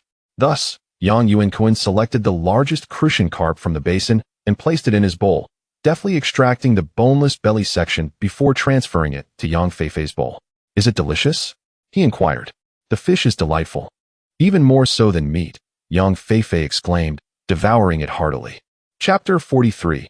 Reality time passed slowly, and after spending about 10 days at home, Yang Yuankun felt that the weather had noticeably warmed. He decided it was time to begin constructing his house in the town, or he might truly run out of time. Brother-in-law, I don't actually know any construction teams in town. Do you happen to know anyone? Yang Yuankun arrived at the town early in the morning, arriving at his second sister's house to prevent his brother-in-law, Su Lianxing, from being out on business. Yes, the house next door to mine is in this line of work. Shall I take you there? Su Lianxing had just finished his meal, and, upon seeing Yang Yuankun, pointed to the right side of his own house. What a coincidence! Yang Yuankun exclaimed joyfully, relieved that he wouldn't have to search extensively. Are you ready to start construction? Su Lianxing asked curiously. Indeed, it's not as cold anymore. I plan to set out soon, so I need to get this done sooner rather than later, Yang Yuankun replied helplessly. It was already the second month of the lunar calendar, and with no construction in sight, he wondered if it would be completed within a month. That makes sense, then I'll go with you. I saw him at home yesterday, so he should be free now, Su Lianxing said as he stepped out of his house, leading Yang Yuankun next door. The neighboring house was similar to Su Lianxing's, with a shop facing the street, a hardware store. It was 8 o'clock, and the shop was already open. Old Su, what brings you here so early? Have you eaten? Asked a middle-aged woman, who was watching the store. She was slightly puzzled to see Su Lianxing so early, as their relationship was not particularly close. It's a bit of a matter. Is old Wang at home? Su Lianxing inquired with a smile. Yes, he is at home, still in bed. If you need him, I can go call him. He is so lazy. She called out to her son to watch the store, then left her meal to head to the back. Before long, a somewhat aged middle-aged man emerged, smiling broadly as he greeted, Old Su. What is the matter so early? I have a little business, Su Lianxing replied, gesturing towards Yang Yuankun. This is my brother-in-law. He is looking for a construction team and asked if I knew anyone, so I thought of you. Hello, please come this way, the middle-aged man said, extending his hand to shake Yang Yuankun's before leading them to the back of the shop. The layout of this house was almost identical to Su Lianxing's. After inviting them to sit down, he prepared tea for them and lit 2 cigarettes before settling in to inquire, what should I call you? My name is Yang Yuankun. Yang Yuankun introduced himself, to which the man replied, I am Wang Xinyuan. My brother-in-law is looking to build on that plot of land across the street, Su Lianxing continued, pointing casually. The weather is about right now, so I wanted to ask you about it. What a coincidence. We will be neighbors. Wang Xinyuan said with some surprise. Are you looking to start right away? Yes, the sooner, the better. How do you calculate your labor costs? Yang Yuankun asked directly, feeling somewhat at ease as he was not worried about being taken advantage of. After all, they would be living in close proximity. Well, you can either entrust everything to me, including sand, cement, and concrete, or you can purchase the materials yourself, and I will only provide the labor. Wang Xinyuan explained in detail. Rest assured, my material prices will not exceed what you would pay buying them yourself. If you manage to find materials of the same quality at a lower price, feel free to come and smash my shop, Wang Xinyuan added quickly. I mainly want to know how long it will take. Yang Yuankun pressed on, focusing on the crucial factor. If it's a house similar to ours, it will likely take 2 to 3 months. After all, it's just a barren plot that requires digging and laying a foundation. Wang Xinyuan calculated mentally and responded promptly. At most, a month and a half. I need to leave soon, Yang Yuankun said, feeling a bit troubled. That timeline is rather tight and may not be feasible. It's not just a matter of manpower. Spring is approaching, bringing more rain. If we can manage to complete the main structure during this period, that would be ideal. Otherwise, if we can't get the roof on, it could take longer, Wang Xinyuan elaborated. You make a valid point. Yang Yuankun pondered for a moment, realizing the truth in Wang Xinyuan's words. Noticing Yang Yuankun's hesitation, Su Lianxing added, I believe old Wang is right. There's no need to rush. It's right across from my house, and I can keep an eye on it. Your second sister can also check in, so if you're not home, it won't be a problem, especially since you're outsourcing everything. Then I will return to discuss it with my family. This is indeed a significant decision, Yang Yuankun said thoughtfully, choosing not to make an immediate decision. After all, he had previously incurred the wrath of Zhao Xiaofeng by acting unilaterally. It was wise to consult with his family first.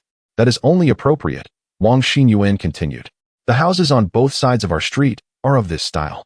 If you were to entrust the entire foundation to me, it would be around 25,000. If you do not plan to build a third floor, it could be somewhat less. Thank you, Boss Wang. I will discuss this with my family and notify you as soon as possible. Yang Yuankun said hurriedly. This price was indeed reasonable, perhaps even cheaper than his hometown, considering the simplicity of the design here compared to the complexity back home. However, the costs for materials and labor were consistent with those in the town. After returning to Su Lianxing's home, Yang Yuankun greeted his second sister, and Su Lianxing curiously inquired, weren't you quite resolute last time? You bought it directly, so why do you need to consult your family this time? Well, it is still necessary to discuss it, Yang Yuankun replied awkwardly. Think carefully, old Wang's offer is quite good, and you need not worry about him cutting corners. We can keep an eye on things here, so if you need to leave, it won't be an issue, Su Lianxing continued. Moreover, you will certainly need to do some minor renovations, and the timeline is indeed too short. All right, then I will take my leave for now, Yang Yuankun said as he prepared to depart. Are you not staying for lunch? Why the rush? Yang Erji asked when she saw her younger brother preparing to leave. No, second sister. I have urgent matters to attend to, Yang Yuankun replied hastily, making his way toward where he could catch a ride. Chapter 44. The sudden invitation. The urgency with which Yang Yuankun hurried to the town to build a house, rather than remaining in his ancestral village, stemmed from the fact that 1997 had passed, ushering in 1998.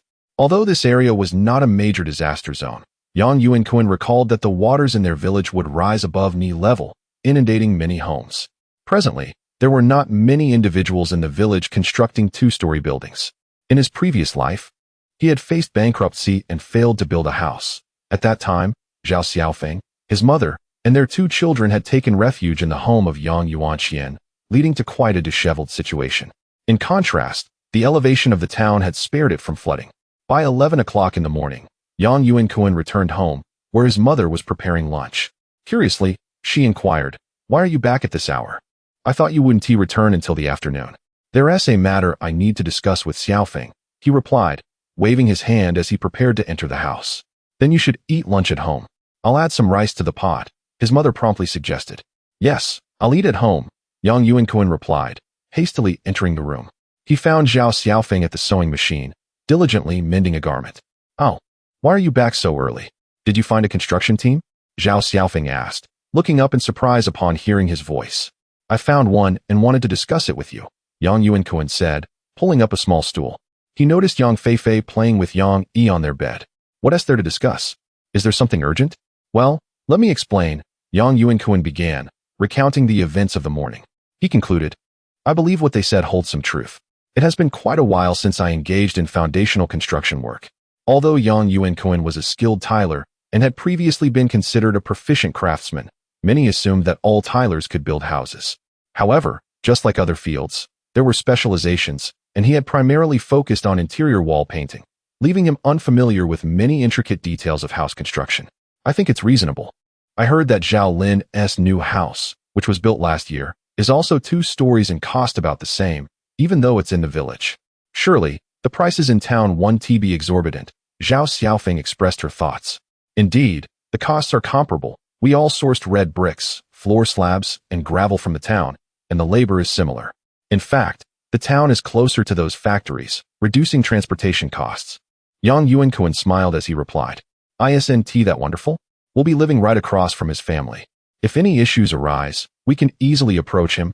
Zhao Xiaofeng readily agreed about seeking out Wang Xinyuan. "That is true, but it might take a bit of time. I may not be home at that point as I'll need to go out. You might not have time to visit the town either. So we'll have to rely on my second sister and brother-in-law," Yang Yuankun remarked, not one to impose on others, yet feeling there was no alternative this time.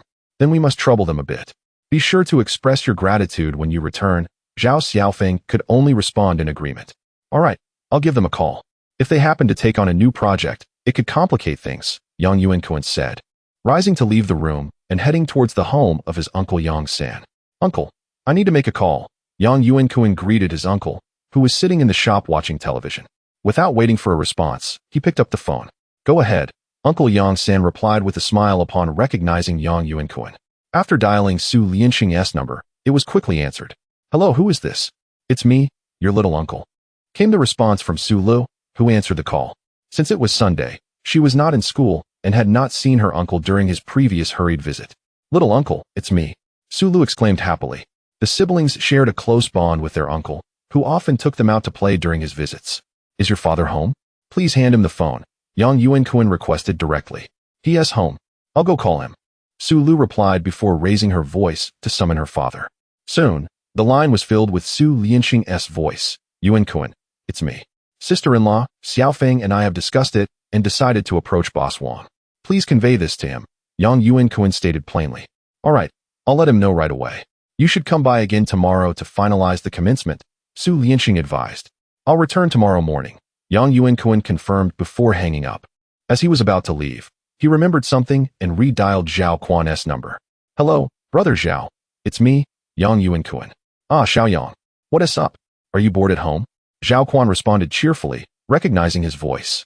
"Indeed, I wanted to inquire about the situation at the construction site." Yang Yuankun expressed his concern. "We've just started.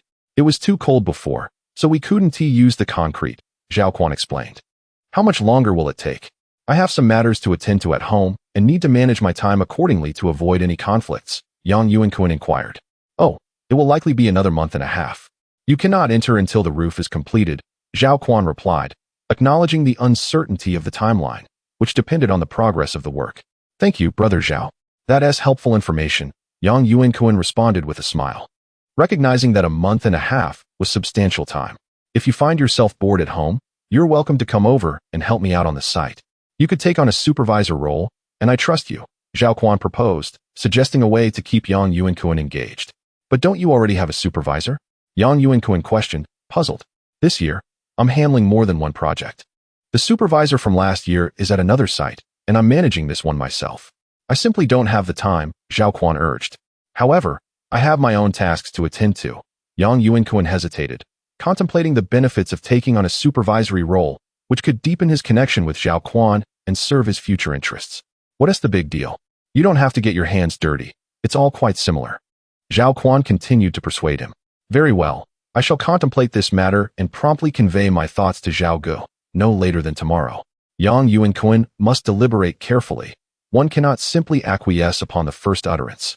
Now, let us conclude this discussion, as I am still at the construction site, utterly overwhelmed with work. Zhao Quan made a quip before terminating the call, for he naturally possesses a mobile phone. Once he encountered a busy tone on the other end, Yang Yuankun glanced at the time, retrieved a single coin from his pocket, and placed it upon the table. Addressing his uncle Yang San, who was engrossed in watching television, he remarked, Uncle, I have left the money on the table. What use is such a trifling sum? Protested Yang San. Isn't that only fair? I shall take my leave now, Yang Yuankun replied, hastily departing. For such trivial amounts of money exchanged back and forth are indeed a waste of time. Chapter 45 Decision. As Yang Yuankun made his way home, he found himself preoccupied with Zhao Quan's invitation. Indeed, the monotony of life at home had begun to weigh on him, and in this rural setting, there was little in the way of entertainment to be had. Since it was clear he could not simply wait for the house to be built, departing sooner rather than later seemed inconsequential. Lost in thought, he soon arrived at his doorstep. How did it go? Did you speak with your brother-in-law? Zhao Xiaofeng casually inquired upon seeing Yang Yuankun return. I did. I will head over tomorrow to finalize the construction plans for the house, Yang Yuankun replied as he took a seat at the table. Lunch had already been laid out. A simple meal comprised of a bowl of homegrown vegetables, a small bowl of salted duck that had been pickled before the new year, and a generous serving of steamed eggs, which were particularly favored by Yang Yi and Yang Feifei. Well, I can visit occasionally as well, Zhao Xiaofeng remarked, noting that a brief respite from home would not be a burden. What are your thoughts on the house? Are you considering 2 stories or 3? Do you have any specific plans for its structure? Yang Yuankun inquired between bites. Is there enough money for 3 stories? Zhao Xiaofeng seemed quite keen on achieving a comprehensive plan at once. Certainly, you need not worry about that. The preliminary all-inclusive estimate from Wang Xinyuan this morning was about 20,000 yuan. I will need to make some minor renovations, but it won't be excessive. I also plan to construct 3 stories, as the rooms may otherwise prove insufficient, especially since Yang Mu will be moving to town with us, he explained. That sounds fine. As for the house's structure, I am not well versed in such matters. I think the layout of my second sister's house is quite good. We could model ours similarly, Zhao Xiaofeng replied, feeding Yang while observing that the little one could now consume a substantial portion of food. However, I did notice something unsatisfactory during my stay at my second sister's house, Yang Yuankun continued, reflecting on his experience. The master bedroom faces the street, which can be quite noisy, and I suspect it will only get louder. Is it feasible to make changes? Zhao Xiaofeng asked, curiosity evident in her tone. Certainly, it can be modified. We could avoid having anyone reside near the street side, perhaps converting that area into a small storage room or similar. Yang Yuankun articulated his thoughts with confidence. Very well, I leave it to your discretion. Mother, you should stay on the first floor. Climbing stairs will be inconvenient for you, he directed towards Yang Mu. I am perfectly content with the first floor, it is quite agreeable. Otherwise, I might struggle with the stairs in the future. Yang Mu expressed her satisfaction, feeling delighted that her youngest son was concerned about her living arrangements. Although she did not prioritize such matters, his filial piety reassured her that her indulgence had not been misplaced. Let us proceed with this plan. Even though you have purchased this street-facing land in town, you still cannot build a courtyard or anything similar. Once constructed, The government will inspect it, as the new street will essentially resemble the structure of my second sister's home, Yang Yuankun clarified. I have one more thing to discuss, he said as he quickly finished his meal, adding a pair of chopsticks full of vegetables to his bowl. After swallowing, he brought up the previous topic. Boss Xiao has asked me to take on the role of foreman. That is excellent news. You have little to occupy your time at home. It is best for you to venture out sooner. Yang Mu expressed her approval, believing that working after the new year would be beneficial. And what are your thoughts on this? Zhao Xiaofeng inquired, seeking Yang Yuankun's perspective. I am indifferent to the foreman's salary. However, it offers an opportunity to meet numerous people, whether they be ordinary workers on the construction site or contractors from elsewhere. I cannot simply wait for the town's house to be completed before I step out. Once I have arranged matters here, departing will be of no consequence, he elaborated. Very well, you should leave soon then. The sooner, the better. Lately, people have been asking me whether you earned enough money last year, and if you plan to stay home this year. Zhao Xiaofeng chuckled, noting the gossip that pervades rural life. Let us finalize this arrangement. I will not be able to leave for at least another week as I need to supervise matters in town, Yang Yuankun stated as he rose from the table, his speed of eating a long-standing habit, only slowing during moments of convivial drinking. Want daddy to hold you? He asked, extending his arms toward Yang Yi, who was in Zhao Xiaofeng's embrace, enjoying his meal. Do not tease him. He will not eat if you continue. Zhao Xiaofeng playfully swatted his hand. Very well, Yang Yuankun sighed, feeling an abundance of paternal affection with no outlet. He turned his attention to Yang Feifei, who had finished her meal at an astonishing pace. You finished so quickly, Feifei. Yes. Today's steamed eggs were delicious, she replied, having polished off every grain of rice. You must also eat some vegetables. They are beneficial for your health, you know? Yang Yuankun admonished gently. In the past, she would eat whatever was available at home. During your time at home, you have spoiled her taste. Zhao Xiaofeng cast a disapproving glance at Yang Feifei, who instinctively shrank back. The vegetables weren't tasty. They had a strange flavor, Yang Feifei pouted, feeling a touch wronged. Children often have sensitive palates and may dislike many things, but as they grow, their tastes often change. Yang Yuankun remembered how he once loathed eggplant and water spinach, only to find them quite delightful in his later years. Enough, just a little is sufficient, Yang Yuankun interjected, attempting to mediate the situation while gesturing to Yang Feifei, who was sitting on the long bench with her head bowed. Let us go play outside. Great! Yang Feifei exclaimed, her spirits lifted. She leapt from the bench and eagerly grasped Yang Yuankun's hand, tugging him towards the exit. After all this time, you have not taken her out. Yet, just a few moments with you at home, and she is already so attached. A few words, and she becomes upset, Zhao Xiaofeng remarked, a hint of envy in her tone. Oh, children are like that, Yang Yuankun chuckled, leading Yang Feifei out of their yard. At this hour, it was the customary mealtime for families, and as Yang Yuankun held his daughter's hand, they made their way to Yang San's home. By taking on the role of foreman, he could directly involve Yang Yuanhong, allowing him to become acquainted with the realities of work on the construction site. It was necessary to inform his family about this arrangement. Upon arriving at Yang Sanshu's small shop, Yang San A was the only one present, presumably as the family members were gathered at the back for a meal. Upon noticing Yang Yuankun's arrival, she promptly exclaimed, "Come in, we are just having dinner, join us for a bite." No, I have already eaten at home. Yang Yuankun quickly waved his hand in refusal. This statement could be interpreted as a casual greeting. San A, please fetch me a pack of cigarettes, pointing to the familiar Hongta Mountain brand. A classic cigarette that he had grown accustomed to during this period of rebirth. You are the only one around here who smokes this. A pack costs 4 yuan. The men in the village typically smoke the cheaper ones, priced at 50 cents to 1 yuan. If you don't purchase it, I won't be able to sell these at all. Yang San-A chuckled as she retrieved a pack of Hongta Mountain from the cigarette cabinet and placed it on the glass counter. Fei, is there anything you wish to eat? Yang Yuankun inquired, glancing down at Yang Fei, who was curiously examining the items in the shop. I want this, she replied, pointing to a small pack of snacks displayed on the glass counter, which were quite affordable. All right, Sen-A. Then let us take 2 packs, Yang Yuankun said with a smile, as he uncovered the telephone, previously covered with a cotton cloth, preparing to return a call to Zhao Quan. Since the decision had been made, it would be prudent to communicate with him early, leaving a good impression. Chapter 46. Yang Yuanhong's early display of pride. The call was swiftly connected, and Zhao Quan's voice resonated from the other end. Xiaoyang, You returned the call quite promptly. I thought it would take until tomorrow. Primarily, I needed to discuss matters with my family. I express my gratitude to you. Zhao Gu, Yang Yuankun replied with a cheerful tone. No, I should be the one thanking you for your assistance. Had you not come, I would have been stuck on the construction site every day, Zhao Quan remarked, his tone cheerful as he continued. When will you be able to come over? Well, it should be around 4 to 5 days, Yang Yuankun explained. I need to oversee some renovations at home, so I apologize for the delay, Zhao Gu. That's all right. It's just 4 to 5 days, Zhao Quan reassured him, adding, you know the address, right? Of course. It's the one written in my contract, Yang Yuankun affirmed confidently. Yes, that address.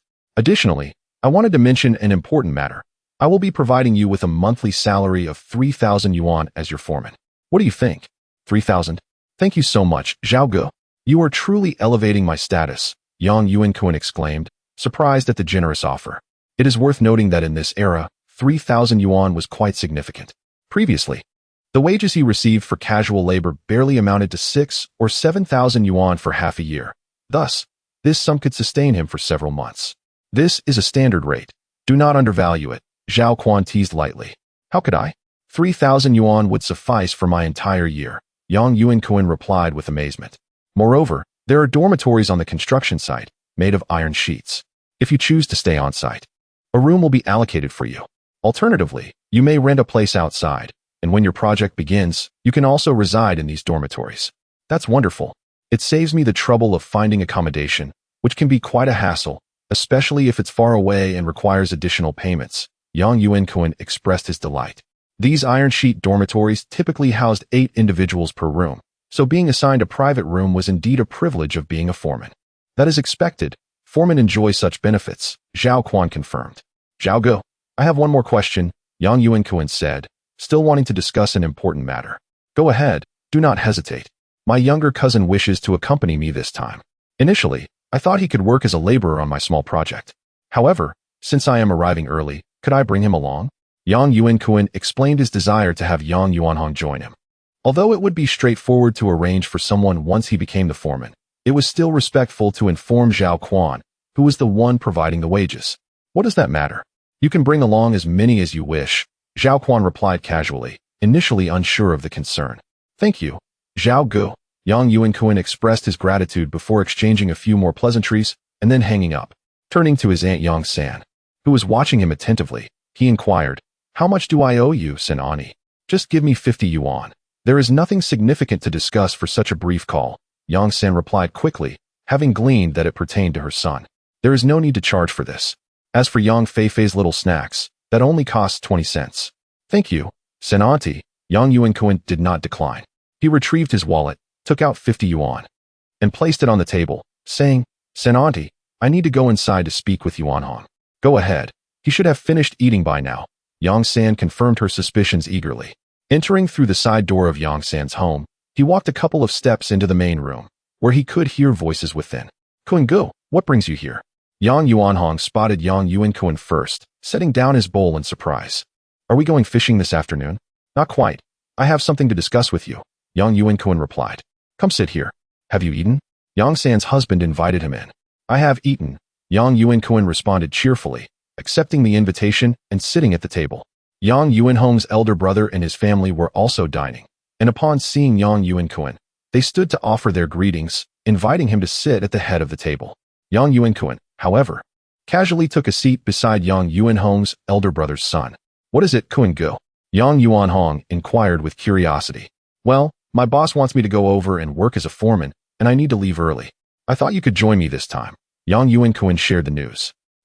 When? I am available anytime, Yang Yuanhong replied with excitement, realizing that leaving early meant earning money sooner. Approximately 4 to 5 days. You might want to pack your belongings.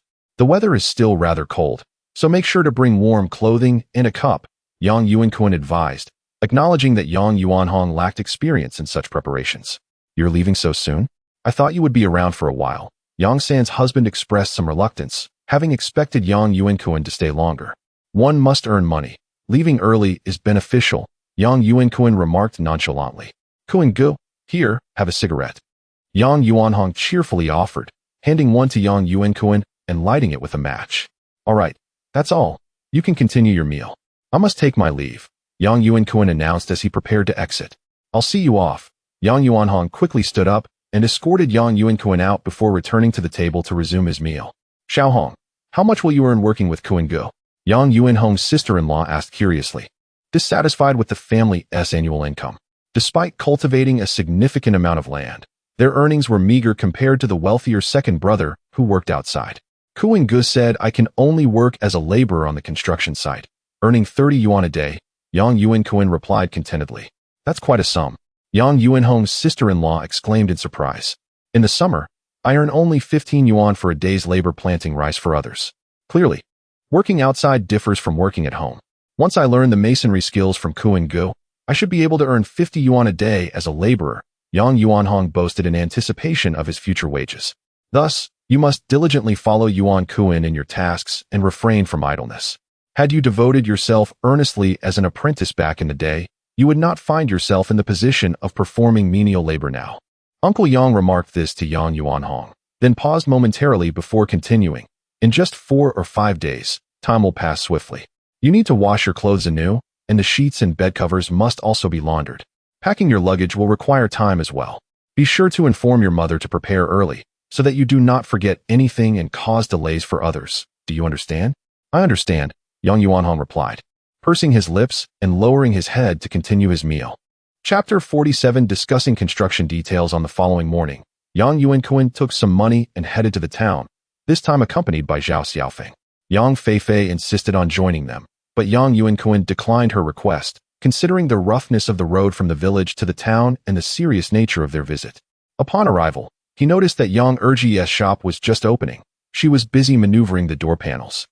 Without a roll-up door or an automatic one, they utilized these detachable panels to create a larger entrance space, with both side panels easily removable and the central door requiring a hinge to be inserted. I'll help you, Yang Yuankun offered as he stepped in to assist, with Zhao Xiaofeng quickly following suit. There's no need. I've got it all set up. You can go in now. Your brother-in-law is having breakfast inside, Yang Erji promptly interjected, gesturing towards the back of the shop.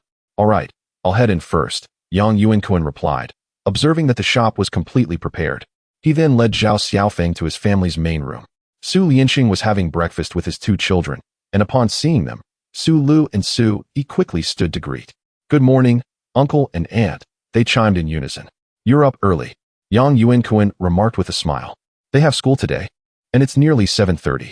Hurry up and eat, or you'll be late, Su Lianxing explained, directing his last remark to the 2 children. Have you both eaten? Yes, we had noodles at home, Zhao Xiaofeng interjected, her gaze surveying the room's layout, knowing that she would soon reside in a similar house. She had not visited this place often before and had not given it much thought. Well, I finished too, so let us go, Su Lianxing said as he quickly finished his porridge and prepared to take the 2 children to find Wang Xingyuan. Before leaving, he turned back to the children. You 2 should hurry and eat. After you're done, head to school and watch out for traffic, all right? Understood, they replied, remaining unhurried as they focused on the buns and fried dough sticks on the table. Exiting the shop, Su Lianxing led the way. Wang Xingyuan's door was still closed, so they knocked and waited a moment. Soon, they heard the sound of the latch being undone, and the door swung open to reveal Wang Xingyuan. You're here so early, he exclaimed, warmly welcoming them inside. His family was already at breakfast, but his wife was busy cleaning up, indicating they had finished eating. A young boy stood nearby, ready with his school bag. He's off to school. His mother can see him off, Wang Xingyuan explained with a smile. It's just a short walk. What's there to send him for? Su Lianxing responded, puzzled. If my family had 2 children, the older one would take the younger one, and there'd be no need to send them. Just like Su Lu can take Su Yi to school, you'd feel at ease, Wang Xingyuan added as he brewed tea for the 3 of them. Please, have a seat, he invited. Once seated, Wang Xingyuan served everyone a cup of tea and then inquired, is this your sister-in-law? Yes, this is my wife. I brought her along to have a look, Yang Yuankun replied straightforwardly. Boss Wang, we've made our decision regarding the matter we discussed yesterday. We'll be counting on you. Haha, Suga mentioned it to me yesterday, so I anticipated your visit today, though I didn't expect it to be so early, Wang Xingyuan responded enthusiastically. Let us discuss the details, Yang Yuankun continued. Does your construction team have blueprints, or are you relying solely on experience? Of course we have blueprints. Otherwise, how could we proceed without causing chaos? That would tarnish our reputation, Wang Xinyuan said, turning to retrieve a large sheet of white paper and a pencil from a nearby cabinet, quickly starting to sketch. This is the foundation. Your plot is quite similar to ours, and there are no neighboring properties to worry about. Would you like to take a look? Wang Xinyuan remarked, efficiently completing the drawing in under 5 minutes before handing it to Yang Yuankun. This is your area of expertise. I want to elaborate further, Yang Yuankun said, merely glancing at it without taking it, but stating his primary concern. However, the concrete and rebar must be of high quality. That is certainly essential. The foundation is critical, and the soil quality beneath your plot is the same. You can trust that, Wang Xinyuan assured him. My family's foundation is identical to your brother-in-law's. Indeed, but I prefer a sturdier structure, including the upper floors, which should use reinforced concrete to create a framework. We want to need a concrete slab. Yang Yuankun expressed his thoughts. Currently, houses in the village and town were constructed using red bricks for the slabs, which were directly poured at the concrete factory, making it much more convenient for construction. I understand what you're saying, but it's quite rare for private homes to be built this way, Wang Xinyuan replied, somewhat hesitantly. That would increase the costs. That's not an issue. We can negotiate the budget accordingly, Yang Yuankun insisted. Then there's no problem. Last year, I built a few such houses, though none were private. This would be the first time a private client has asked for reinforced concrete, Wang Xinyuan said with a smile. It's a rare opportunity to construct a house, so it must be durable, right? Who knows how long it will be inhabited? Yang Yuankun chuckled. Your reasoning is sound. If I were building my own house now, I would certainly do the same. Wang Xinyuan laughed, sensing that Yang Yuankun was quite willing to spend money, which would undoubtedly lead to significant expenses. As the conversation continued, they discussed the layout of the upper floors, with Wang Xinyuan sketching and jotting down notes, while Su Lianqing occasionally shared his thoughts based on his long experience of living in similar structures, pointing out areas that could be improved. This storage room is excellent. Every morning at 6, the noise outside is unbearable. I hadn't given it much thought before. Just maintaining the same layout from the first to the third floor, Su Lianqing lamented. That's indeed the case. There weren't so many cars in the past. Now, the noise outside is quite severe. Having a storage room at the front for soundproofing and moving the bedrooms to the back would significantly improve the situation, Wang Xinyuan concurred. There is another matter to discuss. Yang Yuankun observed that the sketch on the paper was nearly complete. It seemed that Wang Xinyuan had not received any formal training in architectural drawing, as he could only produce a rough outline layer by layer. Perhaps only he truly understood the specifics of the construction process. Boss Yang remarked, and Wang Xinyuan, curious, inquired further. My mother will also be residing here. She is getting on in years, and living on the upper floor is quite inconvenient. We need to create a bedroom on the first floor. Wang Xinyuan appeared somewhat troubled, as the plot of land was predominantly a long, narrow rectangle, necessitating a corridor on the first floor, which would compromise the privacy of any rooms created. Is that not feasible? Yang Yuankun asked, perplexed. It is possible, though the room may be somewhat cramped. We could erect an additional wall here and convert the adjacent space into a corridor, Wang Xinyuan proposed. That sounds acceptable. A narrower room is not an issue as long as we extend its length, and the windows need to be well positioned, Yang Yuankun replied nonchalantly. Is that settled then? Wang Xinyuan made some adjustments to the first floor layout and asked Yang Yuankun. Additionally, let us avoid making the third floor into small rooms. Instead, let us create 2 larger rooms for the children. They are still young and can stay with us on the second floor for now. Yang Yuankun suggested to Zhao Xiaofeng, who was nearby. Yes, I think that is a good idea, Zhao Xiaofeng agreed, sensing that her husband had a clear vision for the construction. After reaching a consensus, the discussion shifted to finances. Wang Xinyuan quoted the final price, 22,000. Yang Yuankun did not haggle, but also did not intend to pay the entire sum up front. I can give you 15,000 now. The remaining balance will be settled once the house is completed. Does that work for you? Yang Yuankun outlined his terms, reasoning that paying the full amount at once would be imprudent. That is acceptable. After all, we will be living right across from each other, Wang Xinyuan conceded, recognizing this as standard practice in construction. With Yang Yuankun providing an upfront payment of 15,000, he would not need to front any costs himself. And once he received the full payment, he could settle the workers' wages. Once all matters were settled, the group departed from Wang Xinyuan's home, not parting ways immediately, but instead crossing the street to view the plot of land purchased by Yang Yuankun. We will be living here as a family. It is truly hard to let go of our old home, Zhao Xiaofeng mused. There is no need to feel that way. We can live wherever we choose. When the children are on holiday, especially during the new year, we can always return home. If the house is left unoccupied, it may deteriorate, Yang Yuankun reassured her, standing beside Zhao Xiaofeng.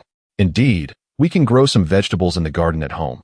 Otherwise, everything will cost money, and even buying a bunch of scallions will require spending, Zhao Xiaofeng lamented. While there are many inconveniences in the village, we certainly do not lack for vegetables. Even being able to grow spinach and cilantro in winter, which allows us to raise a fair number of chickens, ducks, and geese throughout the year. You specifically take a car back home to pick vegetables?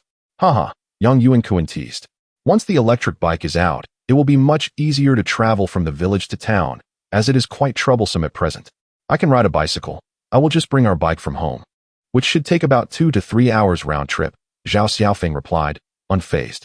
Yang Yuankun twitched his lips, recognizing that only people from this era would make such remarks, casually speaking of walking for hours or riding a bicycle.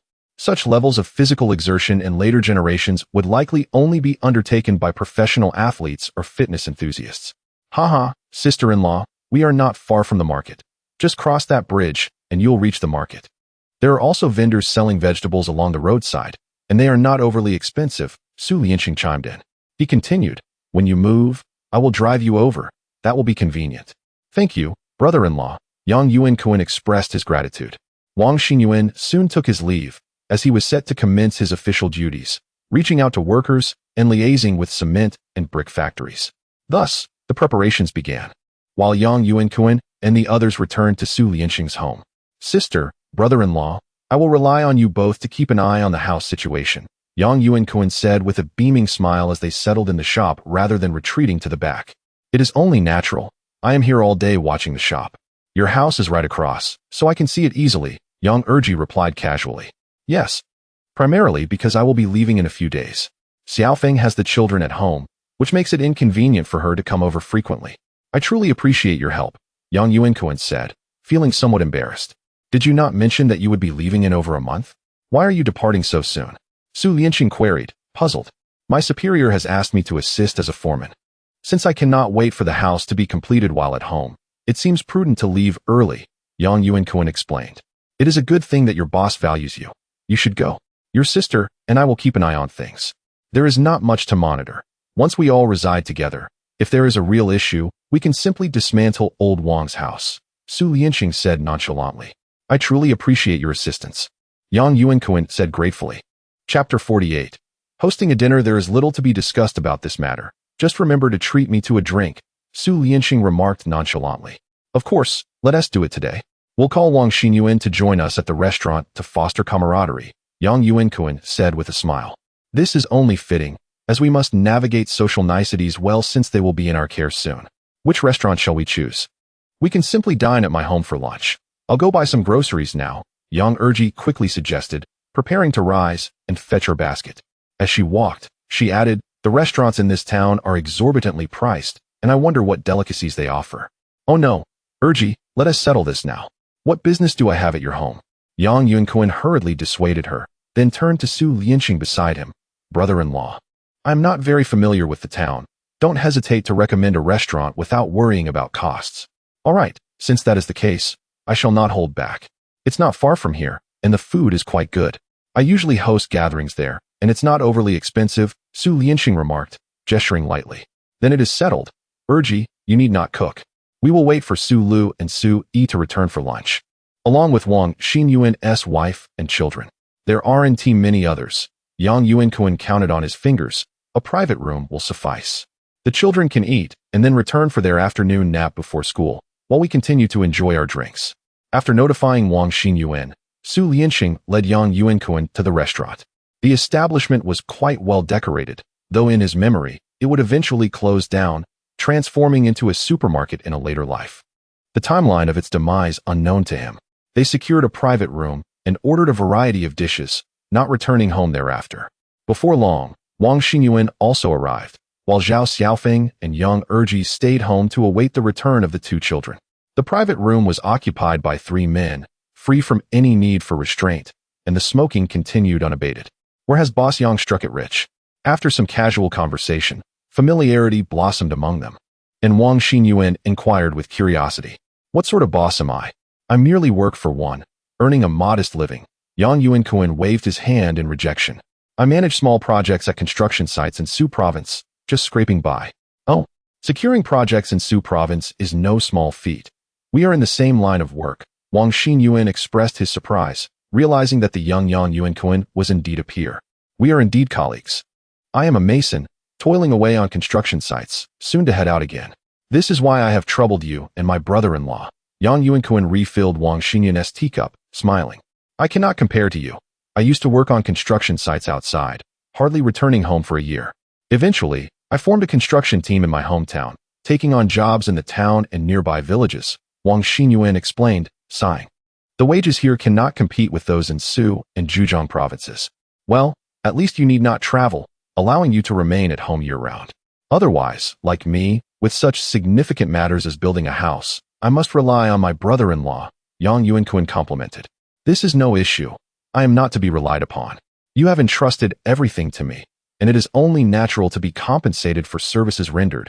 Wang Xinyuan quickly shook his head. Continuing, Brother Yang reaching out to me is a gesture of respect, allowing me to earn a living. I am merely fortunate, primarily thanks to Lao Su.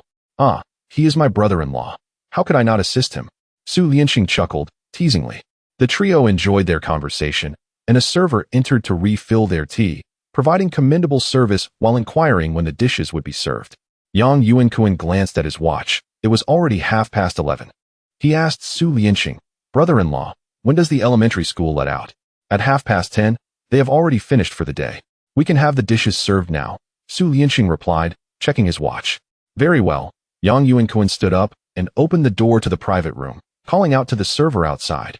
Waitstaff, you may bring the dishes. Sure enough, as the dishes began to arrive at the table, the women and children were let in by the server.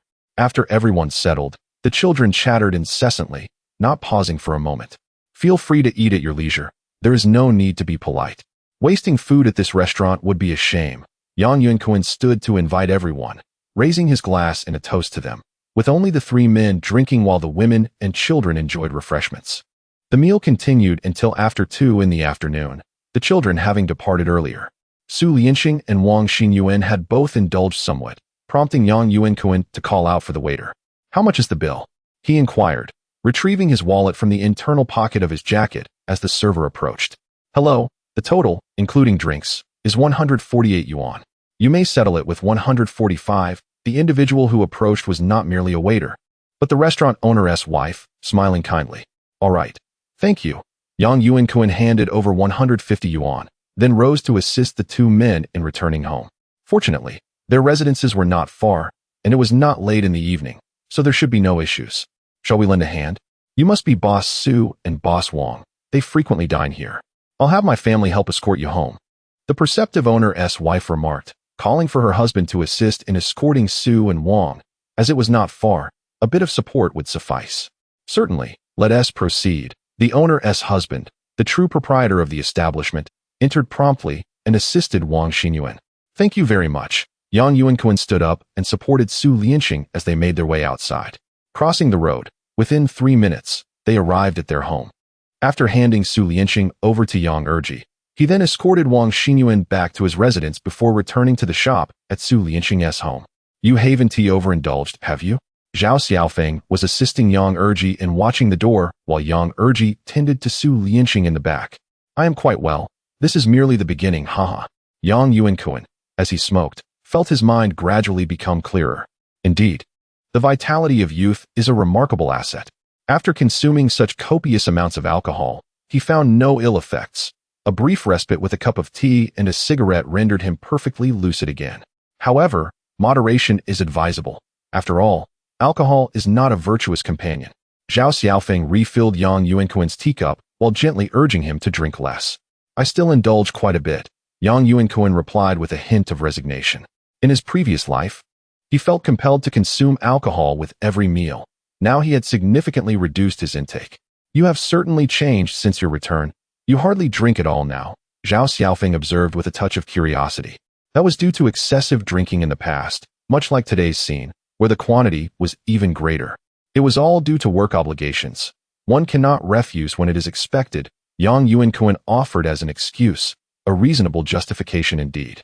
He reflected on the necessity of living a little longer. Otherwise, all that wealth would be futile if there were no time to enjoy it. Should it all be left for that rascal Yang? That makes sense. You should indeed drink less regularly. Zhao Xiaofeng accepted Yang Yuankun's rationale with evident support. Chapter 49 Zhao Xiaofeng's wish. When are we going back? Zhao Xiaofeng inquired, concerned about her 2 children at home, knowing that her mother would surely be overwhelmed during lunchtime. Why worry so soon after stepping out? Yang Yuankun chuckled, leaning his face closer to Zhao Xiaofeng's. Why are you getting so close? We're in public and still inside the shop. Zhao Xiaofeng, feeling a bit shy, gently pushed him away, her eyes darting toward the shop entrance. She felt relieved once she saw there was no one around. What's the issue? We are a legitimate couple, after all, and I haven't done anything inappropriate. Yang Yuankun continued, his youthful spirit fueling his desire for a life distinct from his previous existence, particularly after having absorbed a plethora of information from the internet in his past life. When are we going back? Let us discuss serious matters. Xiao Bao is probably crying at home, Zhao Xiaofeng, noting Yang Yuankun's shamelessness, attempted to change the topic. Currently, we have no vehicle to return, and your brother-in-law is still drunk. We can only wait until after 4 o'clock when the next bus arrives. Why the rush? Yang Yuankun, his mind clear, sought to reassure her. You cannot remain tethered to that little rascal indefinitely. It's good to let go for a while. What little rascal? Zhao Xiaofeng bristled at Yang Yuankun's words regarding her son, playfully hitting him. Xiao Bao is only 1 year old and is quite obedient. Obedient, indeed, Yang Yuankun conceded with a nod. His son was indeed well-behaved, especially during school, consistently ranking among the top in his class without needing much supervision. He excelled in the county's best high school during the entrance exams and later secured admission to the finest 211 university in their province. He had no significant flaws, managed money wisely, and was generally respectful. The only lingering concern for Yang Yuankun was that when he passed away, his son would remain unmarried and childless, a common lament of their generation. I see that the grain and oil shop owned by my second sister is doing quite well. During our brief return, several batches of customers came in, Zhao Xiaofeng mused, eyeing the shop with envy. This shop is indeed thriving, Yang Yuankun acknowledged, aware that her brother-in-law, Su Lianxing, was adept at navigating social intricacies and had secured contracts for several eateries in town for their rice and seasonings. Could we also open a shop back home? I don't expect to earn much, just enough to cover our expenses, Zhao Xiaofeng expressed, her interest piqued. That is feasible, but do you have the time? Yang Yuankun was not opposed to the idea, although the 2 children were still quite young. Xiao Bao can be taken care of by your mother, and Fei Fei will soon start school, so I won't need to worry much. I think it's a good idea. My second sister can manage the shop while also looking after Xiao Bao, Zhao Xiaofeng exclaimed with enthusiasm. What kind of shop do you want to open? Yang Yuankun encouraged her, recognizing the value of having her own pursuits. Rather than merely following the same routine as in her previous life on the construction site. I'm not sure what type of shop could be opened. Can you suggest something? Zhao Xiaofeng admitted her lack of experience and knowledge in this area. How about a vegetable shop? Yang Yuankun casually suggested. Although there was a market in town, it was rather informal, lacking proper facilities, making it difficult for townspeople to purchase vegetables when it rained. Sell vegetables? Is that feasible? Zhao Xiaofeng responded, her interest piqued. Well, I hadn't thought deeply about it, Yang Yuankun said, suddenly feeling it might not be a reliable idea. Actually, it might be too demanding. Selling vegetables requires a lot of effort. I think it could work. Could we sell produce from our fields? We could also sell from my mother's side, Zhao Xiaofeng proposed, feeling optimistic about the idea. That one tea suffice. How long can we sell our homegrown vegetables? The variety isn't comprehensive, Yang Yuankun explained. And you can't just sell vegetables. You'd need to include meat and fish as well, which would be quite labor-intensive. Otherwise, why would customers choose your shop over the market where they can get everything at once? What's the big deal? It's certainly easier than working in the fields. Zhao Xiaofeng dismissed his concerns about the workload. That's different. During the farming season, you might work hard for a week or 2, but there are breaks. If you take on this business, you might only get a few days off during the year. If you close the shop, customers will be disappointed and may not return, Yang Yuankun cautioned. I shouldn't have suggested it. Please don't take it seriously. Then what can we do? Zhao Xiaofeng asked, feeling a bit helpless. Actually, I think a small convenience store would be ideal. You could sell snacks, drinks, and school supplies, catering to students during their after-school hours, and close during their holidays, Yang Yuankun suggested, feeling this idea was more practical and potentially profitable. Really? How much money do elementary school students have? Zhao Xiaofeng expressed doubt, questioning the purchasing power of children. This is a town, and it's certainly different from our village, Yang Yuankun chuckled. There are several convenience stores near the elementary school in our village. If they weren't making money, would there be so many? All right, then we can open it when we move here. Otherwise, living in town all day is just a drain on money. No matter how much we have, we can't afford to only spend without earning, Zhao Xiaofeng continued to inquire. Am I not making money? All this eating, drinking, and having fun outside? Yang Yuankun said with feigned annoyance. I'm just trying to give you something to do, not expecting to get rich off of it. Wait until Feifei starts school before you open the store. My project will wrap up around October, and I'll return to check on you then.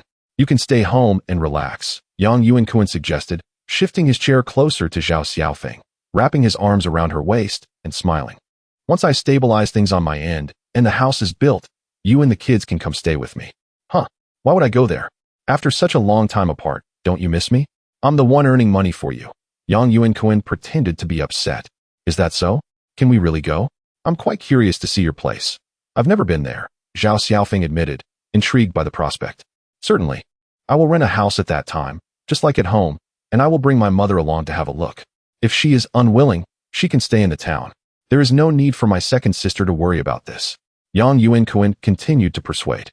The two were discussing future arrangements in the shop, and after a while, Yang Erji also came down. Occasionally, customers would arrive, but the couple could not offer much assistance. As it approached 4 o'clock, they bid farewell to Yang Erji and boarded the vehicle heading home. Chapter 50. Yang Feifei's discontent when the two returned home. It was already 5 o'clock. Upon entering the courtyard, they spotted Yang Mu gently rocking Yang Yi in her arms, humming softly. Yang Feifei had also chosen to stay indoors, engaging in play. You're back. Yang Mu finally sighed with relief, saying, this child, when he woke up this morning and didn't see his mother, he cried for a little while. I thought it would be fine today. But after lunch, he refused to sleep during his nap. After much effort, I managed to coax him to sleep, but upon waking, he cried incessantly, still wanting his mother. Mom, let me take care of him, Zhao Xiaofeng, upon hearing Yang Mu's words and seeing her son with tear-filled, pitiful eyes, felt a pang of sympathy. This child had never been apart from her. Even during busy farming seasons, she could still see him at meal times. In cooler weather, she would carry him on her back in a wrap. Go ahead, I'll make dinner. I haven't had time to do anything else, just focused on soothing him. Yang Mu straightened her back and prepared to head to the kitchen. Mom, you should sit and rest. I can handle dinner. Yang Yuankun sensed that his elderly mother must be exhausted and quickly insisted. All right, you take over then. I'll start the fire for you. Yang Mu did not refuse, acknowledging her age and the fatigue it brought, yet she felt capable of stoking the fire at the stove. What as for dinner? Is there anything left from lunch? Yang Yuankun inquired as he followed Yang Mu into the kitchen. There is a bit of rice and vegetables left, but it won't be enough for you all. Let us cook some noodles, Yang Mu replied, settling onto a small stool behind the stove to begin kindling the fire. Seeing that the pot was already clean, Yang Yuankun retrieved 10 eggs from the cupboard. With so many people in the house, 10 eggs were hardly excessive. He poured some oil into the pot and began frying them. The dinner preparations progressed swiftly, and within a matter of minutes, everything was ready. Zhao Xiaofeng was still in the courtyard, tending to Yang Yi. All right, it's about time. Come eat, Yang Yuankun said, feeling somewhat embarrassed. He had never realized how clingy this younger son could be. He served Zhao Xiaofeng a large bowl of noodles topped with 2 fried eggs, while Yang Mu first dished out a small bowl for Yang Feifei. The family's teamwork significantly enhanced their efficiency. What did your second sister and brother-in-law say? Can they help keep an eye on things? Yang Mu asked while eating. Yes. My second sister is always at the store, and she can see our house from there. Yang Yuankun ate quickly, casually serving another fried egg to those at the table. What are you doing? I've already had one. Give it to Feifei, or let the two of you share. Yang Mu hastily prepared to transfer the fried egg from her bowl to Yang Feifei's. Just eat it. It's nothing special. You're tired today, and you need to replenish your energy, Yang Yuankun countered, shifting the topic with a smile as he turned to Yang Feifei. Did you help Grandma watch your brother today? Brother cried the whole time. So annoying. When I played with him, he ignored me. Humph. I'm not going to comfort him, Yang Feifei replied somewhat proudly, continuing to eat as she stuffed the egg into her mouth, muttering, This egg is so delicious. Much tastier than the white ones. Yang Yuankun chuckled, understanding his daughter's sentiment. In their household, fried eggs were a rarity. They usually had scrambled or boiled eggs, making this preparation a first for them. From now on, you should play with your brother more, you know? If you don't include him, how will he become familiar with you? Yang Yuankun said cheerfully. Is that so? But I'm already familiar with him. Yang Feifei replied, puzzled. While she made a funny face at Yang Yi, who was flapping his arms and calling for his sister. Alright, when mommy isn't home, you should play with your brother more, alright? I understand, Yang Feifei pouted but agreed, continuing to tackle the noodles in her small bowl. By the time dinner was finished, the sky had grown dark. After a brief wash-up, the family gathered in the bedroom to watch television. The only form of entertainment in this era.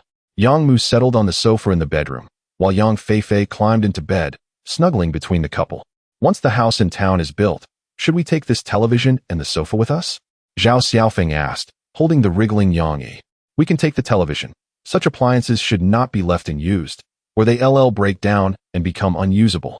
As for the sofa and cabinet, we can just hire a carpenter to make new ones or buy new ones, Yang Yuankun contemplated, recalling how long their television had lasted until it finally broke after the advent of smartphones.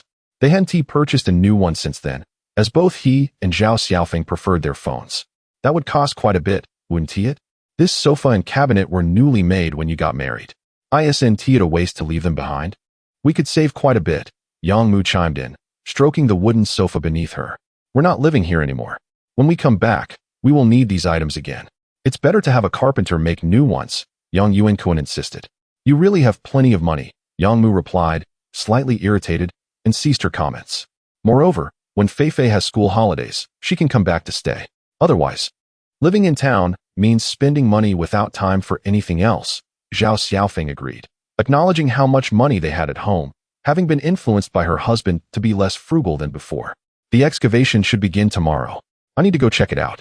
You don't need to come. Today is the 3rd day of the 2nd lunar month. I'll be leaving on the 6th, Yang Yuankun calculated the time. Realizing that since he was heading out of town, it was unnecessary to delay for a few days, and he should present a firm attitude to Zhao Quan. I'll pack your things when I'm home tomorrow and the day after. We need to bring both winter and summer clothes, so there will probably be quite a bit, Zhao Xiaofeng replied, pondering as she had always prepared Yang Yuankun's luggage since they got married. There remains a considerable amount of salted duck and a piece of cured meat preserved for the new year at home. You should take them with you, for the fare outside is likely to be unsatisfactory. A simple steaming will suffice. It is hardly a bother. Upon hearing that Yang Yuankun was about to leave, Yang Mu quickly interjected. I shall not take them. You all may keep them at home to enjoy, Yang Yuankun thought to himself, feeling disinclined to carry such a burden.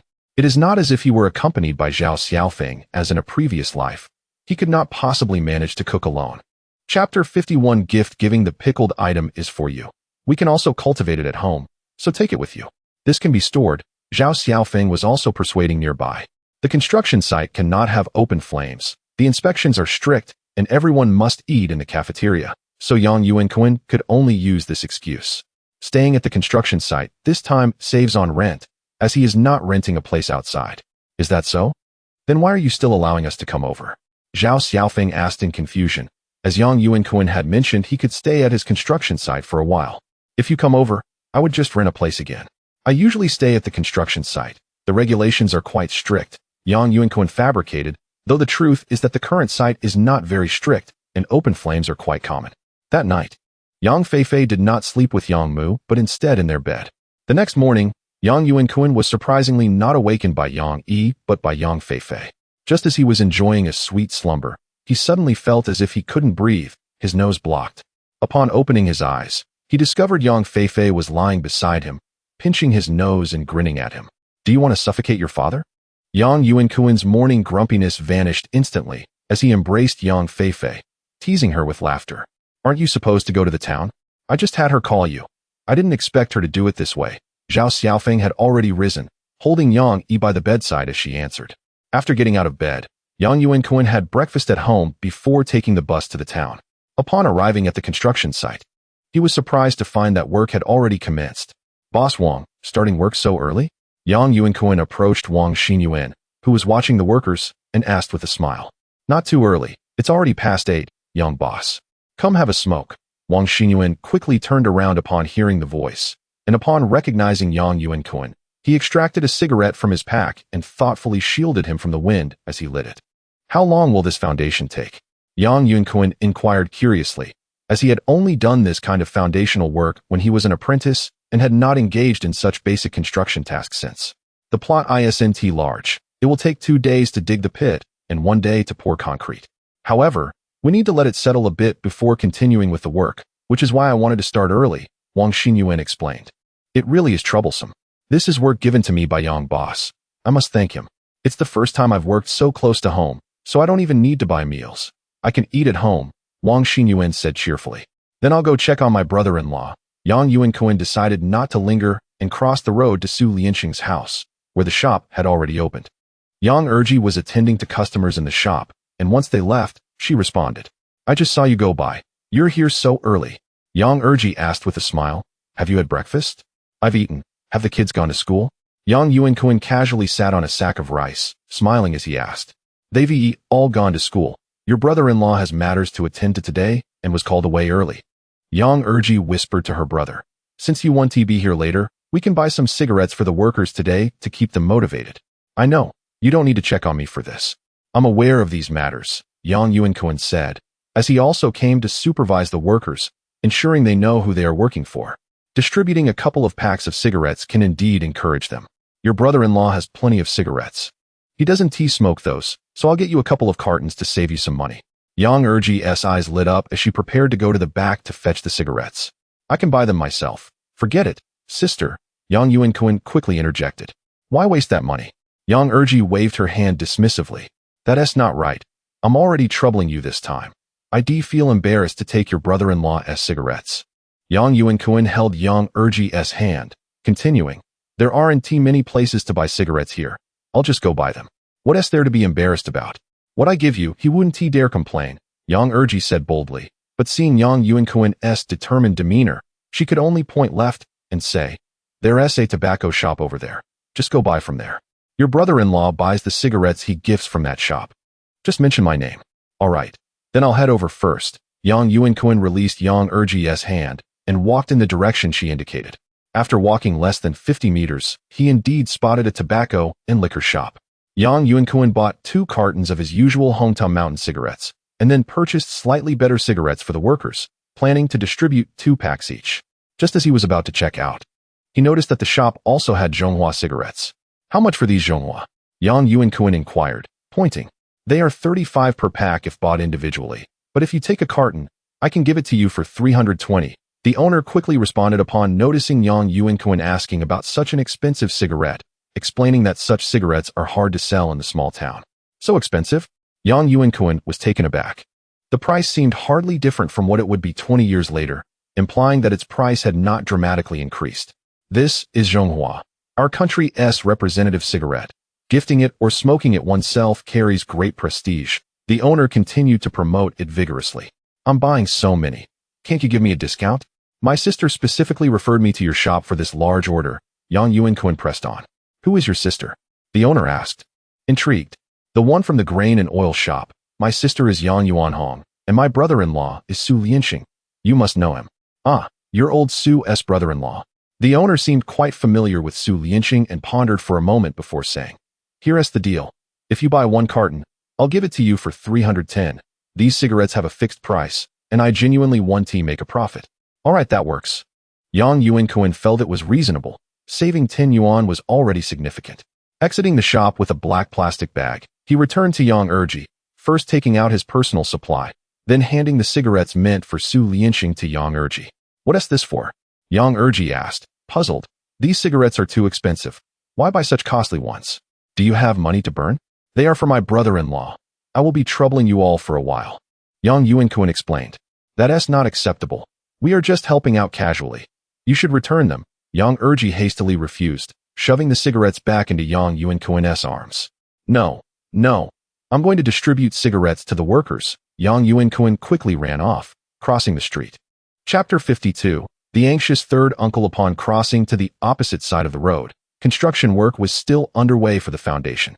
Wang Xinyuan demonstrated considerable capability, as he had already procured an array of professional tools. This was a far cry from the days when Yang Yuankun toiled as an apprentice, relying solely on manual labor to excavate foundation pits. Boss Wang, your tools are quite impressive, Yang Yuankun remarked with a smile, holding a black plastic bag as he approached the supervising Wang Xinyuan. It's nothing remarkable, just a few minor tools. It won't be truly professional until we acquire an excavator, Wang Xinyuan replied, turning to face Yang Yuankun, his expression brightening with a smile. I brought some cigarettes for the workers, 2 packs each, as a small token of appreciation, Yang Yuankun said, handing the cigarettes from the plastic bag to Wang Xinyuan. Thank you, Boss Yang. These are quite good. Wang Xinyuan feigned surprise, fully aware that it was customary for the host to share cigarettes and buy groceries for the workers. He then called out to the laborers. This gentleman is the owner here and has brought some cigarettes for everyone. 2 packs each.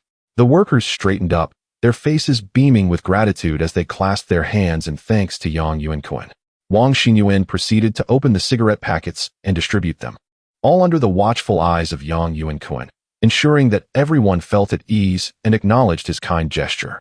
During lunchtime, Yang Yuankun chose not to return home, opting instead to dine at his second sister's house. In the afternoon, he continued to oversee the construction at the site, noting that progress was swift. Nearly half of the foundation had been excavated.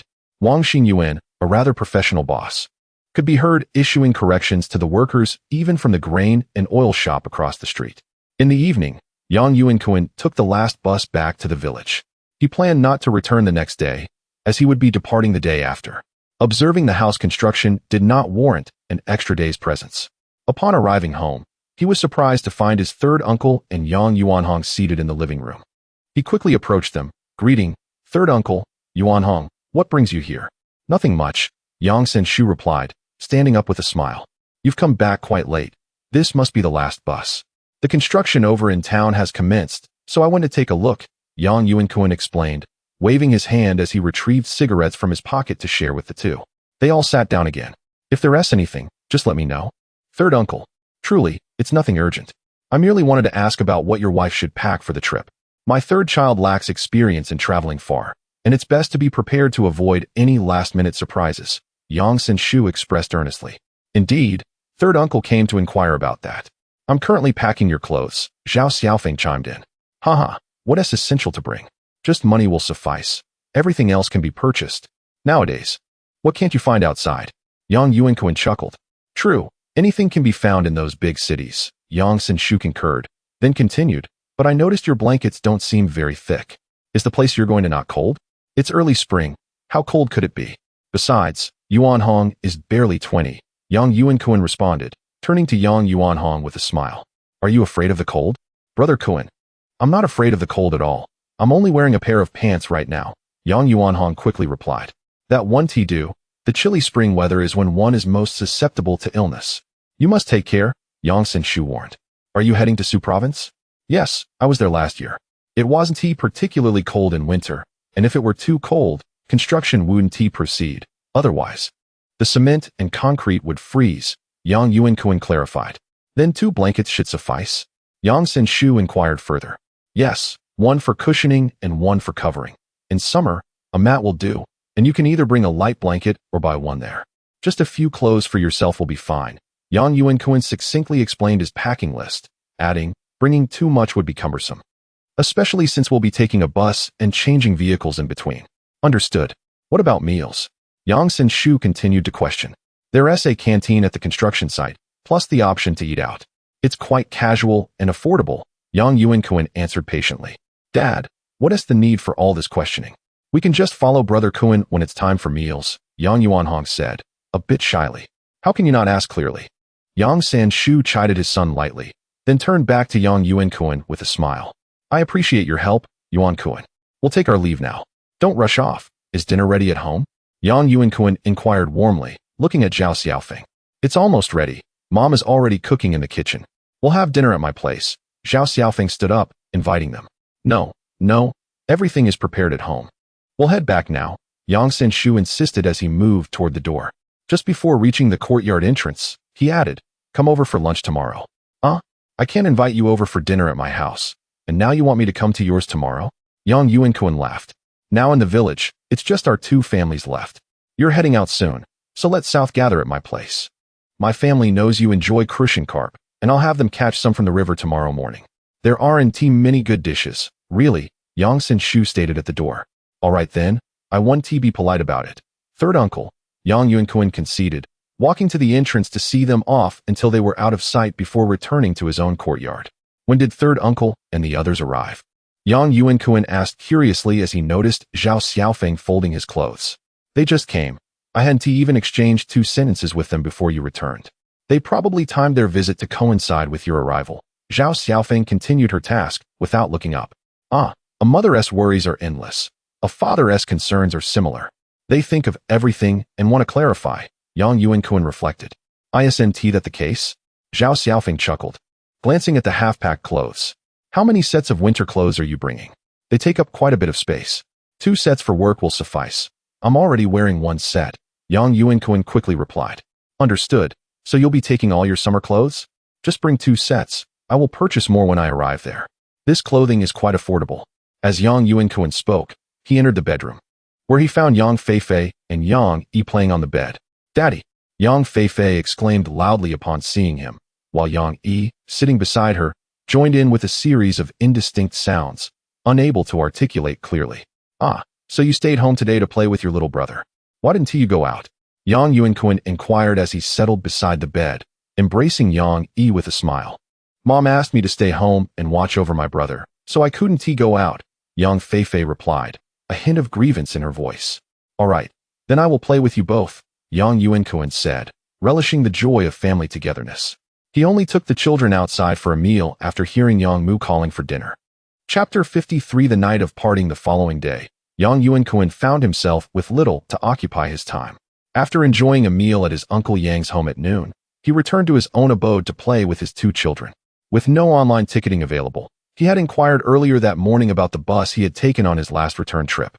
That bus departed from the county seat at 7 o'clock, while the coach from their village to the county would not arrive until after 8. Thus, he would have to resort to taking the train instead. In the evening, after finishing her television dramas, Yang Mu took Yang Feifei to bed, while the couple managed to lull Yang Yi to sleep, which had already passed 10 o'clock. You should sleep now. You must rise at 6 in the morning to catch a bus, Zhao Xiaofeng remarked with a teasing tone, feeling Yang Yuankun's restless hand on her body. You look down on me, don't you?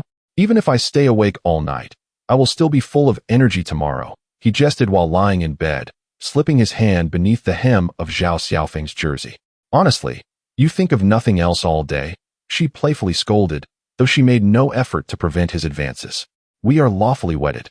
It would be troublesome not to think of such things in bed, you know? Yang Yuankun whispered softly, turning to kneel on the bed, the room shrouded in darkness, obscuring their expressions. May I turn on the light, my dear? Why turn on the light?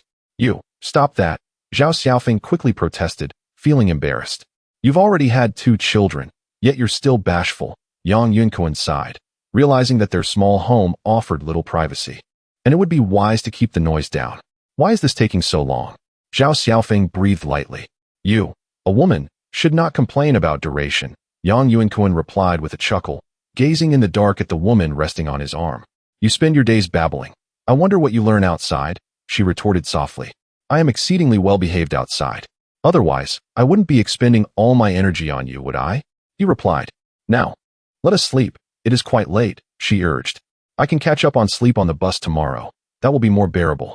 Otherwise, enduring such a lengthy journey without rest will be unbearable, he mused, recalling how long it had been since he had endured such a grueling bus ride, which had been quite torturous on his last return. Let me tell you something, Yang Yuankun continued. I am going to work as my boss's foreman this time. My own project will not commence for over a month, but I will call back then. Please inform the few people I worked with last year to get in touch. It is quite troublesome to coordinate from my end. Communication in this age is indeed cumbersome. Only the affluent possess mobile phones. Even his pager, which few could afford, costs several hundred for the most basic model. Most laborers on the construction site would not indulge in such expenses, and only a spendthrift like him would consider it. This is precisely why, despite the labor shortage on the construction sites, many still struggle to find work, as information flow is severely limited. Unlike in the future, where a single phone call or a message via VX can clarify matters, or even direct video calls if necessary. Understood. I will keep this matter in mind, Zhao Xiaofeng responded earnestly upon hearing Yang Yuankun speak of serious matters. Although the individuals he had previously instructed had provided him with their contact information upon arriving at the site, the work would last a maximum of a month, after which they would seek other jobs, potentially scattering across different sites. Only here at home, where everyone lives nearby, could they ensure reliable communication. Additionally, you should make periodic trips to the town, distributing a couple of packs of cigarettes to the lighting workers there. They need not be of high quality, just the ones I usually smoke. We do not entertain them with meals. Offering them cigarettes will keep them engaged, Yang Yuankun added. How often should I go? She inquired. About every 10 days, but you can visit more frequently. With my mother and Fei at home, who can now help take care of the baby, you need not worry. You can go in the morning and return the same day. Yang Yuankun instructed. Understood, I will certainly pay attention to our home, Zhao Xiaofeng affirmed.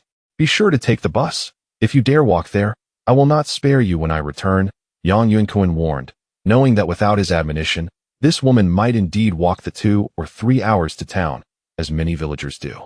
I understand. It's just that you have more money, Zhao Xiaofeng replied with a laugh. I am only taking 300 yuan with me this time, leaving the rest at home. The money I carry is also for you, Yang Yuankun said, carrying over 1,000 yuan with him, which truly constituted a significant amount. Is that enough? We are poor at home. We do not have many expenses, she remarked. Once the house is built, I may not have time to return, so you can settle the remaining payments there. There will be enough money, and we will need to buy some furniture too. I cannot be expected to handle everything upon my return, he explained. Will you not be spending any money while you are away? Zhao Xiaofeng asked, concerned. Have you lost your senses? I mentioned that I have over 100,000 in my bank account there. I will only keep some for travel expenses, Yang Yuankun replied, curling up beneath the covers. Then I shall surely enjoy my time at home this year, not going to the reservoir or tending to the fields, merely staying home with the children, Zhao Xiaofeng murmured as she nestled into Yang Yuankun's embrace. What sort of enjoyment is this? When Yang Yi grows a bit older, you can accompany me when I go out, he chuckled, relishing the moment. Perhaps not. By then, Fei will be in school. And it would be difficult for your mother to manage alone, Zhao Xiaofeng remarked, feeling a twinge of longing. The life of a stay-at-home mother can be quite challenging, but her 2 children anchor her. Do not fret. Once we reside in town, I will return frequently. After all, I will become a small contractor, will I not? Yang Yuankun replied with a grin. Those old women in the village are far too chatty. If I return often, who knows what they would say? Why do you speak like this? Zhao Xiaofeng laughed as she playfully slapped his bare chest. Sleep, sleep. Indeed, I feel a touch of drowsiness. After conversing for a while and being occupied for such an extended period, Yang Yuankun's eyes gradually began to droop, and scarcely had he finished his sentence when he fell into a light slumber. Zhao Xiaofeng, who was just about to respond, heard the sound emanating from beside her and helplessly remarked, "This person, just moments ago he was conversing, and now he has succumbed to sleep." Chapter 54. Parting at the break of dawn, Yang Yuankun awoke early. The sun would not rise until at least 7 o'clock, yet glancing at his watch under the dim light of the room, he noted it was only 5:30. He had not stirred of his own accord. Rather, he was roused by the cries of his son, Yang Yi, who was sleeping in the nearby cradle. This child, crying so early, Yang Yuankun lamented, propping his forehead with one hand. It was only natural for him to cry when he was uncomfortable. Crying is a healthy expression. Zhao Xiaofeng had already risen, clad in a thermal shirt, and was changing Yang Yi's diaper while humming soothingly to him. It's already 5:30. I might as well get up, Yang Yuankun decided. The village bus to the county would depart at 6:30, and he needed time to wash up and prepare. Carefully, he extricated himself from the covers, ensuring that when Zhao Xiaofeng joined him under the blanket, there would still be some warmth left. So early. I'll make you some noodles, Zhao Xiaofeng responded, quickening her pace. Once the diaper was changed, Yang Yi ceased his cries and began to giggle. No need. You should rest a bit longer. It's still early. I can grab something to eat in the county, Yang Yuankun declined. Just then, a knock resounded from outside, followed by the voice of his mother. Yuankun, are you awake? I am, he replied, hastily opening the door. His mother stood in the living room. Why are you up so early? I'm making you some noodles for breakfast. You'll need something in your stomach for the journey. Otherwise, you won't be able to manage, she said, noticing her son was already dressed and hurried off to the kitchen. No, that's not necessary, he protested. But it was futile to stop his mother's good intentions. Zhao Xiaofeng emerged from the inner room, placing their son into Yang Yuankun's arms before joining in the kitchen bustle. "You little rascal, always either eating or pooping, crying or laughing," he teased Yang Yi, who was already beaming in his embrace. They played together in the living room, the warmth of the morning enveloping them. The noodles cooked swiftly, and the mother-in-law and daughter-in-law even plucked a handful of fresh greens from the garden, adding them to the pot alongside 2 poached eggs, presenting a generous bowl at the table. "Let me hold him. You should eat quickly. It's getting late," Zhao Xiaofeng said with a smile as she took Yang Yi back from Yang Yuankun. "What's the rush? It's still early. You both are incredibly fast. It's only 5:40. And you've prepared everything in less than 10 minutes, he remarked, picking up his chopsticks, blowing on the noodles to cool them, and taking a bite. "It's still early, so I'll ask Mom to boil a few eggs for you to take on the road," Zhao Xiaofeng said, rushing back into the kitchen. After conferring with Yang's mother, she received consent and promptly grabbed 8 eggs from the cupboard to boil. "Are you hungry? Here, take your time," Yang Yuankun said, noticing his younger son's gaze fixed upon his bowl. He picked a small piece of egg white, blowing on it gently before offering it to Yang Yi. "You can eat on your own. Why are you feeding him?" Zhao Xiaofeng chuckled. "He's certainly hungry. Just look how eagerly he is devouring it." Yang Yuankun observed as Yang Yi finished the egg white, and then offered him a small piece of noodle after cooling it slightly. As Yang Yuankun enjoyed his meal while entertaining his son, footsteps approached from the courtyard. Soon, Yang Sanshu and Yang Yuanhong stood at the doorway. "Are you eating?" Yang Sanshu asked, relieved to see Yang Yuankun at the table, as it was their first journey, and his family had risen even earlier. "Have you eaten, Yuanhong?" Yang Yuankun inquired. "I have, Brother Kun. I've already moved the luggage to where we'll board. My elder brother is watching over it," Yang Yuanhong responded with a smile. "Not too much, I hope," Yang Yuankun expressed concern. "Have you ever traveled long distances before?" No, I haven't," Yang Yuanhong replied, slightly puzzled. "Then you don't know if you'll get motion sickness," Yang Yuankun chuckled. "Fortunately, we'll be taking the train, so it shouldn't be too rough. I brought some ginger. Just rub it behind your ears if you start feeling queasy," Yang Sanshu said, having prepared thoroughly. This was a local remedy, the efficacy of which Yang Yuankun was uncertain. "Be sure to bring along a couple of plastic bags. If you feel sick, you want to soil the floor," Yang Yuankun advised. "Indeed, I'll head home to fetch some. We may not have much, but we certainly have plenty of those," Yang Sanshu replied, preparing to depart. As he turned to leave, Yang's mother emerged from the kitchen, carrying a large bowl filled with boiled eggs, soaked in cold water. "Why did you boil so many eggs?" Yang Sanshu asked curiously. "To take along for Yuankun on the journey. Boiled eggs are convenient and filling," she explained with a smile. "Didn't you prepare anything?" "Oh, right," Yang Sanshu recalled, realizing that the snacks he had brought for Yang Yuanhong were merely instant noodles from the local shop, a delicacy many in that era were reluctant to indulge in. Seeing the boiled eggs stirred a sense of urgency, and he hurried back home. "Yuanhong, you're here so early," Yang's mother said upon entering, finding Yang Yuankun conversing with Yang Yuanhong, warmly welcoming him. "Yes, Auntie, I came to wait for Brother Kun and help him with his luggage." Yang Yuanhong quickly stood to explain. "Just sit. No need to stand," Yang's mother said, placing the bowl on the table. She rummaged through the cupboard for a clean plastic bag, placing the boiled eggs inside, and asked Yang Yuankun, "Where would you like me to put these?" "Just place them in my backpack. I'll hold that close to me," Yang Yuankun indicated, pointing to the luggage that had been brought out, which was of similar size to what he had returned with last time, a large duffel bag, a carry-on, and a backpack, with his briefcase tucked inside the latter. "All right, I'll put them in there for you. Just take them out when you need them," his mother said, bending down to tuck the plastic bag into the slightly spacious backpack, as the other bags were already packed to the brim. "How is your luggage? Is it manageable?" "I certainly cannot assist you," Yang Yuankun chuckled, teasingly while eating. "No problem. I am just fine on my own, similar to Kuan-ji," Yang Yuanhong confidently replied, patting his chest. The meal progressed at a leisurely pace, and as the clock struck 6, Yang Yuankun finished his food without haste, getting up slowly to wash up in the kitchen, as time was still ample. "Look at my family. They are in no rush at all," Yang mother observed awkwardly, glancing at the waiting Yang Yuankun. "There's plenty of time. Abuamu, the bus won't leave until 6:30, and it only takes 4 to 5 minutes to get there." Yang Yuankun waved his hand dismissively. "Going over so early is merely for a breeze. Why the hurry, mother?" He mumbled back while brushing his teeth in the yard, hearing the voices from inside. Once all was prepared, Yang Yuankun picked up his luggage, which he did not have to carry alone, only responsible for a large bag containing blankets, while the rest was taken care of by Zhao Xiaofeng and Yang Yuanhong. Should we wake Fei Fei? Zhao Xiaofeng hesitated.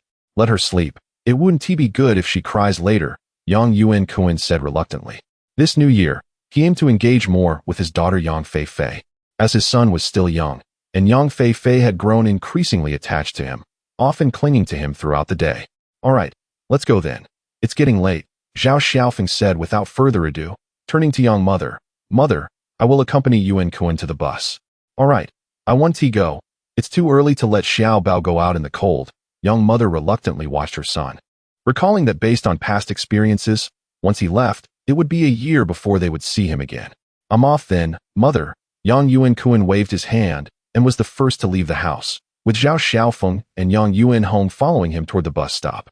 After walking for approximately 5 minutes, they arrived at their destination, where they found Yang Yuanhong's elder brother, Yang Yuanqing, standing beside several bags of luggage, and Yang Sanshu was also waiting nearby, as the bus to the county hadn't yet departed. You've arrived. Yang Sanshu greeted them. Sanshu, what brings you here? Yang Yuankun replied, while shouldering his large bag. I thought you had come already. I just made it from home, Yang Sanshu explained, placing the luggage on the ground next to the bus. Fortunately, it hadn't rained during this period, and the ground was dry. A bit of dust would not matter. Yang Yuankun pulled out cigarettes from his pocket and offered them to those present. Yuankun, when do you expect to arrive tonight? Yang Sanshu asked with concern. Around 8 o'clock. The journey takes about 8 hours, and the train passes through the county station at midnight, Yang Yuankun replied after a moment of contemplation. Recalling the details carefully, his memories from his previous life required effort to recollect, whereas the memories from the early years of this life remained relatively clear. So late. Will there be transportation on the other side? Is accommodation arranged? Yang Sanshu's worry intensified upon hearing they would arrive at 8 o'clock, as typically, the village would be deserted by then. Yes, my boss will send a car to pick us up. No need to worry about accommodation either. Just focus on enjoying your meal. Yang Yuankun reassured him with a smile. He planned to send a message to Zhao Chuan when they were close to their destination, as Zhao Chuan had already promised to arrange for a driver. That's good. You're quite accomplished, with a car waiting for you. Yang Sanshu responded with delight, continuing to remind Yang Yuanhong. Make sure to call home when you arrive. I know, Yang Yuanhong replied resignedly. Here, take this for the journey. I'm not sure if there's hot water on the way. These eggs are already boiled. Yang Sanshu handed a plastic bag containing eggs to Yang Yuanhong. Dad, when did you prepare this? Yang Yuankun asked in confusion after accepting the bag. Just take it. Your mother boiled them. Yang Sanshu sighed and added. Stay close to your brother on the way, don't wander off, and listen to him, all right? Work hard when you get there, and don't cause trouble for your brother.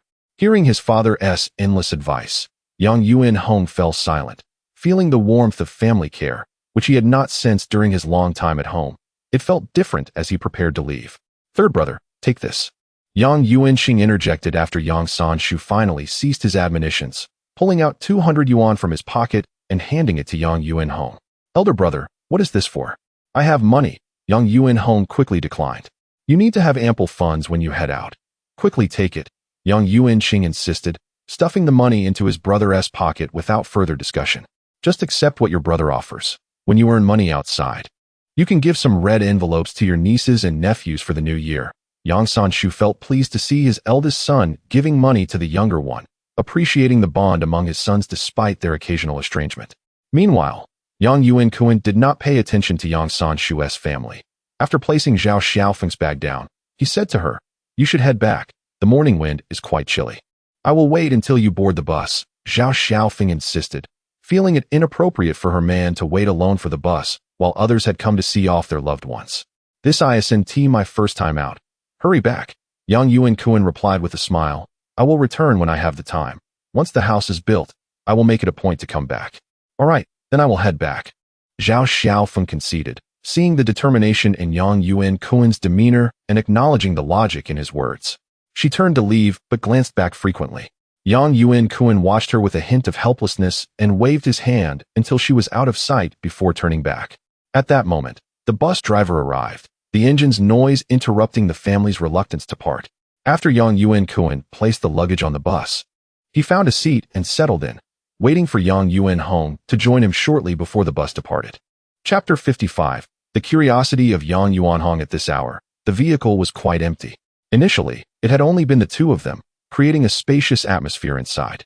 As the journey progressed, a few more passengers boarded, but most disembarked at the town, leaving fewer than 10 individuals by the time they reached the county's terminal. How are you holding up? Yang Yuankun, after unloading all his luggage, noticed Yang Yuanhong still struggling with his belongings. The young man had brought 2 large bags by himself, clearly lacking experience. I'm managing, Brother Kun.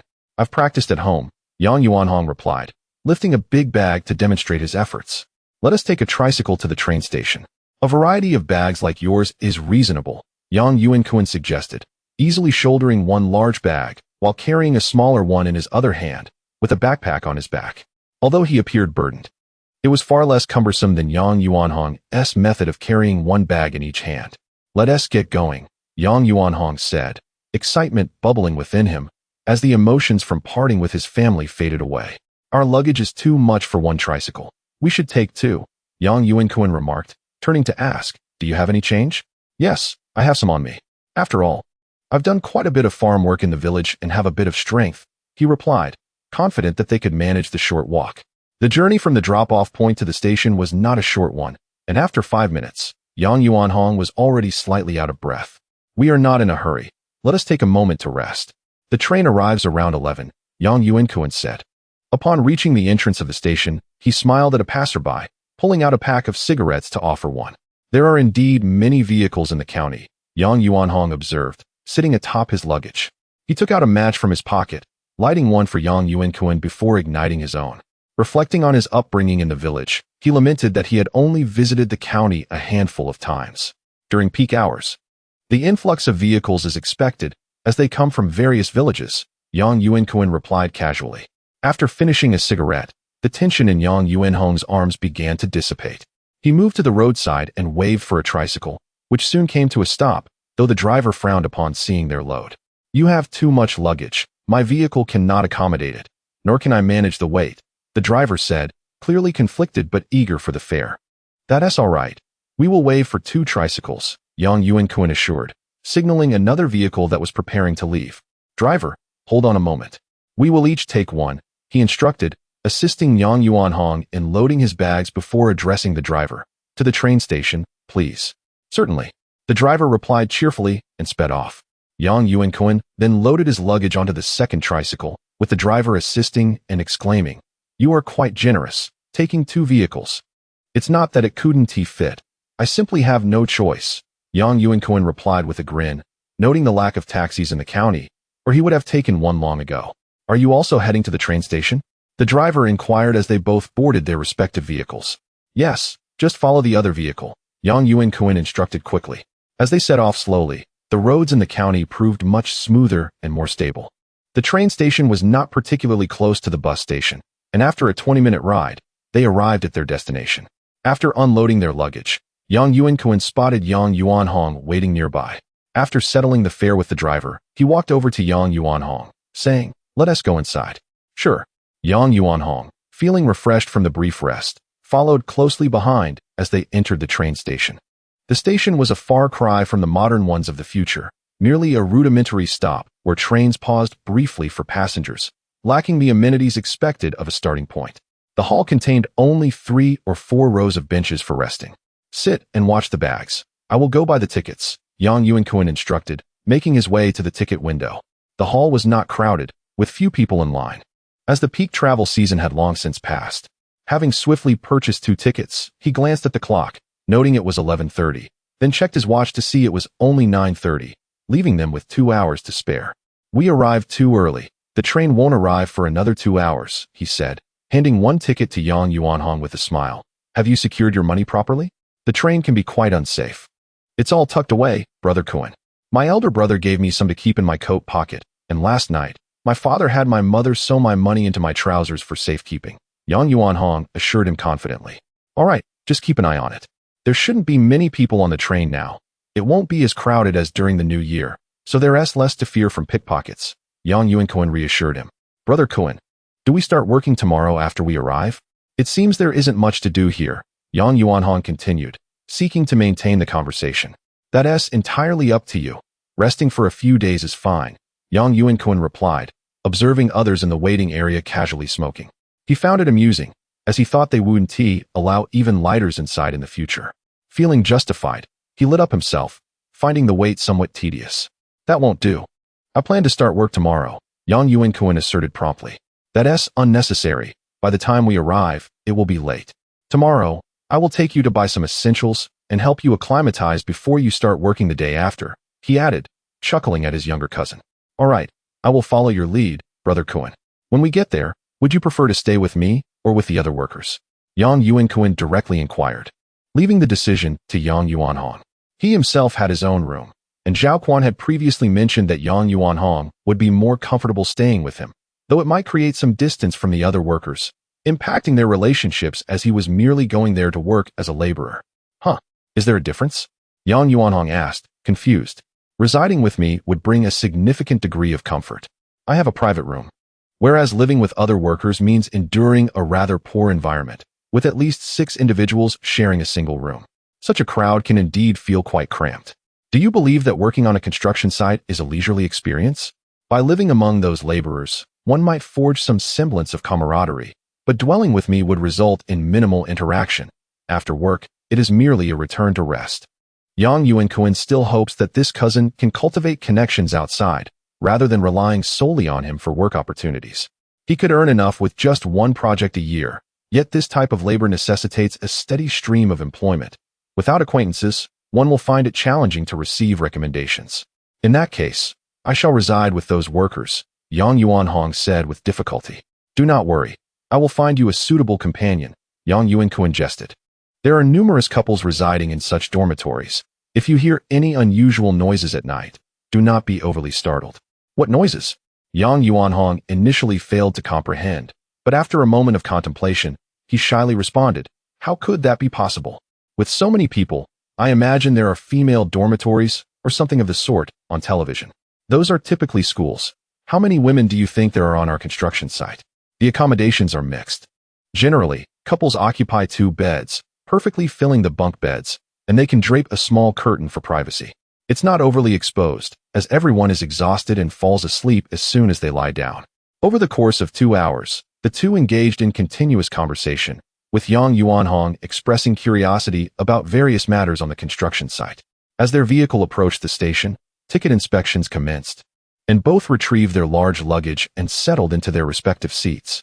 Chapter 56. Capturing the thief. The hour was still early, allowing for a brief slumber. Otherwise, the journey would be arduous. Yang Yuankun sat by the window, while Yang Yuanhong occupied the seat beside him. This location was typically the least comfortable on a hard-seat train, yet fortunately, it was not during the peak travel season, and there were still ample empty seats when they boarded. I can't sleep, Brother Kun. I went to bed early last night. Yang Yuanhong lamented, leaning against the backrest. Why not take the seat opposite? It might be more comfortable. You can always switch back when someone occupies this spot, Yang Yuankun suggested, gesturing towards the vacant seat across from him, knowing that the window seat was the most desirable on a hard-seat train. Is that all right? Yang Yuanhong, who had never traveled by train before, was indeed curious about the experience. Of course, Yang Yuankun replied with a smile. Having not slept well the previous night, and feeling quite fatigued after a long morning of travel, he cradled his backpack in his arms, resting his head against the soft cushion behind him. I'll take a short nap. Feel free to do as you wish. Sure, Brother Kun. Sleep well. I'll keep watch and wake you when we arrive. 8 hours on the road. How could I possibly sleep for that long? If you feel tired, you should rest as well. Yang Yuankun closed his eyes. In a state of drowsiness, he was suddenly jolted awake by an urgent voice nearby. Upon opening his eyes, he found Yang Yuanhong sitting next to him again, while a new passenger occupied the seat opposite. Brother Kun, it's over. I think my money has been stolen. Yang Yuanhong exclaimed, his face filled with panic as his hands frantically searched his person. How was it stolen? Wasn't your money in your jacket pocket? How could they reach in there? Yang Yuankun inquired hastily, now fully awake. Look, Yang Yuanhong revealed the location where he had kept his money. Indeed, a gash marred his jacket, with cotton spilling out. Did you not notice someone touching you in such a close position? Yang Yuankun asked, perplexed. I just went to the restroom, and a few people squeezed past me in the narrow aisle. When I returned, I discovered my jacket was torn and the money was gone, Yang Yuanhong explained. Can you recall what those people looked like? Yang Yuankun stood up, his eyes scanning the other passengers in the carriage, noting that it was already past 1 in the afternoon and many more had boarded at various stops. I can't describe them, but if I saw them again, I would recognize them, Yang Yuanhong lamented, feeling the sting of losing money he had never possessed in such a substantial amount. It was a gift from his elder brother that morning, a gesture that had touched him deeply, now lost. Don't panic. Take a moment to think, Yang Yuankun reassured him. Such events are not uncommon in this day and age. Trains are a melting pot of society, and petty theft occurs frequently. If you had caught the thief in the act, they might have resorted to outright robbery. I went to the restroom, and when I returned, I encountered 3 or 4 people in the narrow aisle who insisted on squeezing past me. I turned sideways to let them through. When I got back to my seat, I discovered my jacket was torn and the money was missing. Yang Yuanhong's voice quivered, a hint of tears rising in his eyes. This was his first experience in the world, and the shock was overwhelming. Which direction did they go? Yang Yuankun pointed down the 2 aisles of the train carriage. That way, Yang Yuanhong quickly indicated. Follow me, Yang Yuankun said, clutching his backpack close, deeming the rest of their belongings inconsequential. They proceeded in the direction indicated by Yang Yuanhong.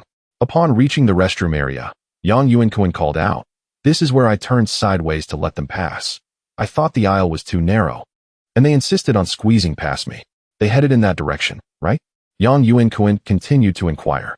"Yes, if I see them again, I will definitely recognize them, especially the one who walked directly towards me." I was ready to scold him for pushing, Yang Yuanhong said defensively, wishing he could express his frustration, as he would have done back in their village. As they walked forward, Yang Yuanhong scrutinized the seated passengers. It was not too difficult to identify potential suspects, as he instinctively dismissed the older, younger, and female passengers, focusing instead on those with youthful faces. Though it was akin to searching for a needle in a haystack, they hoped to find the thief before the next station. While the 2 were engaged in their search, a train officer approached, questioning, "What are you doing wandering around?" Startled, Yang Yuanhong hesitated to respond. But Yang Yuankun seized the opportunity for assistance. "Officer, my brother just had his money stolen. We're trying to find the thief. Look here." Yang Yuankun pointed to the torn area on Yang Yuanhong's jacket, expressing his frustration. The audacity of these thieves is astounding. The officer examined the tear and recognized the situation. Having encountered such incidents frequently during his service, he promptly asked, "Has the train stopped since the theft?" "It hasn't stopped. We just started searching," Yang Yuanhong interjected, regaining his composure. "What was stolen?" "Over 200 yuan, wrapped in red paper," Yang Yuanhong explained. "All right, I will assist you in your search. It will be more challenging once we reach the next station." "Thank you, officer. Those individuals likely haven't strayed far. My brother noticed the money was missing right after returning from the restroom. By the time we turned back to look, they had already settled into their seats," Yang Yuankun deduced, confident they could find the culprits. The trio swiftly searched the carriage. In the middle of the next compartment, Yang Yuanhong halted before a young man, scrutinizing him with a furrowed brow. "What are you staring at? Looking for a fight?" The young man, bearing a faint scar on his face, appeared rather intimidating. "That's him. He was the one who walked towards me," Yang Yuanhong exclaimed, recognizing the scar. "What do you mean by him?" The young man's demeanor shifted uneasily as he noticed the officer nearby and attempted to rise and flee. However, he was swiftly restrained by Yang Yuankun and the officer, who shouted, "Don't move. Did you steal the money?" "I am not acquainted with him." He struggled and shouted, yet could scarcely move, for he was restrained by 2 individuals of considerable strength. "Search him," the officer commanded, directing his glare towards Yang Yuanhong. Swiftly, he rummaged through the pockets of the man and the small bag beside him, discovering a substantial sum of money, yet none belonging to him. However, within the man's trouser pocket, he unearthed a small blade. "Officer, look at this." Yang Yuanhong presented the blade to the officer. "All right, assist me in retrieving this communicator," the officer confirmed, recognizing that such a blade is not typically carried by the average person. Upon activating the communicator, he called out, and shortly thereafter, 2 additional officers arrived. "This thief shall be taken to the police station at the next stop," the officer instructed the newcomers. Indeed, they replied promptly, likely younger than the officer, as they cuffed the thief. "Officer, this individual has several accomplices. My brother's money is likely in their possession. He was merely responsible for slashing the clothing," Yang Yuankun cautioned. "I understand. Can your brother identify the others?" the officer inquired, turning his attention to Yang Yuanhong. The individuals followed closely behind. The aisle was dimly lit then, and they all kept their heads down, obscuring their faces. I could only recall the first person, Yang Yuanhong replied with evident difficulty. Chapter 57. Sudden mishap. It appears that your money may have been taken by someone else, and it is uncertain how the onboard police will handle it. Yang Yuankun felt somewhat helpless. Who could ascertain the ownership of stolen money, especially after they had previously informed the thief that their money was wrapped in red paper? This complicates matters. Brother Kun, it was my carelessness. I should not have wandered around. If I had remained seated, this incident might not have occurred, Yang Yuanhong said, his demeanor somewhat dejected. Even though the thief had been apprehended, there was no guarantee that his money would be returned, which weighed heavily on his heart. It's just 200 yuan, not a significant amount. You are set to earn a substantial sum on this trip. Yang Yuankun reassured him with a smile, patting him on the shoulder. He continued, the police will need to conduct an inquiry. Perhaps he will implicate his accomplices, and then we can recover your money. Yes, hopefully, Yang Yuanhong replied weakly. Let us return to our seats, Yang Yuankun said, turning to make his way back. Upon sitting down, he realized he was beginning to feel hungry. He retrieved the eggs he had prepared that morning from his backpack and handed one to Yang Yuanhong. Have an egg to tide you over. I have my own. My father boiled some for me. Yang Yuanhong quickly refused, standing up to retrieve his bag from the luggage rack. He extracted the boiled egg that his uncle Yang San had given him that morning.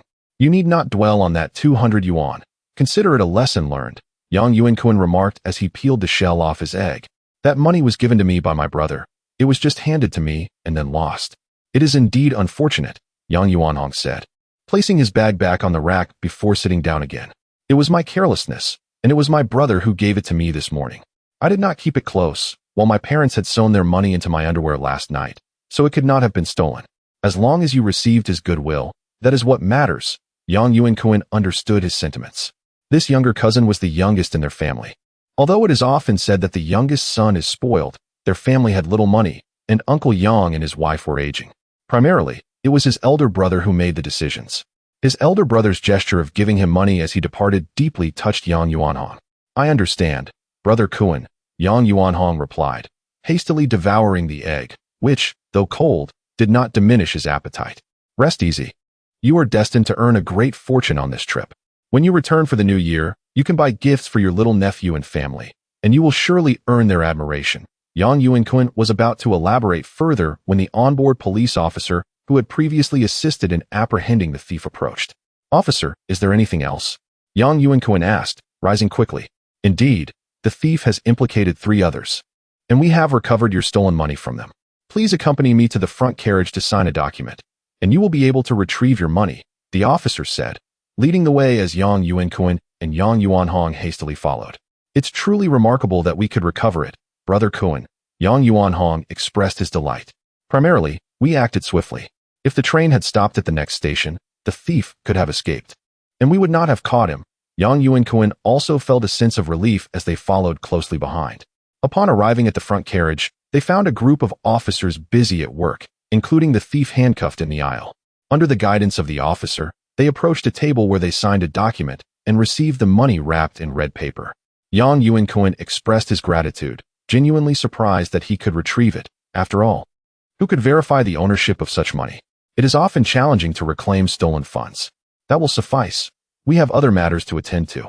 You may return to your seats, the officer instructed. Once back in their seats, Yang Yuanhong no longer felt the earlier sense of despondency. He quickly ate, reaching into his bag for 2 packets of instant noodles, offering one to Yang Yuankun. Brother, would you like some noodles? I saw there was hot water available when I went to the restroom, Yang Yuanhong said excitedly. Although his family owned a small convenience store, he seldom indulged in such fare, as only unsold items were reserved for their personal consumption. You seem well prepared, even bringing a lunchbox, Yang Yuankun remarked with amusement upon seeing the metal lunchbox Yang Yuanhong had produced. Of course, my father even called my second brother to ask what I should bring. He insisted that a lunchbox was essential. Otherwise, food there would be significantly more expensive than at home. Yang Yuanhong tore open the package of instant noodles, readying them for preparation.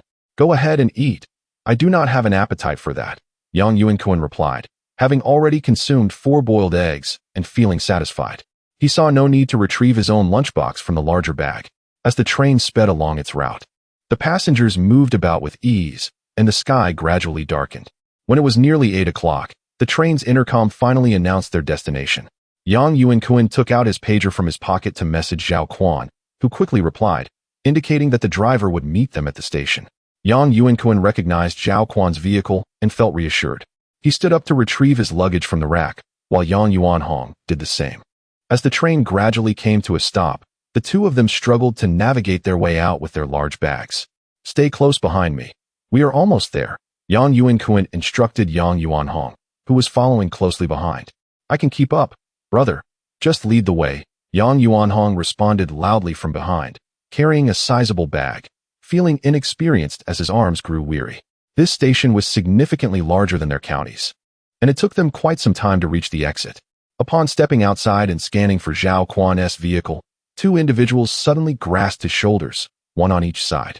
Startled, he felt a sharp sensation at his waist and instinctively exclaimed, "What are you doing? Hey, aren't you quite the tough guy? You called the police. We took your money to give you face. Let us take you in quietly, no noise." The person to Yuankun's left hissed threateningly in his ear. Yuankun realized that the group of thieves on the train was not limited to just those 4 individuals. There were others watching as well. The moment they disembarked, the two were immediately targeted. The glimmer in the gaze of Yuanhong, who was merely standing with his arms crossed, indicated the looming threat behind them. "If you dare to run or shout, just know." The assailant pressed the knife that was tucked into Yuankun's waist a little harder. Fortunately, the thick winter clothing prevented the blade from piercing his skin. "All right, I will follow you, but please, do not apply too much pressure. It could be deadly," Yuankun stammered in a state of panic, while his mind raced in search of a solution. Chapter 58. 1 against 3, 2 killed in retaliation. Are you capable? Such a scenario is not uncommon in this era. He remained relatively calm. Having worked on construction sites for many years, he had witnessed all manner of situations. The primary concern was that Yuanhong was being held by others, which complicated matters for him. It was not feasible for him to escape. Returning home would undoubtedly result in severe reprimands. As Yuankun was being escorted forward by 2 individuals, they reached the staircase just as a new shift of workers arrived, resulting in a considerable number of people on the stairs. Yuanhong and the person holding him also followed closely behind, while the 2 individuals flanking Yuankun found themselves momentarily disoriented due to the crowd, looking around anxiously, causing the knife at his waist to shift from its previous position. Seizing the opportunity, Yuankun hurled the large luggage bag resting on his shoulder towards the individual next to him, striking them squarely on the shoulder and head. The weight of the bag clearly disoriented that person, causing them to stagger to the side. The individual restraining Yuanhong hesitated, instinctively reaching out to grab Yuankun, only to find that he had pivoted sharply, evading capture. The small bag in his other hand swung towards another nearby onlooker who was still scanning the area. "Run," he shouted, and Yuanhong reacted, placing both bags on the ground but ignoring Yuankun's advice, instead throwing a punch at the person beside him. The individual struck by Yuankun's small bag fell to the ground, unable to rise. Yuankun, meanwhile, took rapid steps backward, relieved that they were at the top of the stairs with few onlookers. Yuanhong, having engaged his opponent, followed Yuankun away from the trio. "Are you all right?" Yuankun inquired with concern. "I'm fine, Kun-gu. What was the deal with those people?" Yuanhong replied, his heart racing. "They're associates of the thieves who attempted to steal from you. Come to cause us trouble," Yuankun explained, unperturbed. "You've got quite the nerve to fight back." "Of course. Who doesn't know how to fight?" Yuanhong boasted proudly. At that moment, those around them were drawn in by the unfolding scene. The individuals who had been struck were regaining their composure, one brandishing a small knife menacingly and snarling. "What are you staring at? Want to get stabbed?" The onlookers instinctively took a step back, deterred by the fact that all 3 wielded knives. "You two are truly asking for trouble." "I merely wanted to make a little money," the trio remarked, feeling emboldened as they noticed no one was coming to assist. Having moved away from the train station, they felt secure, with no police patrolling the area. Armed with knives, they believed they could easily escape the bustling entrance of the train station, especially with fewer surveillance cameras around. "You really think too highly of yourselves, don't you?" "I've never encountered such audacity," Yuankun retorted fearlessly, having spent too much time in a stable environment. He was unaccustomed to such confrontations. He retrieved a trowel from his small bag, an implement used for his work, lacking any sharp edges, but made of iron, typically employed for cutting bricks. The trio was momentarily taken aback by Yang Yuankun's actions. They had never encountered someone who would confront them armed while others fled. Come on, why the hesitation? Yang Yuankun taunted, advancing cautiously. Yang Yuanhong was equally baffled. His cousin, usually so jovial, was now relentless. And he followed closely behind. You go find a police officer at the station. I'll keep an eye on them. Otherwise, we'll always be on edge when we come to this train station, Yang Yuankun whispered to Yang Yuanhong. Understanding, Yang Yuanhong quickly retraced his steps. Upon seeing one person running away, the trio hesitated, uncertain whether Yang Yuanhong was fleeing in fear or seeking help from the police. They glanced at Yang Yuankun, and their resolve began to falter, retreating cautiously. However, the stairwell was crowded, and the spectacle had drawn many eyes, leaving them no clear escape route. Cowards, only brave enough for petty theft. You wield knives, yet here you are, quaking. Yang Yuankun continued to provoke them, entirely unafraid. His experience with Zhao Quan had instilled confidence in him. They had once faced down troublemakers together. The trio, incensed by Yang Yuankun's taunts, began to approach him menacingly. One of them, who had spoken earlier, lunged forward and thrust his knife at Yang Yuankun. Yet, the trowel in Yang Yuankun's hand was significantly longer than their daggers. He swung it fiercely, striking the assailant's hand. A piercing scream erupted. The assailant could no longer maintain grip on the knife, rolling on the ground, clutching his injured hand. Yang Yuankun observed that if the injury went untreated, the man's hand would be ruined. With a cold smile, he challenged the remaining two. Come on, I'm right here. Stunned by Yang Yuankun's swift and decisive actions, the two assailants hesitated, unsure of how to proceed. They were momentarily paralyzed, uncertain of their next move. Kill him, or I'll make sure you suffer. The injured man shouted from the ground, prompting the others to advance cautiously, preparing to encircle Yang Yuankun. Before they could establish their formation, Yang Yuankun dashed towards one of them, delivering a swift kick to his calf, while simultaneously striking his knife-wielding hand with the trowel. Suddenly, the confrontation became a one-on-one duel. Come on, you little punk. No one has dared to challenge me before. You're really pushing your luck, Yang Yuankun thought, drawing upon his past experiences. In such situations, it was a contest of who was more ruthless. Those who hesitated deserved to be defeated. Just as Yang Yuankun faced off against his opponent, Yang Yuanhong arrived with several police officers, shouting, Stop! Everyone get down. The police are here. Brother, are you all right? Yang Yuanhong exclaimed in surprise upon seeing the two men on the ground, turning to Yang Yuankun, who had finally lowered his weapon. Is there anything I can do? Assured Yang Yuankun as he nonchalantly patted Yang Yuanhong's shoulder.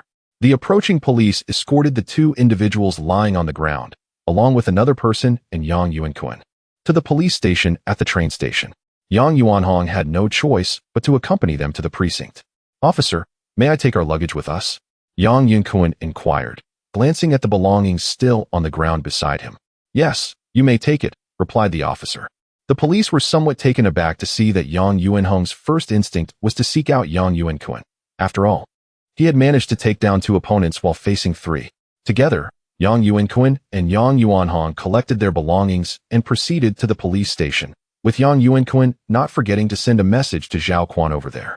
Chapter 59 Arrival at the construction site. The group was ushered into the police station located within the train station, and due to Yang Yuanhong being the one to report the incident, they did not trouble Yang Yuankun and the others. They merely inquired about the situation, especially after learning that they had apprehended a thief on the train and were now facing retaliation. A phone call was made for confirmation, and the stern expression on the police officer's face who had questioned Yang Yuankun dissipated. You are quite impressive, capable of such fighting, he remarked. We are all from rural backgrounds. I work on the construction site and possess considerable strength, Yang Yuankun replied with a smile. Well, we are aware of the events that transpired. Just sign here, and you may leave, the officer said, handing over a piece of paper. Yang Yuankun signed his name and, following the officer's guidance, exited the police station. Let us go. They must be waiting anxiously over there. Yang Yuankun called out to the waiting Yang Yuanhong as he picked up his luggage. Brother Kun, you are truly fierce. You must have severed their hands, Yang Yuanhong exclaimed, standing up and extinguishing his cigarette, his admiration evident. It's nothing. Such matters do not hinge on strength, but rather on one's courage and ruthlessness. Yang Yuankun waved his hand dismissively. At that moment, his pager buzzed in his pocket. Upon checking, he saw a message from Zhao Quan inquiring if he needed him to come over. Yang Yuankun promptly replied that the matter had been resolved and exited the train station, searching for Zhao Quan's vehicle. After approximately 5 minutes, he spotted a small car parked by the roadside. A young man stood in front of the car, surveying his surroundings. And Yang Yuankun glanced at the license plate. "Hello, I am Yang Yuankun, sent by Boss Zhao, I presume?" He approached the young man. "Ah, yes, hello. I am the driver for General Zhao," the young man responded, momentarily taken aback, having expected to pick up a prominent figure rather than two individuals dressed like laborers with large bags. "All right, let us be on our way. Could you open the trunk, please?" Yang Yuankun inquired, pointing to the back of the car. "Sure, I'll handle that," the young man said, jogging to the rear of the vehicle.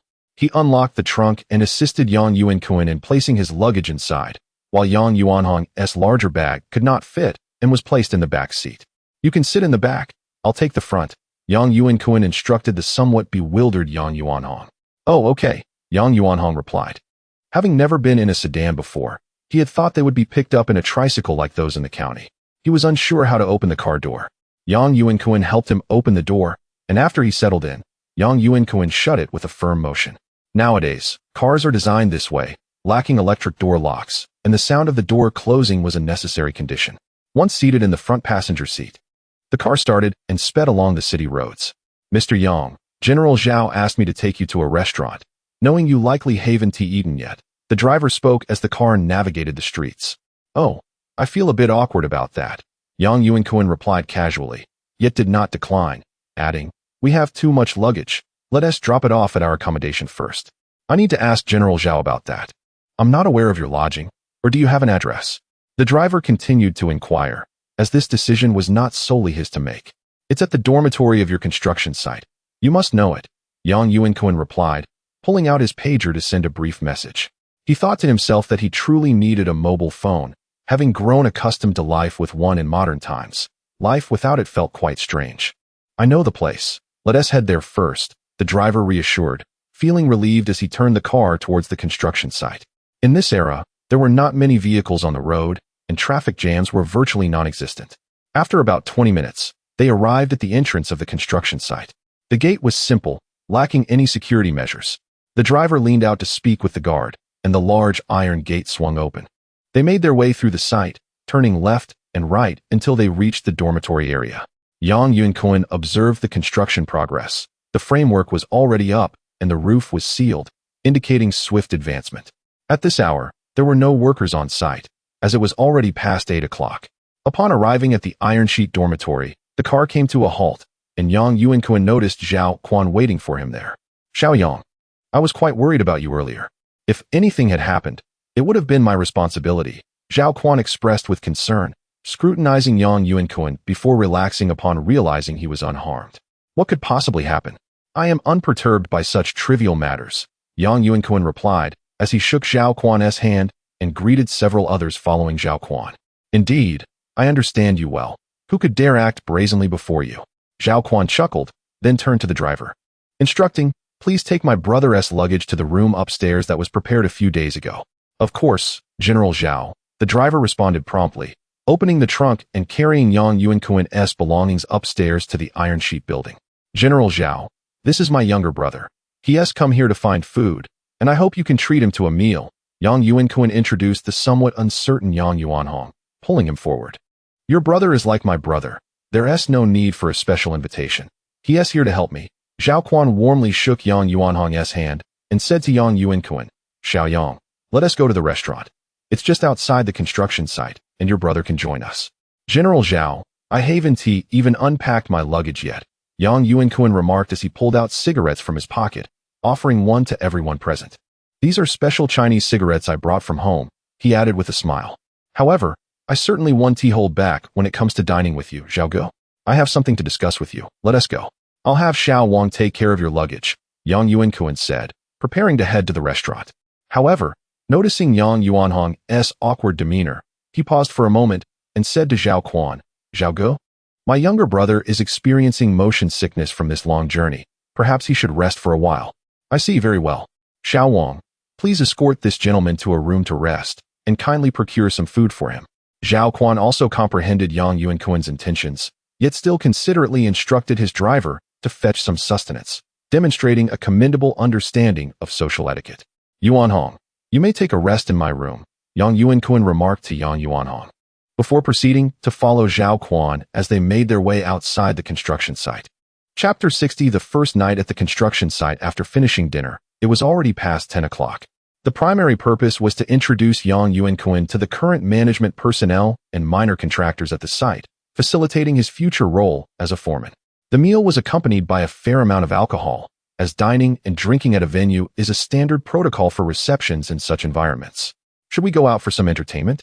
I can speak with Jean Hai to arrange something for us, one of the attendees suggested. After dinner, a few of them sat around a tea table enjoying tea, and Zhao Quan inquired, how about it? No need, Zhao Gu. I've been on the road for so long just to drink with you.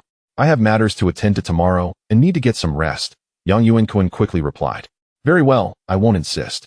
You do seem a bit fatigued. Take a few days to rest. There's no need to rush into work, Zhao Quan responded cheerfully, understanding that Yang Yuankun was not inclined to go out tonight. He merely spoke out of idle conversation, observing that everyone else was seated with nothing to do. Actually, I can visit the site tomorrow, Yang Yuankun responded, clarifying that his intention in coming was not solely to rest, but to oversee operations at the site, which did not require strenuous physical labor. He could officially start work the following day. All right, Zhao Quan acknowledged, then addressed the others. You all must cooperate with my younger brother here. He will represent me on the site from now on. If you dare to disregard him, do not blame me. Everyone nodded in agreement, and Zhao Quan stood up, signaling for the group to leave the restaurant. While he himself did not reside at the site, many of those who accompanied him were indeed living in the temporary metal housing, and they walked back together to the construction site.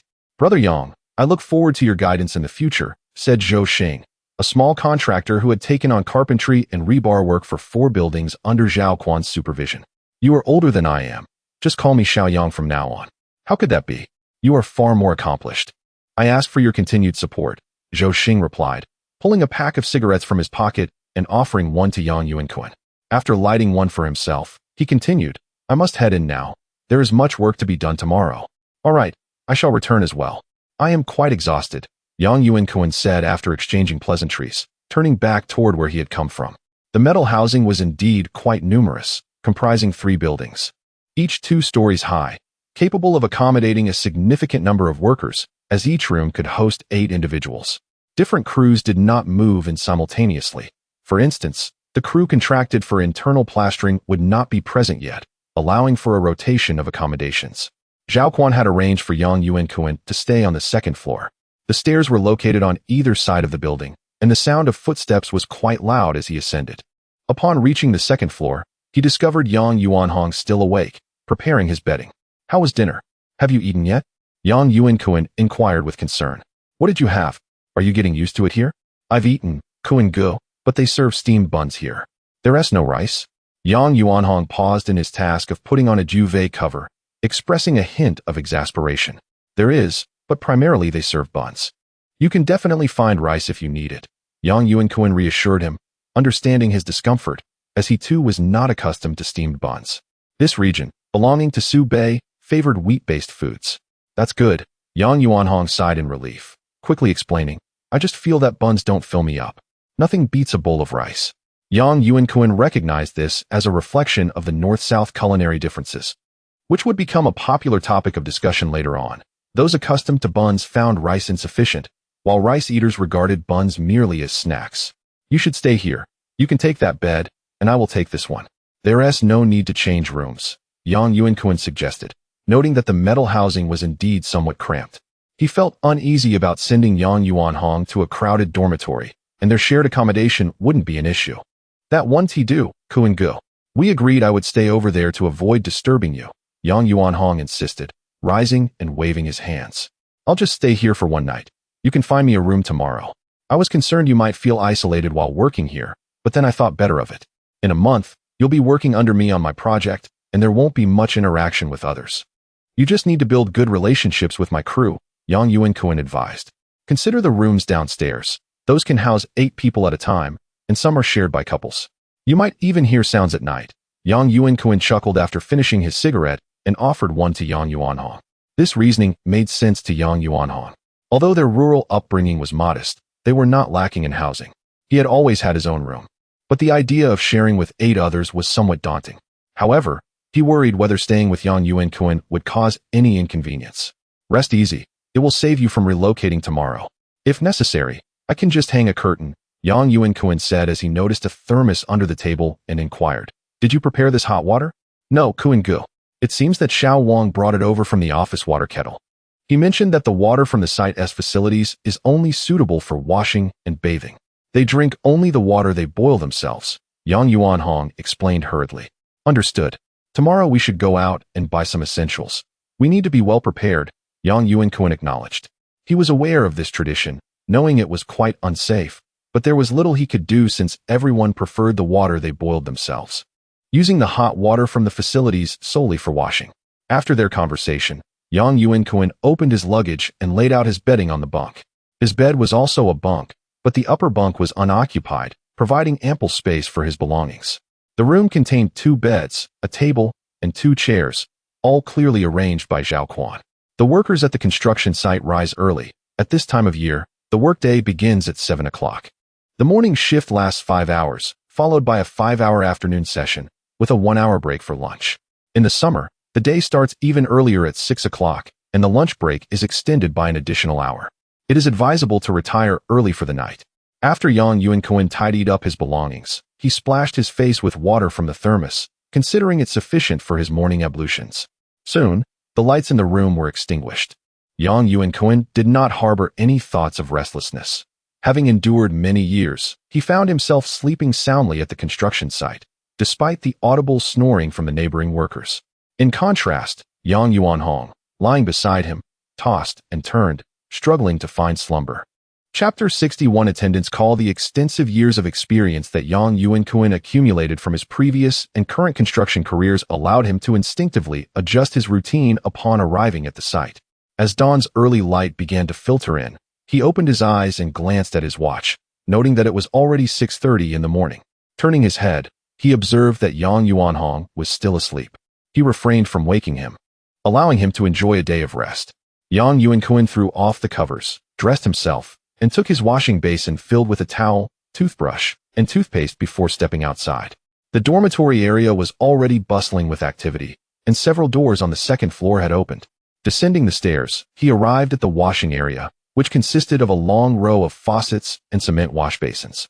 As everyone washed their faces, Yang Yuankun found an unoccupied spot, splashed cold water on his face, and felt invigorated before commencing to brush his teeth. Ah, you young man are quite meticulous, using toothpaste and a toothbrush, remarked a nearby individual, chuckling at Yang Yuankun's actions, as he himself merely rinsed his mouth with water and wiped his lips with a towel to finish up. Yang Yuankun turned to glance at the man, who was in his 30s and had a sun-kissed complexion, and responded with a smile. I don't believe I've seen you around before. Are you new here?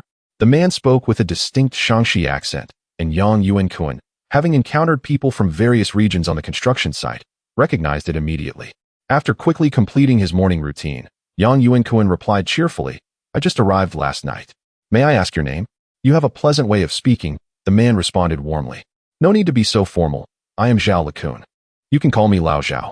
He handed Yang Yuankun a cigarette. No wonder I haven't seen you. You came last night and didn't take a day off before diving right into work. One must earn a living. Yang Yuankun replied without disdain for the man's less-than-fine cigarette. After lighting one for himself, he offered Zhao Lakun a spark as well. Indeed, indeed. A young man as honest as you is quite rare, Zhao Lakun said enthusiastically. You probably don't know where to have breakfast yet. Shall I show you? It's getting late. Thank you, Lao Zhao, Yang Yuankun replied with a smile. Since Zhao Lakun lived in the same dormitory building, just below, they parted ways, and Yang Yuankun returned to the dormitory. He saw that Yang Yuanhong was still not awake and chose not to disturb him. Grabbing his lunchbox, he went downstairs to meet up with Zhao Lakun. The construction site cafeteria was rather rudimentary, resembling a large iron shed. The tables were crafted from scrap wood from the site, and breakfast options were limited to steamed buns, dumplings, and porridge. The better offerings included a bowl of youtiao, though few opted for it. Most people typically paired 3 or 4 buns with porridge, adding their own pickled vegetables. Here, have some of mine. Zhao Likun generously opened his jar of pickled vegetables and placed it before Yang Yuankun. Thank you, Lao Zhao. I didn't actually prepare any, Yang Yuankun admitted, having purchased 4 dumplings and a bowl of plain porridge, which cost 2 jiao each for the dumplings and 1 jiao for the porridge, which hardly contained any grains. Where are you from? Zhao Likun inquired as he chewed on his bun and sipped his porridge, continuing their casual conversation. I hail from Anhui province, which isn't far from here, Yang Yuankun replied. That's indeed nearby. They conversed leisurely over breakfast. As they finished up, they stood to leave. Lao Zhao, I have a younger brother working on the site as well. He felt a bit car sick yesterday and is still sleeping in the dorm. I'll grab him some breakfast, Yang Yuankun informed Zhao Likun. Sure, feeling car sick can be quite uncomfortable. But it's getting late. You should hurry, or you might be late. I heard the big boss is looking for a foreman, and we all need to report for attendance, Zhao Likun cautioned. They parted ways, and Yang Yuankun went to the serving area to buy 4 dumplings and filled his lunchbox with porridge before heading back to the dormitory. Upon his return, he found Yang Yuanhong dressed and sitting on the bed, looking a bit lost. I just woke up, Yang Yuanhong said quickly.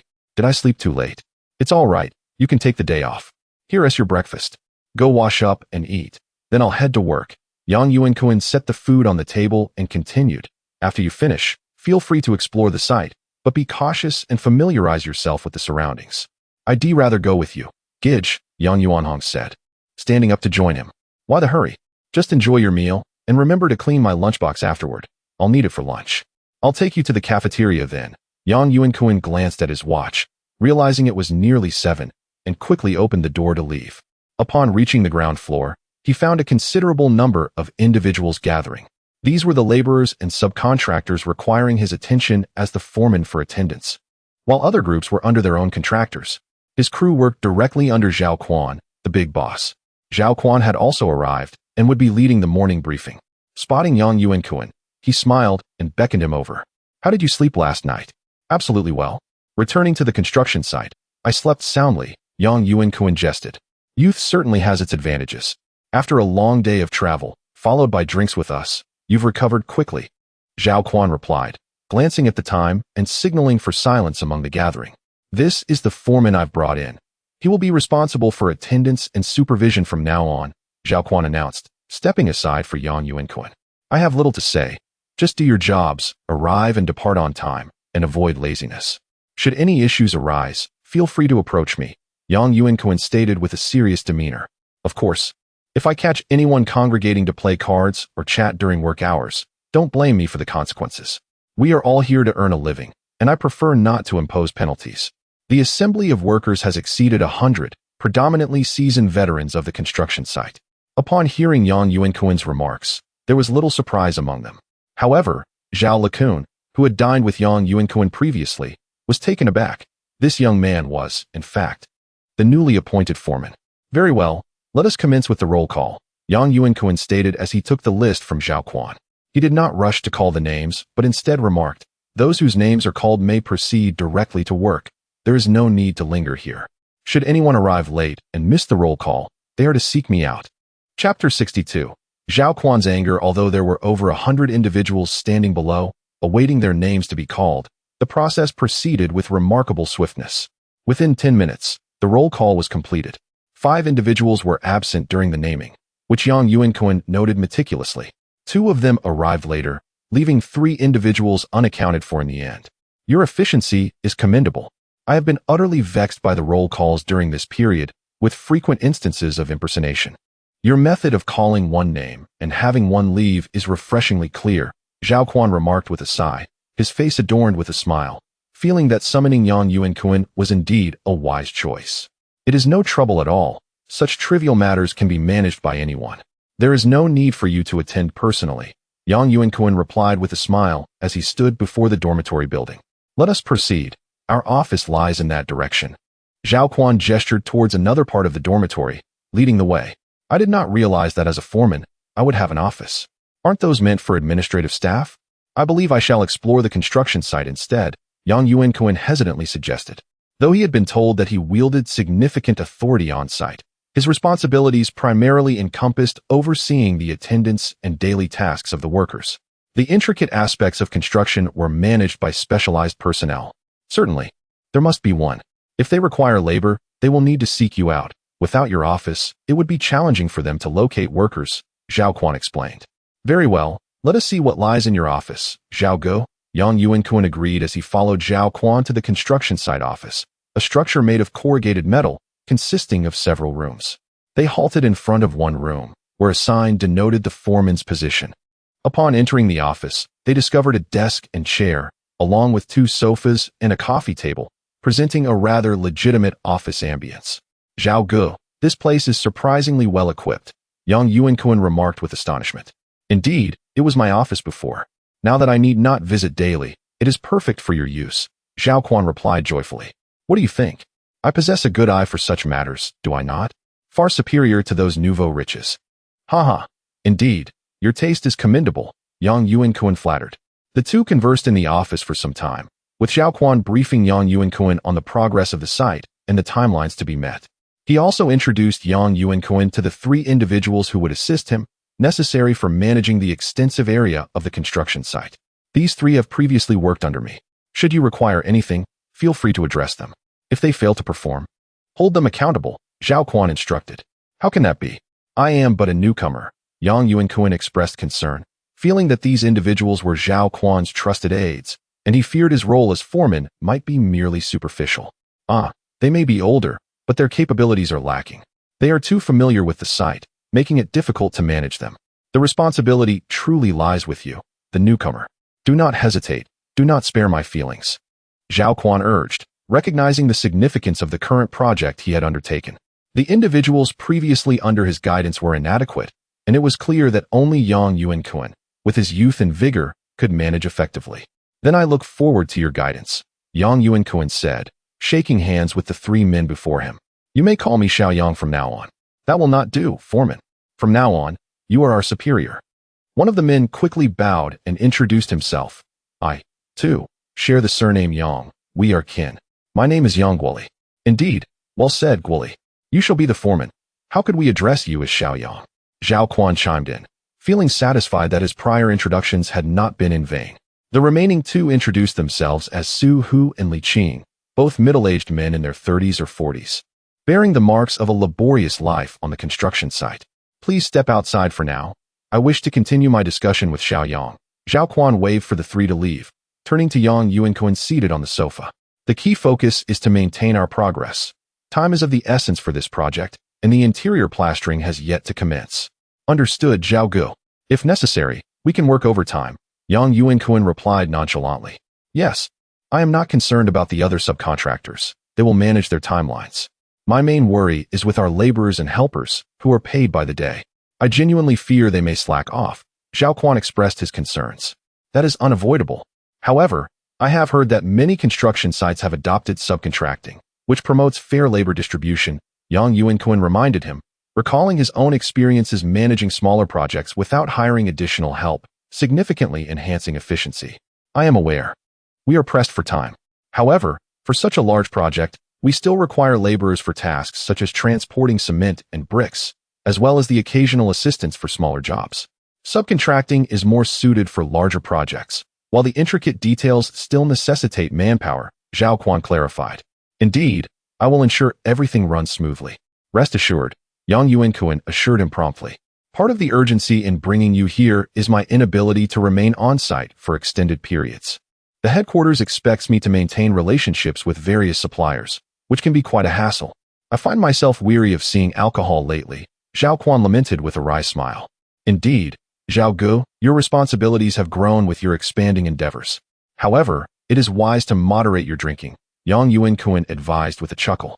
Alas, I overindulged the previous night and ended up sleeping at a club in Jinhai. The next day, I had to travel back to the site for oversight. Upon my arrival, I noticed several workers playing cards on site, making an unbearable racket, while the supervisor feigned ignorance. It infuriated me, Yuankun recounted. Is there a connection to this? Yuankun began to piece together the situation. What does it matter? The overseer is from the same village, and not only did he fail to intervene, but he also watched idly, even succumbing to temptation and joining in the fray himself. Humph, Yuankun still feels a surge of anger when he recounts the incident, I sent them all packing. They can get lost. Brother Zhao, I understand your sentiments. I am merely a face for labor, Yang Yuankun replied with a smile. He did not refuse this task, which might offend others, for these workers held no significance for him. Offending them bore no consequence. But maintaining a good rapport with Zhao Quan would certainly yield its advantages. Chapter 63. An unconventional lunch after his rebirth. Yang Yuankun often pondered how to navigate this life anew.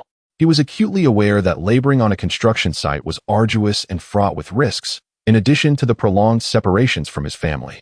Yet, he found himself devoid of alternative means to earn a living. Stock trading? He was utterly clueless about which stocks were promising. The familiar names he had heard of would take a decade or two to appreciate, while short-term trades eluded his understanding. Real estate. Liquidating property also required time, and he currently lacked the capital. As for gold, he had already exhausted that option. During the new year, gold had soared to over 90 per gram, and in the following years, it would only appreciate 4 or 5 times, barely matching current purchasing power, if not less. He recalled the first time he purchased gold for his wife over a decade ago, when it cost more than 400 per gram, with the cheaper rates around 300. Yet, the 100 he had now might not hold less purchasing power than the 3 or 400 back then. Regarding business ventures, he indeed harbored some ideas but fundamentally required capital, and he needed funds to improve his current living conditions. Long-term investments would only be considered once he had surplus money, thus the construction site remained his comfort zone for earning. Zhao Quan did not linger at the site for long that morning. Around 9 o'clock, he departed from the office, allowing Yang Yuankun to commence his duties. He began to traverse the construction site, perhaps due to the novelty of being a first-time supervisor. After inspecting the workers' performance and finding it satisfactory, he returned to the office, feeling reassured. At lunchtime, attendance would be taken once more, marking a half-day of work. The laborers hurried back to their dormitories to retrieve their lunchboxes, while Yang Yuankun remained unhurried, observing the 3 subordinates who followed him, introduced by Zhao Quan earlier that morning. Unlike Yang Yuankun, who could leisurely inspect the site, these 3 had specific buildings to oversee. Supervisor, shall we go for lunch? Yang Guoli, trailing behind, inquired.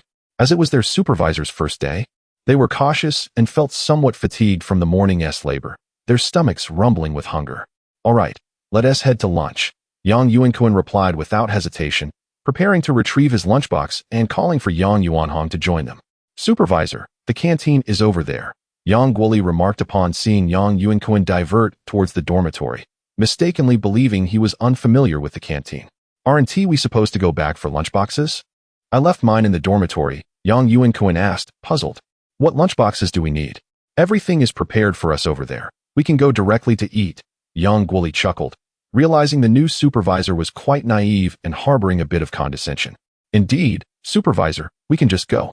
The canteen has bowls and chopsticks, and we don't share the same dining area as the workers, another colleague, Su Hu added. There's this benefit? I never experienced this in my previous life, Yang Yuankun mused, pleasantly surprised. However, thinking of Yang Yuanhong still upstairs, he continued, my brother is still upstairs, may I call him along? Of course, just one extra person, Yang Guoli assured him, feeling less apprehensive about the young supervisor, his tone becoming more casual. Go ahead, I'll fetch my brother. Yang Yuankun noted the shift in Yang Guoli's demeanor, but paid it no mind. He waved his hand and ascended the dormitory stairs. The door was unlocked since someone had been inside earlier, and upon entering, he found Yang Yuanhong lying on the bed, lost in thought. Have you rested well? Are you ready to work this afternoon? Yang Yuankun asked with a smile. Sure, Brother Kun, I've been a bit bored just sitting around all morning, Yang Yuanhong replied eagerly, jumping up from the bed. Eager to work, are we? Very well. I will assign you some tasks this afternoon, Yang Yuankun agreed, acknowledging that a young man confined to a room without entertainment might indeed feel restless. Thank you, Brother Kun. I will work hard this afternoon, Yang Yuanhong promised enthusiastically. Let us go for lunch. Yang Yuankun beckoned him downstairs, opting not to retrieve his lunchbox while instructing Yang Yuanhong to get his own. Brother Kun, aren't you taking a lunchbox? I won't need it. The canteen has our meals prepared separately. You can just go and serve yourself, Yang Yuankun explained. I understand. The leadership surely dines differently, Yang Yuanhong acknowledged, demonstrating some awareness. After locking the dormitory door, they descended the stairs and soon arrived at the canteen. Su Hu was waiting for them at the entrance, and upon seeing them, he approached. Supervisor, Let us go inside for our meal, and your brother can join us too. That won't he do? He is merely a laborer. Let him eat outside. Yang Yuankun waved his hand, promptly declining and signaling for Yang Yuanhong to eat separately before turning to Su Hu. Shall we proceed?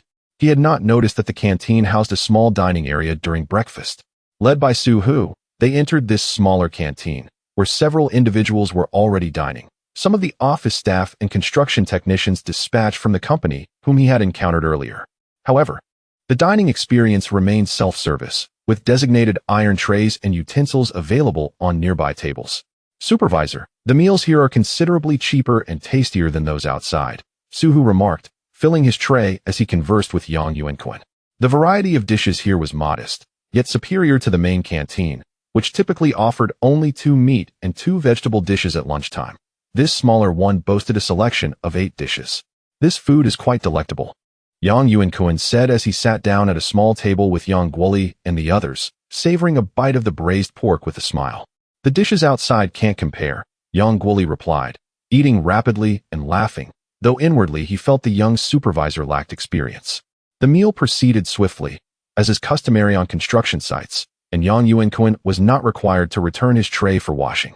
After bidding farewell to his 3 companions, he returned to the dormitory, where Yang Yuanhong had already arrived, sitting in a chair and sipping water. How was lunch? Was it good? Yang Yuankun inquired, also taking a sip of water and smiling. It was decent, somewhat akin to home-cooked meals. I even had a meat dish, and it wasn't too expensive. Yang Yuanhong expressed his satisfaction, feeling content with his official start to work, realizing that the meals were not as poor as his father had portrayed. Chapter 64. Temporary conflict in the afternoon. I will take you there. At that time, you only need to sign and leave your fingerprint. Should I also find you a mentor? Yang Yuankun inquired tentatively. Do I need to find a mentor? Am I not just a laborer? Yang Yuanhong asked in confusion. A laborer on the construction site merely performs physical work. As long as one possesses some strength, it suffices. What need is there for a mentor? Not exactly a mentor, rather just someone to guide you in the work. I met him this morning in the cafeteria. He is also a laborer. You can follow him to work. Otherwise, you might feel lost on your own, Yang Yuankun explained. All right, I will follow your arrangements. Yang Yuanhong conceded without further refusal. Are you going to take a nap during lunch? You will still need to exert yourself in the afternoon, Yang Yuankun asked as he sat back on his bed. No need, Brother Kun. I have already slept all morning. I am not drowsy at all, Yang Yuanhong replied hastily. During this season, the construction site only allows for an hour of rest at noon. They spent some time eating, and Yang Yuankun preferred not to sleep in such a tense environment. If he were to be late on his first day as the foreman, he would feel utterly embarrassed. At 1 o'clock in the afternoon, just like in the morning, Yang Yuankun called the roll again, and this time, everyone was present without anyone asking for leave. He specifically placed Zhao Likun, whom he had met in the morning, at the end of the roll call. After everyone had left, he took Yang Yuanhong with him. Lao Zhao, Yang Yuankun greeted him with a smile as he handed him a cigarette. Ah, foreman. I truly failed to recognize the great one earlier. Zhao Likun bent down to accept the cigarette and responded eagerly. That was not my intention. I would like to ask you for a favor, Yang Yuankun indicated towards Yang Yuanhong, who had already changed into work clothes, saying, This is my younger brother. It is his first time working on a construction site, and I thought you could guide him. Why does your brother need to be a laborer? He could easily find any job, Zhao Likun inquired, relieved to learn it was such a matter, but still puzzled. He has just started working. If he does not spend some time as a laborer, what else can he do? Even if I wanted to promote him, that would be impossible. Yang Yuankun lit Zhao Likun's cigarette and said with a smile. He still wished to cultivate Yang Yuanhong. In the world of work, especially on a construction site, it is essential to stick together. They are close cousins, and if he does not nurture him, who else could he nurture? He could have Yang Yuanhong assist him, run errands, and perhaps Zhao could pay him a monthly salary of around 1,000. But what kind of development would that bring? Without experience on the construction site and lacking skills, his words would carry no weight. All right, I will take him over to my side. We are indeed short on workers, Zhao Likun said, accepting Yang Yuankun's suggestion. Building a good relationship with the foreman is crucial for those who seek labor jobs on various construction sites. Let him do whatever work you are doing. Teach him some small tricks, and do not make him too comfortable, Yang Yuankun said with a smile, glancing at Yang Yuanhong. Speak up. Do you not wish to work urgently? Yes, please give me instructions, Yang Yuanhong responded eagerly. Yang Yuanhong's name was added to the roster, counting him as half a day's work, and Zhao Likun took him away from the office area towards the construction site. Yang Yuankun did not indulge in laziness. At this time, many would find a place to take a nap. Wearing a hard hat, he wandered around the construction site, continuously entering buildings under construction, observing the workers inside and outside the buildings. He noticed that typical workers would smoke and chat briefly, which he would not mind. Upon reaching one of the buildings to conduct an inspection, he climbed the stairs to the 6th floor and found 2 workers lying on the ground asleep. Yang Yuankun picked up a short steel pipe from the ground and struck it against the floor, shouting loudly, "What are you doing?" The 2 sleeping workers, already lightly resting, removed the clothes covering their heads and turned to see the stern-faced Yang Yuankun, immediately recognizing him as the newly appointed foreman and feeling a rush of panic. In such cold weather, sleeping on the ground with all the drafts, are you not afraid of catching a cold? Why not go back to the dormitory to sleep? Yang Yuankun said with a forced smile. Foreman, we were just taking a short break. The 2 stood up, momentarily at a loss for words. Who is in charge of you? Yang Yuankun continued to inquire. The 2 were momentarily unable to respond to Yang Yuankun's question, and the atmosphere became tense. At that moment, footsteps echoed from the stairs below. Oh, Foreman Yang, what brings you here? Upon seeing the scene, the newcomer glared at the 2 men standing there, looking bewildered, and then greeted Yang Yuankun with a broad smile. Is that not Brother Yang? Are these 2 under your supervision? Yang Yuankun realized the situation upon seeing the man. I am not Brother Yang. You are Brother Yang, he said, quickly pulling out a pack of cigarettes from his pocket to offer one to Yang Yuankun, attempting to pull him aside for a private conversation. There is no one here. Where would we go? Yang Yuankun maintained a serious expression, remaining still. Yang Guoli laughed awkwardly, saying, Foreman, these 2 are just late for lunch and did not rest well, so they are taking a brief break here. Otherwise, they will not be able to work properly in the afternoon, and I just came up to call them, right? Is that so? Is it not working hours now? How was I unaware that one could sleep during this time? Yang Yuankun feigned ignorance. Of course not, of course not. Yang Guoli sensed the sarcasm in Yang Yuankun's tone and could only respond. Foreman, these 2 are my fellow villagers. Please give me some face, and I will definitely keep better track of them in the future. Silently scoffing, Yang Yuankun thought how ridiculous it was to expect leniency over a cigarette he was too lazy to smoke, especially from someone who had mocked him earlier that morning. That will not do. Brother Zhao mentioned the matter of the fellow villagers this morning. Do you wish to defy that? Yang Guoli did not expect that the foreman, whom he had viewed as mild-mannered and lacking insight, would suddenly display such firmness, feeling that this person was not giving him any respect. What kind of respect are you expecting? I am not aware of any, Yang Yuankun replied with a smile. Yang Guoli, infuriated by Yang Yuankun's tone, retorted, You just arrived. What do you know about the workings of the construction site? If you are so particular, who would be left to work? You know nothing at all. Chapter 65. Handling Methods. What do you understand? Yang Yuankun lightly tapped a steel pipe in his hand against his other palm, his tone gradually growing colder. What do you want to do? Do you intend to resort to violence? Yang Guoli, upon seeing the object in the young man's hand, immediately regretted his impulsive nature. How could he be so rash, ready to strike when faced with a disagreement? Yang Yuankun chose to ignore Yang Guoli, and instead approached the 2 individuals he had caught. Standing at nearly 1.8 meters tall, he had a certain presence in this era, which, coupled with the steel pipe in his hand, made the 2 men lower their heads almost to their chests. Were you 2 just napping on the job? Yang Yuankun asked with a smile, appearing to dismiss Yang Guoli entirely. We were just taking a short break. The 2 replied hesitantly. The reason they had succumbed to sleep was that they had played cards late into the night, only retiring at 2 a.m., and with the foreman making his first appearance in the morning, they had dared not rest, but by this time, they could no longer hold back their exhaustion and simply wished for a brief respite. Then perhaps you should return to rest properly, Yang Yuankun suggested, his reprimand surprisingly gentle. No. Foreman, we will get to work immediately, they quickly replied, bending down to pick up the tools scattered on the ground, eager to prove their diligence. You are already so fatigued. How can you work effectively? What if something goes awry? Do you wish for Mr. Zhao to compensate you once more? Yang Yuankun furrowed his brow, addressing their predicament. We won't dare, Foreman. We promise not to slack off again. We were simply too tired. There won't be a next time, the 2 men stammered, their hearts racing at the thought of being dismissed. Could Yang Guoli assist them? But he was merely the foreman. If they were expelled now, where would they go? Their families awaited their earnings. If you are tired, then sleep. Is that not the natural course of things? Yuankun gently patted one of the men on the shoulder. At this time, the construction industry had not yet entered a peak period, and the labor shortage was not as dire as one might imagine. Moreover, information flow was poor, and jobs were primarily obtained through personal connections. This is our first time as foreman. I have only been here for less than half a month, the two lamented, nearly in tears. If they return now, how long would they have to wait for another opportunity? Moreover, jobs were typically secured through acquaintances.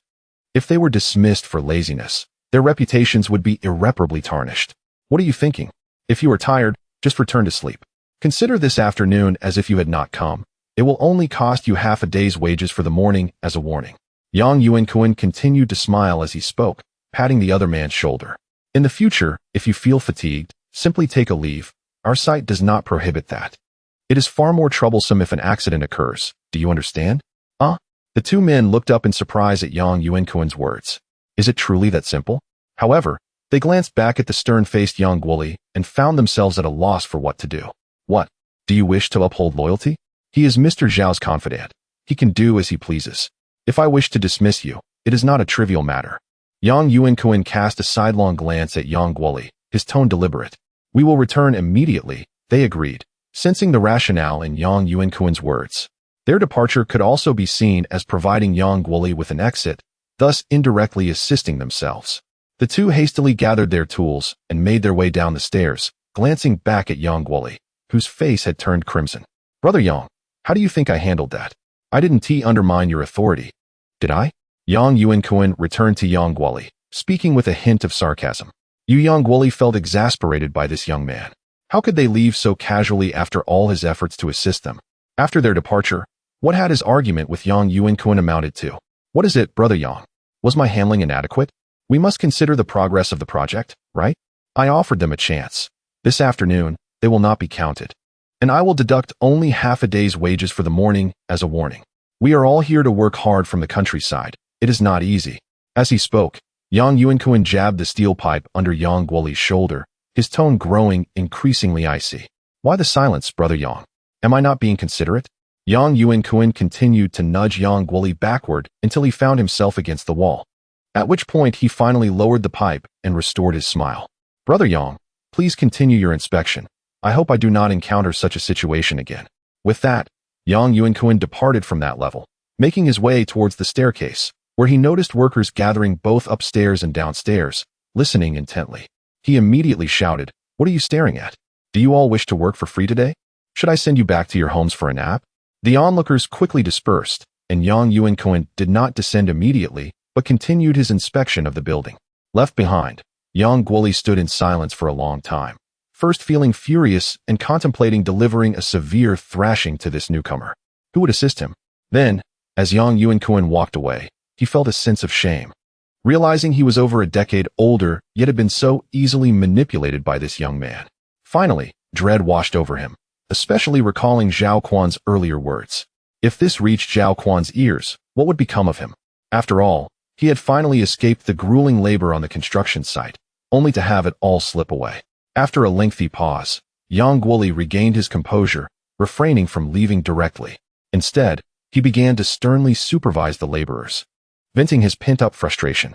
Meanwhile, Yuankun left the building and walked towards the area where cement was being mixed, a place bustling with laborers.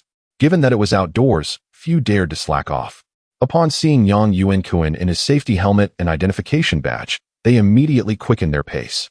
Yuanhong was carrying 2 cement buckets, one in each hand.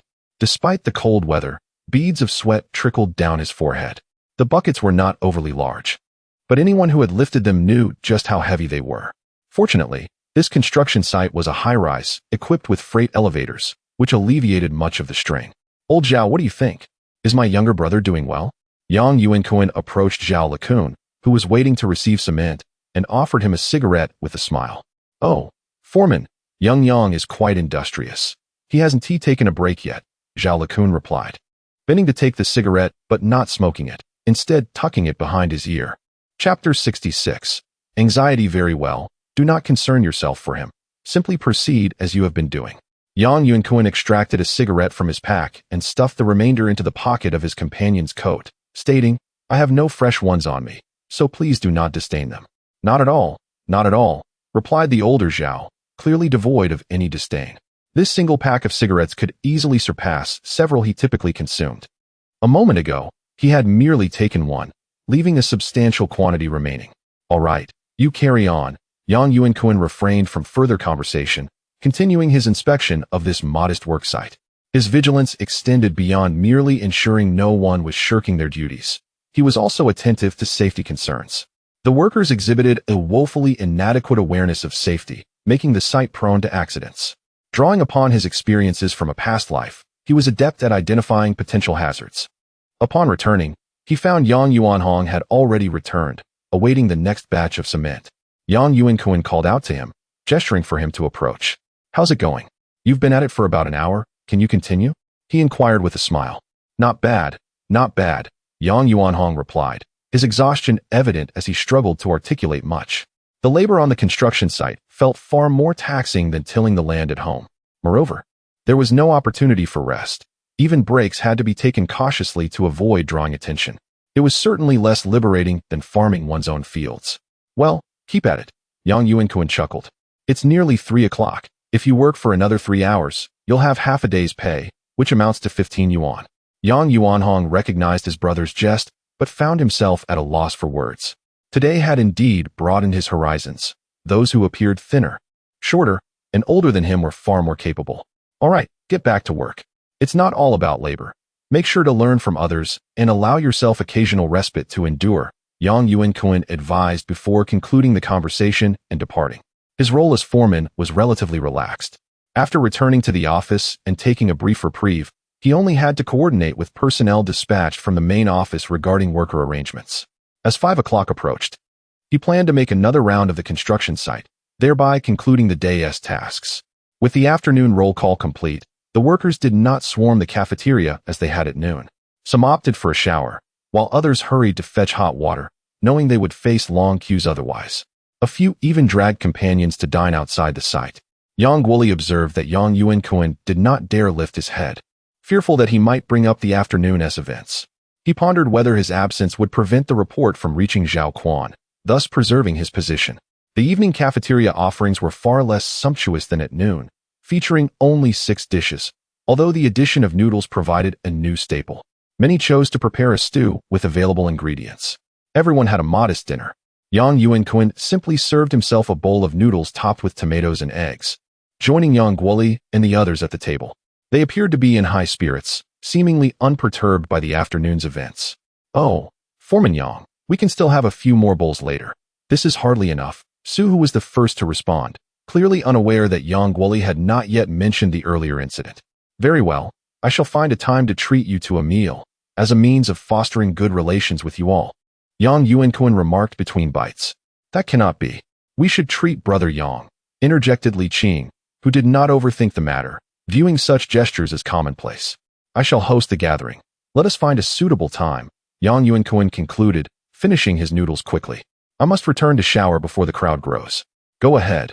We shall continue eating," Su Hu replied, his gaze shifting to Yang Guoli, who seemed to have grown silent, perhaps due to a closer relationship with the new foreman.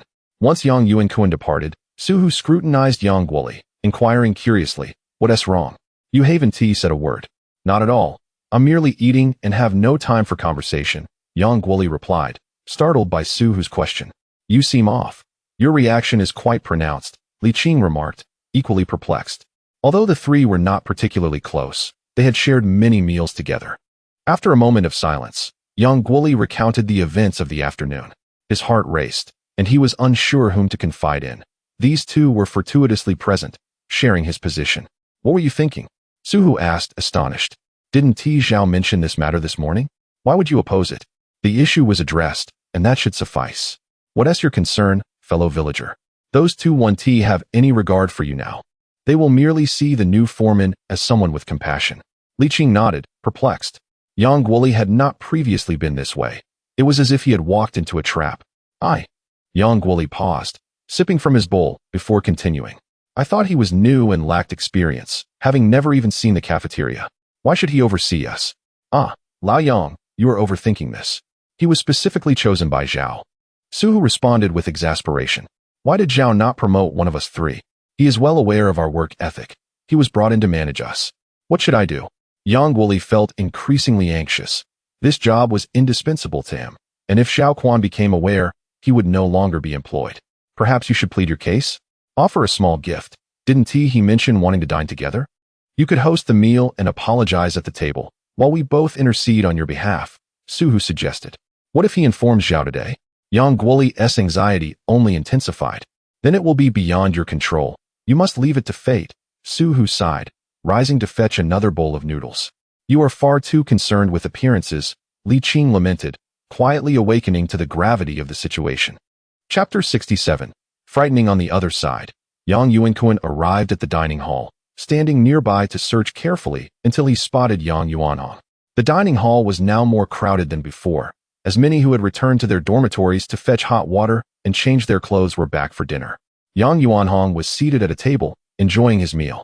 Why are you eating so slowly? Yang Yuankun observed the person beside him finishing their meal before approaching and sitting down to inquire. Kuan-gu, what brings you here? Aren't you going to eat? Yang Yuanhong turned at the sound of someone speaking and, upon recognizing Yang Yuankun, asked in confusion. I've finished eating. Hurry up and finish yours.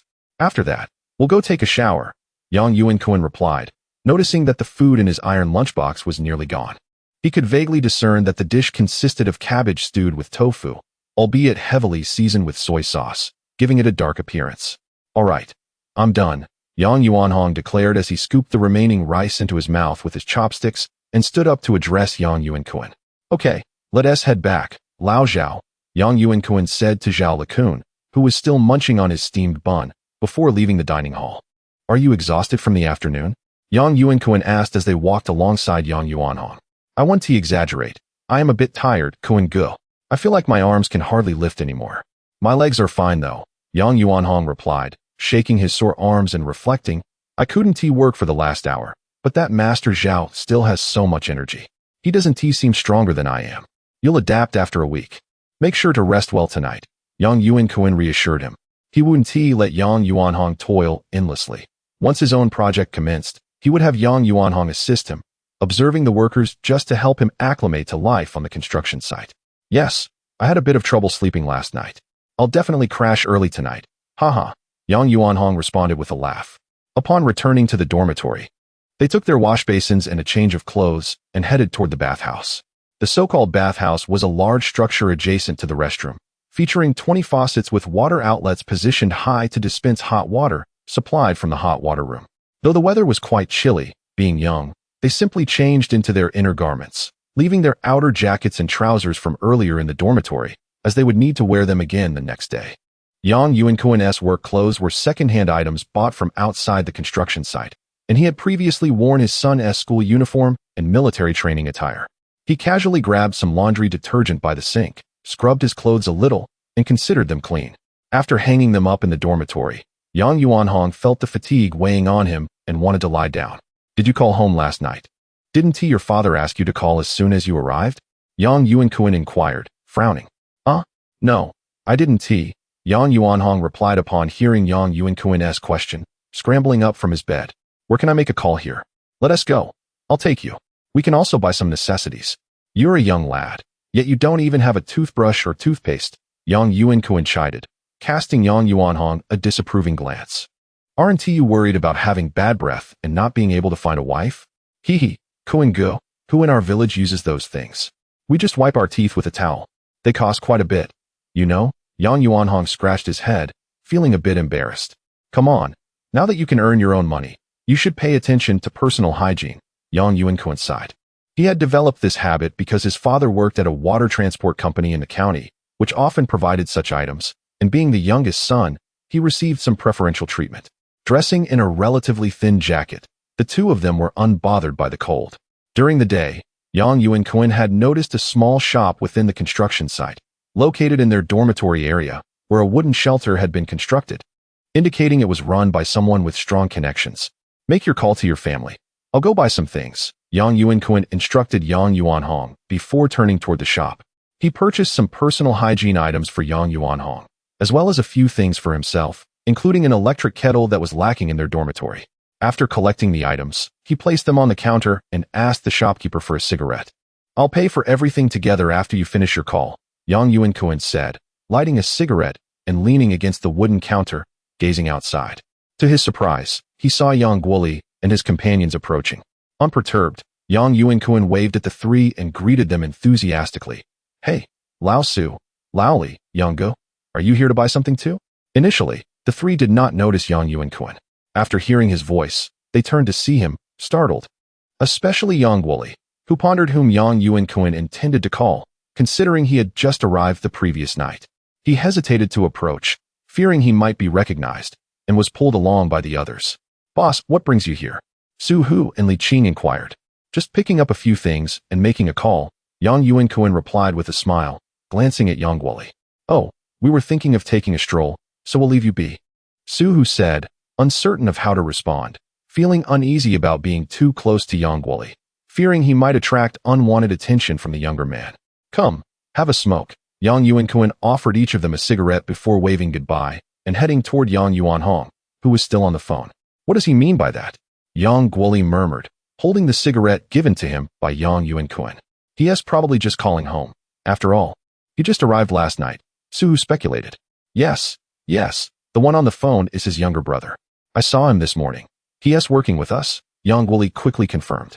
"Let us go then," Su Hu said helplessly, realizing they had already been seen and could not simply distance themselves from Yang Guoli at this point. "Forget it. I shall take my leave for now. You may proceed." Yang Guoli originally intended to invite these two individuals for an evening outing, hoping they would speak favorably on his behalf. However, he has since realized that Yang Yuankun is likely to discuss matters with Zhao Quan tonight, rendering such plans unnecessary. His enthusiasm has waned significantly. Meanwhile, Yang Yuankun, who is still engaged in a phone conversation with Yang Yuanhong, does not share the same contemplations as the trio. He would never consider addressing Zhao Quan about dismissing Yang Guoli over such trivial matters. Doing so would not only portray him as a mere gossipmonger, but would also deeply offend Yang Guoli. To sever someone's means of livelihood is akin to committing a grave offense. Should Yang Guoli be cast out, there lies the potential for resentment, and one must ponder the repercussions of provoking an individual who might resort to extreme measures. Thus, it is prudent to maintain a degree of tension, allowing Yang Guoli to diligently labor on the construction site for the time being. Chapter 68. A call home, Brother Kuan. I've completed the call. Would you like to make one? Yang Yuanhong inquired, extending the receiver to Yang Yuankun with a smile. Of course, Yang Yuankun accepted the receiver, hearing the familiar voice of his uncle Yang San. "Yuankun, I've sent my eldest to summon your family. They should be arriving shortly." "Thank you, Uncle San," Yang Yuankun replied, placing the receiver to his ear. He tossed 2 packs of cigarettes, freshly unwrapped, to Yang Yuanhong. "Here, take these and enjoy." "Ah, how could I possibly accept this, Brother Kuan?" Yang Yuanhong feigned reluctance, yet his actions belied his words as he promptly stuffed the cigarettes into his pocket. Before long, Zhao Xiaofeng's voice resonated through the receiver. "Hello, are you still there?" "Yes, my dear," Yang Yuankun replied without a trace of embarrassment, calling out in front of Yang Yuanhong. "Did you arrive last night?" Zhao Xiaofeng, slightly shy from the affectionate address, shifted the topic, aware that her mother-in-law and 2 children were nearby. Such direct terms of endearment were rare. They typically referred to one another by name or as the mother of the children. "Indeed, I arrived around 8 last night," Yang Yuankun casually responded. "Then you're not working today, right? You should take a day to rest. Otherwise, it will be too tiring." Zhao Xiaofeng was about to elaborate when Yang Feifei, standing on tiptoe, chimed in, calling out, "Daddy, Daddy. Hey, does my daughter miss me?" Yang Yuankun beamed with joy upon hearing his daughter's voice, turning to Zhao Xiaofeng with a smile. "This child woke up yesterday morning, and couldn't he find you? She searched all morning and cried for quite a while. It's no wonder, considering how spoiled you've made her at home," Zhao Xiaofeng said, exasperated. "That's because my daughter misses me." Yang Yuankun chuckled, feeling even more delighted. He recalled the earlier query, "I'll be back to work today. Why not take a bit more time to rest?" "Not at all. My job is quite easy. I merely wander about, and there is not much labor involved." Yang Yuanhong has already begun working part-time in the afternoon, Yang Yuankun briefly explained. "He has been quite exhausted. Find him something a bit less strenuous. After all, you brought him out," Zhao Xiaofeng reminded gently. Yuankun, Don't heed your wife's words. Let him work diligently. There's no such thing as easy money. While he's young, a little hard work is nothing, Uncle Yang San chimed in, having overheard Zhao Xiaofeng's comments. There's no easy work on the construction site, especially for a newcomer. After he's been at it for a while, I'll be able to find him a slightly better position. Yang Yuankun concluded, and then cheerfully said, Now let me speak to my daughter. All right, I'll hand her over, Zhao Xiaofeng replied, lifting Yang Feifei, who was still straining to listen, and placing the receiver next to her ear. Your father wants to talk to you. Daddy, can you hear me? Yang Feifei's innocent voice came through the receiver. I can hear you. Yang Yuankun's smile widened. What's the matter? Do you miss Daddy? Why did you suddenly disappear? Mommy said you went to work. When will you come back? Yang Feifei's tender voice reached Yang Yuankun. I'll return whenever I can. You must listen to your mother and grandmother while I'm away, all right? Yang Yuankun advised. After exchanging a few more words with Yang's mother, the receiver returned to Zhao Xiaofeng's hands. Once the house is completed, I'll find a time to come back. Yang Yuankun said with a smile, knowing that by then, his project would also be underway, and having worked as a foreman for some time, taking a few days off would pose no issue. Don't worry about home, we're doing well. We don't need to farm right now, nor do we have to work at the dam, Zhao Xiaofeng reassured him. Make sure you don't skimp on food. When I return, I'll check if you've lost weight, Yang Yuankun added, still concerned that the two women might be overly frugal. Regardless of the quantity, you must eat meat every day, and ensure Feifei has at least one egg and a glass of milk daily. Buy powdered milk in town and mix it. While their village might not have fresh milk, at Feifei's tender age of 5 or 6, proper nutrition was essential for her development, and they could afford it. In their previous lives, after weaning, the children had subsisted only on rice and, when hungry at night, sweetened water, leading to their stunted growth. More milk? Are we running out of money at home? Zhao Xiaofeng replied, exasperated. You must buy her the powdered milk, and make sure to provide Yang Yi with some after he has weaned, understand? If money is tight, I'll send some back directly, Yang Yuankun concluded. And with that, the call ended. After settling the bill at the small shop, the two men headed back to the dormitory. Brother Kun, here's the money, Yang Yuanhong said, rummaging in his pocket. Why bother with such trivial amounts? Do you think I'm in need of this little sum? Yang Yuankun scoffed, continuing, if you have money, buy something good to eat. Your work requires some nourishment. I saw you only had cabbage and tofu for dinner last night. I'm young. It's no trouble, Brother Kun. I eat like this at home too. Isn't it normal? Yang Yuanhong scratched his head, feeling a bit embarrassed. That's not the same. The work here is considerably heavier than at home, and while you may not often eat meat there, you should still have your fair share of eggs and poultry. If you neglect to eat some meat here, you'll truly miss out, Yang Yuankun cautioned. I understand, Brother Kun. I'll buy some good food tomorrow, Yang Yuanhong acknowledged, finding Yang Yuankun's advice quite reasonable. After working half a day, he nearly exhausted himself. He had salivated at the sight of braised pork in the cafeteria and promised to try some the following day.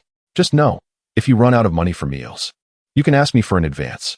The two soon returned to their dormitory, stowing away their purchases. As it was growing late, nearly 8 o'clock, they extinguished the lights and prepared for bed.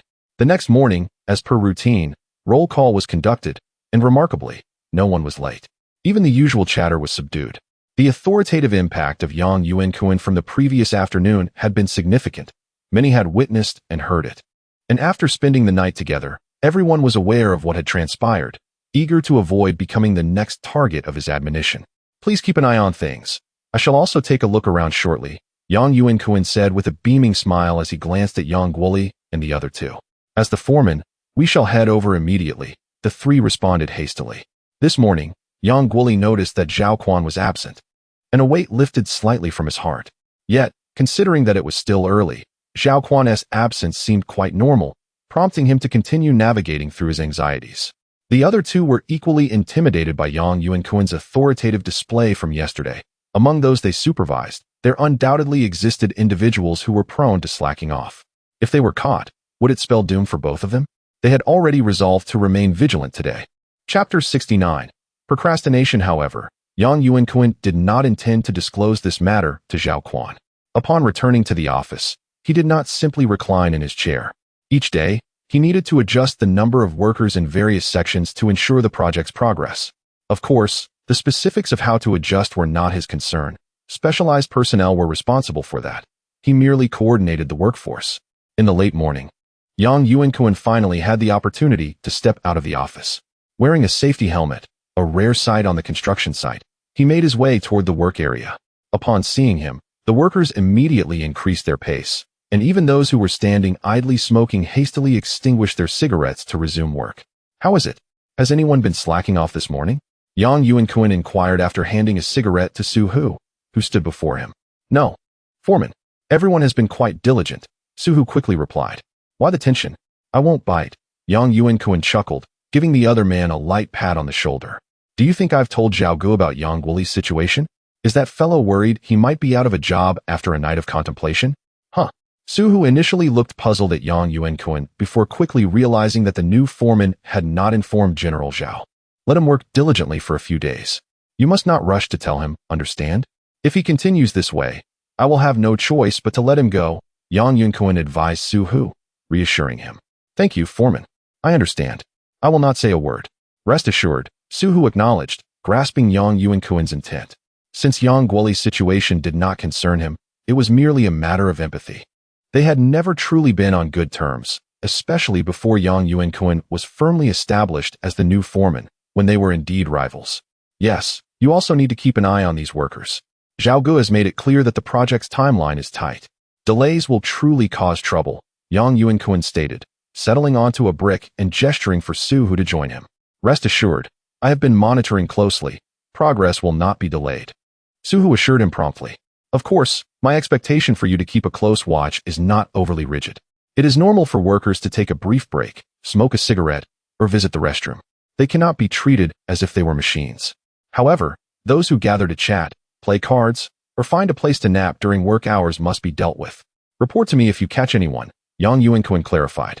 "You truly understand these workers." I wondered how it could be as Yang Guoli described, working tirelessly without a moment's rest. "If that were the case, I fear no one would rise from their beds the following day," Su-hu remarked, feeling relieved and exchanging a few light-hearted comments with Yang Yuankun.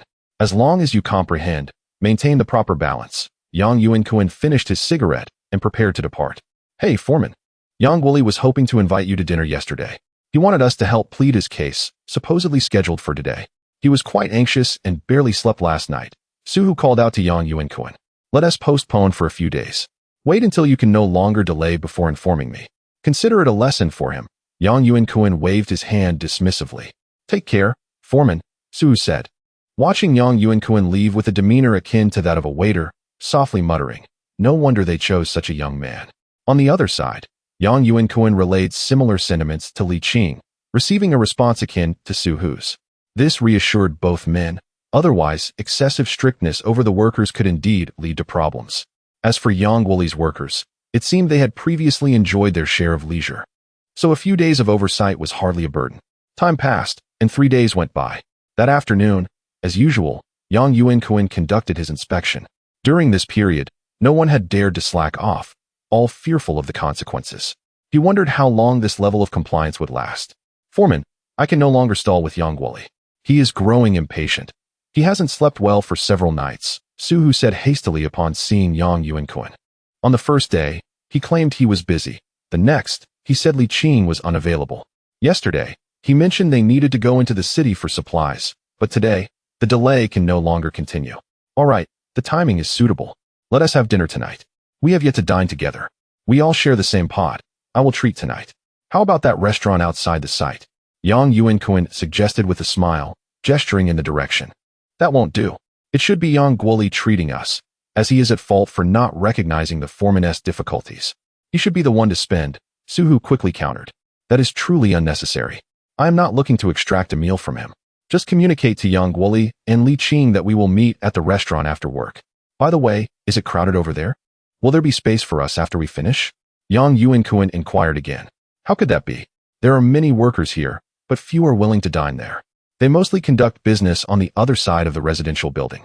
Our workers primarily frequent the roadside stalls, which are cheaper," Su-hu explained. "Then it's settled. I will bring my brother along," Yang Yuankun decided, eager to treat Yang Yuanhong to a proper meal and expose him to the social scene. Otherwise, his cousin had no experience whatsoever. "Your brother is our brother," Su-hu promptly affirmed.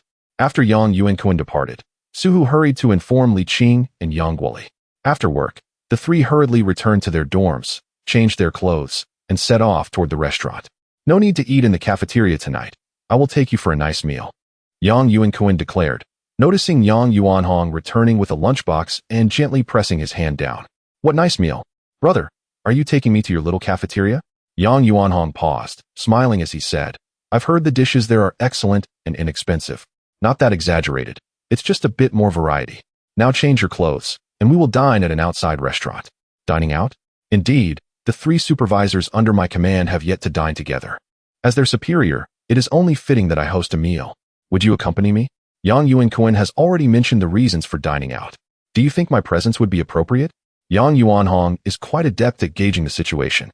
This time, there will not be many attendees. With you included, there will only be 5 of us. Rest assured.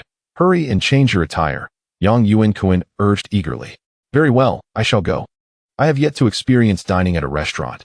Yang Yuanhong responded with delight, promptly changing into suitable attire before following Yang Yuankun out the door. Chapter 70. Letting go. As the two emerged from the construction site, they crossed the road and arrived at the entrance of a restaurant. This establishment, situated within a commercial space of a residential community, spanned 2 stories. In this day and age, such modern residential complexes were still relatively rare. Kuinga, the houses here are stunning. Will our buildings look like this once they're completed? Yang Yuanhong gazed up at the tall residential towers. The last time he had passed by was at night, and he had never taken the time to scrutinize them further. Indeed, the exterior colors may differ, but overall, they are quite similar, all part of such residential communities. Yang Yuankun replied casually, playfully inquiring, So, are you considering purchasing a home here? How could I afford that? It must cost a fortune. Yang Yuanhong quickly waved his hand, as such residences were beyond his imagination. Well, it's manageable. If you work for a few years, you should be able to afford the down payment. After that, it's just about repaying the loan. Currently, the price per square meter for these homes is around 2,000, having already surpassed a peak in price. It will stabilize for a while, but in about 10 years, it will likely surge again. Still have to take out a loan? Then I'll pass. I'd rather buy a plot of land back home and build my own, Yang Yuanhong mused, daunted by the potential expense, then turned to Yang Yuankun. Kuinga, what about you? Are you considering buying here? You should be able to afford it. I can't afford it either. Each unit costs several $100,000. Even if I could, I wouldn't buy here. I'd rather invest in a home back in my hometown for personal living or perhaps in a big city. Let us go inside, Yang Yuankun called, leading them into the restaurant's lobby, where a server promptly approached. Good day, how many in your party? Have Yang Guoli and Suhu arrived? I made a reservation, Yang Yuankun inquired. Oh, Mr. Yang, they are already here, in a private room upstairs. Allow me to escort you, the server said, guiding the two to the upper floor, stopping before a private room. After a gentle knock, the door was opened. Boss, you've arrived. The 3 seated within stood up, with Suhu speaking first. Is this your younger brother? Yes, indeed. You can just call him Xiao Yang. Yang Yuankun replied with a smile. You all arrived quite early. I came straight after finishing work. We don't need to check in. And our residence is quite close to the entrance, Li Qing added as he approached, pulling out chairs for them to sit. Yanga, you're here too, Yang Yuankun observed with a hint of amusement at Yang Guoli, who stood there with his head down. Yang Guoli's face flushed between pale and red, momentarily rendered speechless. Suhu interjected, What kind of brother is he? Just call him Lao Yang. We should be addressing you as Yanga. Oh, yes, Yanga, you can call me Lao Yang. Yang Guoli finally managed to speak. The past few days had been tormenting for him. Although he felt fine after a day or two, he knew that Yang Yuankun had likely not informed Zhao Quan, yet this leverage could be wielded at any moment against him. Of course, I will grant you that courtesy, Lao Yang. Yang Yuankun continued to smile. Please, feel free. It was my folly before. Just give me a little leeway, and I will work diligently under Yanga from now on, Yang Guoli said, deeply bowing in assurance. Let us not dwell on that. Let us focus on future endeavors. Yang Yuankun waved his hand and picked up the menu, inquiring, Have you ordered the dishes? We've ordered a few time-consuming ones. Let Yanga decide the rest, Suhu said, relieved to see Yang Guoli being gently eased. All right. Then I will add a few more dishes. He casually ordered a stir-fried dish and 2 bottles of wine, concluding that the meal was nearly set. During the meal, Yang Guoli continuously stood to toast Yang Yuankun, hardly noticing whether he had taken a drink himself, downing entire cups, as if to compensate. Observing that Yang Guoli was close to finishing a bottle, his face flushed. Yang Yuankun quickly intervened. All right, enough, Lao Yang. How long has it been since you last drank? You need to work tomorrow. We should wrap this up. Yes, Lao Yang, you can't indulge like this. Don't end up unable to rise in the morning. Li Qing and Su Hu chimed in, urging caution. Yang Yuanhong recognized that this meal was Yang Guoli's attempt to make amends with Kuan Ge, allowing him to relax and enjoy the variety of dishes laid out. He had indeed ordered quite a number of dishes, but amidst the drinking and feasting, by the end of the meal, most of the dishes had been consumed. That should suffice. It's getting late, past 9 o'clock, Yang Yuankun noted, having consumed only a modest amount, remaining quite sober. Checking his watch, he remarked, it's almost 9:30. We should be on our way. Yes, it is past 9. It's time to leave, Su Hu, realizing the time, also stood up ready to settle the bill. Let me take care of it. I promised I would cover the bill, Yang Yuankun said, catching up to Su Hu. This is our treat. How could we let you pay? Moreover, it's Lao Yang's apology dinner. It's our gesture of goodwill. Next time, you can treat us, Su Hu quickly protested, escaping to settle the bill downstairs. Yang Yuankun, having sensed the enthusiastic insistence of his companions, decided to let it go. In truth, he himself had once enjoyed the playful tug-of-war over who would pay, but after being influenced by his children, who insisted on simply handling it without any fuss, he found that approach quite agreeable. Among the five, only Yang Guoli had indulged a bit too much, with Su Hu and Li Qing helping to support him. You all live together, right? Yang Yuankun asked as they walked toward the construction site S-gate. We don't live together, but we're quite close, they responded. All right. If Lao Yang can't get up tomorrow and misses work, just let me know during roll call, and I'll cover for him, Yang Yuankun advised, reminding them not to conceal the situation, as it would benefit no one. I understand. I'll check on him when I wake up. If he isn't up, I'll inform you, Su Hu assured him promptly. Thus, we have arrived at this juncture. We shall proceed in that direction. Upon reaching the dormitory area, several individuals parted ways, with Yang Yuankun leading Yang Yuanhong towards their residence. Brother, have you decided to let him go? Yang Yuanhong inquired, perplexed. Are you aware of the situation? Yang Yuankun responded with amusement. Has this matter spread so far? The workers on the site are already aware. Old Zhao did not mention it to me, knowing I am your younger brother, but others are oblivious. They were careless while discussing it in our presence, Yang Yuanhong elucidated. Chapter 71. 1 month later, it was nearly sufficient. There was no need to offend someone to the point of no return, as that would lead to complications. It is wise to leave a line for future encounters, an old adage that still holds truth. Yang Yuankun explained with a smile, tossing a cigarette to Yang Yuanhong. Indeed, Yang Yuanhong had no particular thoughts on the matter. He was unfamiliar with the intricacies of human relationships, and he found merit in whatever Yang Yuankun said. Primarily, the role of the foreman was not my main responsibility.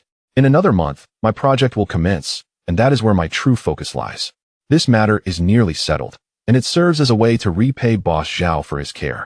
Yang Yuankun took a long drag from his cigarette, feeling more alert. The two returned to their dormitory, washed up briefly, and then lay down to sleep. The following day, Yang Guoli indeed did not rise. In the morning, Yang Yuankun assisted in overseeing the workers under Yang Guoli's charge. By noon, he encountered the latter. Brother Yang, thank you so much. I woke up around 11, Yang Guoli said as he saw Yang Yuankun enter the dining hall, quickly standing to express his gratitude.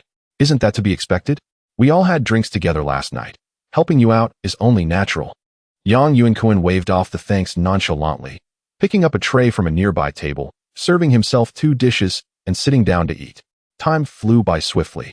Yang Yuankun became increasingly adept at his role as foreman.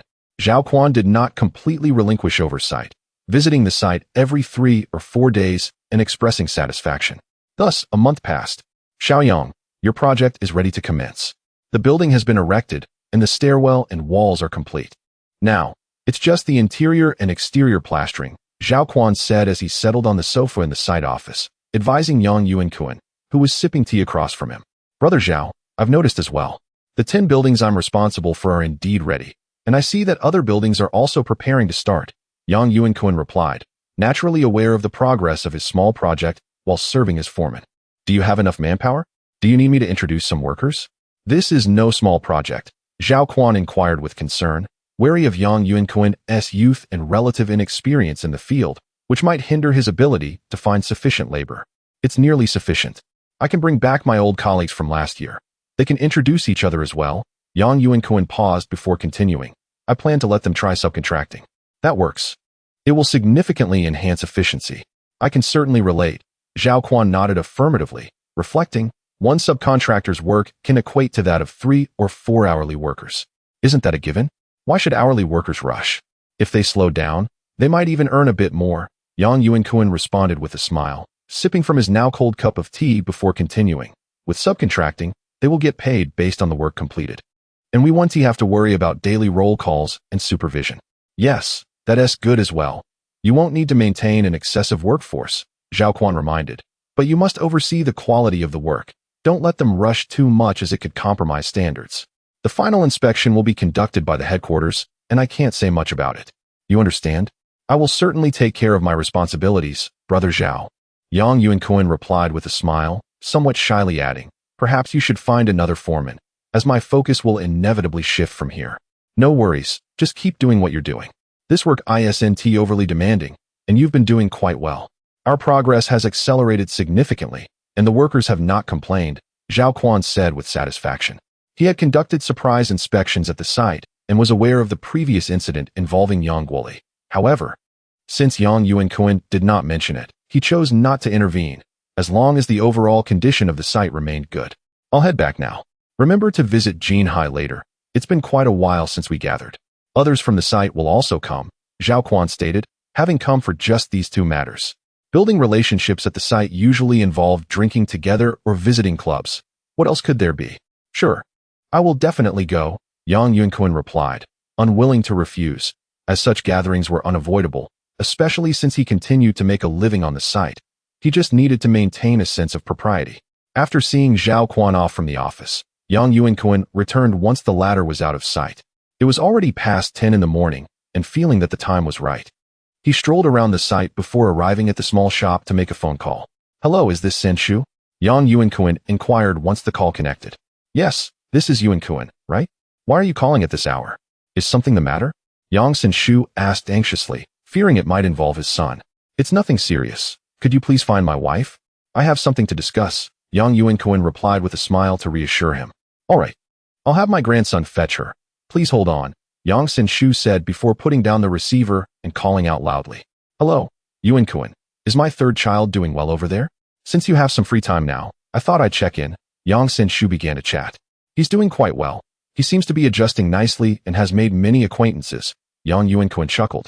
Recalling how Yang Yuanhong had settled into life on the construction site over the past month, despite his youth. Others had taken him to various places, and he hardly had any money, just enough for his meals. Otherwise, he might have lost his innocence. That's great. It's thanks to your care. Yang Senshu felt relieved. Yang Yuanhong did not call home often, and his words did not inspire much confidence. But the reassurance from Yang Yuankun set his mind at ease. I haven't done much. He putting in the effort himself, Yang Yuankun responded with a smile, adding, after a while, I want to have him continue as a laborer.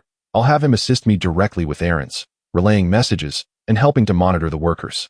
That way, it will be easier for him. Can he manage that? He lacks experience, Yang Senshu said, pleased with Yang Yuankun's arrangement, as it would alleviate his son's burdens. Experience comes from doing. He is accumulating it now, Yang Yuankun said nonchalantly. They exchanged a few more words before the voice of Zhao Xiaofeng came through on the line, and the receiver was passed to her. Chapter 72. Finding someone. Why are you running so fast?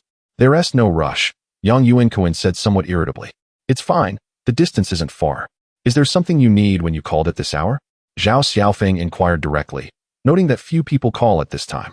Yes, there is a matter, Yang Yuankun recounted the issue mentioned by Zhao Quan, adding, I can't go to Zhao Quan's place myself. Could you ask them? If you don't recognize them, just look for them. All right, I understand. I'll head over right away, Zhao Xiaofeng responded promptly, recognizing the urgency of the task. There's no need to rush. Just check if they are available. If they can break free, they should come to me. Generally, their family has contact information, Yang Yuankun quickly interjected. By the way, has the house in the town been completed? Yang Yuankun continued his inquiry. Not yet. There has been quite a bit of rain lately, and construction was halted for several days. They've only managed to finish the first and second floors, Zhao Xiaofeng replied swiftly. That's all right. Just check on it occasionally. When they provide an update, either call me or have them call me directly, Yang Yuankun instructed. Okay, I'll hang up now and go find their family members. There are some I don't know yet, so I need to inquire. Zhao Xiaofeng murmured softly. Go ahead, Yang Yuankun said, and after hearing the busy tone of the line disconnecting, he turned to the shopkeeper and asked, How much do I owe you? Just 50 cents will suffice, the shopkeeper replied, glancing at the time on the phone with a smile. If someone calls looking for me, they can find me at the foreman's office on the construction site, Yang Yuankun reminded, noting that there is a small fee for such assistance. That's understood. Don't worry, if someone comes looking for you, I'll be sure to find you, the shopkeeper answered cheerfully, having become familiar with Yang Yuankun over time. The shop's success relied on Zhao Quan's connections, fostering a friendly rapport with Yang Yuankun. All right, I'll be on my way, Yang Yuankun said as he headed towards the office. In the afternoon, just as Yang Yuankun finished taking attendance, someone from the shop came to inform him that a call had come in. He hurried over to the shop, answered the phone, and recognized the voice on the other end.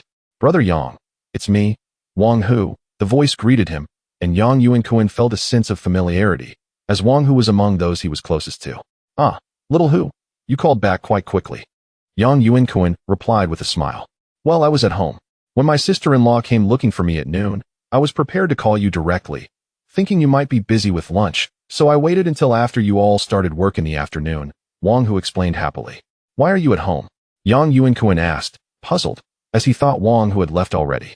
The job I had lasted only about a month, and I figured you would be done soon. It wouldn't be good to look for another job right now, Wang Hu clarified. It just so happens that Qing Ming is approaching, and I haven't been back to pay my respects in years, so it's quite a coincidence. Indeed, that is perfect. I'll be entering the site soon. When can you come over? Yang Yuankun inquired directly. I can come tomorrow. I've already had my family pack my things, Wang Hu responded eagerly. I can't even step outside at home now. There are too many people talking. Then come over tomorrow. Do you have contact with the others? Yang Yuankun continued. Yes, 3 of us came back together. The others went off looking for new jobs. They said if you have work, just let them know, Wang Hu answered promptly. That won't interfere with what they are currently doing, will it? Yang Yuankun asked with concern. No, they're just doing odd jobs now. There isn't much work available, Wang Hu replied dismissively. All right, please notify them, or they can come find me directly. You know the address, right? Yang Yuankun confirmed. Of course, you mentioned it during the new year, Wang Hu replied with a smile. There are dormitories and a canteen at the construction site. I'll arrange for you all to stay together. The conditions may be a bit lacking, but you won't need to pay for it, Yang Yuankun explained the arrangements.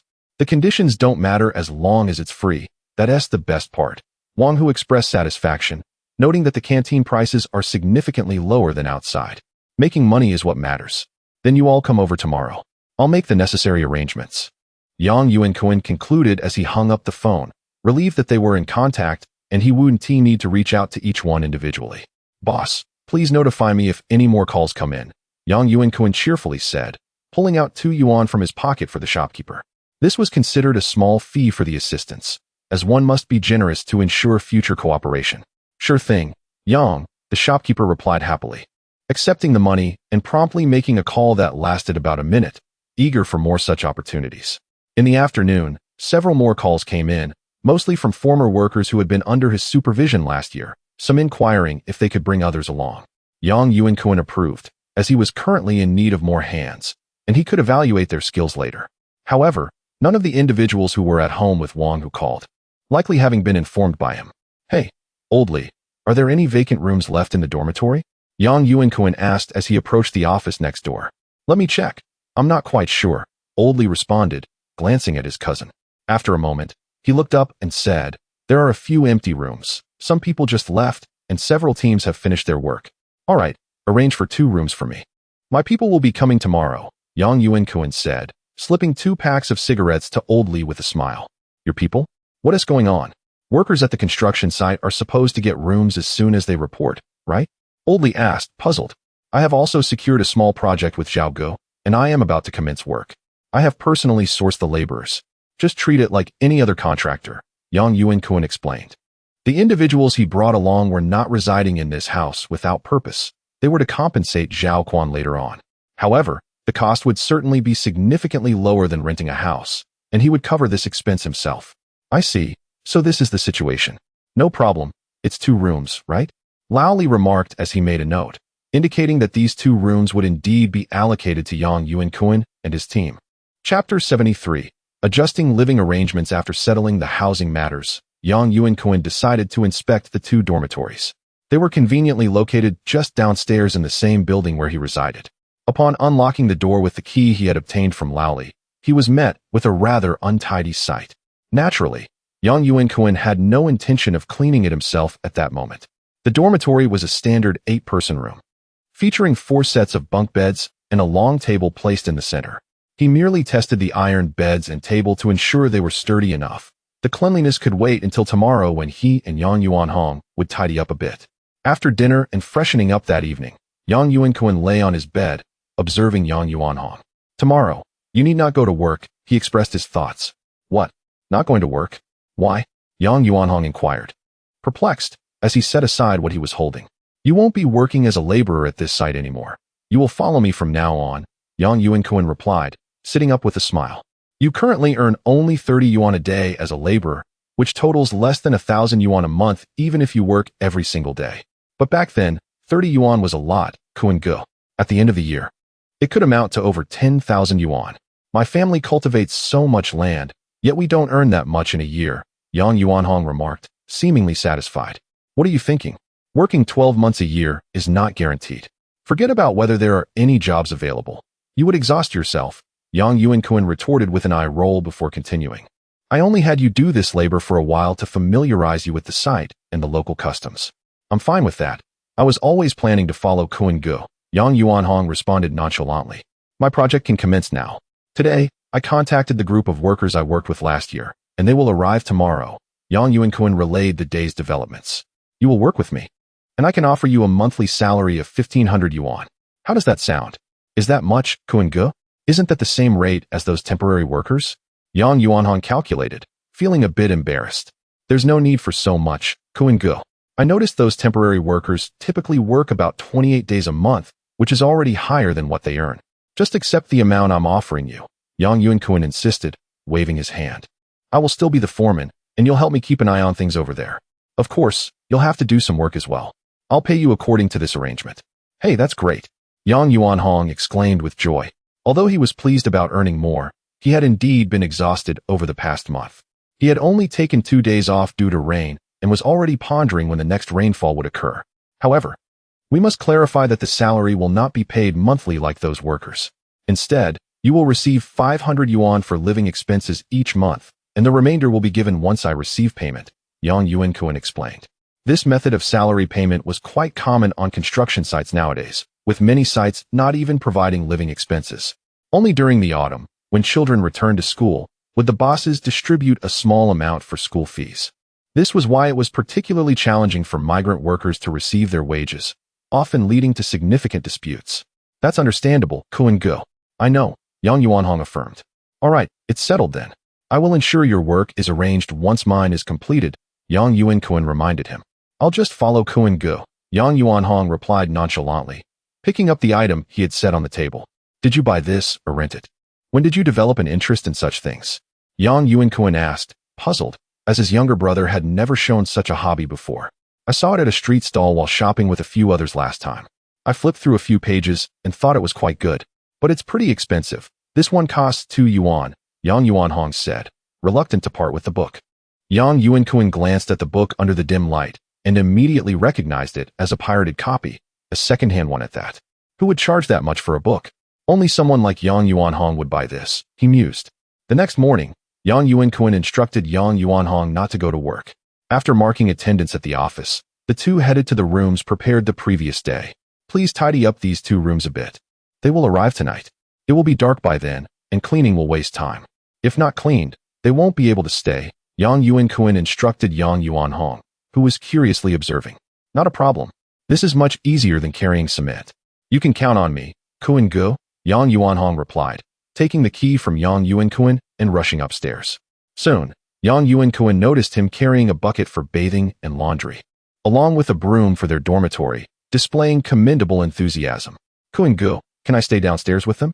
Yang Yuanhong asked after lunch while sitting in the dormitory. Are you feeling wrong staying here with me? Look at this site. Who can enjoy such good conditions? Yang Yuankun questioned, perplexed. I'm just thinking it would be better to bond with everyone. After all, I will be working alongside them, right? Living together helps to build good relationships. Yang Yuanhong said with a grin. You do have a point. Learn from them as much as you can. You can't always rely on me. By enhancing your skills, you'll be able to take on jobs independently in the future, Yang Yuankun advised. I understand, Kuan-gu. I see that those skilled workers on site make more than you, Yang Yuanhong said, a glimmer of aspiration in his eyes. That's certainly true. Just keep learning, Yang Yuankun encouraged. If you want to stay downstairs, feel free to move down today. Just ensure you do it before everyone else arrives. Nobody likes an unexpected addition to their living space. I'll move down this afternoon. It's close enough anyway, Yang Yuanhong agreed excitedly. Although living with Yang Yuankun was comfortable, he felt a bit uneasy and preferred to stay with the workers. Besides, he heard that the other two rooms weren't crowded, and they were all fellow villagers. Which made it even better. I'll take my leave then. You can move on your own, Yang Yuankun said, standing up and exiting to continue his work. Upon returning in the evening, Yang Yuankun discovered that Yang Yuanhong had already vacated the premises, leaving behind only his own bedding. Alas, it seems that in the old hometown, one cannot do without Zhao Xiaofeng. Otherwise, he could have summoned his wife to join him. Once the house is completed, Yang's mother will relocate to the town with the assistance of his second sister, allowing Zhao Xiaofeng to bring the two children along. However, with the arrival of the children, they will no longer be able to reside here. At that time, they could rent a house in the opposite community, and after Yang Feifei's school commences, he would return, as his work here would also be nearing completion. Chapter 74. Receiving guests around 8 o'clock in the evening, Yang Yuankun rose from his bed. Wang Hu and his companions had traveled on the same train as he did, and they were expected to arrive shortly after 8 as well. The last time, he had delayed himself significantly after disembarking, but this time, they should be much quicker. Come, let us go greet them. The time is nearly upon us. Yang Yuankun said as he descended to the ground floor and opened the door, addressing Yang Yuanhong, who was engrossed in a program on television. All right, Brother Kuan. I'll change my clothes, Yang Yuanhong replied, setting down what he was watching. After quickly changing his jacket, he joined Yang Yuankun. Once they locked the door behind them, the two headed towards the construction site entrance, where a small night market had formed, bustling with various food stalls and vendors. With so many people here, is there anyone actually buying? Yang Yuanhong inquired, puzzled by the crowd, as he noted that few ventured out in the evenings near the construction site. If there were no customers, would they set up stalls here? Do you really think others are foolish? Yang Yuankun replied with a dismissive glance, taking a seat on a stone pedestal at the entrance and lighting a cigarette. That makes sense, Yang Yuanhong nodded. Continuing to express his curiosity, Brother Kuan, do these small stalls actually make money? I see so many people doing this. More than you might imagine. Once they establish a presence, locals will flock here to make purchases, Yang Yuankun remarked, gesturing towards the surrounding residential areas. These roadside vendors are here because the space is ample and relatively unregulated. If they were to set up across from that apartment complex, the security would likely chase them away. This is not merely a matter of the night market economy. It genuinely impacts the image of the neighborhood. You need to cultivate good relations with them, understand? Also learn some skills. When I said you should stop working as a laborer, I didn't mean for you to stop working altogether. There's not much to do now, Yang Yuankun advised as he observed his cousin, Yang Yuanhong. I understand, Brother Kuan. You can rest assured, Yang Yuanhong assured him, thumping his chest. I've gotten used to it over the past month. Although it's tiring, I can earn money, and it's my own money. I'm not afraid of hard work. That is not entirely true. You still need proper rest, Yang Yuankun replied, acknowledging that his cousin was indeed capable. Has your third uncle been making you contribute financially? No, my dad said that the money I earn is mine. He'll support me a bit when I get married, and doesn't he expect me to take care of him in his old age? Yang Yuanhong said, his mood slightly dimmed, feeling as if he had been cast out of his home. Isn't that good? You truly don't appreciate your fortune, Yang Yuankun said, playfully tapping his cousin's head. Your father may say that, but you should still buy him some cigarettes and liquor during the new year. Contribute a little for his retirement. These are your responsibilities, understand? I understand, Brother Kuan. Last time you were with those people, they took you to such places. Why didn't you participate? Noticing Yang Yuanhong's slightly dejected demeanor, Yang Yuankun shifted the topic, teasingly. What are you talking about, Brother Kuan? How could I possibly do such things? Yang Yuanhong quickly defended himself, shaking off his earlier gloom. Short on cash, are we? Planning to wait until you have money? Yang Yuankun continued to jest. No. Yang Yuanhong protested loudly, glancing around to ensure there were no eavesdroppers before whispering. I saw that the women there weren't attractive, and they looked older than me. I have no interest in that. Ah, so if they were young and beautiful, you'd consider it, right? Yang Yuankun chuckled, finally grasping his cousin's meaning. After tossing him a cigarette, he affirmed, You make a valid point. You're still a novice. If you had to pay others for such encounters, that would be a monumental loss. Exactly.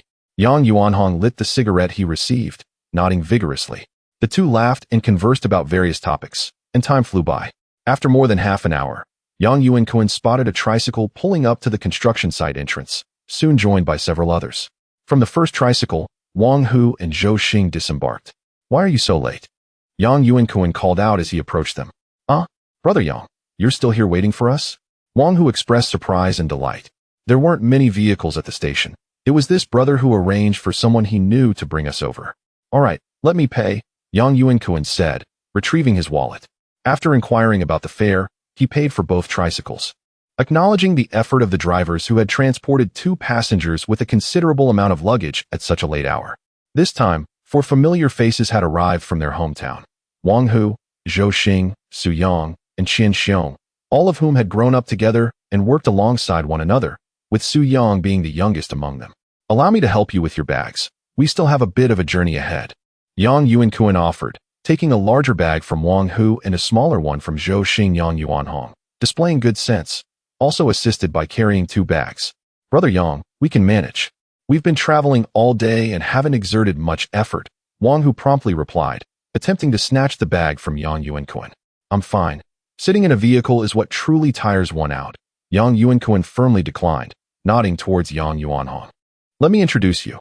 This is my cousin Yang Yuanhong. You all met during New Year's, and you should be familiar with each other since we all hail from the same hometown. Of course we know him. Zhou Xing responded with a smile. You can call him Xiaohong. He will be working with you, so please take the time to teach him. He will be living with you as well, Yang Yuankun said as he led the way. Still carrying the two bags. Sure thing, Brother Yang. He-s your brother, so he-s also our brother. That-s only right, Wang Hu chuckled, giving Yang Yuanhong a friendly pat on the back. I've had him doing minor labor for a month, so he-s not a complete novice. You can trust him. If he doesn't do well, I'll take care of it, Yang Yuankun warned with a mock sternness. After about 5 minutes of walking, they arrived at the dormitory. Once Yang Yuanhong set down the luggage and opened the door, everyone hurried inside. With Yuanhong joining us, I estimate we'll have 10 people in total. Each room fits 5. You can decide whether to fill this room or split into 2. It's up to you to figure it out. Yang Yuankun briefly explained the accommodation situation, leaving the arrangements to them. Chapter 75. Everyone arrives, let us separate a little, Wang Hu suggested, turning to Yang Yuankun beside him. Do you have the key to the adjacent room? Yes, it's with Xiao Hong, Yang Yuankun replied, gesturing for Yang Yuanhong to produce the key. With remarkable agility, Yang Yuanhong retrieved it from his pocket. Each lock was accompanied by 3 keys, which was quite convenient. I'll take the room next to Su Yang. While Lao Qian and Lao Zhou can stay here, Wang Hu quickly organized the arrangements. He then grabbed his luggage and stepped out of the dormitory with Su Yang, followed closely by Yang Yuankun. Brother Yang, since we came together, if we stay in the same room, it might leave a bad impression of cliquishness on the other brothers. They might subconsciously view us as 2 separate factions, Wang Hu explained while tidying up his belongings. You certainly have a point. I hadn't considered that, Yang Yuankun admitted, acknowledging the wisdom in Wang Hu's reasoning. Although the 4 of them were indeed closer, it was best not to foster any negative perceptions among the others. This is not something you need to worry about. I'm just overthinking, Wang Hu chuckled, deftly spreading his quilt on the bed. Meanwhile, Su Yang was also occupied with his tasks. The room had 4 sets of bunk beds, and one person would need to occupy the upper bunk, while the others could use them for their luggage. Haven't had dinner yet? What do you feel like eating? It's on me, Yang Yuankun inquired, observing that the two had completed their arrangements with enviable efficiency. Looks like we're in for a treat, Wang Hu grinned as he lit a cigarette for Yang Yuankun. I noticed several roadside stalls near the construction site. Let us head there for some food and drinks.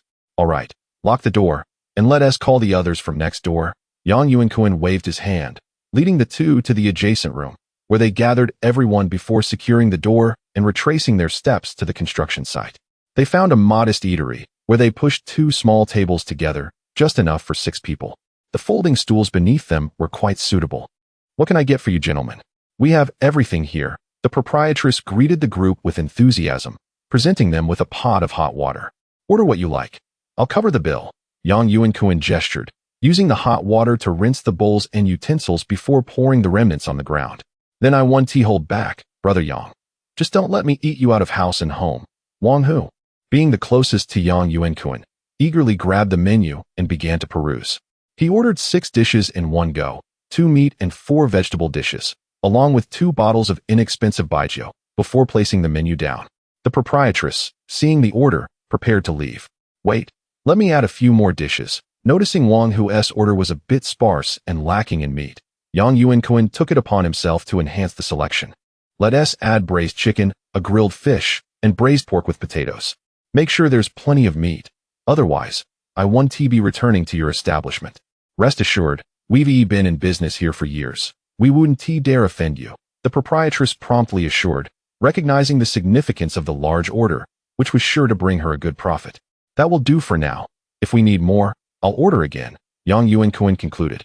He and Yang Yuanhong had intentionally chosen not to eat in the cafeteria that night, desiring to share a meal together, as it had been a considerable time since they last met.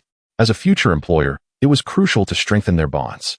The meal was thoroughly enjoyable, and after finishing the 2 bottles of liquor, they opted for rice to accompany their dishes. Having spent an exhausting day traveling, they engaged in light conversation at the roadside stall before preparing to leave. "How much do I owe you?"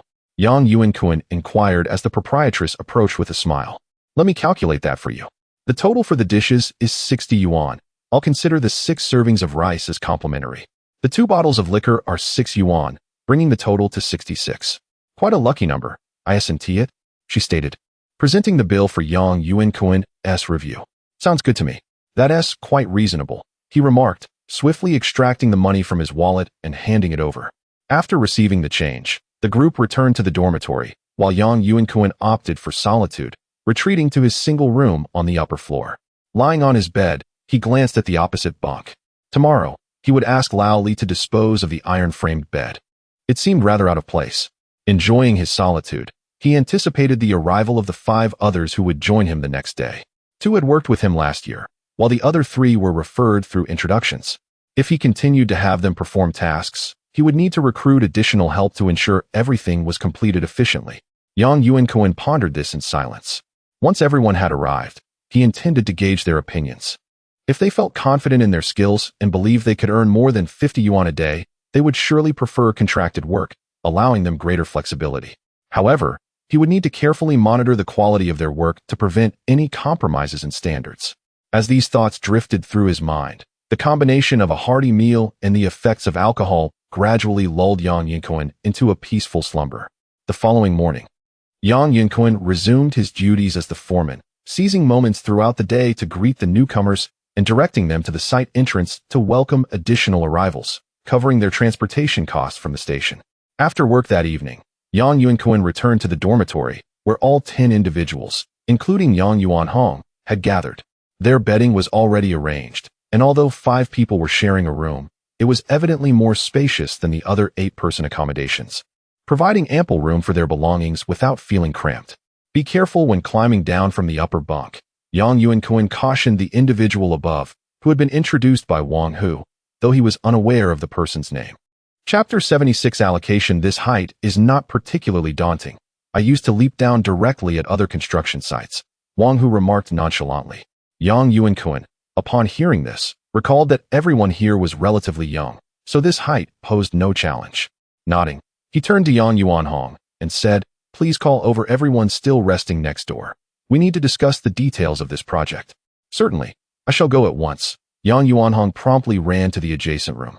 Soon, everyone had gathered in this chamber, greeting Yang Yuankun warmly. In addition to the 4 who had come earlier, 5 more had arrived today, making a total of 10, and rather than standing, everyone settled onto the beds, not overly concerned with formalities. "Allow me to brief you on the project I have undertaken," Yang Yuankun began succinctly. "It involves the interior plastering of 10 buildings. You are all seasoned professionals in this field, so I am confident you will manage it well." "So many young girls. No wonder you needed us to help find additional personnel," Zhou Xing remarked with a hint of joy. Completing this work this year means we will not have to travel extensively, saving a considerable amount on transport costs and alleviating concerns over payment. Last year, when I was at my family's place, I mentioned that the timeline for this project is rather tight. By October, Mr. Zhao expects completion, and we must finish our work by August at the latest, so we need to expedite our efforts. Yang Yuankun explained the current situation. If you only have this few people to do the work, I fear the time will not suffice. Thus, I am wondering whether you would be willing to take on contracted work, where I would pay you according to the amount of work you complete. Yang Yuankun inquired directly. Without beating around the bush, Yanggu, I am aware of this method.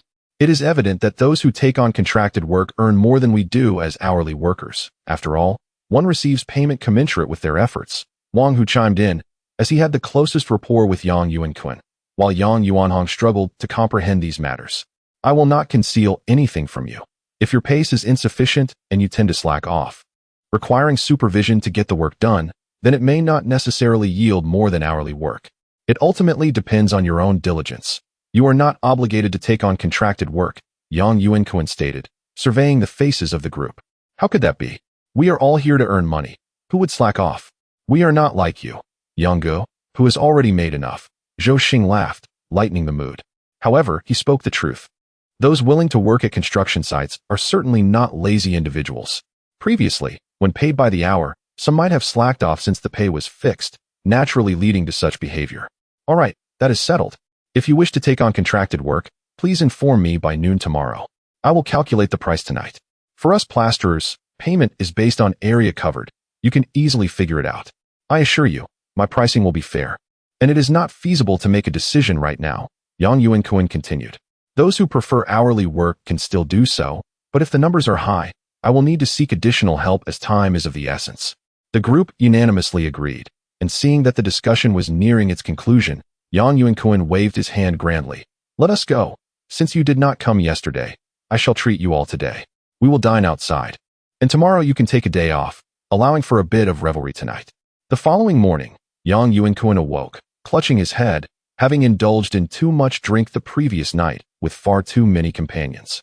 Every time no one raised a toast to him, he ended up drinking 10 cups. He resolved not to let such a situation recur. Turning on the light, he glanced at the watch beside his pillow, noting that it was already past 6. Hastily dressing, he noted that it was now the 3rd month of the lunar calendar, and the sky outside was not too dark. After finishing his morning routine, he observed a considerable number of people had gathered outside, so he decided to postpone breakfast until he had addressed the matters at hand. After taking attendance, Yang Yuankun made a quick visit to the cafeteria for a bowl of porridge and some buns and fritters, then strolled around the construction site to aid digestion. The instances of laziness at the site had significantly decreased, and he felt content with the current state of affairs. A brief rest was permissible, so long as it did not involve groups congregating. Upon returning to his office, he first attended to Zhao Quan's matters before recalling the pricing for contracted work from his previous life. He then placed a call to Zhao Quan, striving to align his pricing with the others, though he intended to set his slightly lower, considering he would be facilitating the transactions. Just skip the selection process and go straight for contracted work. Trust me, it will be worthwhile, Yang Yuankun jested as Wang Hu entered. Yanggu, what if I do not perform adequately? Will you compensate me? Wang Hu responded with a smile. I will cover it. Yang Yuankun waved his hand generously, extracting 2 cigarettes from the box on his desk and tossing one to Wang Hu, continuing, rest assured, I may not be familiar with others' skills, but I know yours well. After all, we have learned masonry together. Very well, I shall take on contracted work. I have heard it is more lucrative. Though this will be my first experience, Wang Hu admitted, feeling somewhat anxious. After all, if he did not perform well, it would not be as straightforward as hourly work, which is calculated by days. This would be based on the amount of work completed. I cannot guarantee much else, but if you apply yourself diligently, doubling your earnings is certainly within reach, he said, lighting his cigarette and allowing the smoke to waft from his lips. With this many, I could potentially earn an additional 20 or 30, Wang Hu rubbed his hands together, eager to commence work. However, do pay attention to the quality. If you are taking on contracted work, I will be more stringent in my inspections regarding quality. Yang Yuankun cautioned. No worries there. I would never cut corners with you, Yanggu. Should anyone dare to slack off, I will ensure they face the consequences, Wang Hu declared fiercely. Very well. You can commence work tomorrow. In the afternoon, I will take you all to inspect the site, Yang Yuankun stated, allowing Wang Hu to exit. By the morning, the remaining individuals also approached Yang Yuankun, some coming in pairs, ultimately resulting in a total of 6 choosing contracted work, while 3 opted to continue with hourly work, including Su Yang, a younger fellow who had previously incurred the most rework. Should he truly wish to work, Yang Yuankun would not deter him. In the afternoon, Yang Yuankun led the group to the construction site, pointing out the 10 buildings he had contracted, with each of the 6 individuals now assigned 1 building each, as Yang Yuankun needed to observe their work performance for potential adjustments. Chapter 77. The distress of social obligations. After completing all his personal errands, Yang Yuankun finally felt a sense of relief. He resolved not to indulge in too much alcohol that evening, as they were to commence work the following day. In the evening, he sought out Yang Yuanhong. Tomorrow, you will work alongside those 3 temporary workers. If you encounter anything unclear, do not hesitate to inquire about how they approach our tasks. Understood? Yang Yuankun instructed Yang Yuanhong. I understand, brother. I will put in my best effort. Yang Yuanhong replied with a hint of reflection. It's imperative to possess one's own skills. I observe those laborers, especially Lao Zhao, who work diligently and honestly. Yet, without the requisite skills, they are confined to mere physical labor. That is good to hear. Now get some rest. Your dormitory will be more crowded, and you'll need to acclimate, Yang Yuankun concluded, bidding him farewell as he had other matters to attend to, with Zhao Quan calling him out for socializing. At 7 o'clock in the evening, Yang Yuankun departed from the construction site, taking a taxi to the Jinhai Club. Guided by a server, he entered the private room Zhao Quan had prepared, where Zhao was already engaged in conversation with several individuals. Brother Zhao, I apologize for my tardiness, Yang Yuankun said with a smile as he settled onto the adjacent sofa. Tardiness? The others have yet to arrive. I came early to secure the room and the drinks. They should be here shortly, Zhao Quan replied cheerfully, tossing a pack of cigarettes to Yang Yuankun. On the 2 coffee tables in the room lay 2 boxes of Zhonghua cigarettes, indicating that Zhao Quan was prepared to spend generously this time. Who are these esteemed guests, Brother Zhao? Yang Yuankun inquired, puzzled as he opened the cigarette pack. They are from the headquarters. They will be inspecting our construction site for safety issues soon. I must cultivate a good relationship with them. Otherwise, it could lead to complications, Zhao Quan explained with a hint of frustration. If they submit a report, our site could be shut down, and I wouldn't be able to manage the promotion. Can you blame me for aiming high? Yang Yuankun understood the gravity of the situation. Presently, many construction sites were neglecting safety protocols, with most workers failing to wear helmets. Perhaps the helmets were ineffective, but the emphasis on safety remained paramount, granting inspectors considerable power. They could easily identify numerous infractions if they desired. As the foreman of our site, your presence today is fortuitous, Zhao Quan continued, introducing the others around them. This is Liang Xiaogua. You can call him Brother Liang. He is my partner. The rest you are familiar with, each managing small projects under my supervision. My apologies, Brother Liang. Having worked on the site for so long, I should have made it a point to visit you, Yang Yuankun said, realizing that Liang Xiaogua was Zhao Quan's partner. What are you saying? I'm merely a financial backer. There's no need for visits. Liang Xiaogua waved dismissively, smiling as he added. I've heard much about you from Lao Zhao. Young people like you who are industrious are commendable. I fully supported Lao Zhao's suggestion for you to become the foreman. Thank you, Brother Liang, Yang Yuankun expressed with humility, recognizing the significance of Liang Xiaogua's endorsement, as Zhao Quan had highlighted his importance. I do not involve myself in site matters. Today is particularly significant, and I have a bit of clout at the headquarters. Lao Zhao summoned me here today, Liang Xiaogua explained nonchalantly while smoking. As 8 o'clock approached, Zhao Quan took the group downstairs, where they soon welcomed 4 individuals who joined them. As drinks flowed and toasts were exchanged, Yang Yuankun found himself increasingly uneasy in such social settings, yet he understood that he needed to accompany Zhao Quan to earn his first substantial income. They continued to drink in the private room until around 2 in the morning when the gathering finally concluded. Zhao Quan arranged accommodations for everyone at the club, ensuring that Yang Yuankun and the other small contractors were also provided rooms. Younger folks can certainly hold their liquor. Had it not been for you, we older ones would have struggled to keep up with these guests, Zhao Quan remarked, noting that the 4 newcomers were relatively young, likely in their early 30s, making them well suited for this line of work. Indeed, I'm feeling quite impaired myself, Brother Zhao, Yang Yuankun admitted, his head spinning. Then you should retire for the night. There's no need to return home, Zhao Quan suggested, observing Yang Yuankun's state, while a server approached to assist him. What about the construction site tomorrow? Yang Yuankun instinctively inquired. Don't worry, I'll inform Yang Guoli and the others. It's just one day. It's nothing significant, Zhao Quan replied with a smile, confident that he had sufficient support that evening to help shield Yang Yuankun from excessive drinking. Thank you, Brother Zhao, Yang Yuankun said before succumbing to his fatigue.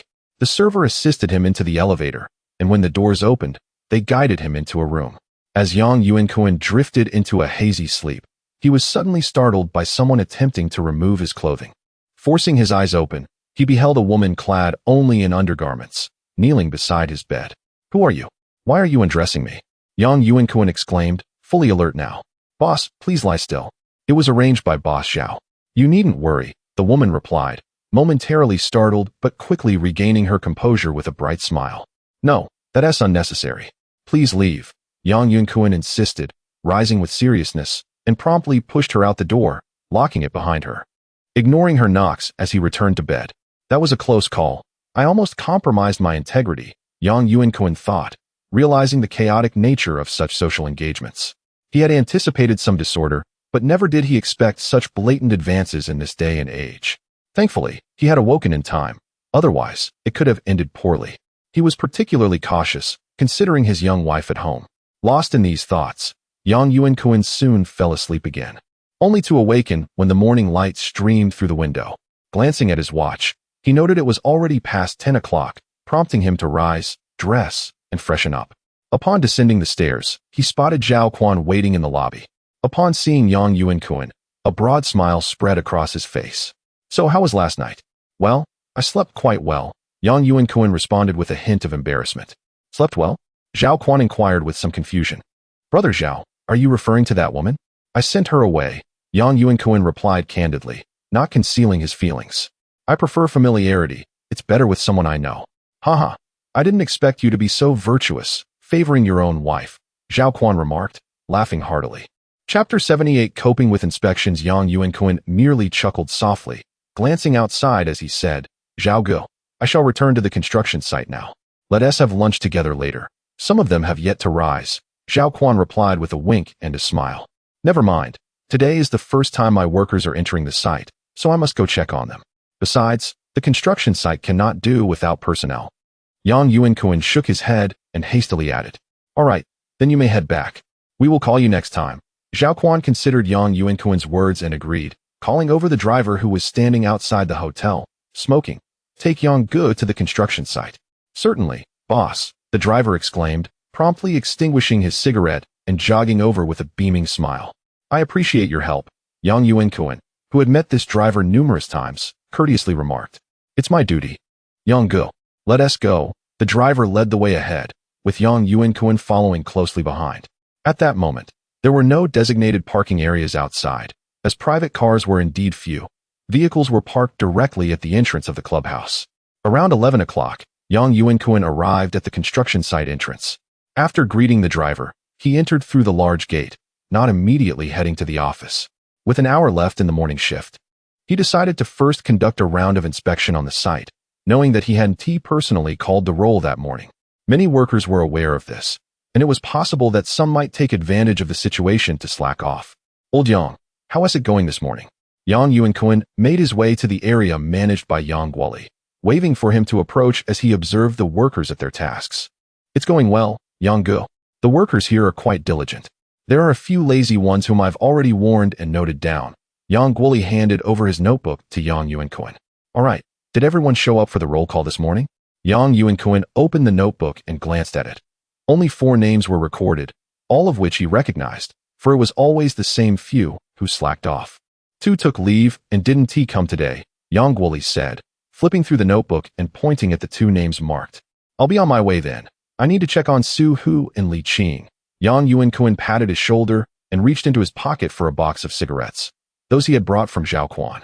After so many cigarettes last night, he had given away several packs, and now these cigarettes were rather expensive, costing 25 yuan a pack, nearly equivalent to a day's wage for a laborer. Thank you, Zhao Gu. Hee, these cigarettes are quite rare, Yang Guoli exclaimed, his face lighting up as he accepted the cigarette from Yang Yuankun. first sniffing it before tucking it behind his ear instead of smoking it immediately. Look at you. Young Yuankun chuckled at his response. He himself would not buy such cigarettes, as they were costly and did not suit his taste. He took one out and placed it in his mouth, smiling as he asked, "If you don't mind this half-pack, I'll give it to you." "Really? Yang-gu, you're so generous." Yang Guoli beamed, rubbing his hands together. Although he was nearly a decade younger than Yang Yuankun, addressing him as Yang-gu felt entirely natural. "These were given by Zhao Zong. I wouldn't dare to buy them myself." Yang Yuankun explained as he tossed the remaining cigarettes into Yang Guoli's hands. "Did you drink with Zhao Zong last night?" Yang Guoli inquired, cautiously placing the cigarettes into the pocket of his jacket. "Yes, the headquarters had someone to entertain, and I went to lend a hand." Yang Yuankun recalled the matter at hand. "In a couple of days, someone will come down to check on safety production, so please remind the workers to wear their helmets. Do you understand?" "But, Yang-gu, the weather is getting warmer, and they are reluctant to wear them." Yang Guoli expressed his concern. "Reluctant? If they refuse to wear them, they can leave. A helmet is just a precaution. They shouldn't have so many issues with it." Yang Yuankun's light-hearted demeanor shifted to seriousness. "Didn't Zhao Zong pull some strings? Why are there still checks?" Yang Guoli asked, puzzled. "Just because we have connections doesn't mean we can neglect our responsibilities." Yang Yuankun shot him a stern look. He would typically refrain from delving into such matters, but this task was of utmost importance, necessitating an explanation. "We are merely making acquaintances. Since they are friends, when they come to check on safety, should we not cooperate? If you don't even do the bare minimum, is that not disrespectful? Understand?" "I see, Yang-gu. I'll inform them this afternoon to start wearing helmets tomorrow," Yang Guoli quickly replied, fearing further inquiry. "They must continue wearing them consistently. Our insistence is for their own good." Yang Yuankun lamented the lack of safety awareness on construction sites in this era, as few workers were willing to wear helmets. "I understand, Yang-gu. I will mention it during roll call this afternoon. You must emphasize this several times, starting tomorrow. Anyone without a helmet will have to go back and fetch one. Anyone who dares to argue with us will have their wages deducted," Yang Yuankun firmly stated. Yet, he could only maintain this for a few days. He feared retribution at night or being ambushed while using the restroom, as materials on construction sites were readily available for mischief. After checking on the other two areas managed by his colleagues and discussing the inspections, Yang Yuankun proceeded to the buildings he was contracted to oversee. The interior plastering of these buildings was entrusted to him, and he was responsible for paying the wages of the workers, though these would be deducted during the final settlement. He had arranged a spot for moving cement yesterday, where a few laborers were busily at work. Yang Yuankun refrained from engaging them and first approached the first building, where he spotted Wang Hu working on the ground floor. "Xiao Hu," he called out as he entered. Hearing his name, Wang Hu turned around, recognizing Yang Yuankun, and promptly set down his trowel to come over. "Yang-gu, what brings you here?" Wang Hu inquired, his clothes and face splattered with cement. "I just returned and thought I'd check in here." Yang Yuankun asked curiously, "How is it going this morning? Are you adjusting to your first time as a contractor?" "It's going well. It's much more invigorating than working as a casual laborer. It feels like tending to my own fields," Wang Hu replied cheerfully, then added sheepishly, "This morning, while I worked, I kept tallying how much I had earned, and it seems I've made more today than I used to in an entire day." Chapter 79. Stern warning: it was not a certainty, but the work you accomplished here was commendable. Yang Yuankun surveyed his surroundings, astonished that this area had nearly been completed in just one morning, indeed a testament to high efficiency. "Hee," Wang Hu said, feeling a bit embarrassed as he scratched his head. The remark sounded akin to the times he had slacked off during previous jobs, a sentiment he had never experienced before. However, after taking on this contract, he felt invigorated by the work done in the morning. "You needn't overexert yourself. Manage your own time for breaks. Now that you're engaged in this task, there's no one supervising you anymore." Yang Yuankun chuckled, tossing a cigarette to Wang Hu. "You're not bound to a strict schedule. You can leave whenever you wish." "That cannot be right, Yang-gu. We should still adhere to a timetable." Wang Hu replied with a hint of confusion as he accepted the cigarette. This morning, their group had indeed arrived on time. "It's not the same. You arrange your own timing. For instance, as it warms up later, you could start at 5 o'clock, and once the cement arrives, you can begin working. When it gets too hot, take a break. It's far more efficient this way," Yang Yuankun shared, drawing from his past experiences. He preferred to rise early and head to the construction site, beginning work as soon as the cement was available, never returning for a midday rest. Lunch was usually brought to the site by Zhao Xiaofeng. By 4 in the afternoon, he would finish for the day, allowing him to enjoy a leisurely bath without the crowd, followed by a meal at the canteen or a trip to the market to prepare his own food. It's not hot yet. This timing is just right, Wang Hu insisted, a hint of worry creeping into his voice. Yuankun, do you think my work this morning was satisfactory? Absolutely, you did quite well. The quality is impeccable. Yuankun, with decades of experience, could effortlessly gauge the work's quality. He smiled and suggested, let us go check out the other buildings. Is that all for this morning? All right, let me tidy up, Wang Hu replied without a second thought, preparing to gather his tools and accompany Yuankun. Just leave it here. There's no one else around. Yuankun quickly interjected. True, this building is all mine, which indeed simplifies matters, Wang Hu realized, placing the cigarette he had tucked behind his ear into his mouth and lighting it as he followed Yuankun away from the structure. Yuankun led him through building after building, each time guiding him further until they reached the last building where 3 workers were laboring, supervised by Yuanhong. These 3 workers could not be accused of slacking off, given Yuanhong was their relative, yet their progress throughout the morning was even slower than Wang Hu's solitary pace, a reflection of their lack of motivation. Checking his watch, Yuankun noted it was nearly noon and decided to let the workers off for the day. He led everyone to the canteen. Arriving early had its advantages. The canteen was still relatively empty, and the front counter was filled with steaming dishes just out of the pot. Please take a seat. I'll treat everyone to lunch today. Let us make do with what we have. Yuankun gestured for everyone to sit before heading to the serving area. There, he spotted a large bowl of braised pork and lion's head meatballs, alongside stir-fried vegetables and stewed cabbage with vermicelli. Young boss, what brings you here today? The staff at the serving station, clearly familiar with Yuankun, greeted him with a smile. I brought my workers to have a meal together. Yuankun glanced around, noticing that patrons were required to bring their own containers. He inquired, do you have large bowls? Yes, came the prompt response. Please fill 1 large bowl with meat, and give me 2 bowls of each of the meat dishes, Yuankun instructed. Certainly, the staff member promptly retrieved a large bowl from the kitchen and began filling it, nearly emptying the 2 meat dishes. I'm worried I ordered too much. What if the next patrons don't get enough? Yuankun asked with concern. Not to worry. We can have the kitchen prepare another pot, the staff member replied confidently, indicating their familiarity with the operation. All right, please bring me some small bowls for rice and set them on that table. Yuankun carried the large bowl of braised pork to the table where everyone was seated and said to Wang Hu and Yuanhong, could you help me fetch some more? Of course, brother. Yuanhong eagerly jumped up to assist. Clearly, 1 table was insufficient for 10 people, so they combined 3 tables.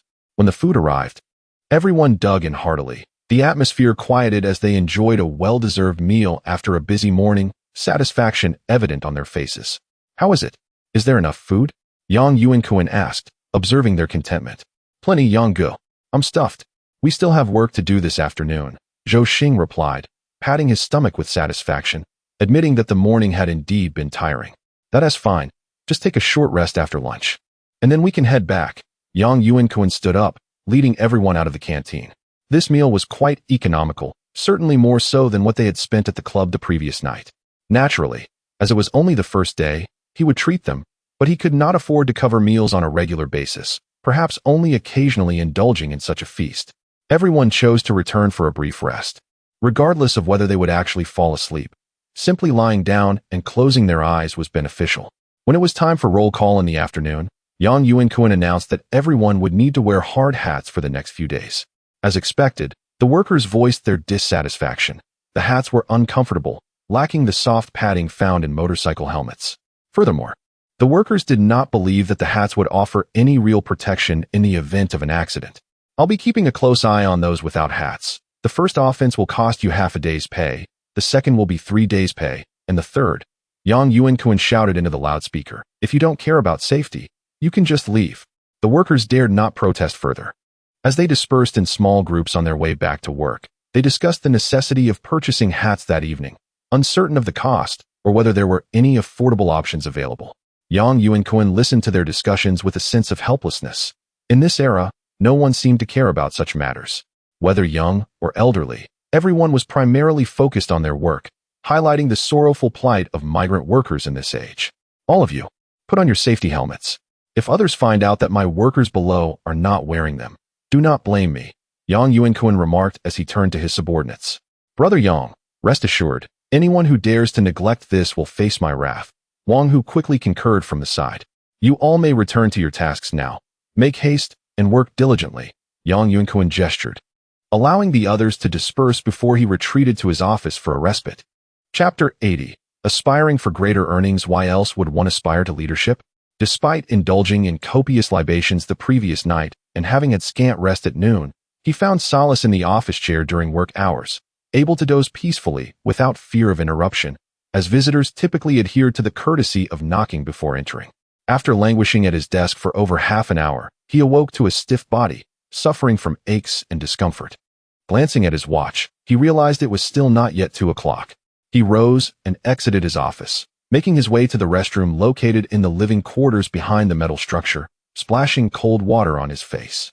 In truth, his position as a foreman benefited the project he oversaw significantly, the most notable advantage being the allocation of laborers. He could assign numerous workers to his project, provided his requests were not excessive. Thus, he had made adjustments the day prior, transferring several laborers to ensure the efficiency of his undertaking. The afternoon passed uneventfully. By evening, after dining at the canteen and taking a shower, Yang Yuankun returned to his room, preparing to descend and wash his clothes, when a knock echoed from the door. Brother Yang, are you there? The voice belonged to Wang Hu. Yes, come in, Yang Yuankun replied, not pausing in his task. He had amassed a considerable pile of dirty laundry. If he delayed, he would soon find himself without clean garments. He tossed the clothes into the bucket. Brother Yang, are you doing laundry? Wang Hu inquired with a smile upon entering, observing Yang Yuankun's actions. Indeed. What brings you here? Yang Yuankun raised his gaze, noticing Wang Hu still donned in work attire, prompting his curiosity. Why are you still in your work clothes?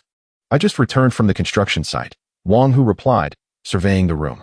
It's quite comfortable here for a solitary occupant. Why so late? Yang Yuankun asked, perplexed. Well, it wasn't dark yet, and there was still some cement left, so I thought I'd finish it up. Wang Hu reflected on his shift, noting a distinct change in his work ethic compared to the past. Previously, he had merely wished for the end of the workday. Now, he found himself eager to complete tasks swiftly.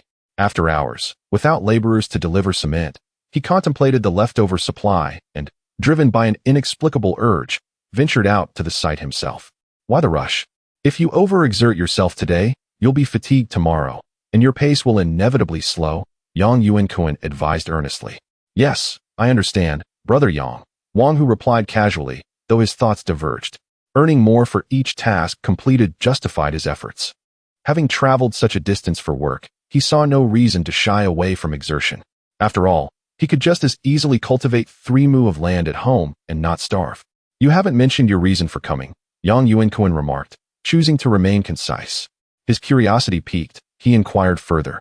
There is a matter at hand, Wang Hu began after a moment of contemplation. We performed quite well today, but the 3 laborers over there overheard that we earn in a day what they do in 3 or 4. They're considering switching to contract work and thought I could inquire on their behalf. Is it too late to change now? Of course, this can be arranged, Yang Yuankun responded without hesitation. However, one must not solely focus on the financial aspect. The workload is substantial. Consider, they opted for labor work a few days ago, likely due to a lack of confidence in their skills or a desire to avoid exhaustion. That shouldn't be the case. We are all diligent workers, Wang Hu expressed disbelief. While laziness certainly existed on construction sites, the current group had been referred by acquaintances and were presumed to be industrious. Let's discuss this further in person. Words alone may not suffice. We can head down to your dormitory, Yang Yuankun suggested, lifting the bucket filled with soiled clothes and stepping outside. Upon arriving at Wang Hu's dormitory, Yang Yuankun settled onto his bed. Many of the occupants had yet to change out of their work clothes, likely having returned from overtime. Did you return so late that the canteen has already closed? Yang Yuankun inquired with concern. It's long gone. We checked earlier while we were away, Wang Hu replied nonchalantly. We'll shower first, and then grab something to eat outside, perhaps some fried rice or a bowl of noodles, which won't cost much. Very well, Yang Yuankun said, refraining from further commentary. He turned to the 3 electricians who had just entered. Are you interested in pursuing contract work as well? Brother Yang, we would like to give it a try. Su Yang, the most familiar of the trio, spoke up on their behalf. I understand your desire to earn more. After all, increased speed benefits us all. However, I suggest you test the waters tomorrow. Assess whether your output can match the earnings of labor work. If adjustments are needed later, it could complicate matters, Yang Yuankun advised thoughtfully. The three exchanged glances, momentarily at a loss for words, until Su Yang, the senior among them, broke the silence. Brother Yang, we will give it a try tomorrow. I support your aspirations for greater earnings. A faster pace benefits us all. There is no need for undue pressure. Yang Yuankun reassured them before departing their room to wash his clothes at the faucet. He filled the bucket with water, soaking the garments, and then discarded the first batch of water. He added detergent and refilled it with hot water. While waiting for the water to cool, he stood by the basin and lit a cigarette, only to be surprised by the arrival of Yang Yuanhong. Brother Kun, are you doing laundry? Yang Yuanhong asked with a broad smile. Isn't it obvious? Yang Yuankun retorted, rolling his eyes before offering a cigarette. What do you need? Just say it. I was wondering if I could join in the contract work, Yang Yuanhong asked hesitantly. You've only just started. I could easily assign you a fixed salary, Yang Yuankun replied, puzzled. But if those three laborers also switch to contract work, I won't have a role anymore, Yang Yuanhong admitted, feeling a sense of unease about his diminishing importance. You are overthinking it. At present, your role is merely to learn the craft from them. Subsequently, as they engage in contracting work, you will assist me by communicating with the laborers, determining where cement is needed and what other materials are required. You shall serve as a central coordinator. For there is much to be done. Yang Yuankun bent down to assess the temperature of the water in the bucket. Satisfied with its warmth, he stepped in with one foot. Shall I continue with this task then? It is essential to acquire some skills. Being completely ignorant is certainly not an option, do you understand? After uttering these words, Yang Yuankun focused his attention on washing the clothes, repeatedly treading upon the garments submerged in the bucket. Once he deemed them sufficiently cleaned, he extracted each piece, giving it a casual scrub to remove the detergent clinging to the fabric, rinsed it thoroughly, wrung out the excess water, and tossed it back into the bucket. Meanwhile, Yang Yuanhong had long since departed. Chapter 81. The benefits offered by Zhao Quan carrying a bucket of clothes. Yang Yuankun returned to the dormitory.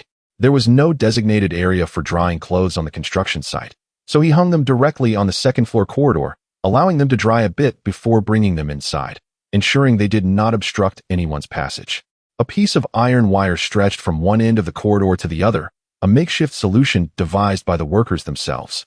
The next day, as was his routine, Yang Yuankun called the roll, paying particular attention to whether the workers were wearing safety helmets. Most complied, though a few obstinate youngsters resisted. Yang Yuankun promptly instructed them to refrain from working until they purchased helmets. Upon returning to his office, Zhao Quan approached, and the two sat together on the sofa. Brother Zhao, what brings you here so early? Yang Yuankun inquired, perplexed. Zhao Quan often visited the site since it was his own project, but this year he was overseeing two sites simultaneously, necessitating the hiring of a foreman. However, he typically did not arrive this early. The inspectors from the headquarters are coming tomorrow. Have you informed the workers? Zhao Quan queried directly, the gravity of the matter evident. I spoke with Yang Guoli and the other two foremen yesterday. I instructed them to start wearing helmets today. A few were still without, so I told them to either buy helmets or not come to work. Yang Yuankun recounted his arrangements, pouring a cup of tea for Zhao Quan, which was, incidentally, a gift from him. That's good. Your efficiency in handling matters reassures me. Zhao Quan nodded in satisfaction, supporting Yang Yuankun's decision. Since it's mandated today, and with the formal inspection tomorrow, anyone who refuses to comply is essentially challenging our authority. They should be dismissed. Indeed, I expressed the same sentiment. Yang Yuankun replied earnestly, fully endorsing the importance of safety in such a hazardous working environment. Having spent decades on construction sites in his previous life, he had witnessed innumerable accidents. While the situation had improved, a life could still be worth millions in compensation, and employers were often willing to pay as long as the families did not cause a commotion. However, in this late 1990s era, the loss of life felt irrevocable. My other site is not as proactive as yours. I only informed them this morning about the helmet requirement for tomorrow. You are indeed more thorough than I anticipated, Zhao Quan remarked, visibly relieved, as he oversaw another site himself and had not expected such initiative from Yang Yuankun. I feared that just a single reminder might not suffice. Making an example of those without helmets today would ensure they had no grounds for complaint regarding any punishment tomorrow. Yang Yuankun replied with a smile, picking up a cigarette box from the table and lighting one for himself, not offering it to Zhao Quan. Appointing you as foreman was a wise choice, Zhao Quan affirmed, glancing at the cigarettes on the table with a smile. These must be from the other night. I'll bring you a couple of cartons next time. Thank you, Brother Zhao, but I truly cannot get accustomed to such expensive cigarettes. They are not necessarily better just because they cost more. I merely carry them to share with the workers. After all, they do carry a certain prestige. Yuankun politely declined, admitting his preference for the classic Hongta Mountain or the local Wanyan from Anhui. You make a valid point. However, sharing cigarettes is still essential, and you can always purchase some for yourself, Zhao Quan chuckled, waving his hand dismissively. After a moment of contemplation, he called the waiting driver into the room. Bring me 2 cartons of cigarettes from my car. Boss, which cigarettes do you want? The driver asked without haste. The Zhonghua, soft pack, Zhao Quan specified, noting that the soft pack was roughly 10 yuan more than the hard pack, a price differential that remained consistent even 20 years later. Understood, I'll be right back, the driver replied without question and exited. Since they are for sharing, we might as well get the best, Zhao Quan remarked with a smile. Then I won't hold back, Brother Zhao. Now I shall see who dares to disobey. Besides, I save a cigarette for myself, Yuankun joked. Haha, you rascal, Zhao Quan laughed. Although 2 cartons of cigarettes were indeed expensive, for someone like him, managing 2 large construction sites, it was a trivial expense. By the way, Brother Zhao, I will likely need to take some time off to return home, Yuankun mentioned, seizing the opportunity to inform Zhao Quan. That's fine. Is there something specific? Zhao Quan asked, confused. There is a matter. My family is building a new house. While I can stay at home, I need to return for the beam-raising ceremony. Once everything is finalized, I will also need to relocate, Yuankun explained, adding a clarification. That's quite reasonable. I shall prepare a generous red envelope for you during the beam-raising ceremony. However, how many days will you be away? We cannot do without you here, Zhao Quan replied, agreeing but still inquiring about the length of Yuankun's absence, aware that the site would suffer without a foreman. Well, it will likely take several days. The round trip can be quite cumbersome, and I need time to prepare for the banquet.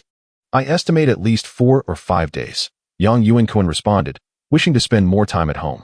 Although he only needed to be present on the day of the banquet, he longed to enjoy his time at home since it was a rare occasion. Is it really necessary to be away for so long? Zhao Quan asked, puzzled. Indeed, only the elderly, children, and my wife remain at home. Without my presence, nothing would get done. Yuankun provided a reasonable excuse, which was also the truth. That makes sense, Zhao Quan conceded, unable to argue further. The atmosphere grew silent, and just as Yuankun was about to change the subject, Zhao Quan spoke again. Can you drive? Huh. Yuankun replied, bewildered. If you can drive, you could take my car back, making the trip much easier and faster, avoiding the chaos at the train station and preventing a recurrence of past incidents. Zhao Quan explained his reasoning, elaborating further. Well, I can only drive a tractor. I have never driven a car before, Yuankun admitted, surprised by Zhao Quan's generosity in offering his car for the journey home, as small cars were quite expensive nowadays. It's all right, there's still some time. You should enroll in a driving school. Just learn to drive, Zhao Quan said with a smile. When the time comes, I can pull some strings for you. And you can obtain your driver's license directly. Yuankun was already proficient in driving, having frequently commuted between his hometown and the construction site in his previous life, when cars were considerably affordable. But don't you need a vehicle for yourself? Yuankun inquired, puzzled. I am preparing to purchase a new car, Zhao Quan continued. This current vehicle is rather old. It has become somewhat embarrassing to drive around, failing to present an impressive facade. I intend to buy a Mercedes-Benz. Congratulations, Brother Zhao, on acquiring a new car, Yuankun expressed his understanding. In their profession, appearance was paramount, and a vehicle was the most direct representation of that image. If you are interested, I can sell you this car at a reduced price, as I have no further use for it.